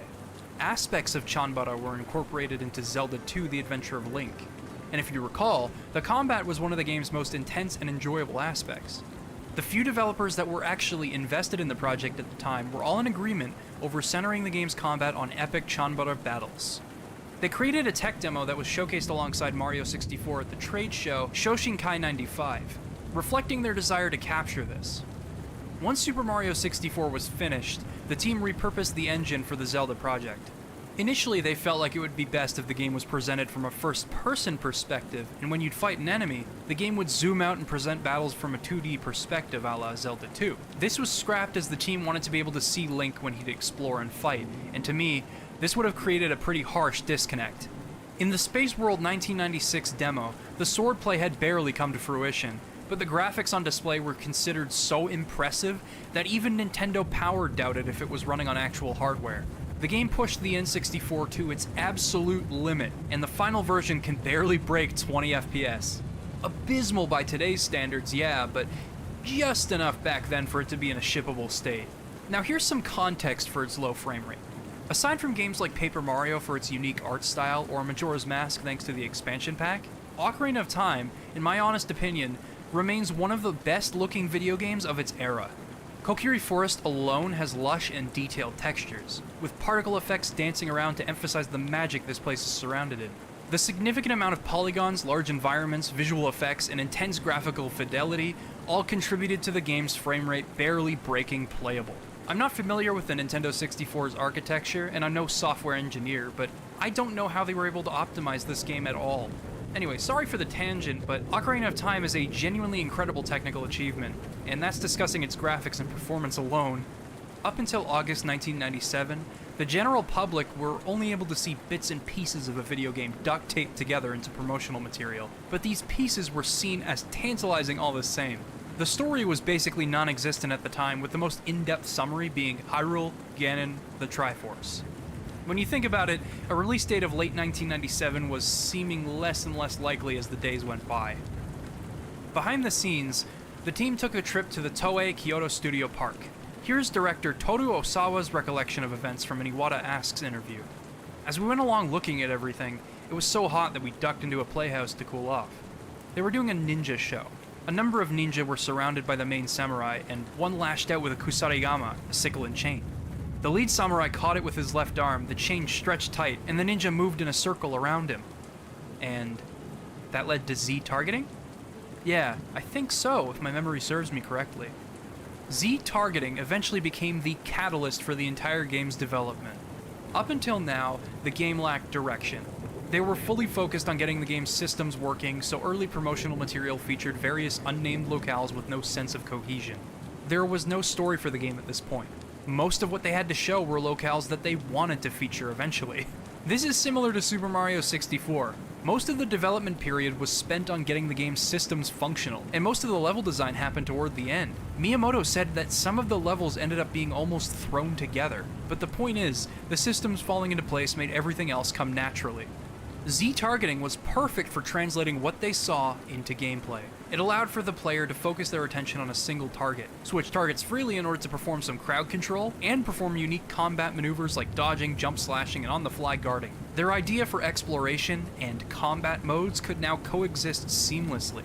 From here, things began to blossom creatively, much like Mario 64. Koizumi felt that the tentative Z-targeting arrow that showed the player who they were locked onto was a bit bland, and decided to make it a fairy. This fairy became a navigator of sorts, your guide throughout your adventure. And because of this, Koizumi chose to name her Navi, respecting the simple yet meaningful naming tradition of the Zelda series. This also led to the creation of the game's story, and throughout the rest of the game's development, pre-release material showcased scenarios that we now all recognize. Everything was taking shape. The narrative, the dungeons, its locales, items, and mechanics were all finally coming together. What started out as a project managed by a select few employees within Nintendo eventually expanded into an all-hands-on-deck situation, with employees being assigned a plethora of tasks regardless of experience or position. Although the game would end up being delayed a full year, anticipation grew. It was shaping up to be not just a promising step into 3D for the Zelda series, but a landmark title that would forever change the development of 3D video games. Those that reserved a copy would get a gold version of the game cartridge, but demand was so high that stores had to cease all pre-orders for the game a few weeks before it launched.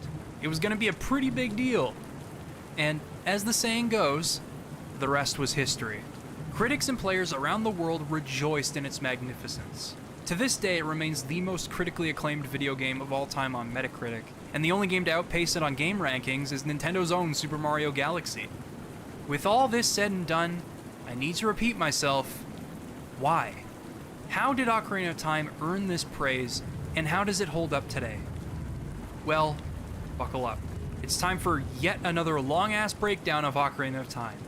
Mainly, why it left such a huge impact at the time of its release, how it adapts and evolves elements from Link to the Past, and how time has treated it. And what better place to start than the place Link called home.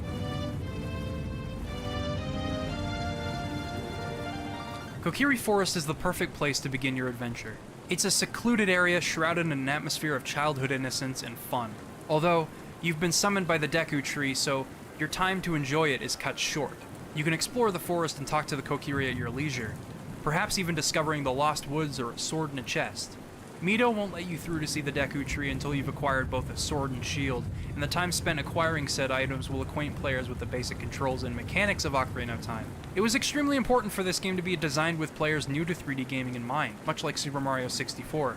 Simple tasks such as successfully auto-jumping across buoyant platforms, running through tall grass, throwing rocks, or crossing a narrow bridge all contribute to your rupee count, and you'll need 40 rupees to purchase a shield.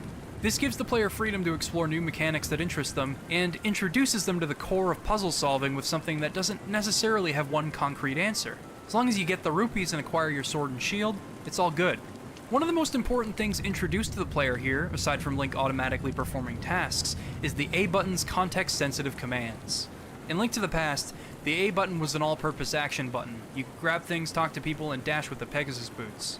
However, due to the scope of actions possible in Ocarina of Time, the team realized they needed to be able to convey what was possible on the fly. Depending on what you're doing, the action you can perform with the A button will change. Now, I know it's been 22 years, and this might not sound like much, but this mechanic has reappeared in pretty much every video game ever. This was born from a desire to make actions in the 3D space more comprehensible, as was Z-targeting.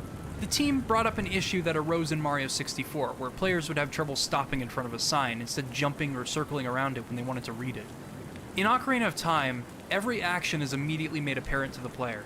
Obviously, this won't leave a huge impact on anyone that plays this game for the first time today, because every subsequent game has reused and iterated on this simple idea. But it's important to have context. Z-targeting also might not be seen as a huge innovation in the eyes of modern players. It was not only yet another industry standard mechanic introduced in this game, but it was also the best way to transition the combat of 2D Zelda into 3D. We've already discussed its seamlessness, but in the context of Zelda, it allows for pinpoint accuracy in the 3D space, focused combat with blocking, dodging, and retaliation slashes depending on where the enemy is, and a general layer of depth beyond just simply slashing at a guy when he's right next to you.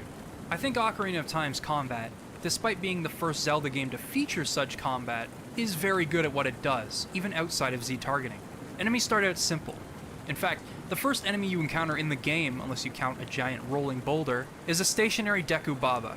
At this point, your options for dealing with these things are slim, ranging from slashing like a crazy person, a spin attack to keep your distance, or stunning it with a Deku Nut. Thanks to the enemy being immobile, and your budding sense of problem solving, you learn that there are always alternative methods of dealing with enemies, and it's your job to figure that out.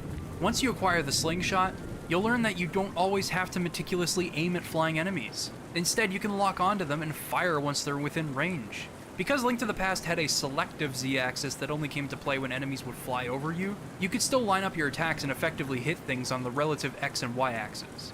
Without Z-targeting, killing enemies like Keese would be a nightmare. With that said, locking onto flying enemies isn't the one-and-done solution. You still need to be relatively close when shooting them down, otherwise your pellets, arrows, and boomerang throws won't connect. You have to consider positioning, which item you want to use, and how long it will take for your desired long-range weapon to hit your target. There's an underlying strategy to consider with each encounter, and I love it. As you progress through the game, new enemies and items come about that freshen up your way of thinking about solutions in combat. One of the first enemies to make me think about blocking and timing were the Lizalfos. It's a pretty simple pattern.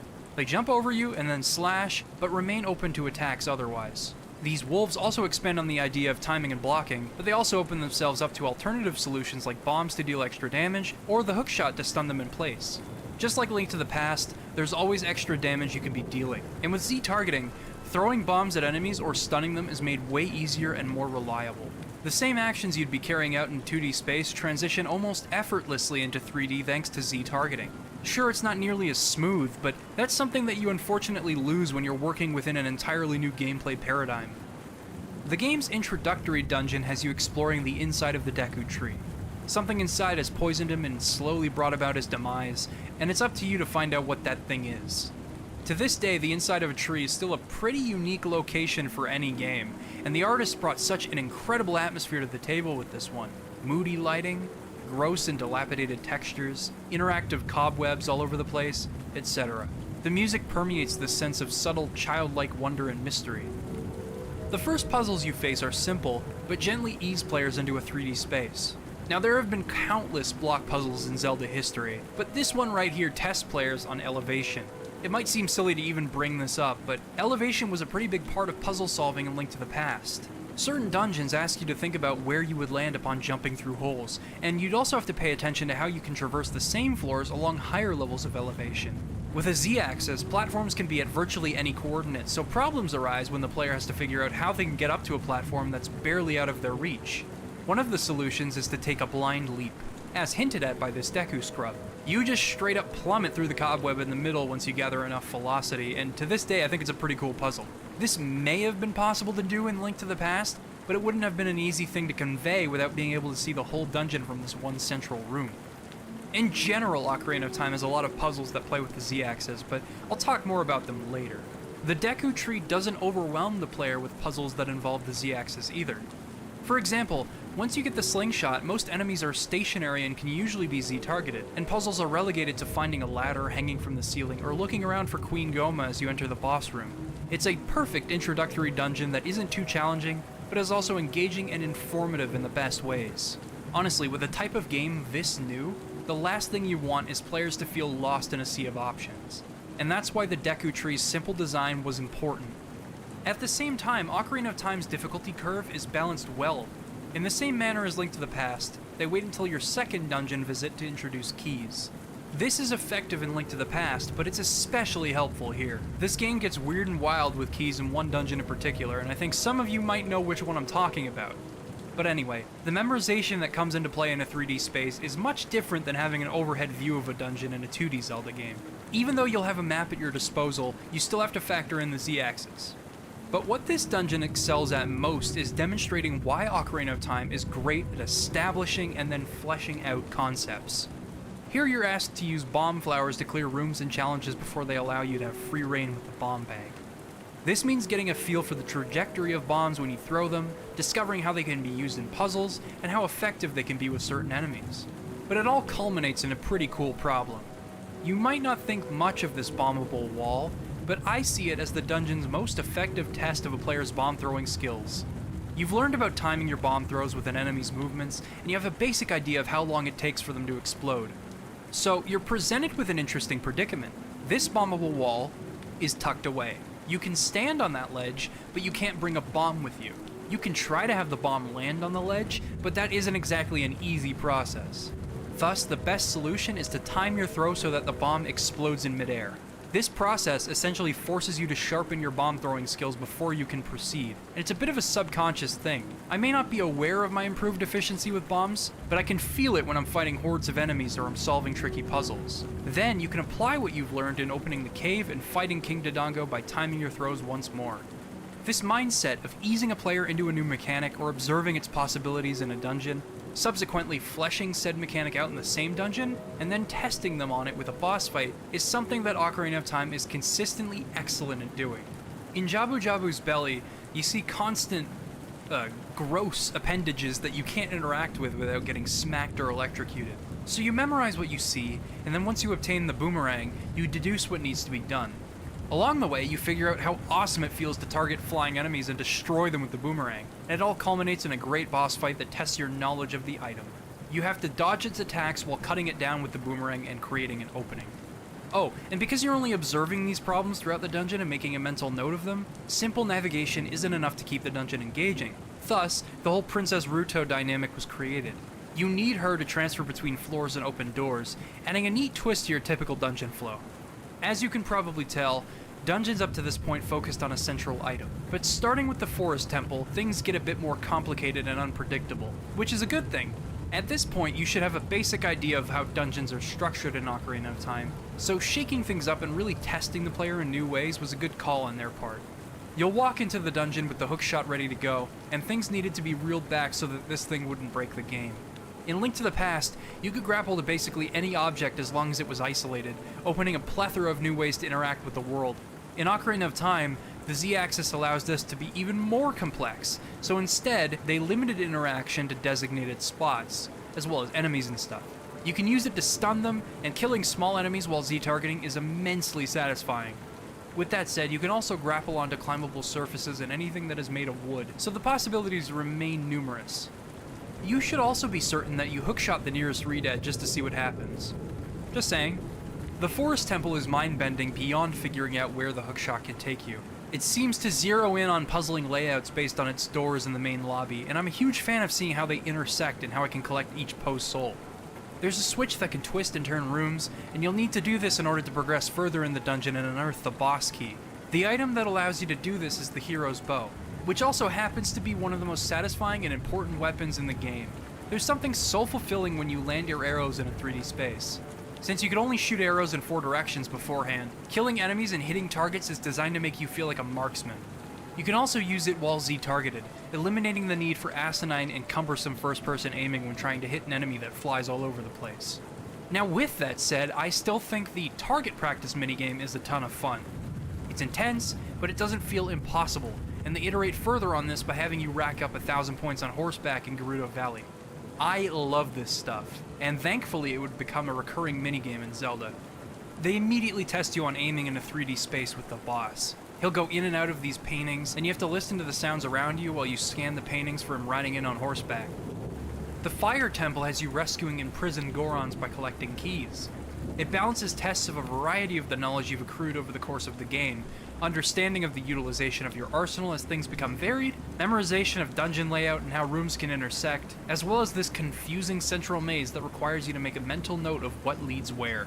This dungeon's item, the Megaton Hammer, acts as more of a key to certain areas than it does an item with utility, but that's not to say it doesn't have any utility. It creates a shockwave around you when you slam it on the ground, and when going up against mini-bosses in Volvagia, it became my weapon of choice because of its superior damage output. The Fire Temple is also home to some of the coolest music that complements the crimson lighting and moody color palette. That is, if you're playing the original release. The song samples religious chanting that recites verses from the Quran and Islamic prayers. Nintendo realized that this was violating their own policies toward the end of development, and built a revision to be printed after the initial run of cartridges had sold out. Luckily, I am still able to listen to this in a legitimate form because I still have my cartridge from childhood. I know it's probably horribly out of place for those that speak Arabic, but the chanting completes this song and significantly enhances the atmosphere of the temple, and when they removed it in later versions, the music sounded dull and the Fire Temple became a little boring, at least in atmosphere. Now this could just be because I don't speak the language, but from my understanding, and from talking to a friend that speaks fluent Arabic, even those with Arabic as their first language agree that the chanting completed the dungeon and its atmosphere. That aside, we have the Shadow Temple next. You start off by utilizing the recently acquired Lens of Truth in order to solve a few puzzles and navigate a dungeon of traps and tricks, and you eventually use the hover boots in order to navigate pitfalls and cross hazards. The layout is deceptively simple, and the puzzle solving is brilliant across the board, involving the Lens of Truth and hover boots to spot solutions and clear challenging rooms. The boss introduces a trope in Zelda that I'm not exactly keen on: hand bosses that you shoot at. Its weakness is very clear, and it doesn't do enough to keep things varied. But this is a problem that's bigger than Ocarina of Time itself, and you'll see that as I progress through the Zelda series here on my channel. The Shadow Temple is also brilliant due to a few underlying implications, but I'll discuss that just a bit later. The Spirit Temple is perhaps my favorite dungeon in the game. You begin as young Link, progressing through the first half of the dungeon with your childhood arsenal. However, there are enemies here from the adult era that could wipe the floor with you if you're not prepared, like this Stalfos. On top of that, there are areas that intersect with the adult half of the dungeon, giving you a preview of what needs to be done and how you can accomplish it. You may spot a treasure chest that is unreachable as a child, but you remember said treasure chest when you come back as an adult and sort through your updated arsenal to find a solution. Every corner of this temple is packed with challenges to overcome and puzzles to solve, and it remains consistently engaging. The dungeon item here is the Mirror Shield, and for an early 3D game, conceptually, this is astounding. And although its utilization is incredible in this dungeon as you bounce late into different things to solve puzzles and fight Twin Rova, it unfortunately remains underutilized as an item you obtain toward the end of the game. That's the only major downside to the Mirror Shield. It's so cool, and yet there isn't enough to do with it. You'll also have to fight this big hunk of metal called the Iron Knuckle as a child and an adult, and although it is doable, it proves to be the greatest test of raw strength and wit thus far. You can't stay up in his business for too long, otherwise it'll cost you a lot of health. You gotta learn to time your attacks and dodges, and in time, he'll go down. And those are all of the dungeons. They're all very beautifully, and are all intelligently designed. For a first attempt at adapting these things into 3D, it remains absurd to me that they were able to nail the designs of these places over and over again. They lay out invisible teaching tools and a natural progression of ideas swimmingly. They consistently include the vast majority of your items and equipment in solutions to puzzles, and most importantly, they make effective use of Ocarina of Time's 3D space without overwhelming the player in the slightest.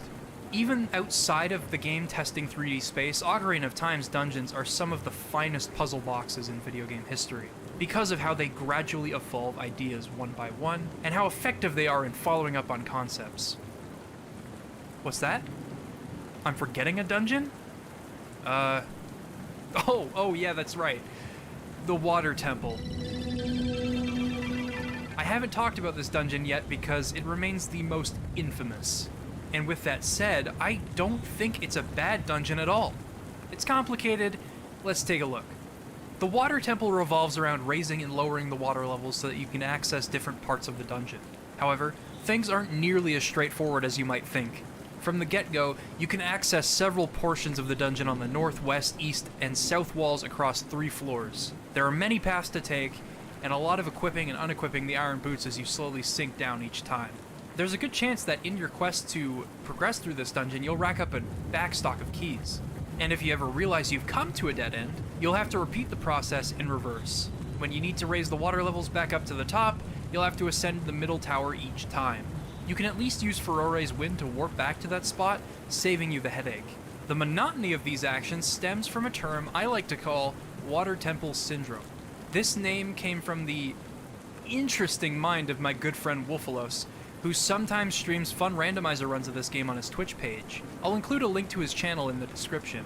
Essentially, with the amount of paths to take in this dungeon, you're bound to lose track of which rooms you've been in. So even when you think you're on the right path, you'll end up going through a door that you've already visited because your brain has to manage memorization of so many areas at once. Human short-term memory lasts about 15 to 30 seconds, so when the solution lies in a room you may not have checked since the beginning of the dungeon, and considering how many doors are available to you from the central hub, your brain short-circuits and you make stupid decisions that cost you time. Thus, an endless cycle of raising and lowering water levels and sinking with the iron boots continues. With that said, I do think the Water Temple is brilliantly designed at its core. The general layout of it is inherently puzzling, and solving it ends up being a fantastic puzzle box kind of situation as you think about what goes where and how the changing water levels can affect that. Its design demonstrates how the developers were so masterful at creating dungeons that can only work in a 3D space too. Most of the backtracking and stuff is generally invalidated as you master the layout of the dungeon on subsequent playthroughs, and in time, it became one of my favorite dungeons. However, my love for it was dependent on giving it a chance and playing the game over and over again, and I don't blame most people for being unable to do that. It's also home to an incredible fight with Dark Link. He mirrors your every move, so you have to constantly sort through your inventory and figure out what might work against him. It can feel helpless, it can feel overwhelming, but it's very much doable. There isn't a correct answer here. All that matters is that you find a winning strategy. I personally use Din's fire until I run out of magic and then smash away with the Megaton hammer as he comes by. His health also matches how many heart containers you have at that point, which is more than just a nice touch.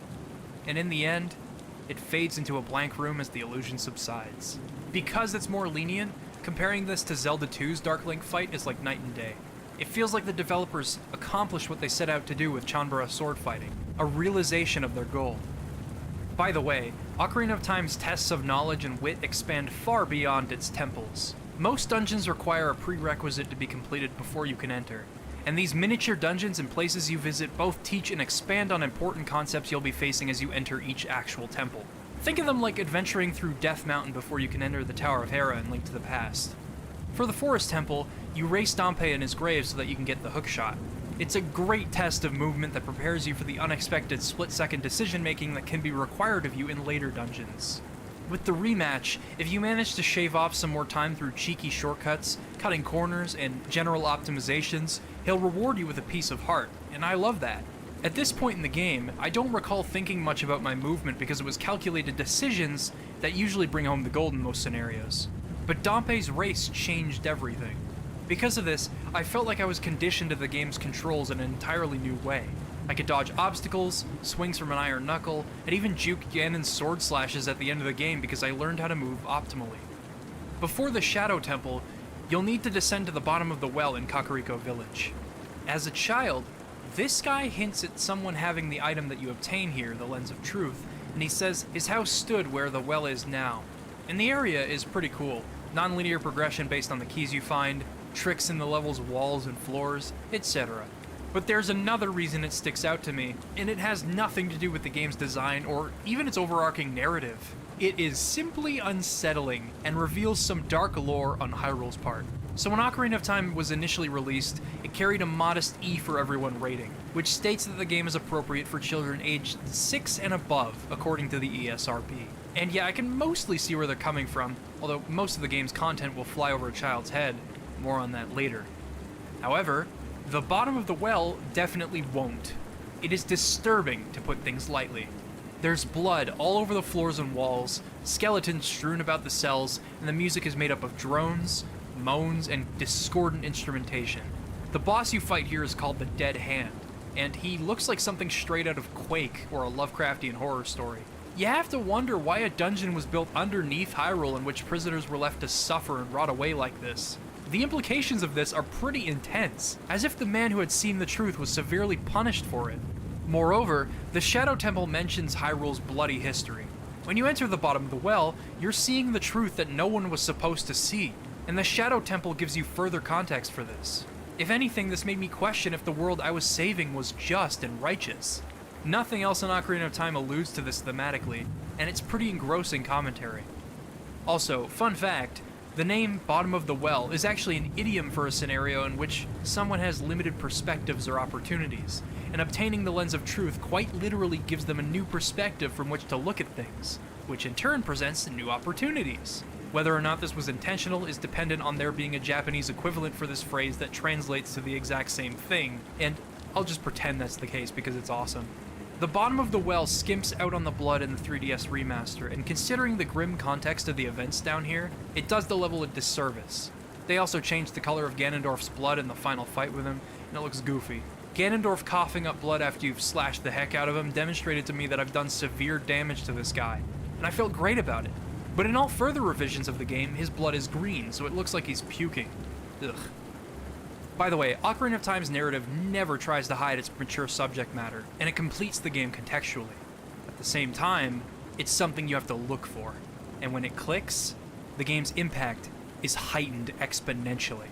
But we'll talk about it when the time is right. Now, before the Spirit Temple, you'll be imprisoned by the Gerudo for being male. You see, a male Gerudo is born once every 100 years, and that male baby happened to be Ganondorf this time, who is the single most evil person in Hyrule's history. So I can't blame them for their distrust. Regardless, this prison happens to be one of my favorite little places to solve. You'll need to take out the guards by any means necessary without getting caught, figure out how you can climb around the exterior of the building, and you can rescue the carpenters in any order you like. It's a lot of fun. And finally, before the Water Temple, you'll need to visit an ice cavern. Thankfully, none of the dungeons in this game make you deal with full-on ice physics like the Ice Palace did in Link to the Past, aside from occasional annoyances with the hover boots, and I think this cavern works much better for a few reasons.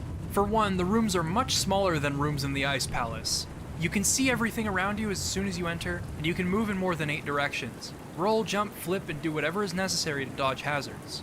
Secondly, the blue fire that you carry in your empty bottles is a lot of fun to use, and depending on how much you like to explore and how resourceful you've been in the overworld, you'll be doing less backtracking because you can fill up all of your bottles with that sweet, sweet fire, unearthing secrets and even a heart piece along the way. Third, the rooms are well designed through and through. The sliding block puzzle is a highlight thanks to the lateral thinking required in solving it, but I also like the silver rupee trials that they have you go through and whatnot. Ocarina of Time also adapts one of my favorite aspects of Link to the Past dungeon design into 3D, and this is something that I don't see a lot of people talk about. Link to the Past had rooms that were challenging because they were filled with enemies and hazards for you to dodge. They didn't have a central theme, but that's okay because the rest of the dungeon was able to fill that void. What mattered was that they were fun to clear and or solve. In Ocarina of Time, these rooms still exist, and I love what they've done here. They're once again jam-packed with hazards, but they have a clear goal thanks to 6 silver rupees.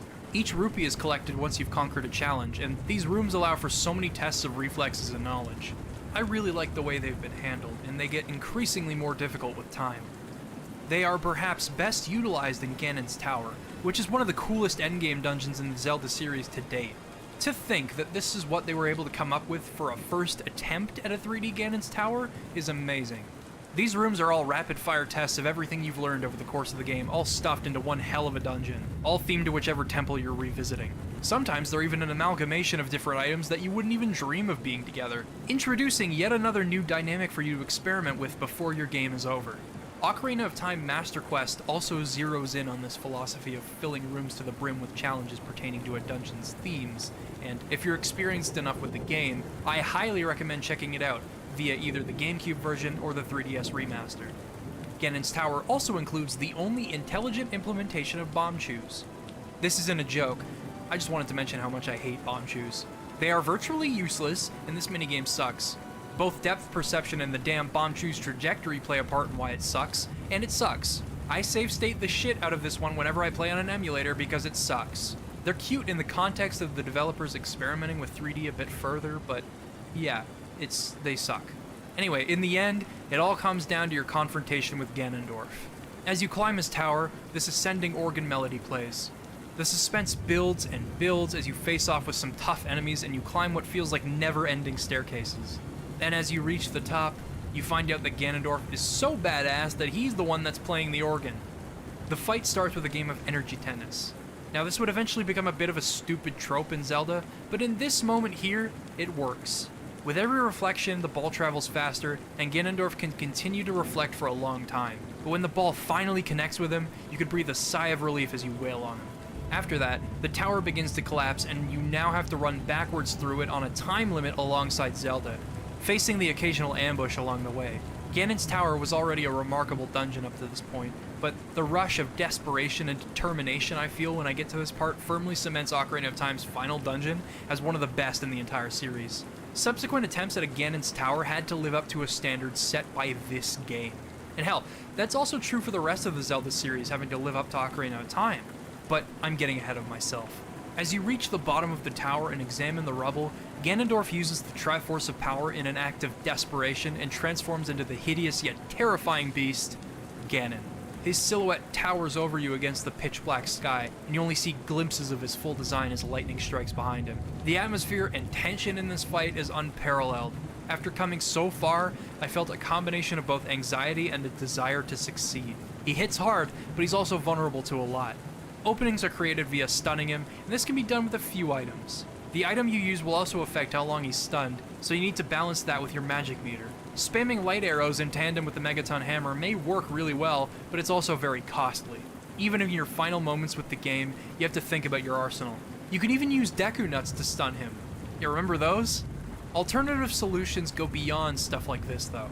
If you didn't know, Ocarina of Time is a very popular speed game, and playing it this way has birthed many forms of emergent gameplay. This began when I was a kid, as I discovered that you could reflect balls of energy with an empty bottle. For some reason, this oversight continued throughout the series, but I'm not complaining. It's a funny way to take Ganon down, but of course, it's not exactly useful. You have to look further. On a subsequent playthrough, I learned that I didn't need to plant the magic bean in Lake Hylia in order to obtain those 2 heart pieces. Instead, I could pick up a Kuko and fly over to these platforms, completely bypassing the need to purchase an extra bean. And hell, let's eliminate another bean while we're at it. Just above Dodongo's cavern, there's another heart piece that would usually require a magic bean. However, I'm too cool for that shit. Check this out. Bam! Epic backflip over the fence, and now all I have to do is walk over to my reward. But let's go beyond magic beans. Don't want to spend the best years of your life hunting for fish in order to get the silver scale?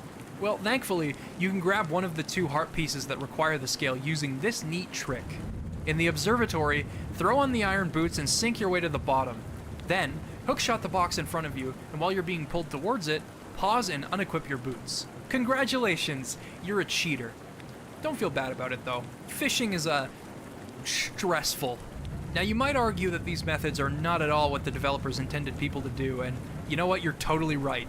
But exploration of the game's mechanics and everything that they encompass, to me, is true to the spirit of Zelda. In fact, on the topic of skipping magic bean planting, you can play the Scarecrow song to get on top of the observatory in Lake Hylia, as the game does encourage you to think outside of the box. Zelda has always encouraged the player to think outside of the box. That's what makes the puzzle solving so fun. And people digging deeper to find new solutions to age-old problems is a testament to the game's legacy. Speaking of its legacy, we haven't discussed the game's overworld enough, so let's delve into how the world of Ocarina of Time is designed, and what its structure lends to the game as a whole. Unlike Mario 64, Ocarina of Time didn't opt to change the structure of Zelda. Much like Link to the Past, Ocarina of Time has the player adhering to a designated path. You visit one dungeon after another, as required by the game's plot progression and, as I've discussed already, progression of ideas. Each area is connected by Hyrule Field, a massive plain with honestly barely anything to do. At the time, it was an amazing technical achievement that this could even run well, and you could survey the various locales from afar. But when you compare it to Link to the Past, which still managed to be dense in every square inch of the map, it becomes apparent that things aren't exactly perfect here. In Link to the Past, the world made sure to be jam-packed with secrets to discover, no matter where you were, with the light and dark worlds intersecting constantly. It felt like there was always a wall to be bombed, a rock to be lifted, and a place to shift between worlds. But Ocarina of Time has long stretches of land that you're constantly forced to trek, even if Epona speeds up the process. There aren't many goodies to find in Hyrule Field, and you'll quickly exhaust the various nooks and crannies on the outskirts of towns and more established areas. Not the areas themselves, the outskirts. The places you're traveling through most of the time. Warping comes along to alleviate this issue, but my point still stands. There is still discovery and wonder to be had in these areas though, even if it doesn't last long and it can be a chore to hike through areas you've already been through. I'm not saying anything new here, this is a common complaint amongst even people that love this game. Although, I believe that density and discovery still exists in Ocarina of Time's overworld, in towns, lakes, and areas outside of those long stretches of land. But considering the game's streamlined and often linear structure, how does the game condition you to exploration? Where does it go out of its way to encourage you to seek these upgrades out? Well, here's the deal. On most of my playthroughs, I try to go for every hard piece. Even if I may not need to, it's a ton of fun to seek these things out as you progress through the game, and you want to discover how you can use your newly acquired items. That remained a constant in the shift from Link to the Past to Ocarina of Time. However, there is one heart piece that I was once hesitant to obtain. This right here is a gold Skulltula token. There are 100 of these in the game, and they're strewn about over Hyrule. In the Deku Tree, on Death Mountain, atop a tree in Lake Hylia, basically anywhere you can think of. So it can be daunting to seek them all out at first. And hey, on your first playthrough, you might not think twice about collecting them. However, I feel that they are crucial in easing the player into exploration and critical thinking in the overworld. Ocarina of Time's overworld is in a unique position. It has to communicate to players how they're going to be able to explore and solve puzzles across a three-dimensional landscape, while also assuming that they aren't stupid and that they have an innate desire to explore. This balancing act is what I believe led to the creation of Skulltula tokens. Once you're made aware of how you can be rewarded for finding tokens with that wallet upgrade, things change. As you develop game sense, your Skulltula hunting skills improve. However, finding these things isn't always easy. In order to become truly a master at Skulltula hunting, you might need to play through this game more than once. You'll need to truly master spelunking in dungeons and the effectiveness of each item. At some point, my playstyle completely shifted, and I was finding heart pieces left and right all because of these dumb tokens. I was scouring every corner, and to be honest, I think that's what Zelda has always wanted you to do. As I've alluded to, 50 Skulltulas will grant you a piece of heart, meaning that honing your skills in this field is a necessity in the pursuit of completing your loadout. New players might not even be able to break 30 by the end of the game, but I believe their desire to increase their strength will drive them to look harder and think about things longer. I mean, that's what happened to me. Suddenly, Hyrule wasn't looking and feeling like an empty playground anymore. Every inch of it was uncharted territory. Essential wallet upgrades and an infinite pool of money by the end of the game are just the icing on the cake. Now, allow me to go on a tangent for a second. Ocarina of Time, as I've mentioned, is a very linear game in comparison to its predecessors. Most of the time, it railroads the player through to the end with problem solving being the key to progression.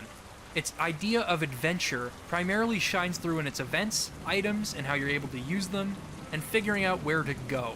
Some heart pieces can be found just off the beaten path, and I mean, not all of this is necessarily a bad thing. When I figure out how to obtain an item, I still gain a sense of satisfaction and pride.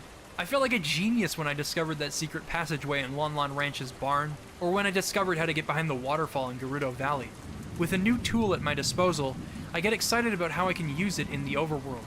The Lens of Truth allows you to completely cheat your way through that stupid treasure chest guessing game, and I think that's what they wanted you to try in the end. Or how about sinking to the bottom of Zora's fountain with the iron boots and being rewarded for it?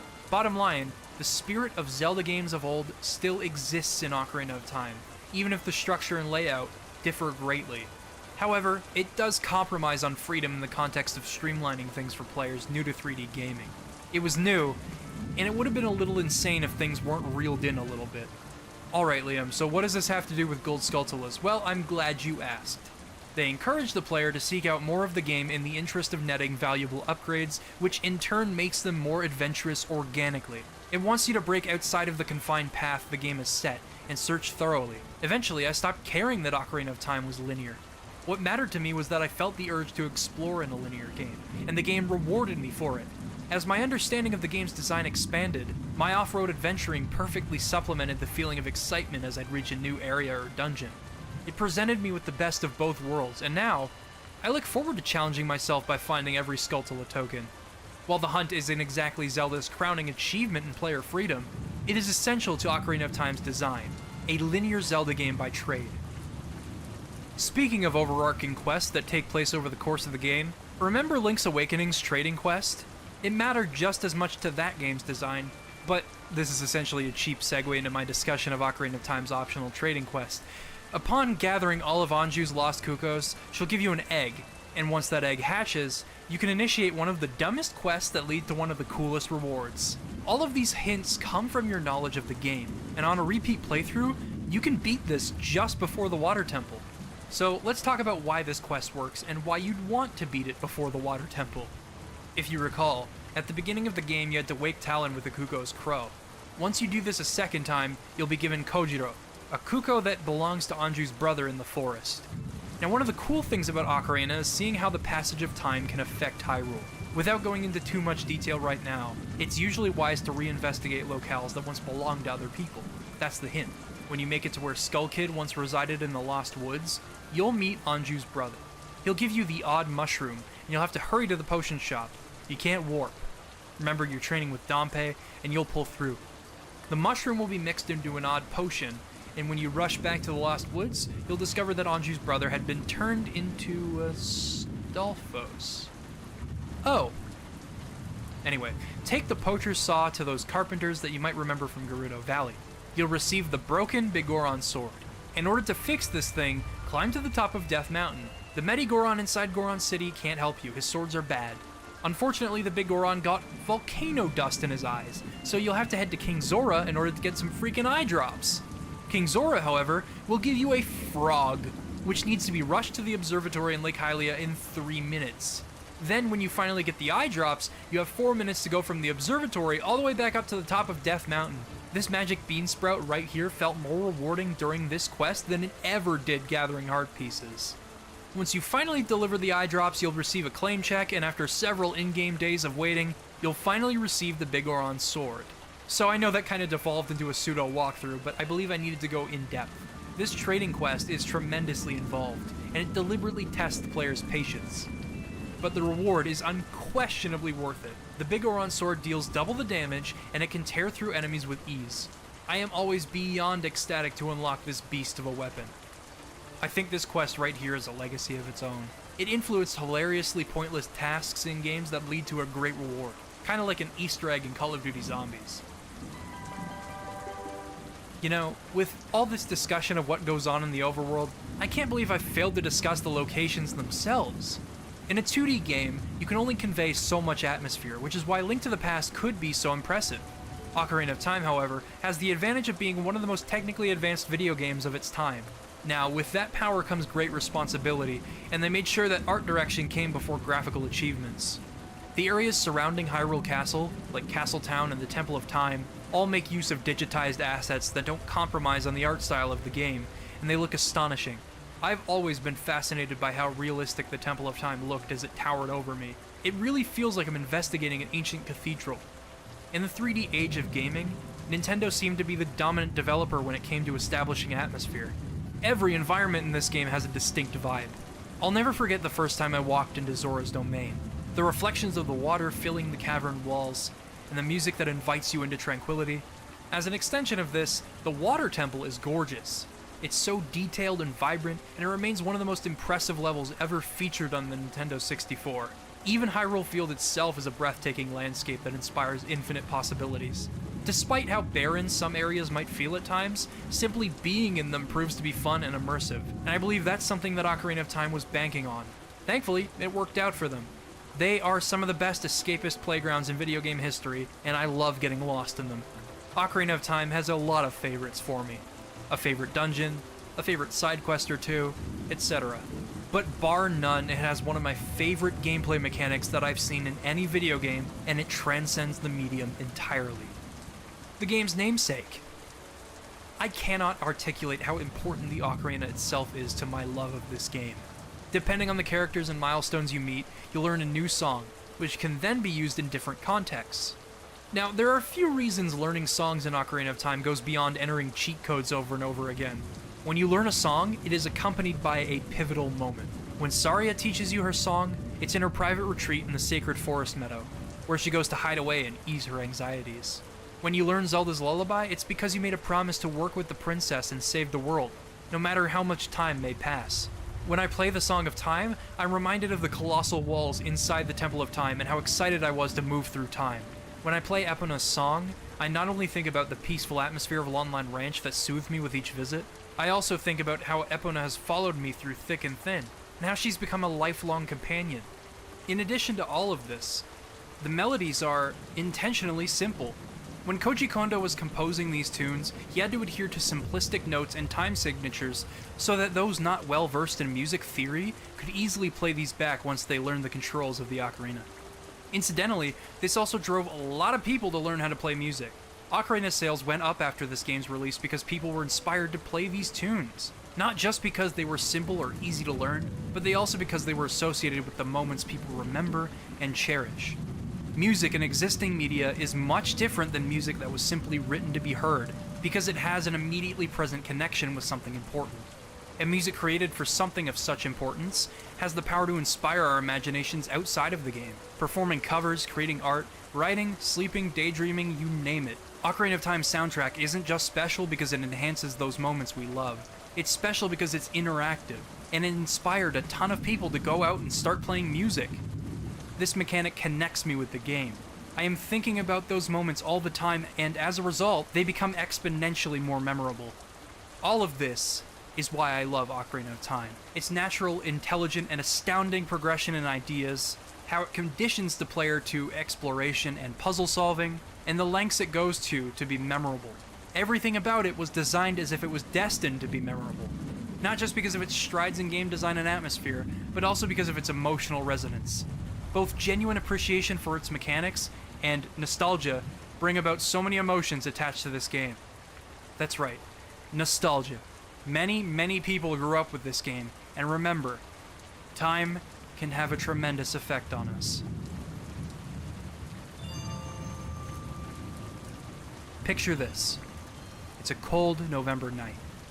You're all warm and cozy in your bed, and the only thing illuminating your room in the dead of night is your television, as Link rides through Hyrule Field and the game's music soothes any anxieties you may have. You then play into the night as if nothing else matters for the time being. Eventually you turn the system off, fall asleep, and have dreams about your adventures in Hyrule. Now let me ask you something else. How old did you imagine yourself being? If your answer was amongst your childhood years, there's a reason. And if your answer was amongst your adult years, there's a reason for that too. On the surface, Ocarina of Time's narrative is pretty straightforward. A boy receives a call to adventure that eventually spirals into him being tasked with saving the world. Along the way, he leaves behind his childhood home and friends, meets quirky new characters that grow up with him, and he saves Hyrule from the clutches of Ganondorf. The game being fun is one thing, but with something this clear-cut and basic, why do people connect with the game as a whole so deeply? Well, in order to figure that out, we first need to examine how time affects the world of Ocarina.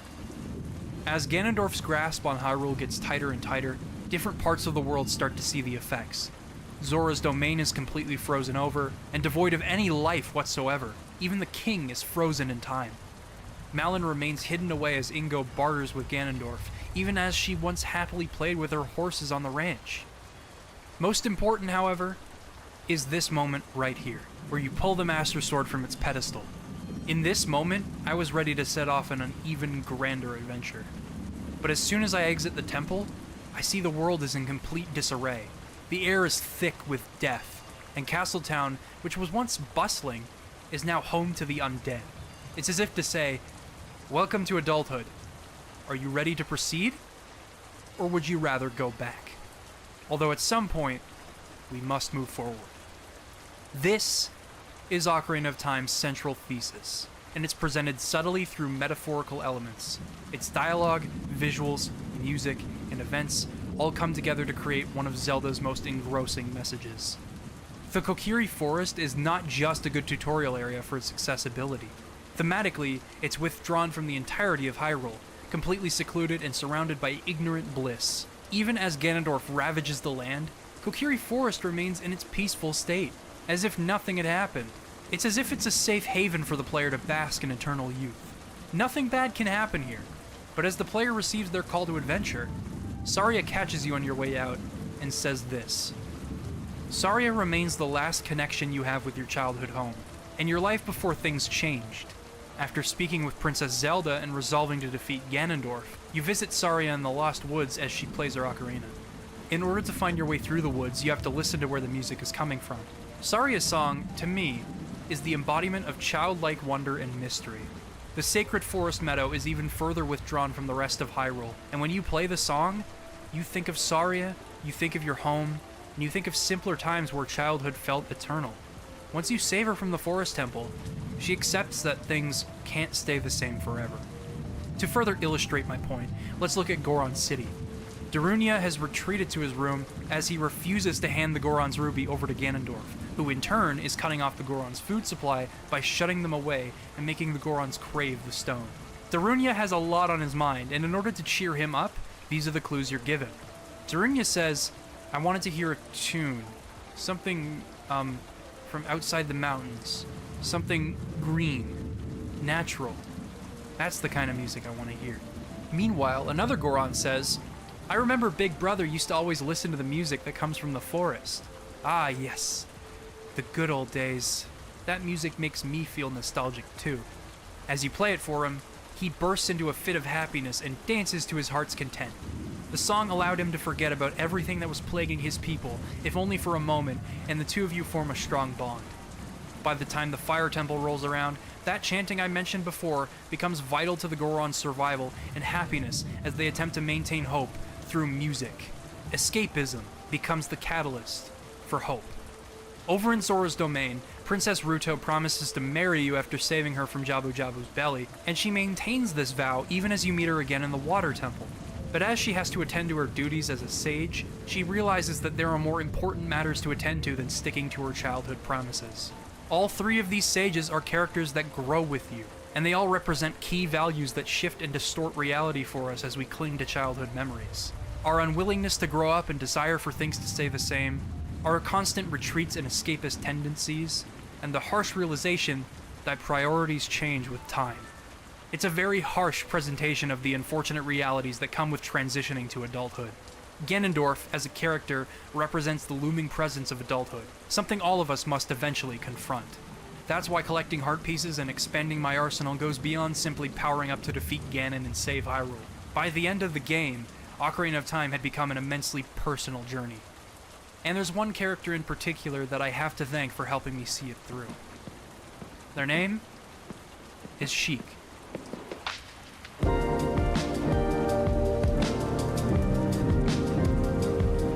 Sheik mysteriously appears before you visit each temple, acting as a guide of sorts through a desecrated Hyrule. This new world is big and daunting, and with Castletown being in ruins and the undead roaming what were once lively streets, it can feel like there isn't any hope left.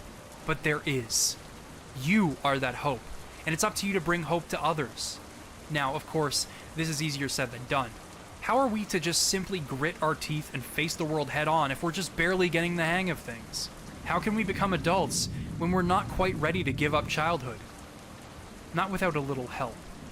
Before you visit Saria, Darunia, and Ruto in their respective temples, Sheik will appear before you and relay some words pertaining to each sage. Sheik is one of the only direct messengers of the game's themes, and it was here as an adult where I first thought deeply about the greater context of its events. In reference to Saria, Sheik says, "The flow of time is always cruel.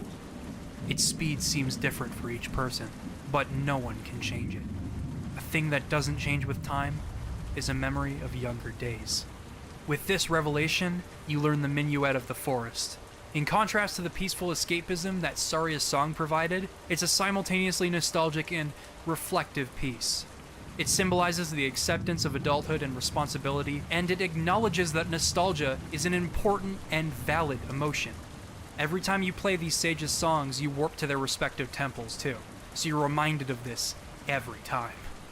With Darunia, Sheik says, "It is something that grows over time, a true friendship. A feeling in the heart that becomes even stronger over time. The passion of friendship will soon blossom into a righteous power, and through it, you will know which way to go." As we approach adulthood, it's easy to feel lost and as if we have no idea what we're doing. In high school, I felt this way, and honestly, even as an adult, I still don't have a firm grasp on my life. But you shouldn't be expected to have everything sorted out right away, and it's important to remember that you're not alone in feeling that way. Darunia made sure to convey that with a big Goron hug. With Ruto, Sheik says, "Time passes, people move. Like a river's flow, it never ends. A childish mind will turn to noble ambition. Young love will become deep affection. The clear water's surface reflects growth. Now, listen to the serenade of water to reflect upon yourself." This explicitly references Ruto's revelation by the end of the water temple that I discussed earlier. I've talked about how nostalgia is important and childhood is valuable, but that's not to say you should completely ignore responsibilities that come with adulthood. It might be scary, but with the people around you and a drive to succeed, you'll find your way. As did Ruto. These are all very important lessons relayed by a subversive guide. And obviously the Sheik as Zelda reveal has become one of the most famous spoilers in the history of video games, but this was still a pretty incredible moment. Sheik was the first character to make me think about what Ocarina of Time was really trying to say.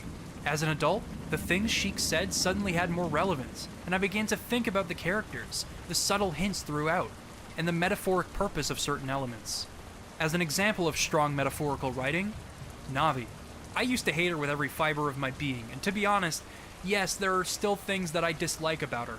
She interrupts you during the first dungeon to inform you of things that have already been made apparent, and at one point she hinted at a puzzle solution as I solved said puzzle. She can be intrusive to say the least, but she serves a purpose. Remember when I mentioned Navi being the catalyst for the game's narrative? Yeah, without her creation, Ocarina of Time may not have been the game that it is today. She inspired the idea of fairies being assigned to children of the forest, and Link growing out of her protection had a greater meaning in the context of the game's message. Forget Zelda or Saria or anyone you become close with over the course of the game. Navi is there from the moment you wake up, that fateful day, to the moment you slay Ganon with the Blade of Evil's Bane.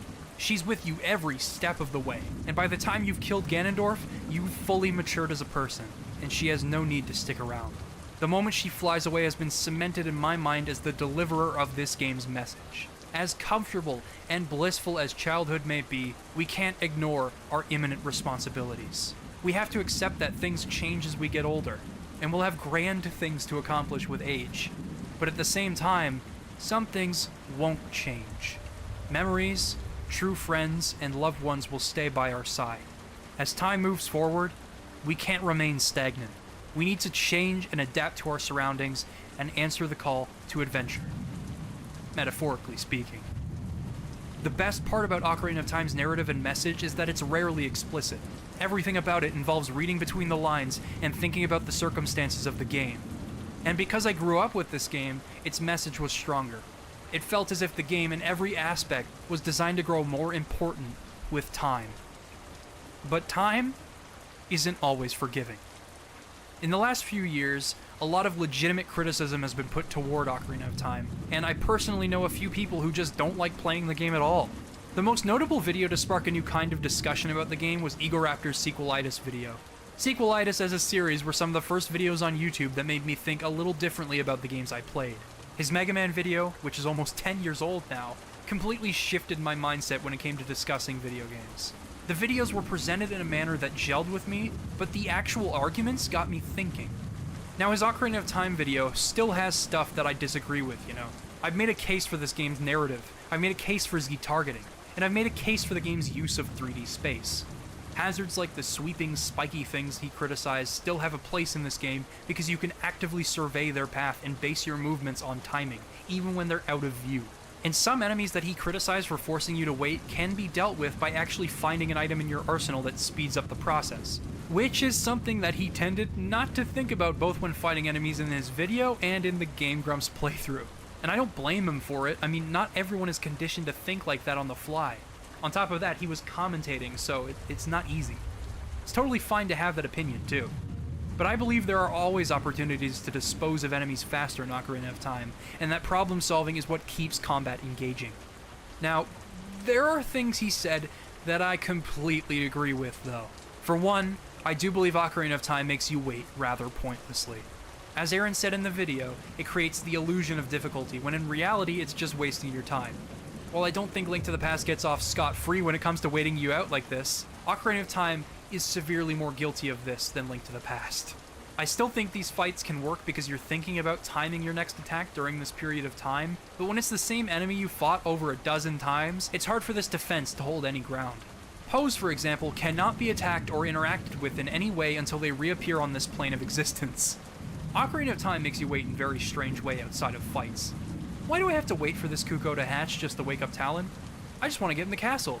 Why does Mr. Owl have to slowly inform me of stuff that I already know about? Can I just get going already? And perhaps he's right. A lot of the game's 3D puzzles are rather antiquated now. In 2020, is looking for an eye on the wall really a puzzle? It may have been effective back then, but now, so many games have iterated on this and made better use of 3D space. And you know, even outside of the video, there are still things in Ocarina of Time that have bothered me. Only in the context of reigniting constructive discussion over the game has it really come about. Why is there a defense upgrade that only becomes accessible at the very end of the game? I mean, I know it exists as a reward for finding the golden gauntlets, but hear me out. Since it doubles the damage you can take, it almost invalidates all that upgrading and exploring I did. Because Link to the Past had a sword upgrade that was required to kill Ganon? Well, if it's following in Link to the Past's wake, why didn't it do so with the overworld? I've talked about how things are spread thin across Hyrule, and it just goes to show that, although Ocarina of Time adapted and changed things that Link to the Past introduced for the better, it also did so for the worse. All of these problems I've mentioned throughout the video, with linearity and self-defeating quests and mechanics, aren't exclusive to Ocarina of Time. They've persisted throughout the entire Zelda series. Some of them even exist today. Ocarina of Time happened to be the focus of his sequelitis video. And looking back, his thesis summarized this issue that Zelda felt constrained by conventions that were established to hold it together. Zelda 1 was about finding things that you could use to find more things and solve more problems. No one asked you to do anything in particular, but when Link to the Past came along, things changed, with Ocarina of Time constraining things further. Now, I would argue that Zelda needed a defined structure. If it were to continue in some form from Link to the Past, it needed things that would become recognizable. And that's the thing. A lot of people were first exposed to Zelda through Ocarina of Time, and a lot were first exposed through Link to the Past. But many, many more people would be exposed through future games that would continue to adopt different elements that were established in these two games.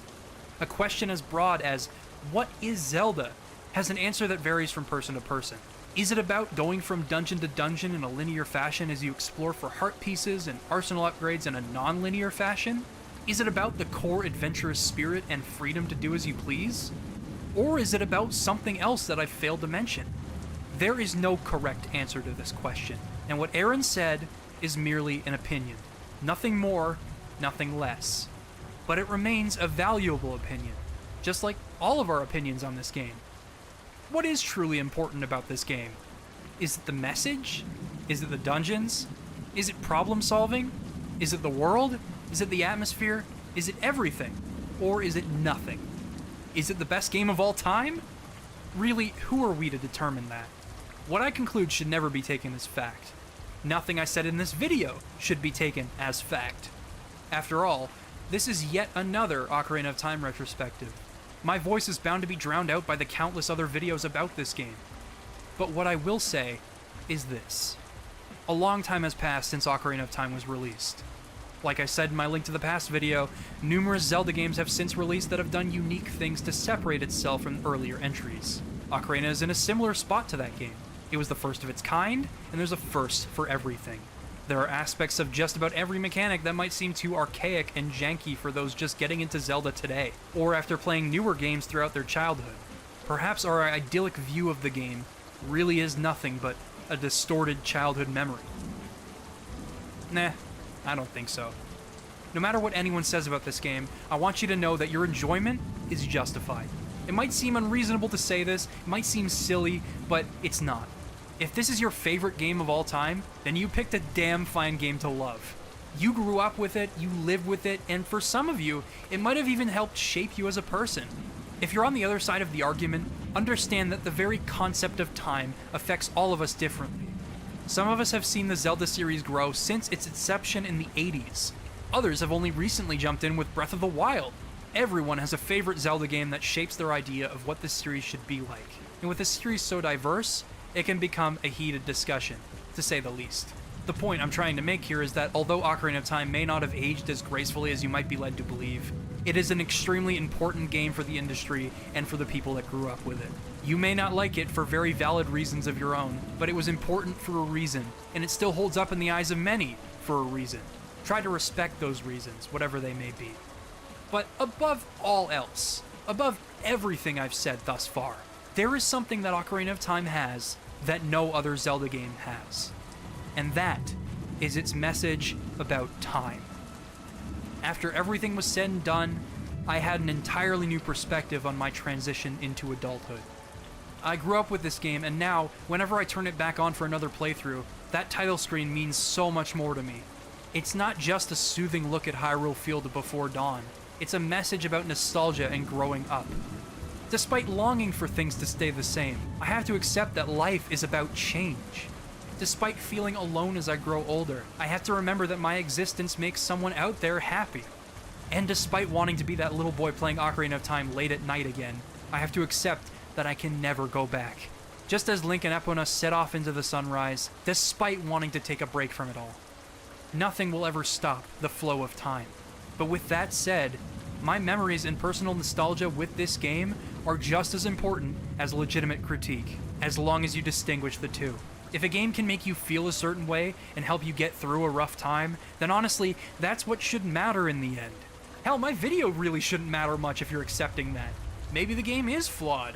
Maybe it is showing its age. That shows that you're strong enough and mature enough to accept that your nostalgic view of the game isn't concrete, but it still remains important to you because it comforts you. Because at the end of the day, games are all about providing you with an enriching experience, no matter what that may look like. My childhood may be over, but that doesn't mean it never existed, and I shouldn't have to pretend that it didn't in order to move on with my adult life. And that is how Ocarina of Time changed me as a person. That is why Ocarina of Time still matters. To end this video off, I want to indulge you in a few emails I received from the community. I asked them to relay what they loved most about Ocarina of Time, and I received some wonderful responses. So, here are some excerpts from memories that demonstrate why Ocarina of Time is so legendary. Not simply because it changed the industry, but also because it changed the lives of people that played it.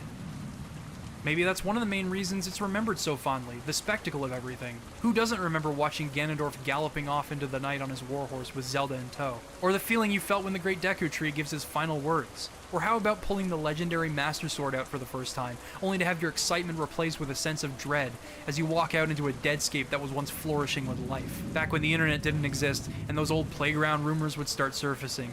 My cousins claimed that there was a secret dungeon in Dompe's grave, and we'd spend hours trying to find it. I loved that when I was a kid, my imagination with this game ran wild. I'd always try and get out of bounds, time how fast I could travel Hyrule Field. I think the scene that most sums up my feelings about the game is the ending party. Almost every time I watch it, I get a little teary-eyed because it reminds me of better times. The scene is so happy, but kinda sad at the same time. It celebrates your journey, but you're sad that it has to come to an end. It mirrors how a lot of us feel about our childhoods. We are glad to have gone on with our lives, but miss when we were so happy. Any kid can get inspired by Link's journey throughout time by self-projecting onto the blank slate of his character. It's a magical experience.